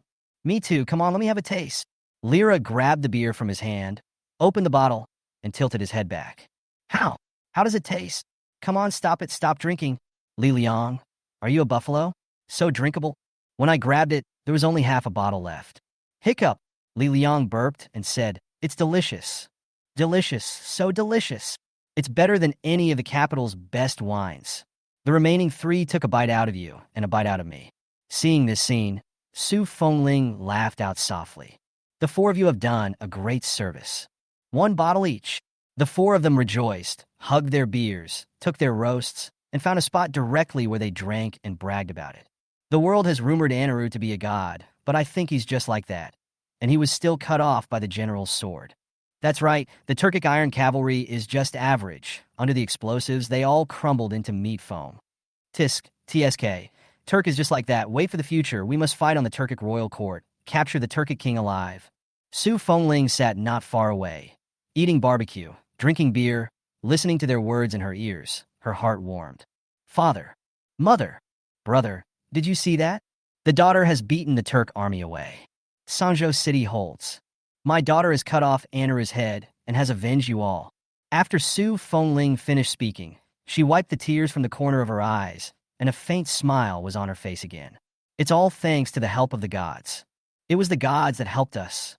Su Fengling's heart was soft, and she didn't know if it was this beer that was intoxicating, or if it was the atmosphere of everyone being happy and joyful today that rendered people. At this moment, Su Fengling inexplicably missed the gods. She wanted to meet this god. Su Fengling lifted the small tripod and returned to her room.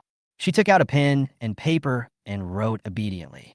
God, thanks to your help, the Turk army has been defeated, and the soldiers, the people, and I want to cross the golden body for you. Could you send a picture? After Su Fengling finished writing, she threw the note into the small tripod. Chapter 115. She braced one hand on the small tripod, and her heart couldn't help but beat faster. Bang! Bang bang. With each stroke, it seemed to break through the chest. Jiang Nan's eyebrows jumped when he received her note. He's a big old man. It's just a picture. It's not like he's going to be missing an arm or a leg. But he also wanted to see what this prim and proper female general looked like. Ginger Nan's vision lurched, and her eyes fell on the tablet. For a moment, he had an idea. After Su Fengling received his note, she frowned slightly and followed the steps he wrote, opened the tablet, and found the word camera. She tapped in, and the screen came up with a look at her room. She looked at the screen and then at her room. So this is what the gods said about taking pictures. It's exactly the same. Su Fengling followed the instructions again and tapped a small circle, and soon, her own face appeared in the screen. She looked at herself and sighed, and was a little curious that the usually serious great general was starting to get weird.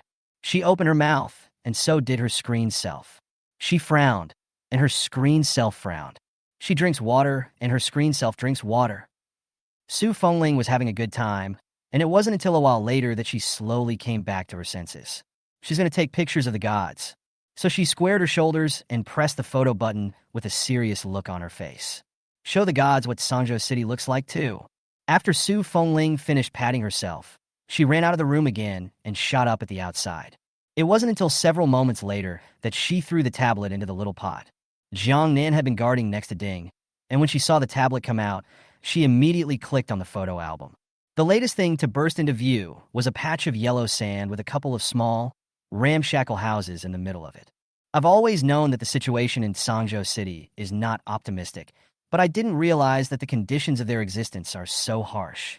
The further Jiang Nan slid down, the more grave his face became. Crooked house built out of wood. The people in rags and yellow faces. The teenage child was dressed in a soldier's uniform and seemed to see Su Fengling, standing there in a well-behaved, straight manner. There were 4 other large men who had drunk too much and were hugging each other and crying in pain.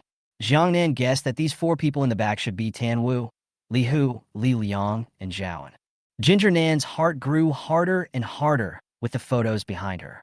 The joy that he had just felt because of the victory was also washed away a lot. There's a long way to go to rebuild Sangzhou City and lead the people to prosperity. Little General, cheer together. Jiang Nan's fingertips slipped and saw the last photo. His pupils dilated violently as he stared blankly at the woman inside. The woman inside seemed to have just finished bathing, her ink-like hair resting on her shoulders and a few drops of water dripping down from time to time. She had a beautiful face, bright eyes and teeth, eyebrows like a crescent moon, and a few moments of confusion in her eyes. Like a lost fawn, Jiang Nan could not help but soften his heart. Who would have thought that the famous great general of Jinbei would grow up to be so well-behaved? Snap! Just on a note jitted out again. Jiang Nan picked it up and saw only a few words written on it in a well-behaved manner. Gods, what's yours? Jiang Nan pulled the corner of his mouth and sent all the photos in the tablet to his own cell phone before picking up the tablet, finding a suitable angle, and taking a direct shot. Not bad. Jiang Nan glanced at his picture, then pressed the screen off and threw the tablet into the small tripod. When Su Fengling saw the small tripod, she couldn't wait to pick it up. General, something's wrong. She was just about to click on the album when an anxious voice came in. She pressed the screen off and walked out quickly. What happened? Chapter 116. Li Hu looked at the secret letter in his hand and sobered up most of his wine. He handed the secret letter to Su Fengling. General, the Emperor's secret decree told me to take advantage of the opportunity to get rid of you. Su Fengling took the secret letter and looked at it twice. And sure enough, at the bottom of the secret letter, he saw the jade seal. Tan Wu touched a handful of sweat on his forehead. It's not the first day we've known that the Emperor's old man wants to kill the general. What are you making such a fuss about? What? Is it hard to believe that you really want to kill the general this time? Li Hu rolled his eyes. If it's just this secret letter, forget it. My sister sent me a letter, and the Emperor gave a secret order half a month ago to Yuan Gu, who is stationed in Yejia City, that in the future, Sangzhou City will be garrisoned by him with his troops. My sister's letter was a few days slower than the Emperor's. Nowadays, Yuan Gu must have gotten the news. General, Yuan Gu and Elder General Su have always been at odds, and now, with the Emperor's old man backing him up, he will definitely enter the city. He has 200,000 troops in his hands, and if he is allowed to enter the city, everything in Sangzhou City will be his. If we don't allow him to enter the city, it's equivalent to disobeying the imperial order, so you'd better plan ahead. Li Hu's face was gloomy. He had always known that this high and mighty emperor of theirs was dim and incompetent, but he had never thought that he would actually do such a desperate thing in order to eradicate the Su family. Yejia City is 100 miles away from Sangzhou City. When Sangzhou City was trapped, it's not that Su Fengling didn't want to send a letter of request for help from Yuan Gu, but all those letters sank without a trace, and Yuan Gu must have gotten a hint from the emperor when he sat back and did nothing. Now, after defeating the Turkic army, Sangzhou City has water and food, and he, Yuan Gu, wants to come and take over again. It is just a dream. Moreover, I'm only afraid that taking over Sangzhou City is a fake. Killing Su Fengling and seizing the small tripod is the real thing. After all, nowadays, Su Fengling had the help of the gods, and it had long been no secret that Sangzhou City had water and food. Plus, they made powerful explosives last night. Nowadays, Sangzhou City, Su Fengling is the meat and potatoes, surrounded by hungry wolves staring at her. Humph, what a dead giveaway. When they first begged for military support, each one of them pretended to be deaf and dumb, and now, they want to take over Sangzhou City. They simply want to fart and eat. That's right, the emperor is dim and incompetent. He listens to slander, reuses treacherous ministers, and in order to kill generals, he is willing to use the entire city of Tsangzhou as a price. Such an emperor is not worthy of our allegiance. General, if you give the order, we'll turn against you. General, we will always follow you. The four of them looked at Su Fengling with righteous indignation, and their eyes were filled with anger. After experiencing this siege of the Turk, Su Fengling's image in their minds became even greater. The emperor was mediocre and incompetent, and the Dian dynasty had long been suffering from the people's misery. Nowadays, even if it's the other way around, it's still God's will. Besides, General Su is aided by the gods, the chosen one, and will certainly not fail in following her. For a while, a few people thought a lot and looked at each other, all of them reading each other's meaning from each other's eyes. Su Fengling waved her hand. There's no rush on this. If you're going to fight back, you have to do it with a division. The entire city is on alert, always keeping an eye on what's going on outside the city. Yes, the four immediately walked out. Su Fengling took the secret letter and returned to her room. Looking at the tablet for a moment before turning it on, she clicked on the album, and soon the picture of the god appeared. In the screen, Jiang Nan was sitting in front of the window, and the setting sun spilled over him, ferrying a layer of golden light. He was handsome, with cold eyebrows, a high nose, and slightly hooked lips that seemed to be looking through the screen at her in front of the tablet. Little General, Su Fengling even saw those 3 words in his eyes. Her heart skipped a beat, and she snapped, immediately placing the tablet on the table. For a moment, the worries that had arisen because of the secret message instantly dissipated. Chapter 117. She rubbed her chest and waited for her to calm down before she put pen to paper and wrote back to the gods. The portrait has been received by my daughter. The gods are in human form. My daughter will definitely create a touch of gold for the gods. After she finished writing, she threw the note into the small pot, and because it was so fast, it was thrown in along with the secret message. When Su Fengling saw it, she wanted to bring it back, but it was too late. She watched in chagrin as the note disappeared into the little pot along with the secret message. Jiang Nan saw the note and the secret letter and picked it up. The first thing he read was the note, which was full of words of praise for him, and the words that he was to be given a golden body to cross.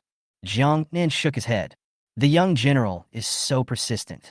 Told her to stop calling gods and call them names, but she didn't listen. What can I do to deserve the word God? After Jiang Nan finished, he looked at this other note. The more he looked, the more his face sank. Yeah, little general worked hard for him to lead the troops to defend the city, and he actually unloaded his troops. And I've heard before that this one is a dim-witted and incompetent tyrant. The little general is probably sad to see this assassination order. Ginger Nan muttered as she wrote to comfort her. Young general, you are very good, able to hold Sangzhou city with your soldiers and protect the people in the city under the siege of the Turks' army, with no food or water in the city. The fact that the emperor can't tolerate you is his problem, not yours. To be a ruler, one must be wise, broad-minded, and talented, and it's obvious that your emperor of the Dian dynasty has none of the above. The throne is only for those who can do it. Since his virtue is not worthy of the throne, we will just change the emperor. You need not worry. I'll help you. Su Fengling looked at the words on the note. Her eyes reddened, the tip of her nose was sore, and the whole person was caught off guard and shed tears. God is good. She saw the 4 big words change an emperor again and snorted, laughing outright. Gods no less. A different emperor is easy for him to say. Snap.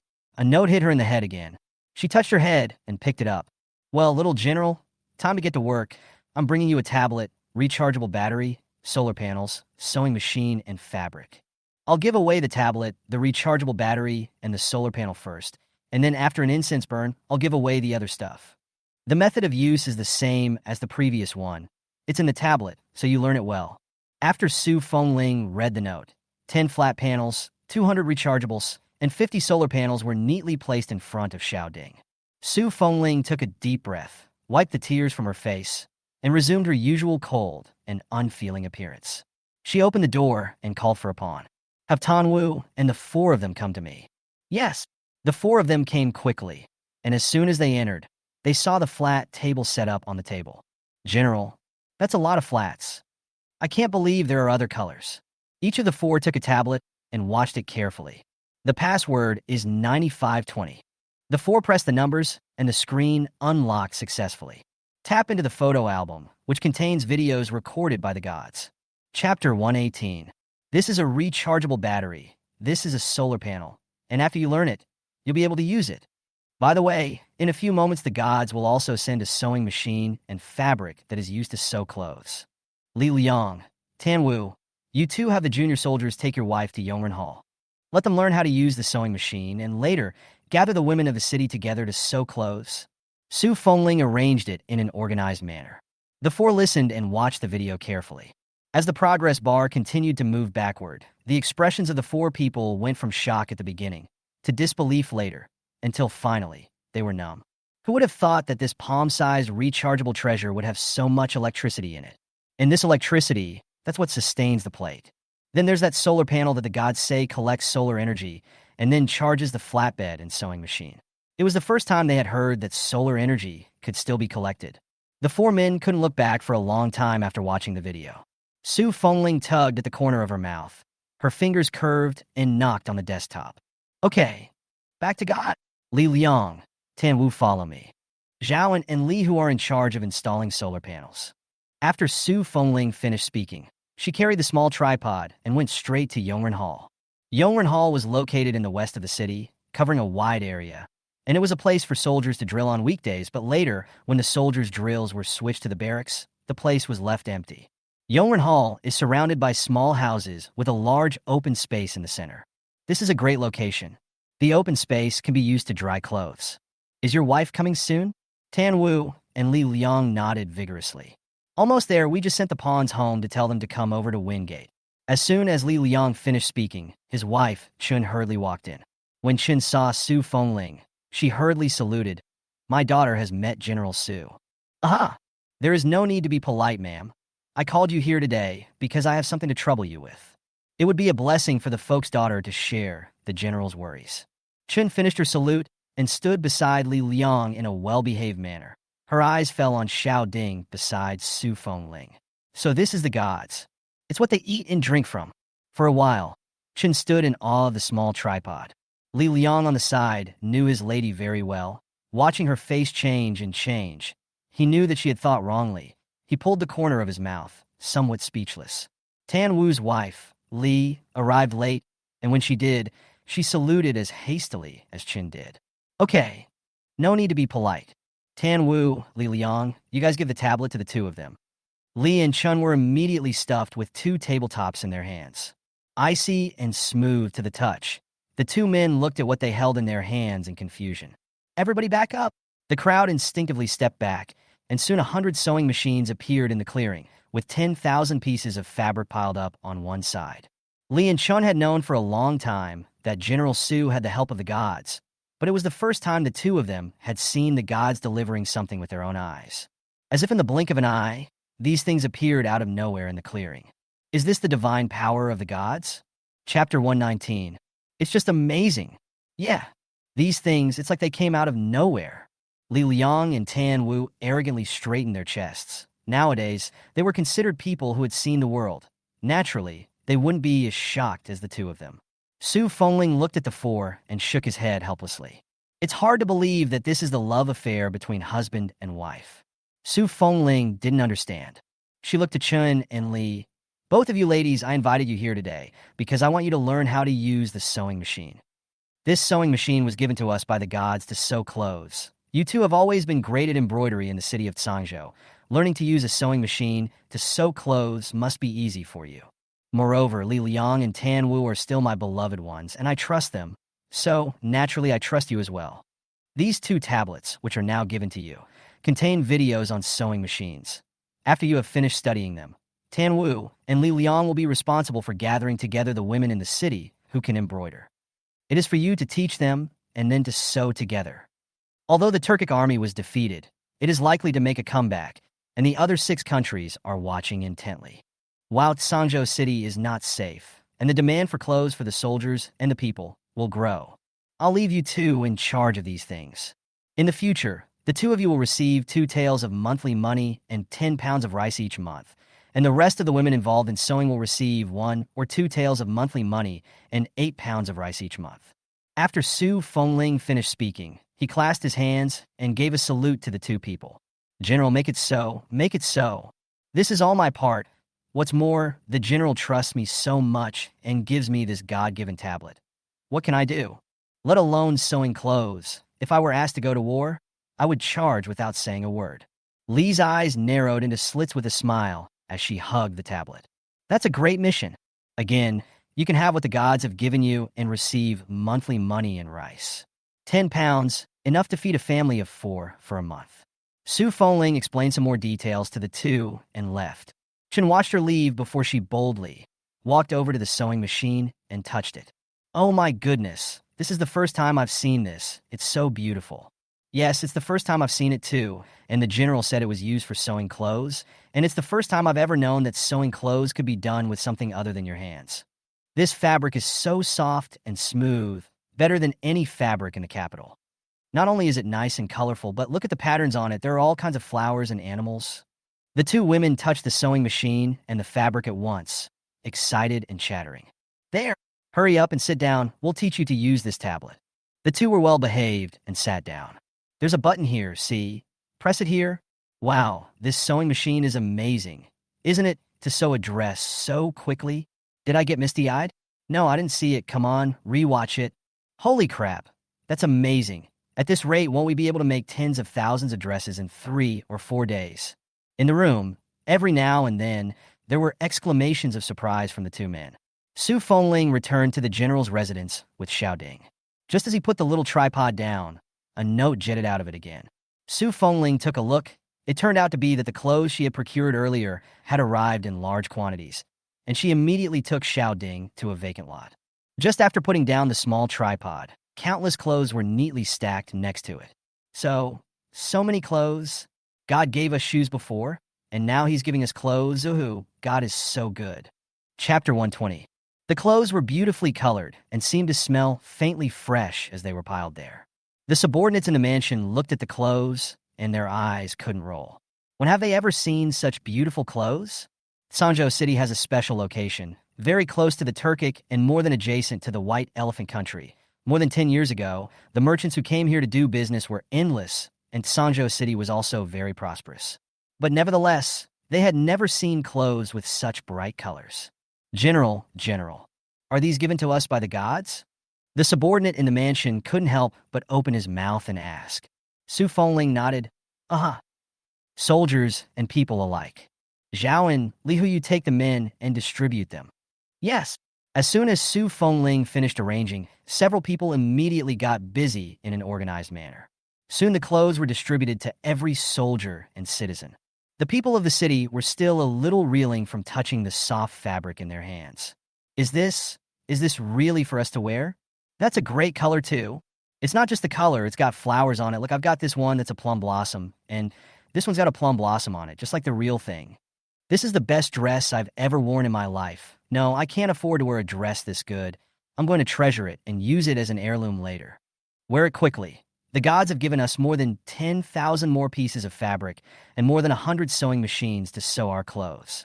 Now, right now, in Yongren Hall, there are Li Liang and Tan Wu's wives, Li and Shun, in charge. Everyone who wants to go and do embroidery can sign up. Before the words were finished, the women of the city immediately and quickly rushed towards the Yongren Hall. In the barracks, the soldiers were still basking in the joy of last night's great battle. Caught off guard, each person had another set of soft clothes in their hands. The soldiers were dumbfounded, clutching their clothes for half a day. Li Hu tapped the crowd on the shoulder. What? Happy and stupid? The soldiers looked back, clutching their clothes, shivering and not knowing what to say. They were just too excited. The ferocity of the Turkic army was always clear to them. So they knew better than the people of the city that the gods had done so much for them. For example, last night, without something given by the gods, they wouldn't have defeated the Turk army at all. More even, they might have been dead a long time ago. But now, once again, the gods have given them such soft clothes. The soldiers, with tears in their eyes, fell to their knees and bowed down to thank the gods. When Su Fengling returned to her room, another pile of clothes appeared next to the small tripod. On top of the dress was a note written by the gods. The little general collects. Are these all mine? Su Fengling's mind moved slightly, touching the clothes in front of her. The material of the dress was soft, seemingly a little softer than the rest of the dress, and the dress was almost always covered with a variety of rosebuds. Suddenly, her hand lurched. Pupils dilated, looking incredulously at the clothes inside. I can't believe it's a bib. And still, it's a variety of colored bibs. Su Fengling's face flushed, a dry heat from the bottom of his heart surged to the top of his head, and his fingers violently retracted as if they were burned by something. In favor of this time, the note from the gods came again. Little General, I made them all to your measurements. You wear it and see if it fits. Su Fengling's gaze was dead set on the word size. Her breathing gradually became heavier as she glanced at the belly band and violently withdrew her eyes. This? How the hell does he know his size? Su Fengling's face was calm, but her heart had long been in shock. Chapter 121. Don't you like it? It's okay if you don't like it. I'll redo it for you. Su Fengling looked at the notes one after another, and for the first time, she was in a mood not to look forward to the notes. She was worried that the gods would misunderstand her, so she hastened to write. Appropriate.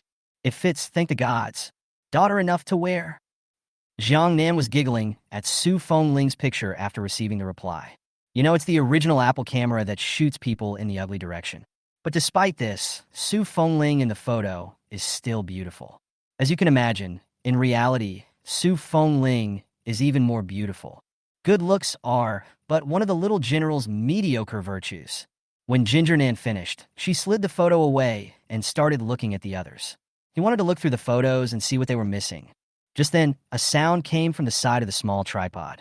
Jiang Nan looked at the 5 large boxes again. On top of the boxes were their respective names. Jiang Nan was the first to open Su Fengling's box, and the first thing that caught his eye was a portrait. The person in the painting was none other than Kong Nam himself. Su Fengling drew a portrait of him in Danqing. Jiang Nan carefully picked up the paper and scrutinized it. He didn't know much about Danqing, but he could also tell that the painting's own demeanor was exquisite, so it was evident that Su Fengling's painting skills were very good. He laid the portrait flat on the desk, which led him to something else. 2 wine bottles, 2 carved red lacquer wooden boxes. The wooden boxes are full of all kinds of beautifully crafted jewelry. Jewelry is also engraved with words such as Great Yin Dynasty Imperial Gift. Jiang Nan knew that jewelry engraved with these words were very valuable. He set the 2 carved red lacquered wooden boxes down before looking at the rest. A pink glazed vase with a jeweled stone cap flower.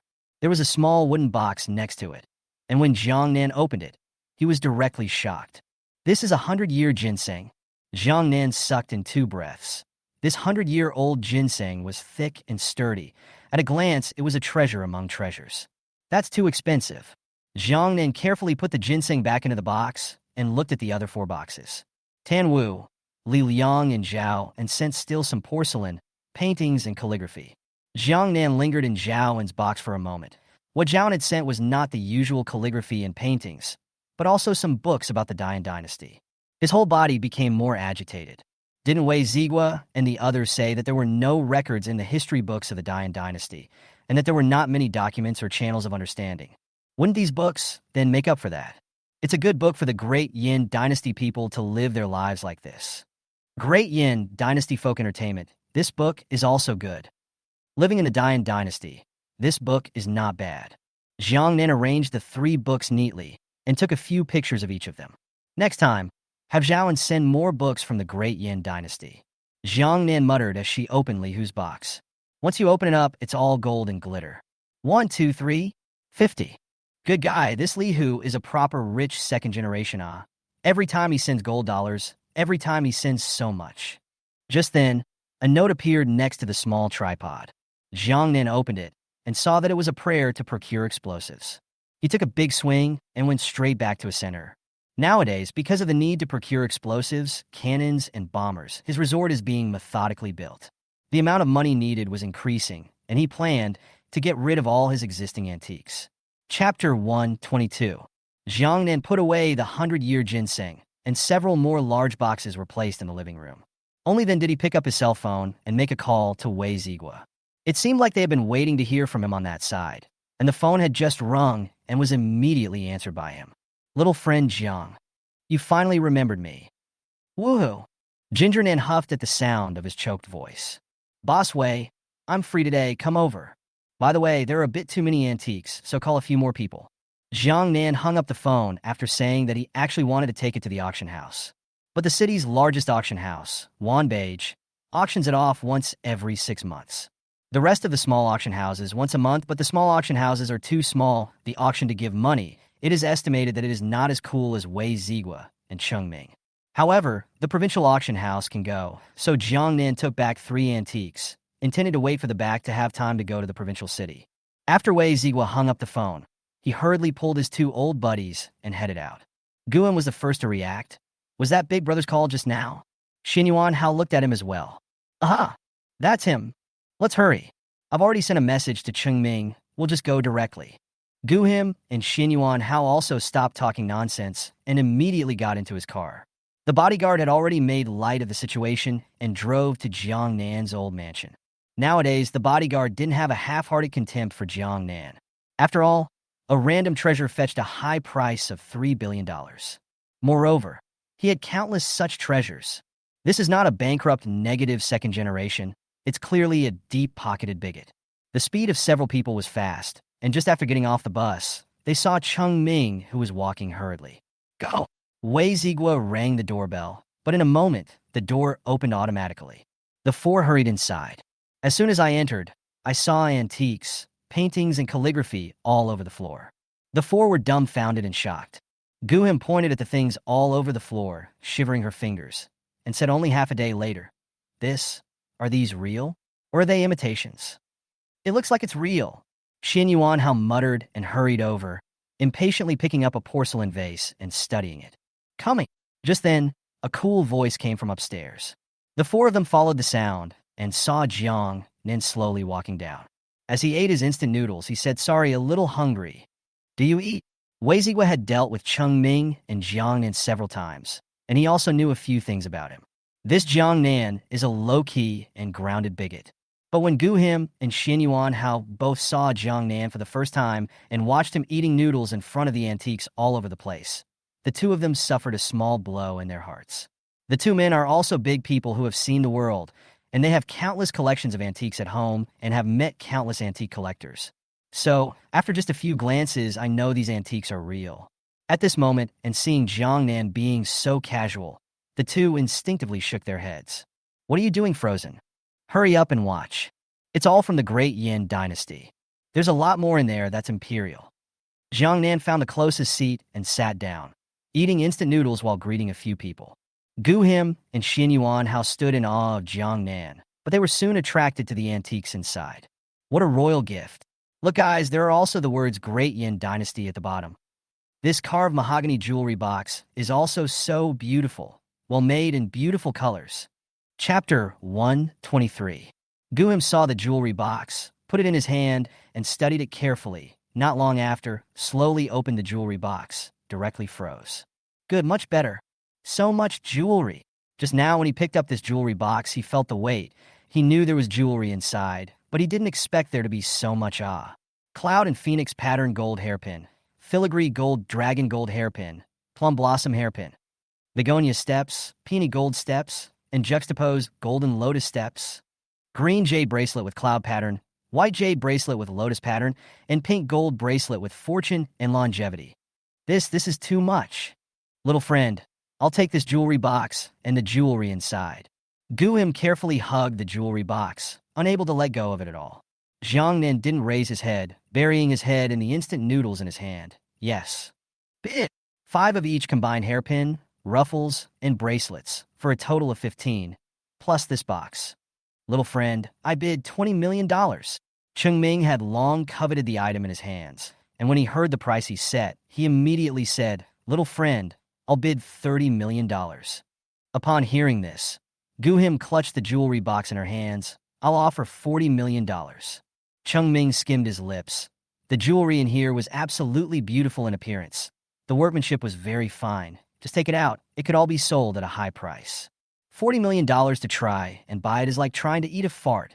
I'll give you $60 million. Gu Him glared at him. Little friend, I am out. $200 million. Before he could finish his sentence, he was interrupted by Jiang Nan.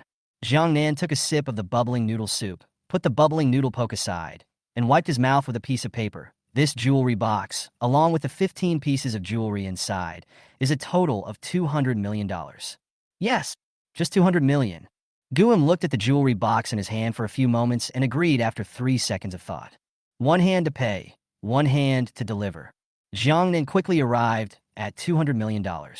Wei Zigua walked over to Jiang Nan and whispered, "Little friend Jiang, where's what I want?" Wei Zigua deliberately lowered his voice, and the remaining 3 were so immersed in the antiques that they didn't hear him. Jiang Nan gave him a meaningful look. "Boss Wei, there are a lot of gold dollars. Are you sure you want them all?" Wei Zigua nodded fiercely. Gold was always worth money. What's more, that was still the gold dollar of the Dian dynasty, whether it was the research value or the collection value. It was not comparable to ordinary gold. "What? I want it all." "Okay, you follow me." Jiang Nan led him to another large box, which he opened with a lift of his hand. For a moment, there was a flash of gold. Even the rest of the trio sensed something strange, and the 3 of them violently rushed over to see a box full of gold dollars. These are all from the Great Yin dynasty?" Jiang Nan nodded and took out a gold dollar, revealing the bottom. "Of course. There are also the 4 words Great Yin dynasty here." The 4 were very shocked and immediately picked up the golden dollar and carefully studied it. In a moment, though, they came to a conclusion. These gold dollars are real. Xin Yuan Hao understood Wei Zigua's feelings very well at the moment. A few months ago, they were still picking lamps and reading at night, trekking through mountains and laboring in order to find evidence of the existence of the Dian dynasty. But now, the room was full of antiques that came out of the Dian dynasty. Even the golden dollar appeared before them. Xin Yuan Hao suppressed the shock at the bottom of his heart as he looked towards Jiang Nan and asked cautiously, "Little friend, may I ask about your ancestry? Were you a royal relative of the Great Yin dynasty?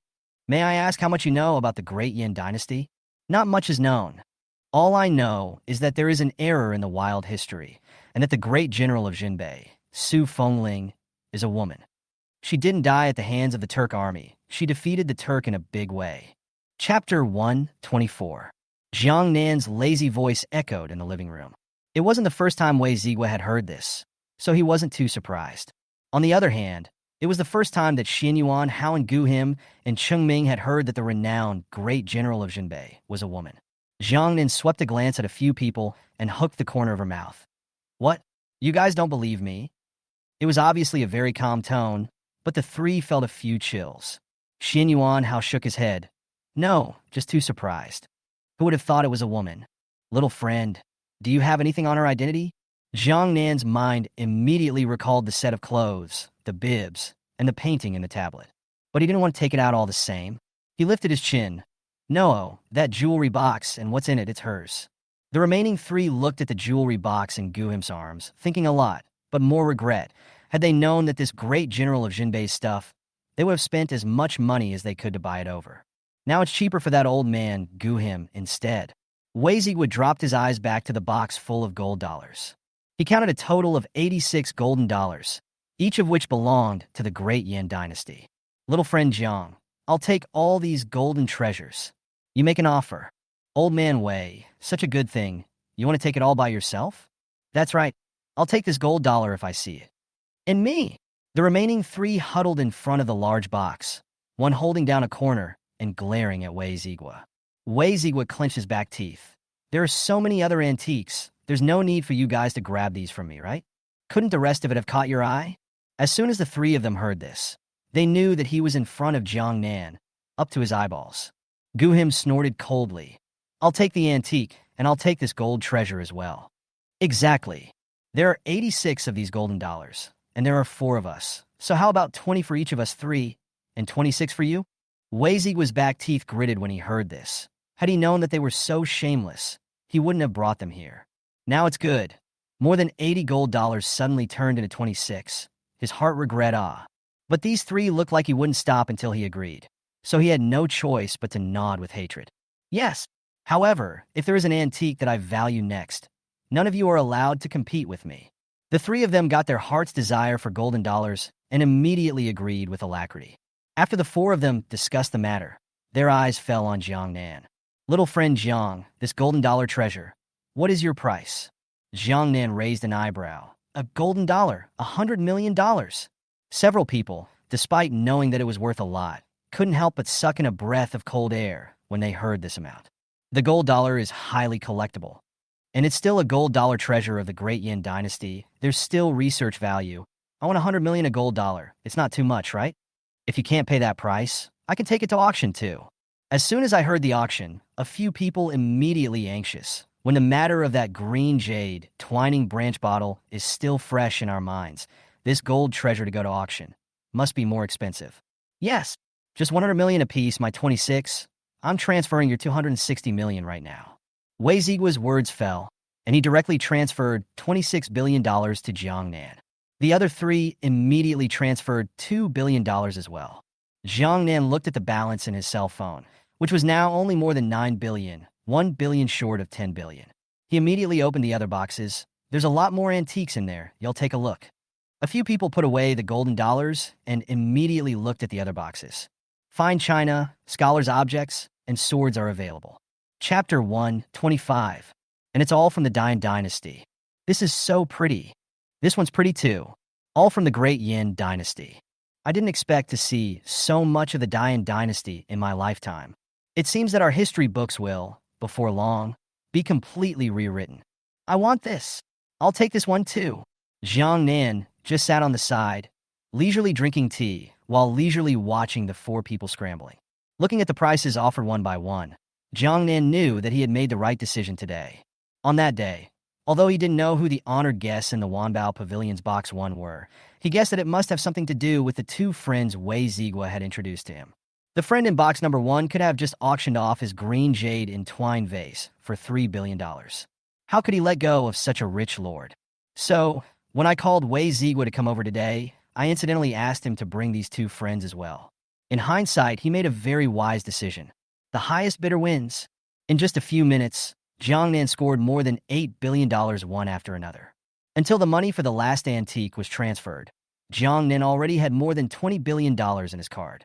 The corners of his mouth turned up slightly as he looked at the balance on his card. The antiques are currently gone. But there are 3 other things. These 3 are the highlights of the day. The 4 looked at him with excitement and thrill when they heard this. Little friend Jiang, what treasure is the main event? Come on, bring it out for us to see. Wei Zigua and the other 4 couldn't wait to look at Jiang Nan. Jiang Nan walked over to the bookshelf and took out the 3 books Zhao had given him. He set the book on the table. Look, Wei Zigua was the closest to him and saw the name of the book at a glance. He carefully touched the cover of the book. The people of the Great Yin Dynasty live their lives like this. Great Yin Dynasty Folk Entertainment. Live in the Dian Dynasty. The 3 books were all about the Great Yin Dynasty records, and Wei Zigua was so excited that his fingers were trembling. Little friend Jiang, can I turn it over and take a look? Jiang Nan nodded, naturally. As soon as Wei Zigua heard this, he immediately picked up the book Folk Entertainment of the Dian Dynasty and flipped through it. Cheng Ming reacted quickly and immediately picked up the Living in the Dian Dynasty, walked to the corner of the sofa, and studied it. Xin Yuan Hao was a step late, and the last book was gotten by Guim. The 3 of them read the book, their thoughts all immersed in it, and the hall was, for a time, silent.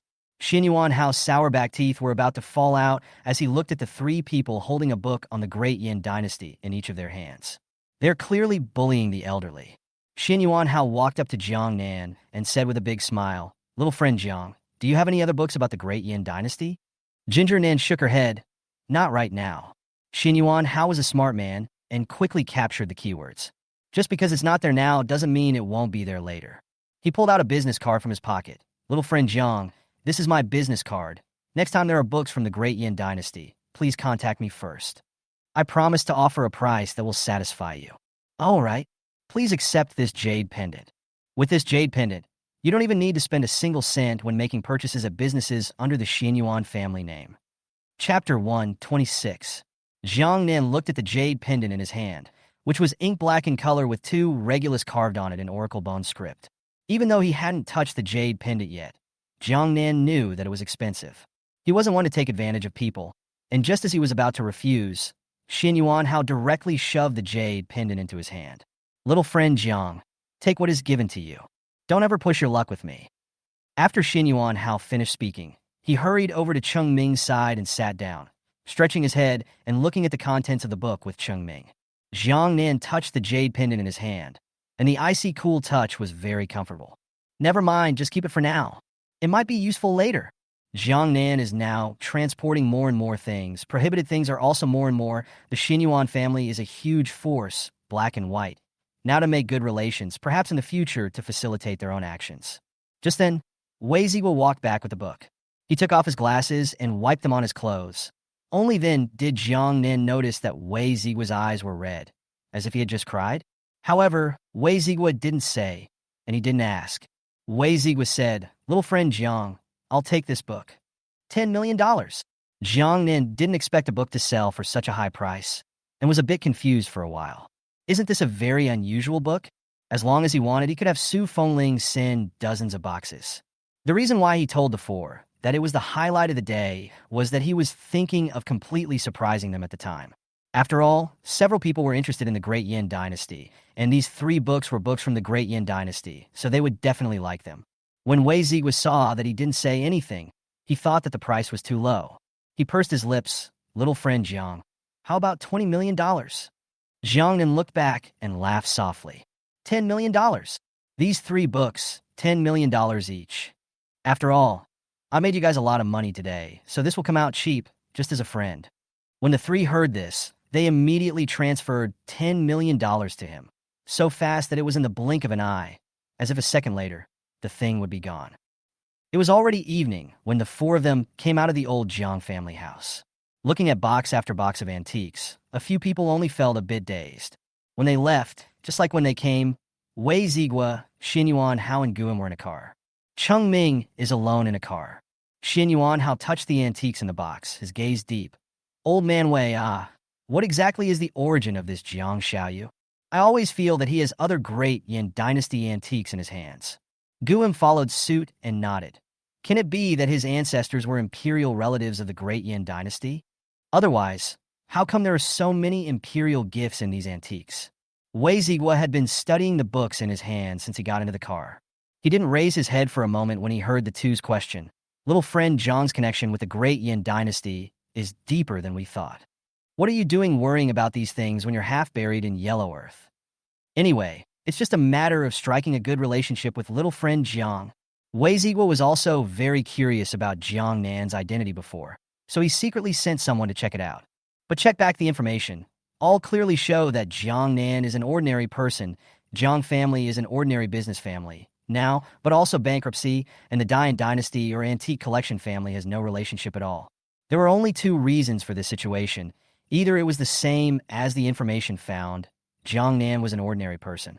The other is that Jiang Nan has hidden his true identity and his people didn't find out. Deep down, Wei Ziwa preferred the latter. Chapter 127.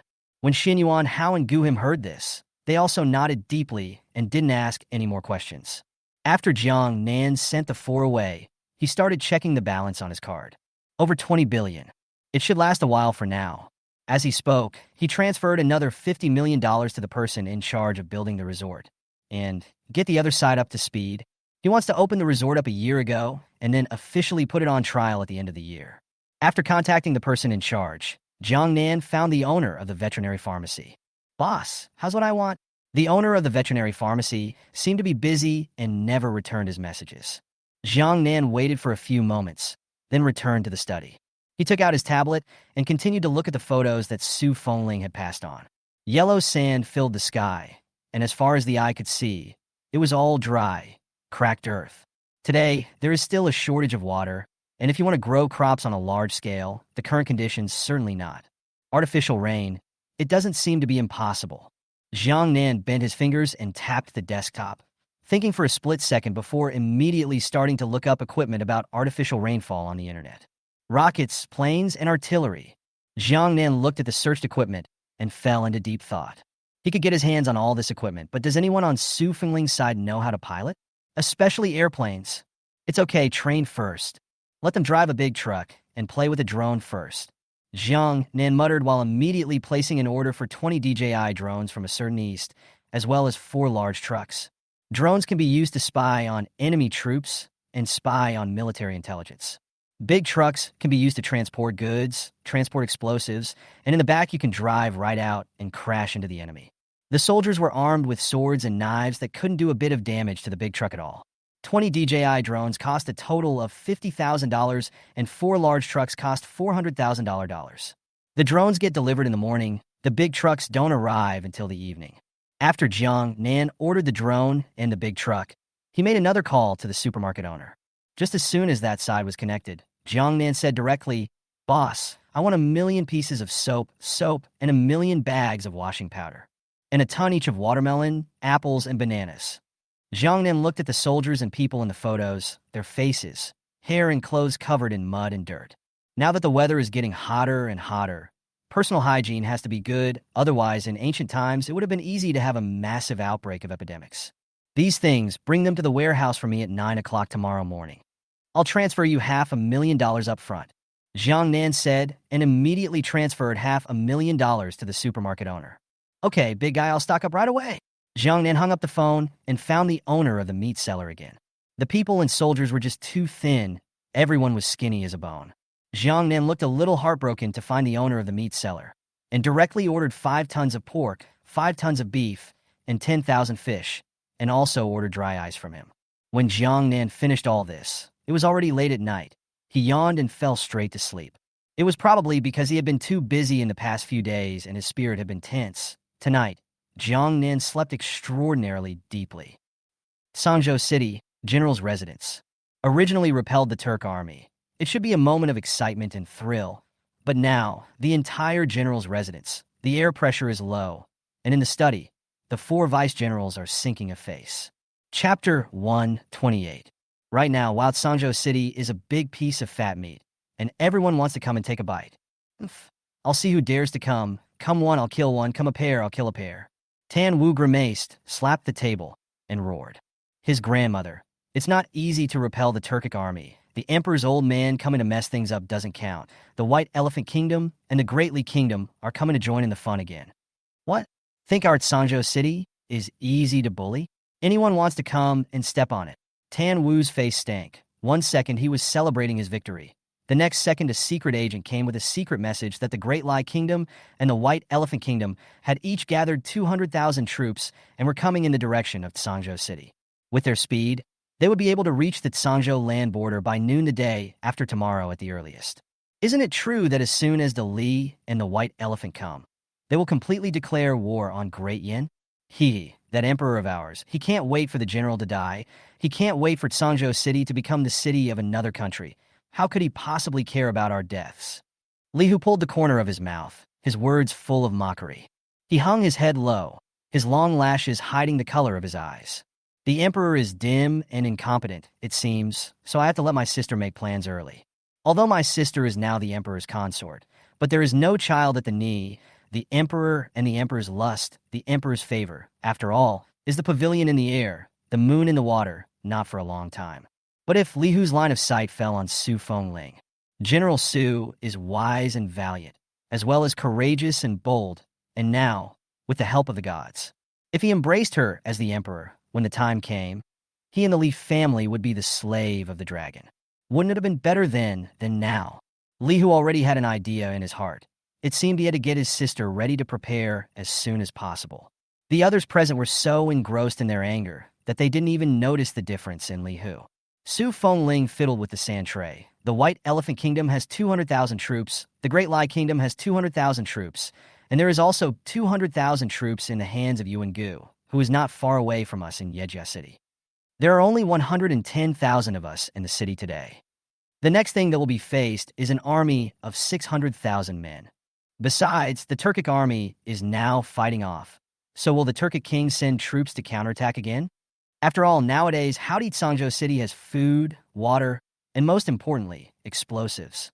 Powerful explosives. Who wouldn't want them? Su Fengling looked at the sand table with a grave expression. When dealing with the Turks, 300,000 troops are how difficult, now, to face at least 600,000 troops. This is a must-lose battle any way you look at it. The remaining seemed to know what was on her mind, and for a while, they were somewhat disheveled. Su Fengling slapped the table. "Cheer up. Even if there are more enemy troops, we will win. We are aided by a god, and he has promised to send more explosives. With explosives, it's just a mere 600,000 enemy troops. Let's bomb the hell out of them. Su Fengling's resounding voice echoed in the study. When the four heard the word gods, they immediately came to their senses. Yeah, there are gods. What are we wimping out for? With the gods, we won't lose at all. That's right, when the time comes, let's kill all of these 600,000 enemy troops and see who still dares to come and offend. General, the Emperor's old man will surely make another demonic move, so you must be prepared. Li Hu said again once more. Su Fengling suddenly remembered the words of the gods. He preached that a different emperor would be good. He said it so easily that Su Fengling's heart moved. Her eyelashes fluttered slightly, and she patted Li Hu's shoulder. Aha! Don't worry. I'm no fool. For eyes met, each understanding the other. Chapter 129. Li Hu's figure shook and immediately clasped his hands. The last general, as well as the entire Li family, will definitely swear to follow the general. Yes. Say what? Can you guys speak in layman's terms? I'm a big old man who can't understand. Tan Wu looked at the two men and touched his head, always feeling that the two men were playing riddles, but he was somewhat unable to understand. Li Liang rolled his eyes and grabbed him by the back of his collar. If you can't understand it, you're right, let's go. Hurry up and go on patrol. Li Liang tugged Tan Wu out of the study. Zhao and Li Hu, the most important thing now is to stabilize the military. This matter is in your hands. Yes. After the two left, only Su Fengling was left alone in the study. She looked at the military map on the sandbox, and between her eyebrows, there was a bit of sadness. It was originally thought that, by defeating the Turkic army, the crisis in Sangzhou City would be temporarily lifted. All that was needed next was to recuperate, grow crops, and develop commerce, and the people would be better off. But I didn't expect that in just 2 days' time, the Great Lai Kingdom and the White Elephant Kingdom would suddenly send out their troops. When Su Fengling used the explosives, she knew that this thing would be missed by other people, and had already prepared her heart. She was worried today. She just didn't expect the enemy to come so fast. She sighed heavily, her eyes falling on Ding. At this moment, she wanted to write a letter to the gods, chatting about the situation in Sangzhou City today and the boredom in her heart. But she glanced out the window. It was already dark. The god was probably asleep by now, so it was better not to disturb him. Thus, Su Fengling had to take out the art of war that the gods had sent him earlier and began to study it. The following morning was bright and sunny. Snap! A note suddenly fell next to the small tripod. Su Fengling opened it and saw that it turned out to be the gods wanting to send supplies over. She hurriedly took Ding to the open space. Just as I put the little tripod down, countless watermelons, apples, and bananas were neatly stacked. The subordinates and soldiers in the mansion, looking at what was in front of them, rubbed their eyes in disbelief. Can it be that they didn't sleep well and are hallucinating? Why else would you see so many goodies so early in the morning? General, these are from the gods? Aha! Watermelon, apples, eaten before. The rest of this is called a banana. Bananas? Nice name. I'll try one first. Tan Wu squeezed into the crowd and saw the piles of fruits. His eyes fell on the unseen fruits. What the general just said should be this one. So he rushed straight over, picked up the banana, and took a bite. How? What's that smell? Vice Admiral Tan, tell me what flavor? The crowd's gazes were dead set on him, and they kept swallowing their saliva. Tan Wu was quick and immediately finished a banana with the skin on. It tastes a little weird. Can't say. I prefer apples and watermelon to this banana. Tan Wu was telling the truth. The banana was so weird, bitter, sweet, and a bit astringent. If he had been a different person and hadn't eaten watermelon or apples before, he would have thought the banana was delicious. But now that I've eaten apples and watermelon, the banana is almost interesting when compared. Su Fengling pulled the corner of her mouth and slapped him on the shoulder. Is there a possibility that you think it tastes weird because you didn't eat it right? Chapter 130. Huh. Tan Wu looked at Su Fengling with a bewildered expression. Su Fengling shook her head. The gods instructed that this banana needs to be peeled in order to be eaten. Su Fengling said, peeling off the skin of the banana. Here, taste it. Tan Wu half-heartedly tasted it, and his eyes bristled. Yummy! It's really delicious. The rest of the soldiers could no longer restrain themselves and frantically rushed forward, picking up the bananas and following Su Fengling's example. Peeled the skin and ate it in style. Sticky sweet, so good. Yummy! Well, everything the gods send is delicious every time. Su Fengling hooked the corner of her mouth as she listened to the soldier's words. Pass the word down that each soldier and citizen may receive a piece of watermelon, an apple, and a banana. Yes. After Su Fengying gave her orders, she took Xiao Ding to the warehouse where the meat was kept. The gods will deliver 4 times today: fruit, meat, laundry detergent, and a drone. Su Fengling's focus was on the latter 2 items. Laundry detergent is a good guess. It's supposed to be used for laundry. And what's a drone? Su Fengling arrived at the warehouse with a curious, excited mood. She had just put the small tripod in place when countless pork, beef, mutton, and fish out were neatly placed around. After the meat comes out, it's dry ice again. Dry ice was neatly stacked next to the meat, and throughout the warehouse, the temperature dropped instantly. The few people who had followed Su Fengling here swallowed their saliva as they looked at the warehouse full of meat. General, this is too much meat. Yeah, there's actually fish. You know, I haven't eaten a bit of fish in years.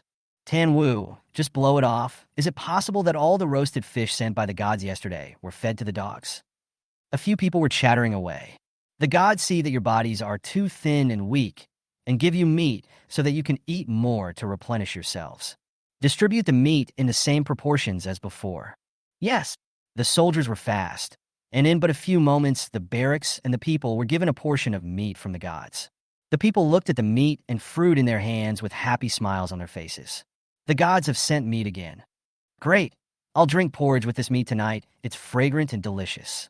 There's also fish for Le. And beef. In the past, others laughed at our Sangzhou city for being poor and remote. Huh? Now, with the great drought in the sky, we are the only ones who can drink rice gruel every day and have a bite of meat every now and then. Others, I'm afraid, would have long ago gnawed on the roots of a tree. That's it. It's all thanks to the gods.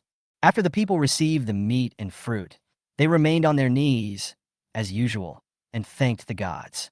Tan Wu carried a bag of washed clothes in his left hand, holding a soap, and with his right hand he kept pulling the clothes off his body, and as he did so, he said loudly, "Don't kneel. The gods have given something else. Use it to wash your face, take a bath, and do your laundry. Get on with it." After Tan Wu finished, he hurried off downstream into the river. He took off his shirt, and the whole thing plopped right into the river, unwrapped the soap, followed the instructions on it, carefully wet it, and smeared it on his face and hair. Chapter 131. Soon there was foam all over the hair and face. Others who received the same thing followed his example and began to wash their hair and faces. Their hair hadn't been washed in a long time, and it was shiny and oily and full of dirt. After a few soap scrubs, the mud and dirt are gone, and the hair is instantly silky. Tanwu, how did you turn into a bimbo? Just then, one of the people looked at Tan Wu with a shocked face after seeing his clean face. Tan Wu touched a handful of water on his face and grinned widely. Ha ha, step aside. Old me was already white. That used to be that there was nothing to wash. This God-sent soap is so good. For the first time, I feel so clean and fresh. Ha ha. Tamil let out a maniacal laugh as he stroked his face and hair. The change in him was obvious to everyone. What had been a dark, dirty old man was transformed into a young white man. The others couldn't wait any longer and immediately followed his example, washing frantically. So soon, the lower reaches of the main river were full of people. The men, naked, jumped into the river and scrubbed themselves frantically. The women, on the other hand, were by the river in groups, spreading their hair and beginning to wash their hair and faces. Men, women, and children cheered. When Li Liang and the others arrived at the river after distributing the stuff, they saw Tan Wu standing by the river like a slutty fox, singing a ditty from his hometown. The breeze blew his ink-black hair in the wind. Hundreds of people and soldiers cleaned their clothes while listening to his song. Sangzhou City will get better and better. Seeing this scene, Li Hu's heart was somewhat touched. Of course! Zhao nodded fiercely. General Su has the help of the gods. He will definitely succeed. The two men looked at each other, and both read each other's meaning in the other's gaze. After a few people finished washing, they didn't stay long and immediately returned to the general's residence. Su Fengling brought little Ding with her, and just as she came out, she bumped into 4 people. Looking at the 4 people in front of her in white, Su Fengling was a bit unresponsive for a moment. Tanwu showed a mouthful of large white teeth and shook out his hair. "General, do you also think that I, Tan Wu, am also a beautiful man?" Su Fengling huffed and looked at the four people for a few moments. That's a good thing the gods sent. The four of you aren't exactly off the charts, I guess, but you're a far cry from your previous image. Tan Wu immediately brought the clothes in front of Su Fengling. General, smell it. Washing clothes with washing powder sent from the gods, it smells good.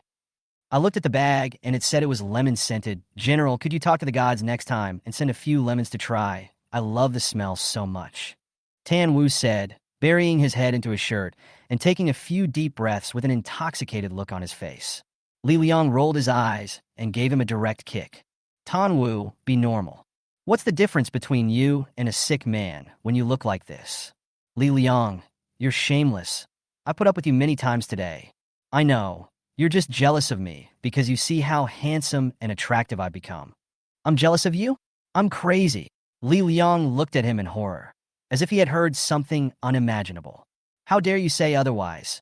Then why did you kick me into the river when I was just singing properly?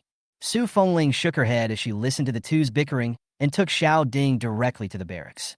In a moment, the gods are going to send one last thing, also known as drones. Chapter 132.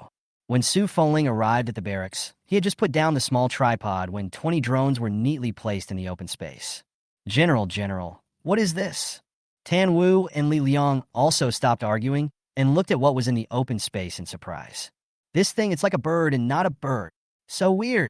Given that the things delivered this time were too strange, the four Tan Wu people did not dare to rush forward for a while. Su Fengling handed the tablet to the four and said softly, "This is a drone. The god sent us to spy on the military. There's knowledge in the tablet. Check it out." The four immediately took the tablet and looked at it carefully and thoughtfully. UAVs have remote control and autonomous flight capabilities. A mechanical voice came out of the tablet, and the four men stared at the screen with dead eyes, only to see the screen. As the dwarf explained, the drone in his hand suddenly flew into the sky. The four of them sucked in a breath of cold air, their nerves instantly becoming even more tense. The drone is equipped with a high-resolution camera for aerial photography.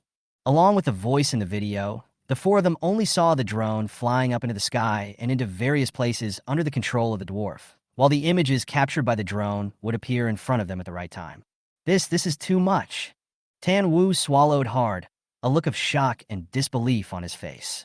Visually, the drone had just been more than 20 kilometers away from the dwarfs, but they could actually clearly see the scene 20 miles away through the drone.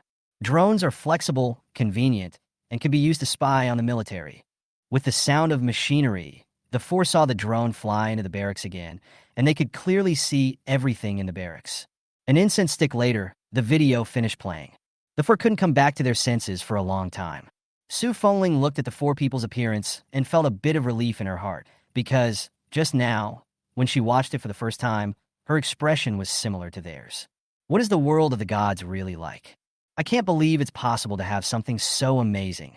The four of them, Tan Wu, rewatched the video back and forth 3 more times, still a little confused. "General, let me try." Li Hu reads it and then volunteers to pick up a drone. From being born into a wealthy family, he had played with countless things and seen countless novelties. But now, looking at the drone in his hand, Li Hu felt, for the first time, that he was an unseen turd. The ones he used to play with were weak compared to this drone. Su Fengling nodded. Good. Li Hu got her consent and immediately followed the steps in the video. Soon, the drone took to the air. He maneuvered the drone farther and farther away as the few remaining people came closer to him, staring at the screen in front of him. Everywhere the drone went, all the views fell in their eyes. "Li Hu, you kid can do it. Learn this drone so quickly. That's awesome. I don't see how it works now." Li Hu proudly puffed out his chest as he listened to the crowd's compliments. "That's natural. Playing these, I'm a pro." General, it's not good."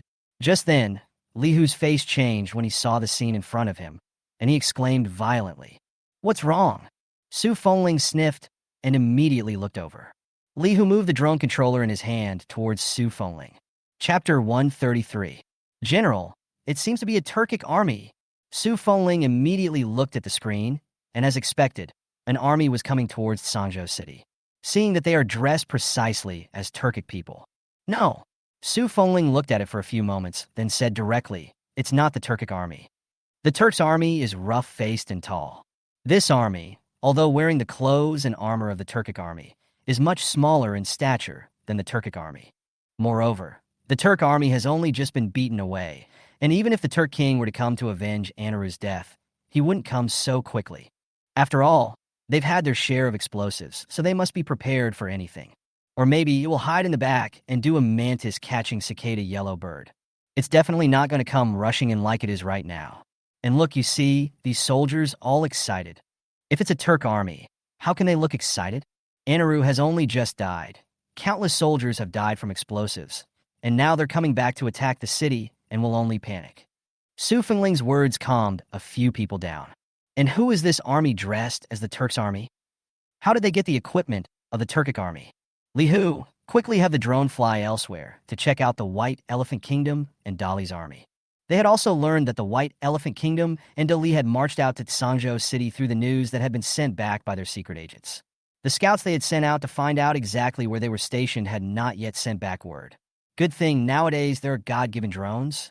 Li Hu sniffed and quickly maneuvered the drone in his hands. The drones flew for a long time and finally spotted an army 30 miles away. This one is the army of the White Elephant Kingdom. That's right, over 200,000 people at a visual estimate. Don't put gold on your face, these people. They are all running to the gods. Su Fengling has the help of the gods, and Tsangzhou City has water, food, and lethal weapons. These things have long since spread throughout the countries. Are they sending out troops to attack the city of Tsangzhou, really just for the city? Apparently not. For the so-called gods, for the killing explosives. The great general leading the troops in the White Elephant Kingdom is Li Kaigu. Visualize 10,000 cavalry and 1,000 heavy stone throwers. Li Hu controlled the drone to fly above the White Elephant Nation's army while talking about the results of his investigation. Li Liang immediately took out a pen and paper and began to record it. Soon, 200,000 men were mapped out by Li Hu. General, these 200,000 soldiers, well equipped, are coming in strong, but they have an Achilles heel. The food and water they carry are insufficient. It seems that they are very confident that they will take Tsangzhou City immediately. General, I've memorized all the places where they transport their food and water. Should I lead a sneak attack and just waste their food and water? Su Fengling stroked his chin and pondered. One is an army posing as a Turkic army. One is the army of the White Elephant Kingdom. The two armies were far apart, but both were headed for the city of Tsangzhou. A few people saw Su Fengling in deep thought and didn't disturb her, urging Li Hu to go find the army of the Great Lai Kingdom. Li Hu maneuvered the drone, and the other three had their eyes glued to the screen. But they hadn't found the army of the Great Lai until the drone appeared with a low-power alert. Could it be that the ones posing as the Turkic army are the army of the Great Lai Kingdom? After all, the secret letter from the secret agent clearly states that Dali has sent out 200,000 troops, but today, how can we not find the Dali army? Chapter 134. Li Hu maneuvered the drone and attempted to fly farther to search for the whereabouts of the Dali soldiers. But the drone was at its limit and he had to fly it back. Perhaps the soldiers of the Great Lai Kingdom are slower and have not yet reached the Tsangzhou landmass. In wait and see, Li Hu, from now on, these drones will be your responsibility. You'll be in charge of spying on the military from now on. Yes, the other three didn't have a problem with Su Fengling's arrangement. After all, among the four of them, only Li Hu had figured out how to fly a drone. The remaining three are big old men who can't play with this stuff. At this moment, they could only look at Li Hu with envious faces. Be sure to keep an eye out for that army dressed in Turkic military clothes as far as the White Elephant State is concerned. Su Fengling was expressionless, lowered his voice, and spoke out his plan. The four men's eyes lit up as they listened. General, that's a high move. Don't worry, we promised to finish the job. After Li Liang and Tan Wu finished, they left in a hurry. Su Fengling arranged some other things before returning to the general's residence with Xiao Ding.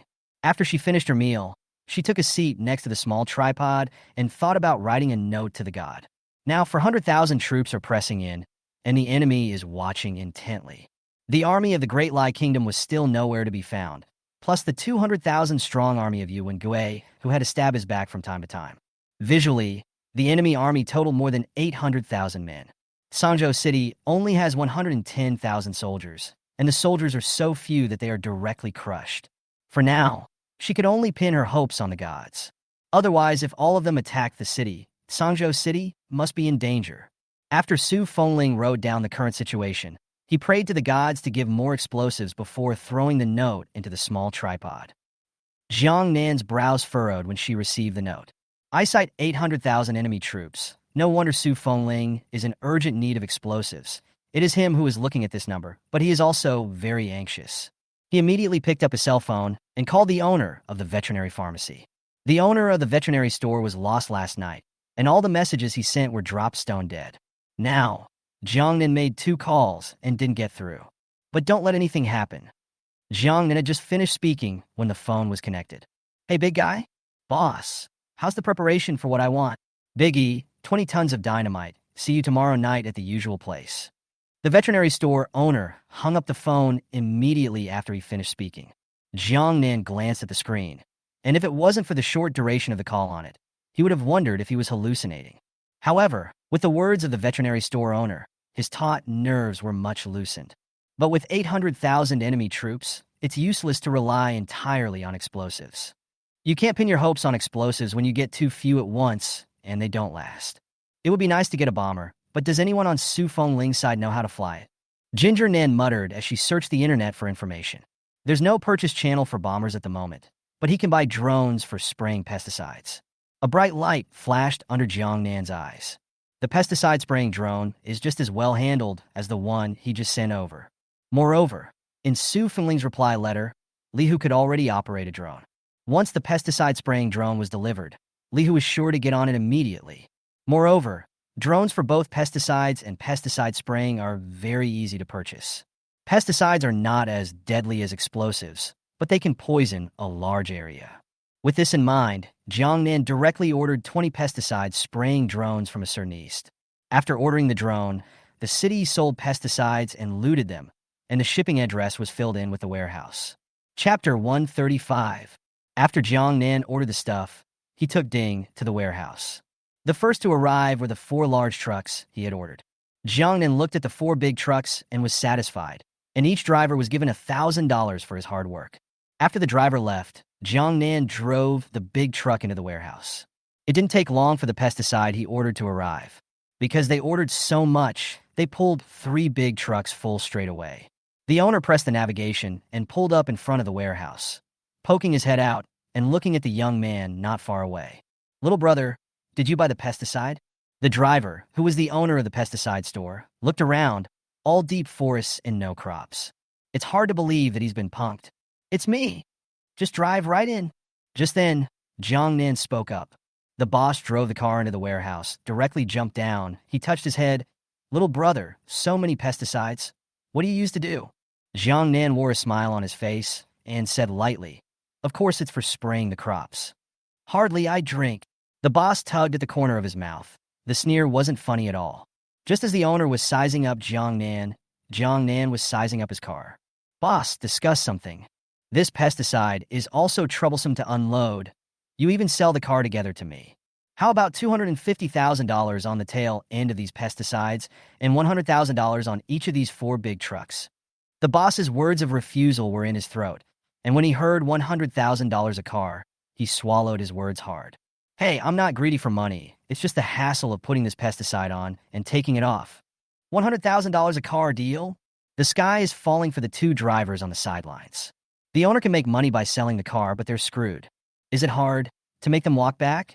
The 2 drivers tried to persuade them further, but Jiang Nan had already transferred the money directly. And their boss, who was giggling with his cell phone. Hey, little brother, I like dealing with people like you who are quick. Next time you buy medicine, contact me directly. I'll give you a discount. After the boss finished speaking, he rushed off with the 2 drivers on his left and right arms. Jiang Nan pulled the corner of his mouth as he watched the backs of the 3 people quickly disappearing. In fact, he'd just been about to tell them that he had extra little electric cars in his warehouse coming. However, looking at their fitful backs, it didn't seem to be necessary. Jiang Nan opened the compartment and looked at the pesticides inside for a few moments, casually scanning them, which were all highly toxic. A person only needs to taste it to die. Once the pesticide-spraying drone was delivered, Jiang Nan simply closed the main door of the warehouse. He walked to the lounge and took the small tripod out. 4 large trucks, 3 loads of pesticides, and 20 pesticide-spraying drones. Kang Nam decided to deliver the pesticide-spraying drones first. After he passed a note to Su Fengling, he sat down next to the small tripod and waited. About an incense stick later, Jiang Nan directly sent the pesticide spraying drone over Sangzhou City. Su Fengling's few people swallowed their mouths as they looked at what was next to the small tripod. General, the gods are sending drones again? No, this delivery, it's even bigger than the one just delivered, and it's very different, Li Hu said as he walked over to the drone and carefully studied it. Chapter 136. General, what is this?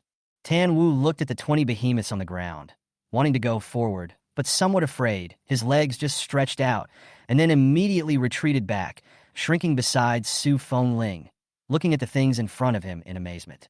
Much like a drone, but bigger than a drone, and surrounded by a very different structure.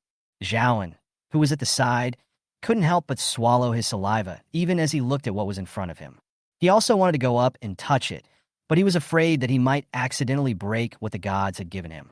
For a while, he envied Li Hu even more again. It's also a drone, but the gods say it's a drone used to spray pesticides.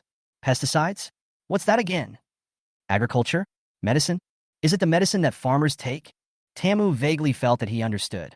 The only one who knew the truth, Su Fengling, pulled the corner of her mouth. This pesticide is a crop medicine.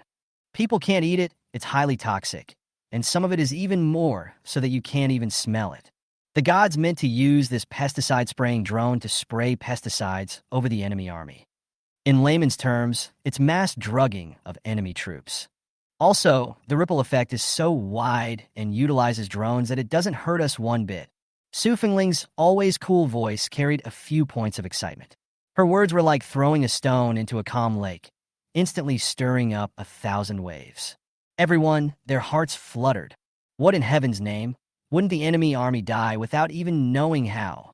That's too much. It sounds like as fierce as dynamite. Honestly, with this, I suddenly feel that 800,000 enemy troops are nothing more than that. The crowd was chattering away. The surrounding minions were also overjoyed, and some couldn't even help but secretly touch their tears. God knows how desperate they were when they learned that 800,000 enemy troops were approaching Sangzhou City. But by now, seeing one thing after another sent by the gods, they, like Vice Admiral Tan, felt that they could do it again. Surrounding them were all believers, all of whom Su Fengling trusted. Still, she said directly, the drone thing about spraying pesticides, remember not to divulge it. Yes, Li Hu retreated at this point. Su Fengling handed him the tablet. The operation method is in the tablet. There are 20 drones for this pesticide spraying. Li Hu, from now on, you are responsible for picking a team and installing doors to use to operate the drones. I hope that, when the time comes, 20 pesticide-spraying drones will come together and just take him by surprise. Yes, don't worry, General. I'll be sure to get up to speed as soon as I can and get the job done. Well, you go ahead, and the gods will send pesticides later. These pesticides are highly toxic. You must be careful. After Su Fengling's command, Li Hu took the tablet and commanded his men to transport the pesticide-spraying drones to other places. No sooner had they left than, in the clearing, 3 more large trucks suddenly appeared. The big truck was red and black and very, very big, suddenly appearing in front of everyone. Even Su Fengling was startled. However, she immediately hid the panic under her eyes, and the others didn't notice the difference. General, what's this? General, this is also from the gods, huh? This thing is so big, and gee, why are their eyes here? These eyes are too big, General, come and see. Tan Wu, Li Liang, and Zhao and were like 3 monkeys, jumping around the big truck. And every now and then you reach out and touch it. Deputy Tan put his hand on the light of the big truck and tried to gouge out the 2 large eyes. Chapter 137. The soldiers around them froze at this moment, their pupils dilated, not daring to look at the scene in front of them with disbelief. This thing is so weird looking. Su Fengling walked over to the big truck and raised her hand to touch it. It's the big truck. Pesticides in the wagon. Bang! Before Su Fengling could finish her sentence, Tan Wu, a big old simpleton, opened the carriage door. Once opened, it was full of pesticides. The pungent smell hit me instantly. Tan Wu immediately pulled out a mask and put it on his face, revealing only a pair of large eyes. Lyra covered his mouth and nose with his arm. Why do you keep your mask on at all times? Tan Wu hemmed and hawed. Heh, I carry everything I can with me that the gods send me, he said as he pulled out the soap, scented soap, and compound bow. Li Liang pulled at the corner of his mouth and took the mask from the soldier. General, these pesticides, they smell great. In the time that the two had just quarreled, Su Fengling and the others had already put on their masks. Su Fengling walked to the front of the carriage and looked at the uncountable pesticides inside, her mind moving slightly. She owed the gods so much. Get the army doctor and have him look at these medicines. Yes. The military doctor came very quickly, wearing a mask, and Su Fengling greeted, then walked directly to the car trunk, picked up some medicine that was close by, and carefully studied it. Dichlorvos, methimidophes, synthroic. The military doctor muttered in a low voice as he studied the medicine in his hand, his face becoming more and more sullen as time passed. He took a mouse from the side and pressed its head into the cap of a bottle of dichlorvos. In a few moments, though, the rat was lifeless. Everyone around saw this scene, and for a moment, no one dared to speak. All the words came to everyone's mind in unison. This drug is too poisonous. The medic watched the rat die beyond death and took out another one, disliking it in the lid of the other medicine. The rats continued to die immediately. In but a few moments, the ground was covered in rat corpses. The medic glanced at his apprentice. Burn all these rats. Yes, master. The dead rat was taken away. The military doctor put down the pesticide in his hands and washed his hands with soap several times before he walked over to Su Fengling. General, what's in there is some serious poison. A very small dose will kill you. Great. With this much pesticide, even if we can't wipe out the entire enemy army, we can still make them suffer heavy losses. Tan Wu slapped his thighs, and his entire body began to get excited.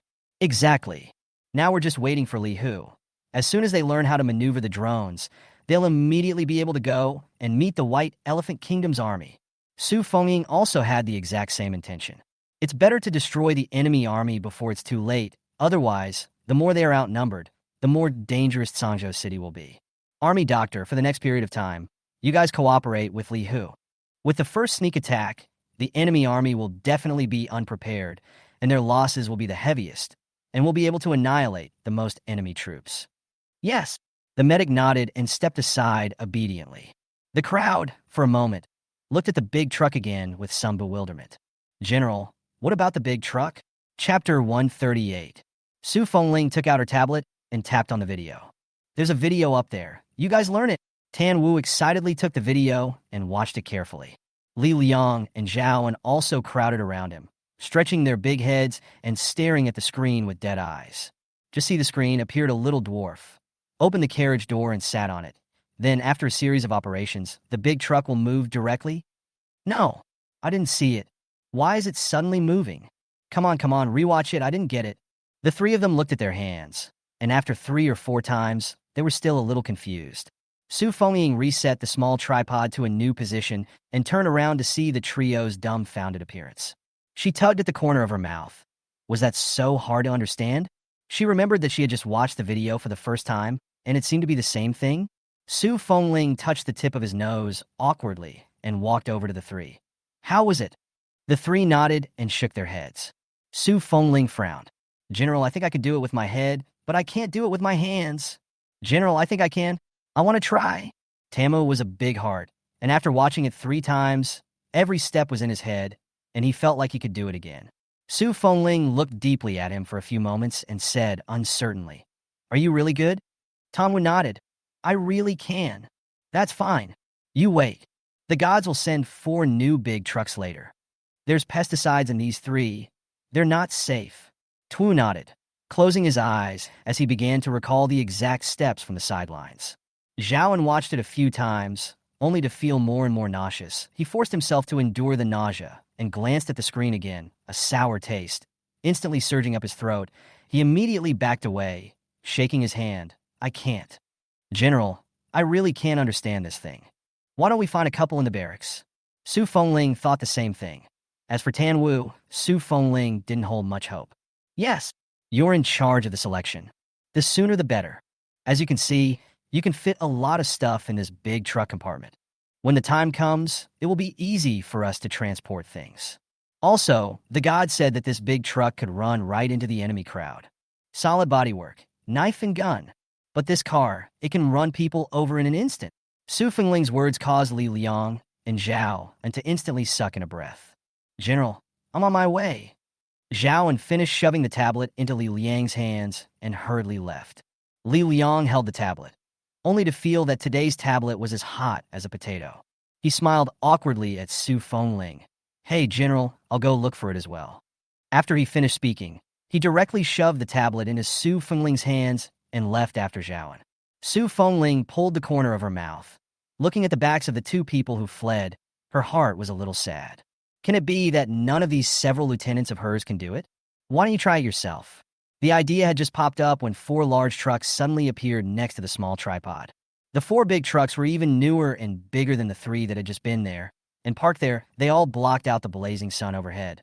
Tamu opened his eyes to see 4 new large trucks, and he couldn't help but swallow. "General, do I have to drive this?" Tan Wu pointed at the large truck in front of him, his face expressionless. But to be honest, there were still a few goosebumps in his heart.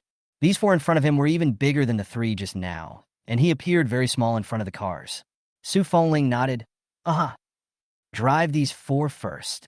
Tan Wu, don't be impulsive, live within your means." Chapter 139. Su Fengling's face was also grave. The car was too big and would definitely be dangerous. Tan Wu shook his head. "General, don't worry, I've learned everything." After Tan Wu finished speaking, he walked directly to the side of the big truck, followed the steps in his memory, opened the driver's door, and stepped inside. Insert key, turn on switch, depress clutch. As Tan Wu moved, the big truck made a booming sound. "Stand back," Su Fengling yelled, and everyone started to back up. Just then, the car moved slowly. "Moving? General, the car is really moving." The soldiers looked at the car, which was driving slower than a snail, with a look of excitement. A bright light flashed in Su Fengling's eyes. "I didn't realize that Tan Mo was really good." Just then the car got faster and faster and faster. Tan Wu sat in the driver's seat, his hands covered in cold sweat, and his body kept tensing up. He kept cheering himself on as he slowly twisted the steering wheel. "It's okay. Tan Wu, you can do it. Take your time. Slowly." I don't know if the heart suggests a roll. Tan Wu's heart of fear slowly disappeared, driving more and more familiar. You can only move slowly at first, but you can pick up speed later on as well. He was overjoyed, and he couldn't restrain the smile at the corners of his mouth. "Ha, I can drive. I will." An ecstatic voice, filtering out of the car, fell on the ears of the crowd. Su Fengling was in a good mood and had a joyful look on her brow. Luckily, Tamu really knows how to drive. What comes next is simple. When Li Liang and Zhao came back with their men, they saw the big truck driving around, and Tan Wu's crazy laughter coming from the car. "My, what a grandma. Tan Wu is really good at this. It's so bad, he's a big old man and he knows how to do it. I can't believe I can't see it." Su Fengling nodded. "Well, I'll leave the driving of the big truck to Tan Wu." Her eyes fell on the other soldiers. "You guys learn well from Vice General Tan." "Yes." Su Fengling explained some more details, and then took Xiao Ding back to his room. With big trucks, pesticides, and drones for spraying pesticides, Su Fengling's burden seems much lighter. She was finally able to take a breath and start writing thank you notes to the gods. After writing the letter, he took out another jade pendant from the drawer. The jade pendant is pink in color and carved with a lifelike fire phoenix. It was an heirloom of their Su family, and now she wanted to give this jade pendant to the gods. Su Fengling threw the jade pendant and the note into the small tripod together. Jiang Nan received a note that spilled over several pages and was full of words of thanks. He held the jade pendant in his hand, and a stream of warmth traveled down to him. The letter says that the jade pendant is an heirloom of the Su family. He helped her so much that she had no way of repaying him, so she had to give him her heirloom. The end of the letterhead goes on to say that I hope the gods don't mind. Jiang Nan looked at the letter paper and then at the jade pendant in her hand, and for a moment, her heart ached even more for this little general. Jiang Nan put the jade pendant into the box and then into the safe. "Keep it for now. I'm afraid she'll get confused if we go back now. And give it back to her again when you get a chance later. As much as I love money, this is a family heirloom." Chapter 140. After Jiang Nan put the jade pendant away, he sat back on the sofa. He picked up the tablet and looked at the picture inside with a few soft eyebrows. Just then, the front doorbell rang. The voice was more urgent than one at a time. Jiang Nan put down the tablet and immediately walked out. Seeing the person outside the door, his face sank. He was just about to turn around and leave when the man at the door saw him and directly plopped down on his knees. Jiang, young Master Jiang, please let my Younger go. My Yang has been spoiled by me. He's a bit pampered on weekdays, but he doesn't have a bad heart. He's a good person. The woman kneeling on the ground was named Li Qing, Li Yang's mother. Jiang Nan had met her a few times at parties before, a very snobbish and snarky woman. Li Yang woke up a few days ago, and when he woke up, he couldn't accept the fact that his legs were ruined and clamored to kill Jiang Nan for revenge. But before he could find trouble with Jiang Nan, he was taken away by the police department. Because he had the shelter of the Li family, he did no evil, raping women, fighting, burning, and looting on weekdays. He hadn't been taken away by the police before because the Li family had been giving him a ride. But this time, Li Yang offended Jiang Nan, and the one who stepped in was still the Wei family. So Li Yang was quickly convicted and sentenced to death. The Li family's business has also fallen apart, and now Li Yang's father, Li Tai, is begging for money. And Li Qing watched her happy and fulfilling family become what it is today, and she holds a grudge against Jiang Nan. It's all because of Jiang Nan, who harmed her son. It's all because of Jiang Nan, who harmed the Li family. So, she finds the old Jiang family's mansion, kneels at the door, and tries to beg Jiang Nan to spare Li Yang. She fell to her knees and kept kowtowing. Blood ran down his forehead and onto the floor. She cried like a sob, a cry of despair. Jiang Nan stood not far away, quietly watching her act. He hadn't missed the thick, killing intent in Li Qing's eyes. Huh. Jiang Nan let out a light laugh and slowly walked over. He opened the door and looked down at Li Qing. What do you think? I did this to your son? Not you. Who's that? Little bastard. Why don't you go to hell? Li Qing clenched his fists and bit his lips in death before he suppressed the voice in his heart. She wiped the blood from her face and cried, No, not young Master Jiang. It's Yang. It's her son who didn't get this beast once and for all. Of course, that was something she didn't dare say. She didn't know how Jiang Nan, a bankrupt negative second generation, hooked up with the Wei family's thighs and actually got the Wei family to back him up. Jealousy, resentment, anger, a myriad of emotions weighed on her heart, and she tugged hard at the corners of her mouth. Not you. It's Yang. It's his fault. It's him who has eyes to see. It's him who has offended you. Jiang Shao, please, for the sake of past love, please spare him once. Whoa. Li Qing had begged everyone she should have, but no one dared to step in to save her son. That's when she had to lower herself to beg this beast. It wasn't me who did him in. It's you. Loving mothers have many children. It's you who harmed Li Yang. He has done enough evil to die 100 times. What kind of face do you have, asking me to spare him? Pitch black pupils with an eerie coldness. Li Qing's scalp was numb from his stare, and a chill ran violently from the soles of his feet to the top of his head. His body was cold all over. When she came back to her senses, where was Jiang Nan's figure in front of her? She gritted her teeth in anger and got up from the ground, kicking the door over and over. Chapter 141. Jiang Nan, come out here. Bastard, you're a broken man. What are you so proud of? I curse my son less, it's you? Before she could finish her sentence, a car pulled up in front of her, and Li Tai hurriedly got down from the car. Slapped Li Qing hard twice. Bitch, if you want to die, don't drag me with you. Li Tai slapped 2 slaps and still felt not relieved and kicked 2 more times fiercely. Li Qing was kicked straight into unconsciousness. Li Tai threw the man into the trunk before looking at the closed door. The old ginger house. He's been here a couple times before.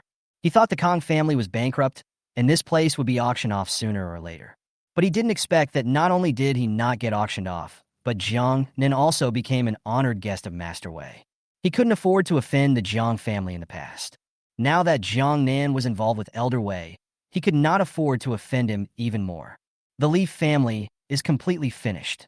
He pulled the corners of his mouth bitterly and drove off quickly. Ginger Nan leisurely withdrew her eyes when she saw him leave. Li Yang deserved it.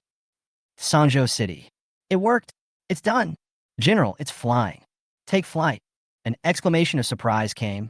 The crowd followed the sound and saw 20 pesticide-spraying drones flying neatly over Sangzhou City. Li, who was very talented in this area and trained 19 soldiers in just one day. And they don't just master how to take off and how to land. What's more, it can also change various formation lines in the air. My, what a grandma. This is too much. That's right, it's only been a day. Li Hu can be really good. What the gods send is good. I never thought in my life that anything other than a bird could fly up to the sky. Hey, to be honest, I like to fly up in the sky and see it too. You're not awake? And flying up to the sky? Why don't you say down to the sea?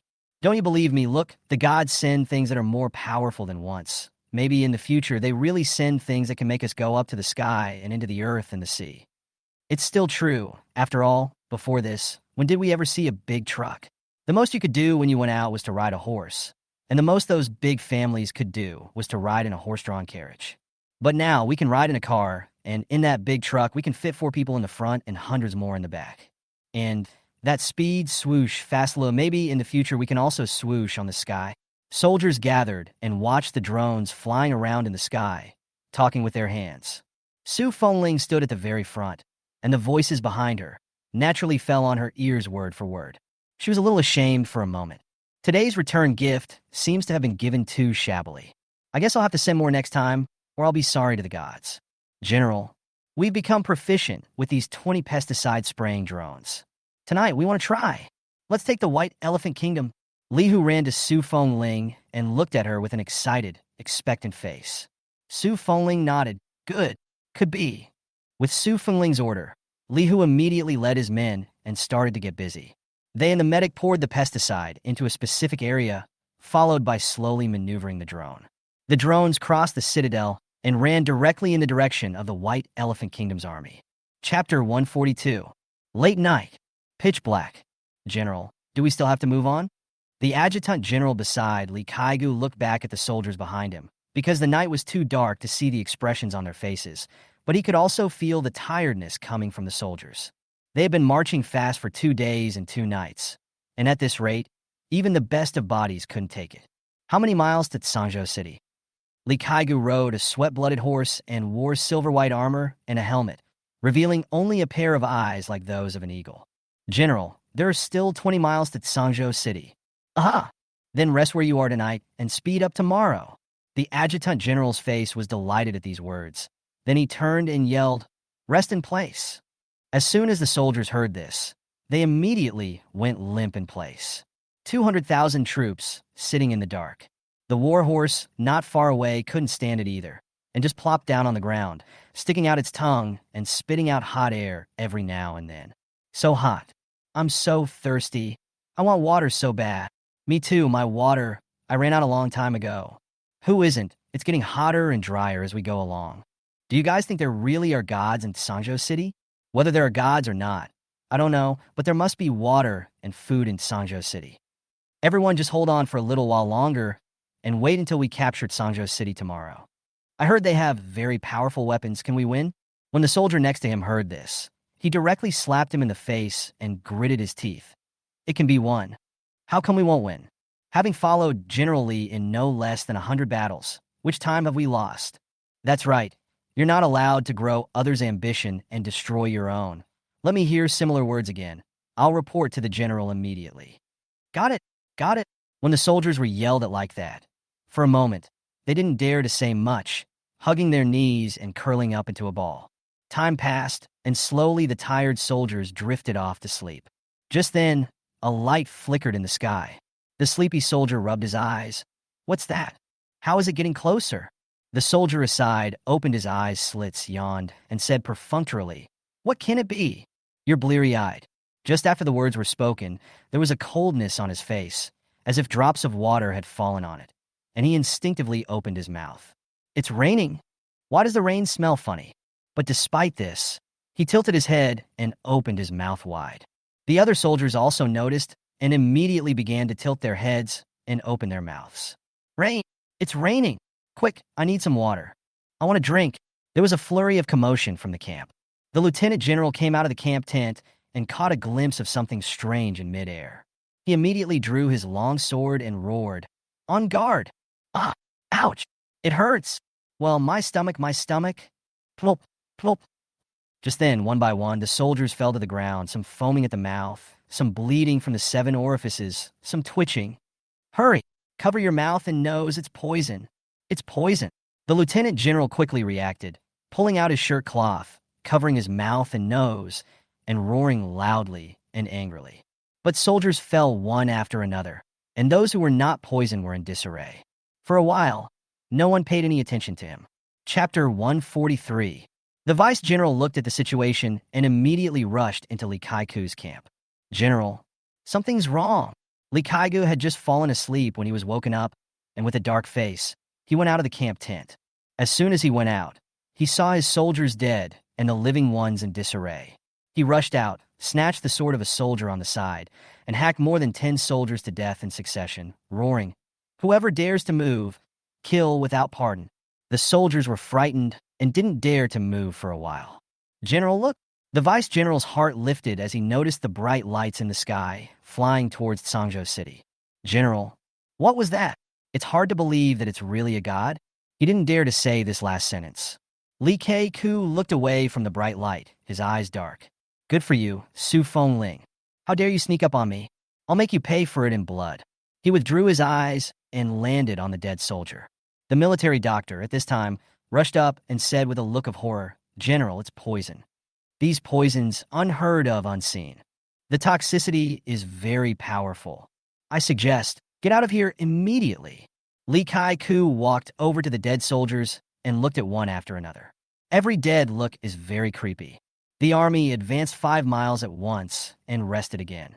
After finishing his speech, Li Kaiku immediately mounted his horse, and the soldiers adjusted their formation and followed him. 1 foot down, all the bodies of soldiers. The soldiers who were alive had faces of horror and despair. It's horrible. They don't even know what happened until now. How did it become poison when it was obviously raining? Moreover, the poison was so strong that the poisoned person died in front of them in but the blink of an eye. Is there really a god inside Sangzhou City? Is this a punishment from the gods? Can they really take Sangzhou City?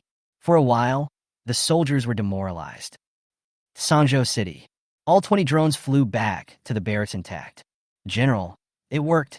Visualize at least 10,000 deaths in the White Elephant Country tonight.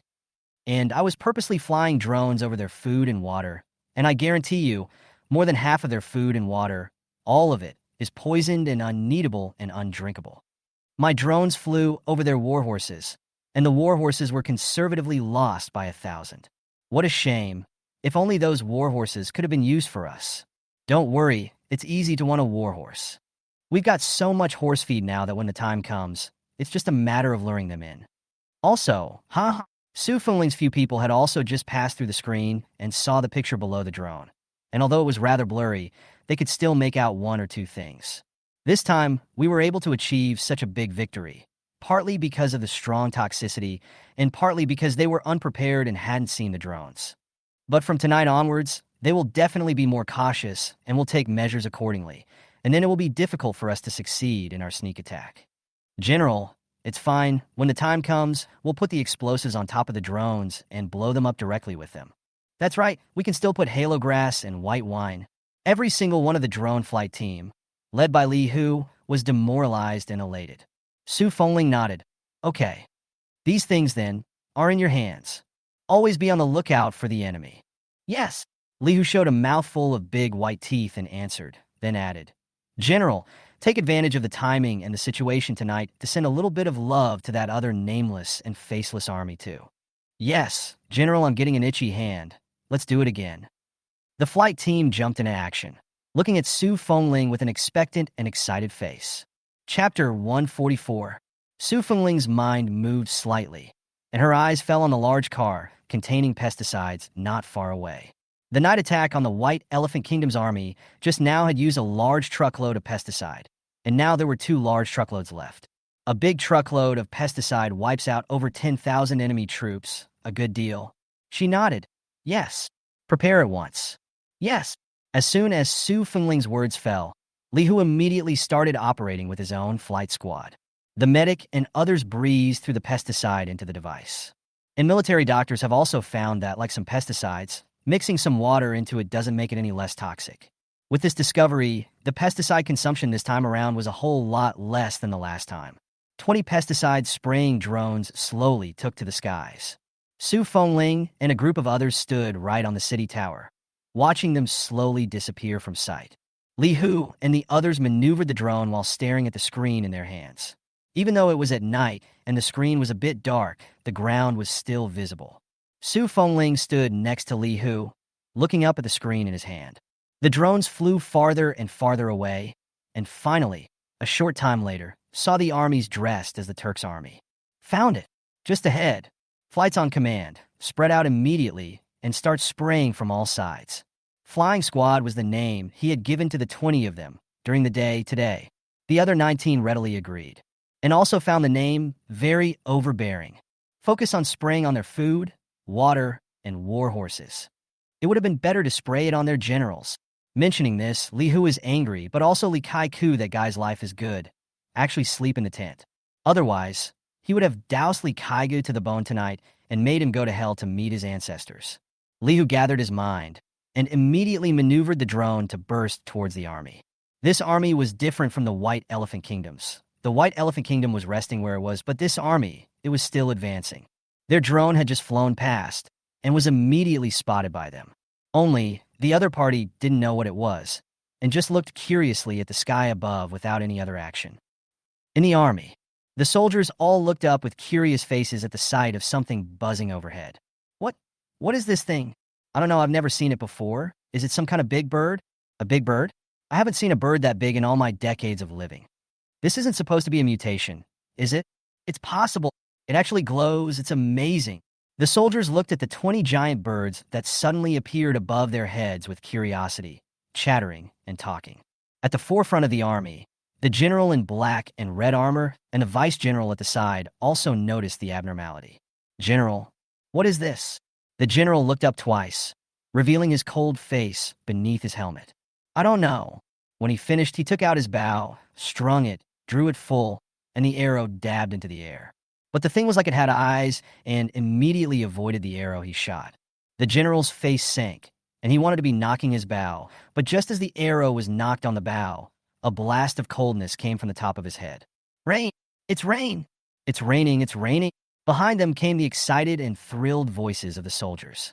The general only felt a pungent odor that hit his nose. He immediately realized something was wrong and reached up to wipe the drips off his face. It's poison. Hurry! Cover your mouth and nose. Chapter 145. It hurts. It hurts. My stomach hurts. Well, it hurts too much. Before the general could finish his sentence, the soldiers behind him fell, wailing and screaming one after another. Hurry! Cover your mouth and nose. Don't look up.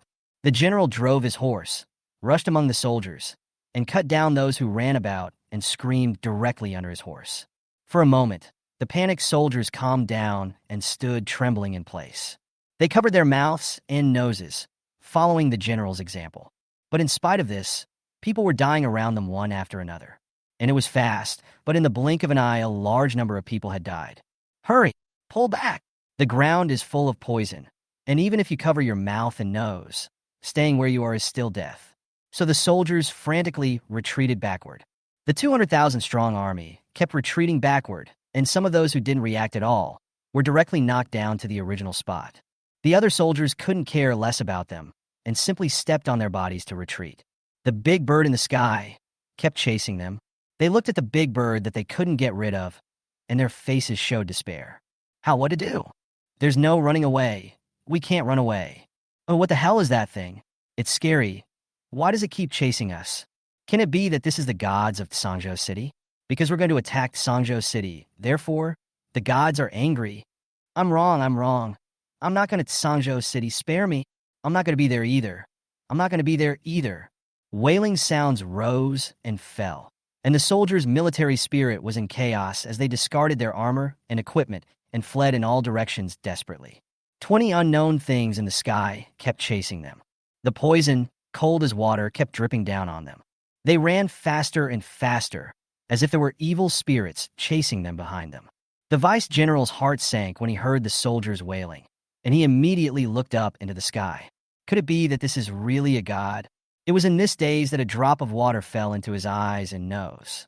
He was horrified and kept rubbing his eyes as if trying to rub out the unknown object. But it was no use. The intense pain instantly swept over his entire eyeballs. He even found it increasingly difficult to breathe. Bang! The whole man fell directly under the horse, covered his eyes, and wailed. It hurts. It hurts. Ah, Guy eyes. Guy eyes. Zhao Qing. The general rode up to him, rushed to him, and immediately shouted a rebuke when he saw the adjutant rolling around on the ground. But Vice Admiral Zhao Qing didn't seem to hear him. Zhao Qing only felt that his eyes hurt too much, so, uncontrollably, he snapped off his eyeballs. In an instant, blood was pouring out, and the whole thing was terrifying. The soldiers closest to him were frozen in place, half in shock. It's God! It's God! Before he could finish his words, the general's hand raised his sword and directly cut off Zhao Qing's head. Zhao Qing's head rolled twice on the ground and landed directly in the crowd, gouging out his eyes and leaving only 2 holes. Very creepy. The general's cold eyesight shot out to the crowd. He who disturbs the heart of the army is like this man. There are no ghosts or gods in the world at all. There are only villains who pretend to be ghosts. You guys back off. Fetch the old man's bow.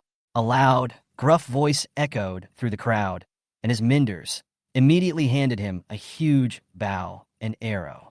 This bow and arrow was called the Soul Destruction Bow, a weapon that had been passed down from generation to generation in the Yuan family. Chapter 146. Sangzhou City, on the Citadel. Li Hu's expression changed as he looked at the image on the screen. General, it's the Yuan family's Soul Destruction Bow. Li Hu's eyes stared deathly at the picture in the screen. How could he not have thought that this army dressed in Turkic army clothes was actually Yuan Gu's men and horses, actually the army of their Dian dynasty? The moment his words came out, it was like throwing a small stone on a calm lake, instantly stirring up 1,000 waves. No, what did you say? I didn't hear you. Tan Wu pulled out his ears and hurriedly walked over to Li Hu and looked at the screen in his hand. The screen was filled with images coming back from the drone.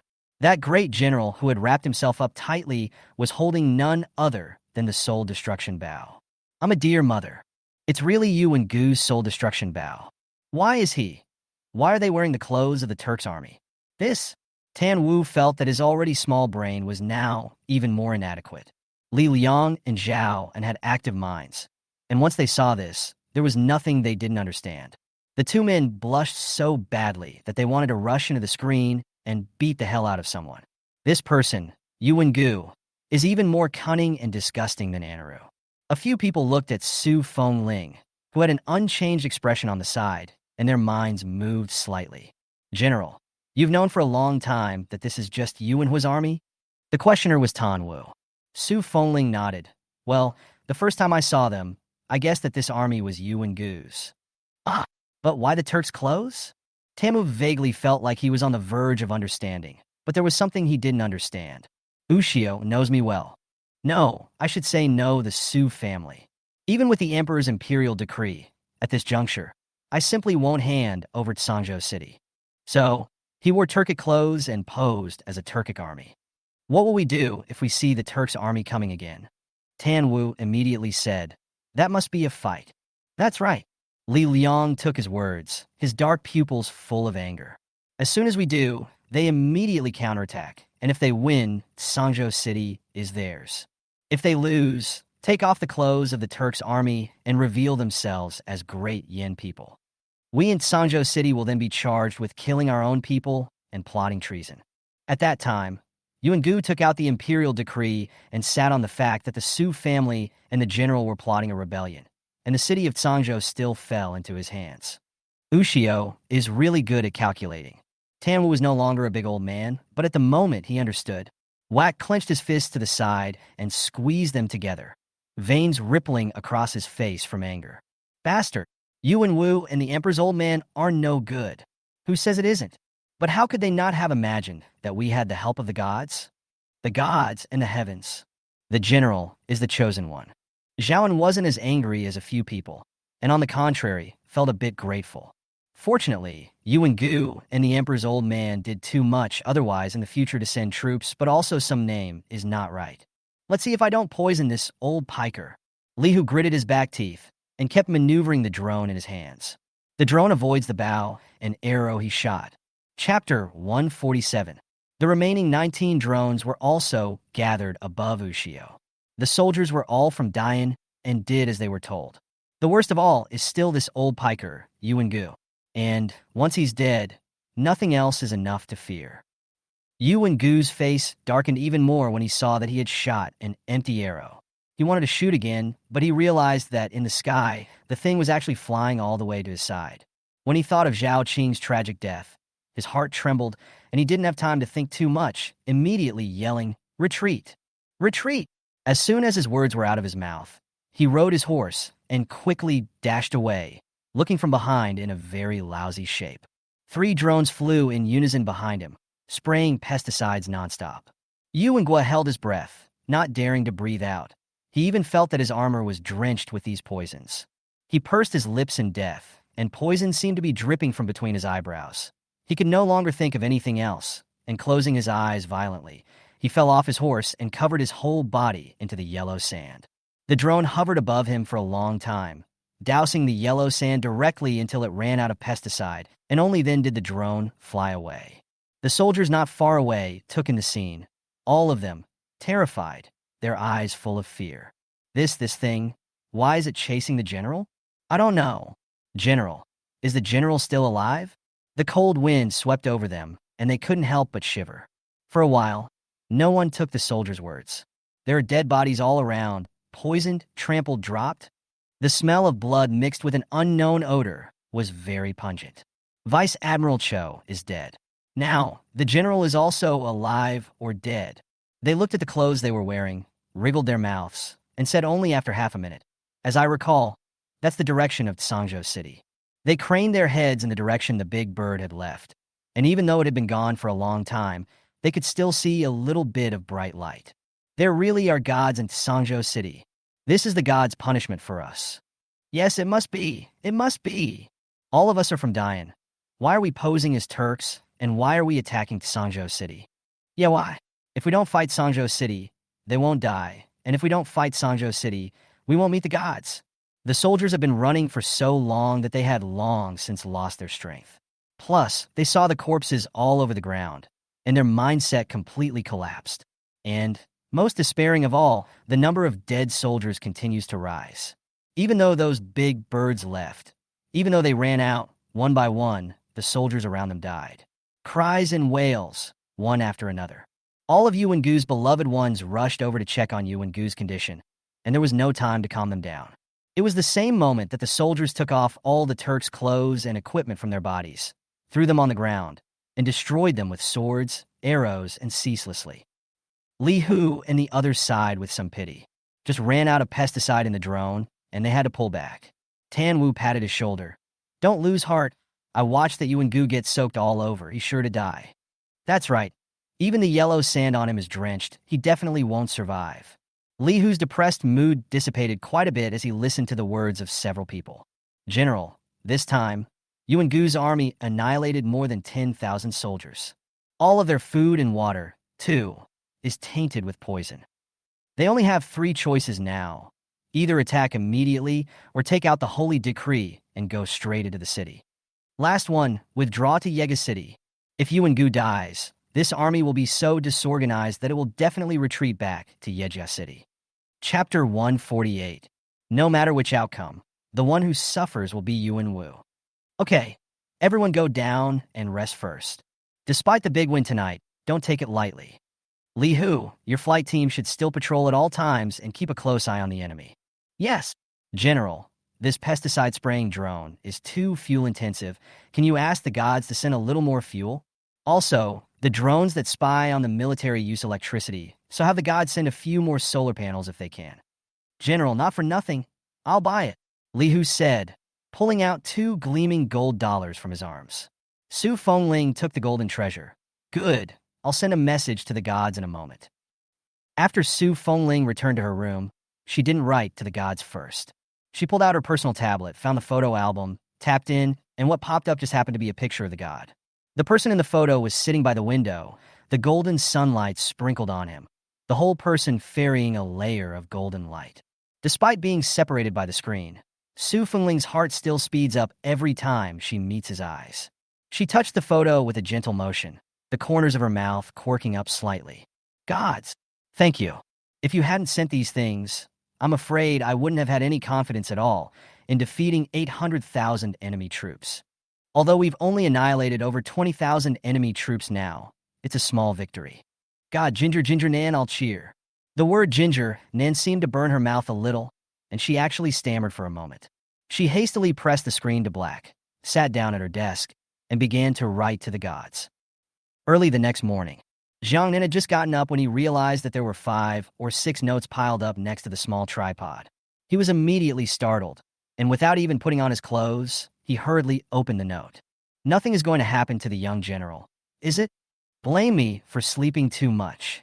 I can't believe I didn't hear any movement at all. Little General, Kang Nam muttered as he opened the note. When he read the contents of the note, he breathed a fierce sigh of relief. Okay, nothing happened. Scared the hell out of me. Ginger Nan patted his chest, stepped aside, and poured himself a couple cups of water. He took the note that Su Fengling passed and read it carefully. The young general said that Li Hu and the others learned to maneuver the pesticide-spraying drone in one day. There were 20 of them, and they took the name of the flying squad. The young general also said that last night they used pesticide-spraying drones to attack the White Elephant Kingdom and Yuan Wu's army at night, and both sides lost more than 10,000 people on each side, and Yuan Wu was poisoned, and his life and death are currently unknown. The young general also said that the drones spraying pesticides don't need enough oil, and the drones spying on the military don't need enough electricity, and need to pick up gasoline and solar panels from the gods. When Jiang Nan transported the drone over, he downloaded various knowledge about drones in his tablet. Therefore, Su Fengying and the others have a full knowledge of drones, and they also know what gasoline is and what electricity is. And they also know that drones that run on gasoline fly fast and long, have a high weight capacity, are huge but loud. Drones that use electricity are relatively small and easy to hide, as well as being quiet and simple to operate, making them perfect for spying on the military. At the bottom of the letterhead were 2 gold dollars, which were used to purchase solar panels and gasoline. Jiang Nan put away the note and the golden dollar. Then 100 more solar panels were ordered online, and with a snap of his fingers, his eyes fell on the solar lights. In ancient times, most people used torches for lighting, and only the rich and powerful could afford candles. Chapter 149. Sangzhou City Citadel was patrolled by soldiers day and night, and all the torches used must have been used as well. Torches are limited in the area they can illuminate, and in windy weather, lighting with torches is still a hazard. So Jiang Nan purchased another 5,000 solar streetlights from the same store. The streets of the city plus the citadel, 5,000 should be enough. After ordering the solar panels and solar streetlights, Jiang Nan dropped his sights on gasoline. Large quantities of gasoline are currently unavailable to him. He also only has one big truck today, and the amount of gasoline in one big truck is a drop in the bucket for 20 drones. Jiang Nan swiped the screen, and his eyes landed on Wei Zigua's avatar. Elder Wei is a member of the Wei family. He must have channels. Jiang Nan muttered while sending a message to Wei Zigua. Boss Wei, I want to buy a ton of gasoline. Do you have any channels on your side? Wei Zigua's side returned quickly. Little friend Jiang there? I'll bring someone over to you later. Jiang Nan looked at the message he sent and raised her eyebrows slightly. Not bad for a big family. That's a ton of gas to say screw it.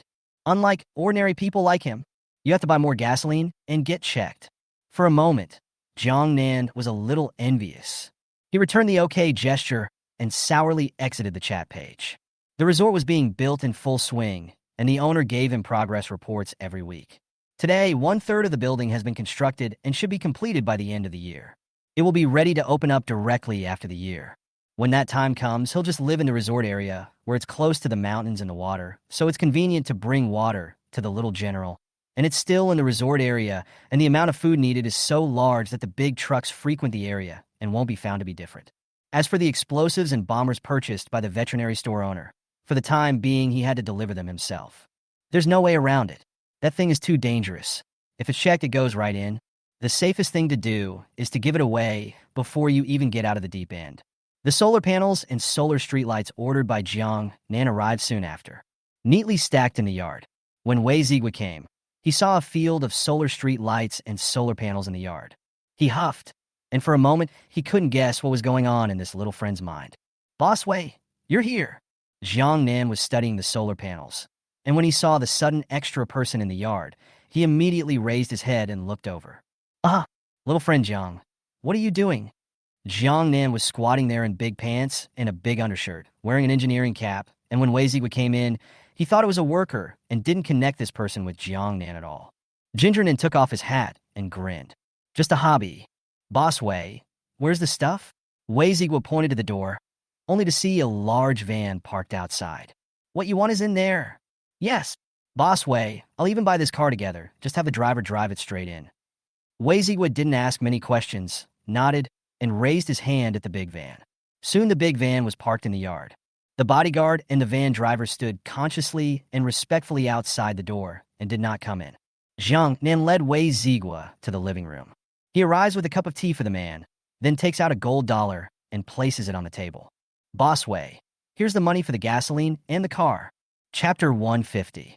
Wei Ziguo looked at the glittering gold dollar in front of him and swallowed unprofessionally.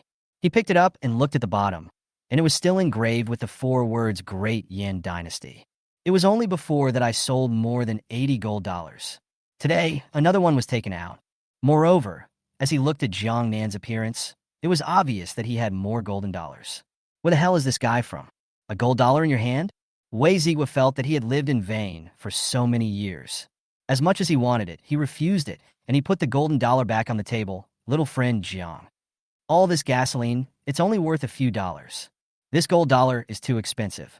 It's not worth much, but gasoline is considered contraband, and buying it in large quantities is sure to get you checked, so it's worth the gold dollar. Wei Ziguo twitched the corners of his mouth when he heard this. He wailed inwardly. You know you're going to be investigated, so why did you buy so much? Although he wailed in his heart, he didn't dare to ask more questions. Besides, if the Wei family can develop to this point, what kind of world has he not seen before?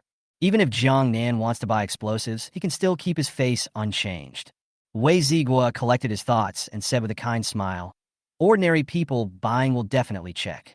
But our Wei family is no ordinary people. So, this little bit of gasoline is not a problem for me at all.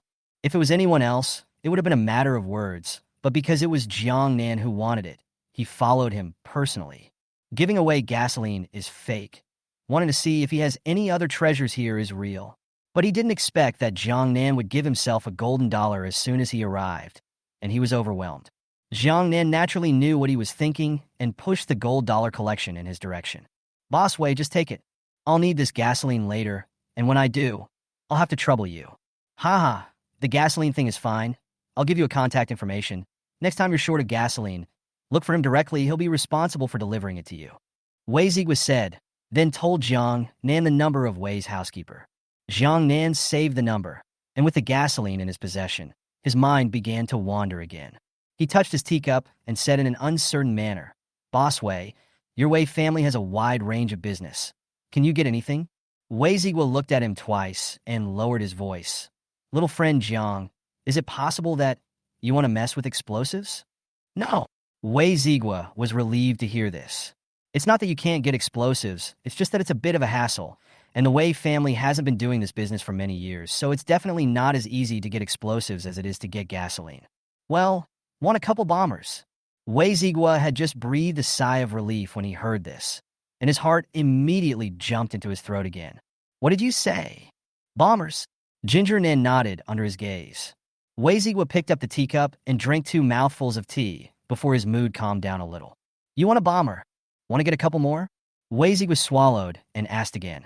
Jiang Nan nodded seriously and gravely. Wei Ziguo took a deep breath. This thing is hard to get.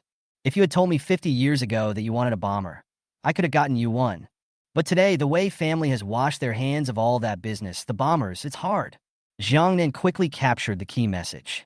He said it was hard, not no. That's one more chance. Boss Wei, I won't make things difficult for you. You just need to keep an eye out for me. Chapter 151. It's best if you can get it, but forget it if you can't. Wei Ziguo looked deeply at him twice. The words came to his mouth, and then he swallowed them back, and then came to his mouth. The cycle was repeated. In the end, he still couldn't restrain the curiosity within himself. What are you buying a bomber for, little friend Jiang? It's not supposed to go to war. Without changing his face, Jiang Nan babbled. Sold back to a friend of mine in northern Burma. Wei Ziguo was tempted to say a few words of advice, but looking at the serious look on his face, he dismissed the idea. Little friend Jiang is a tall man. He naturally has his reasons for doing so. I can keep an eye out for you. If I can get it, I'll contact you first. Good. Boss Wei, this is the deposit, Jiang Nan said, taking out another gold dollar from the coffee table cabinet and placing it in front of him along with the one he had just had. Wei Zigua looked at the valuable gold dollar treasure being taken out so casually by him, and he pulled the corner of his mouth painfully. But this time he didn't push back and carefully tucked the 2 gold dollars into his pocket. That's fine. I'll keep it for now. I'll contact you first when I have news. After Wei Zigua finished speaking, he hurriedly left, and just as he reached the doorway, he stopped again and turned to look at Jiang Nan and asked, "Junior friend Jiang, do you have any other books about the great Yin dynasty?" "Yes, but it will be a few days." "Well then, you contact me when the books arrive. I'm the only one you can contact. Just contact me one." Wei Zigua repeated his instructions before leaving in a hurry. Jiang Nan walked to the courtyard, looked at the things in the courtyard, and immediately took out the small tripod. After he wrote the note to Su Fengling, he waited silently on the side until 15 minutes later, when the transportation of things began. Sangzhou City. After Su Fengling received the note from the gods, he brought his men to wait in the empty courtyard all the time. Within moments, though, solar panels appeared in the yard. It was something that had been given before, and now in seeing a new one, they found it new. It actually stores the sun's electricity inside, and then uses it to charge tablets and drones.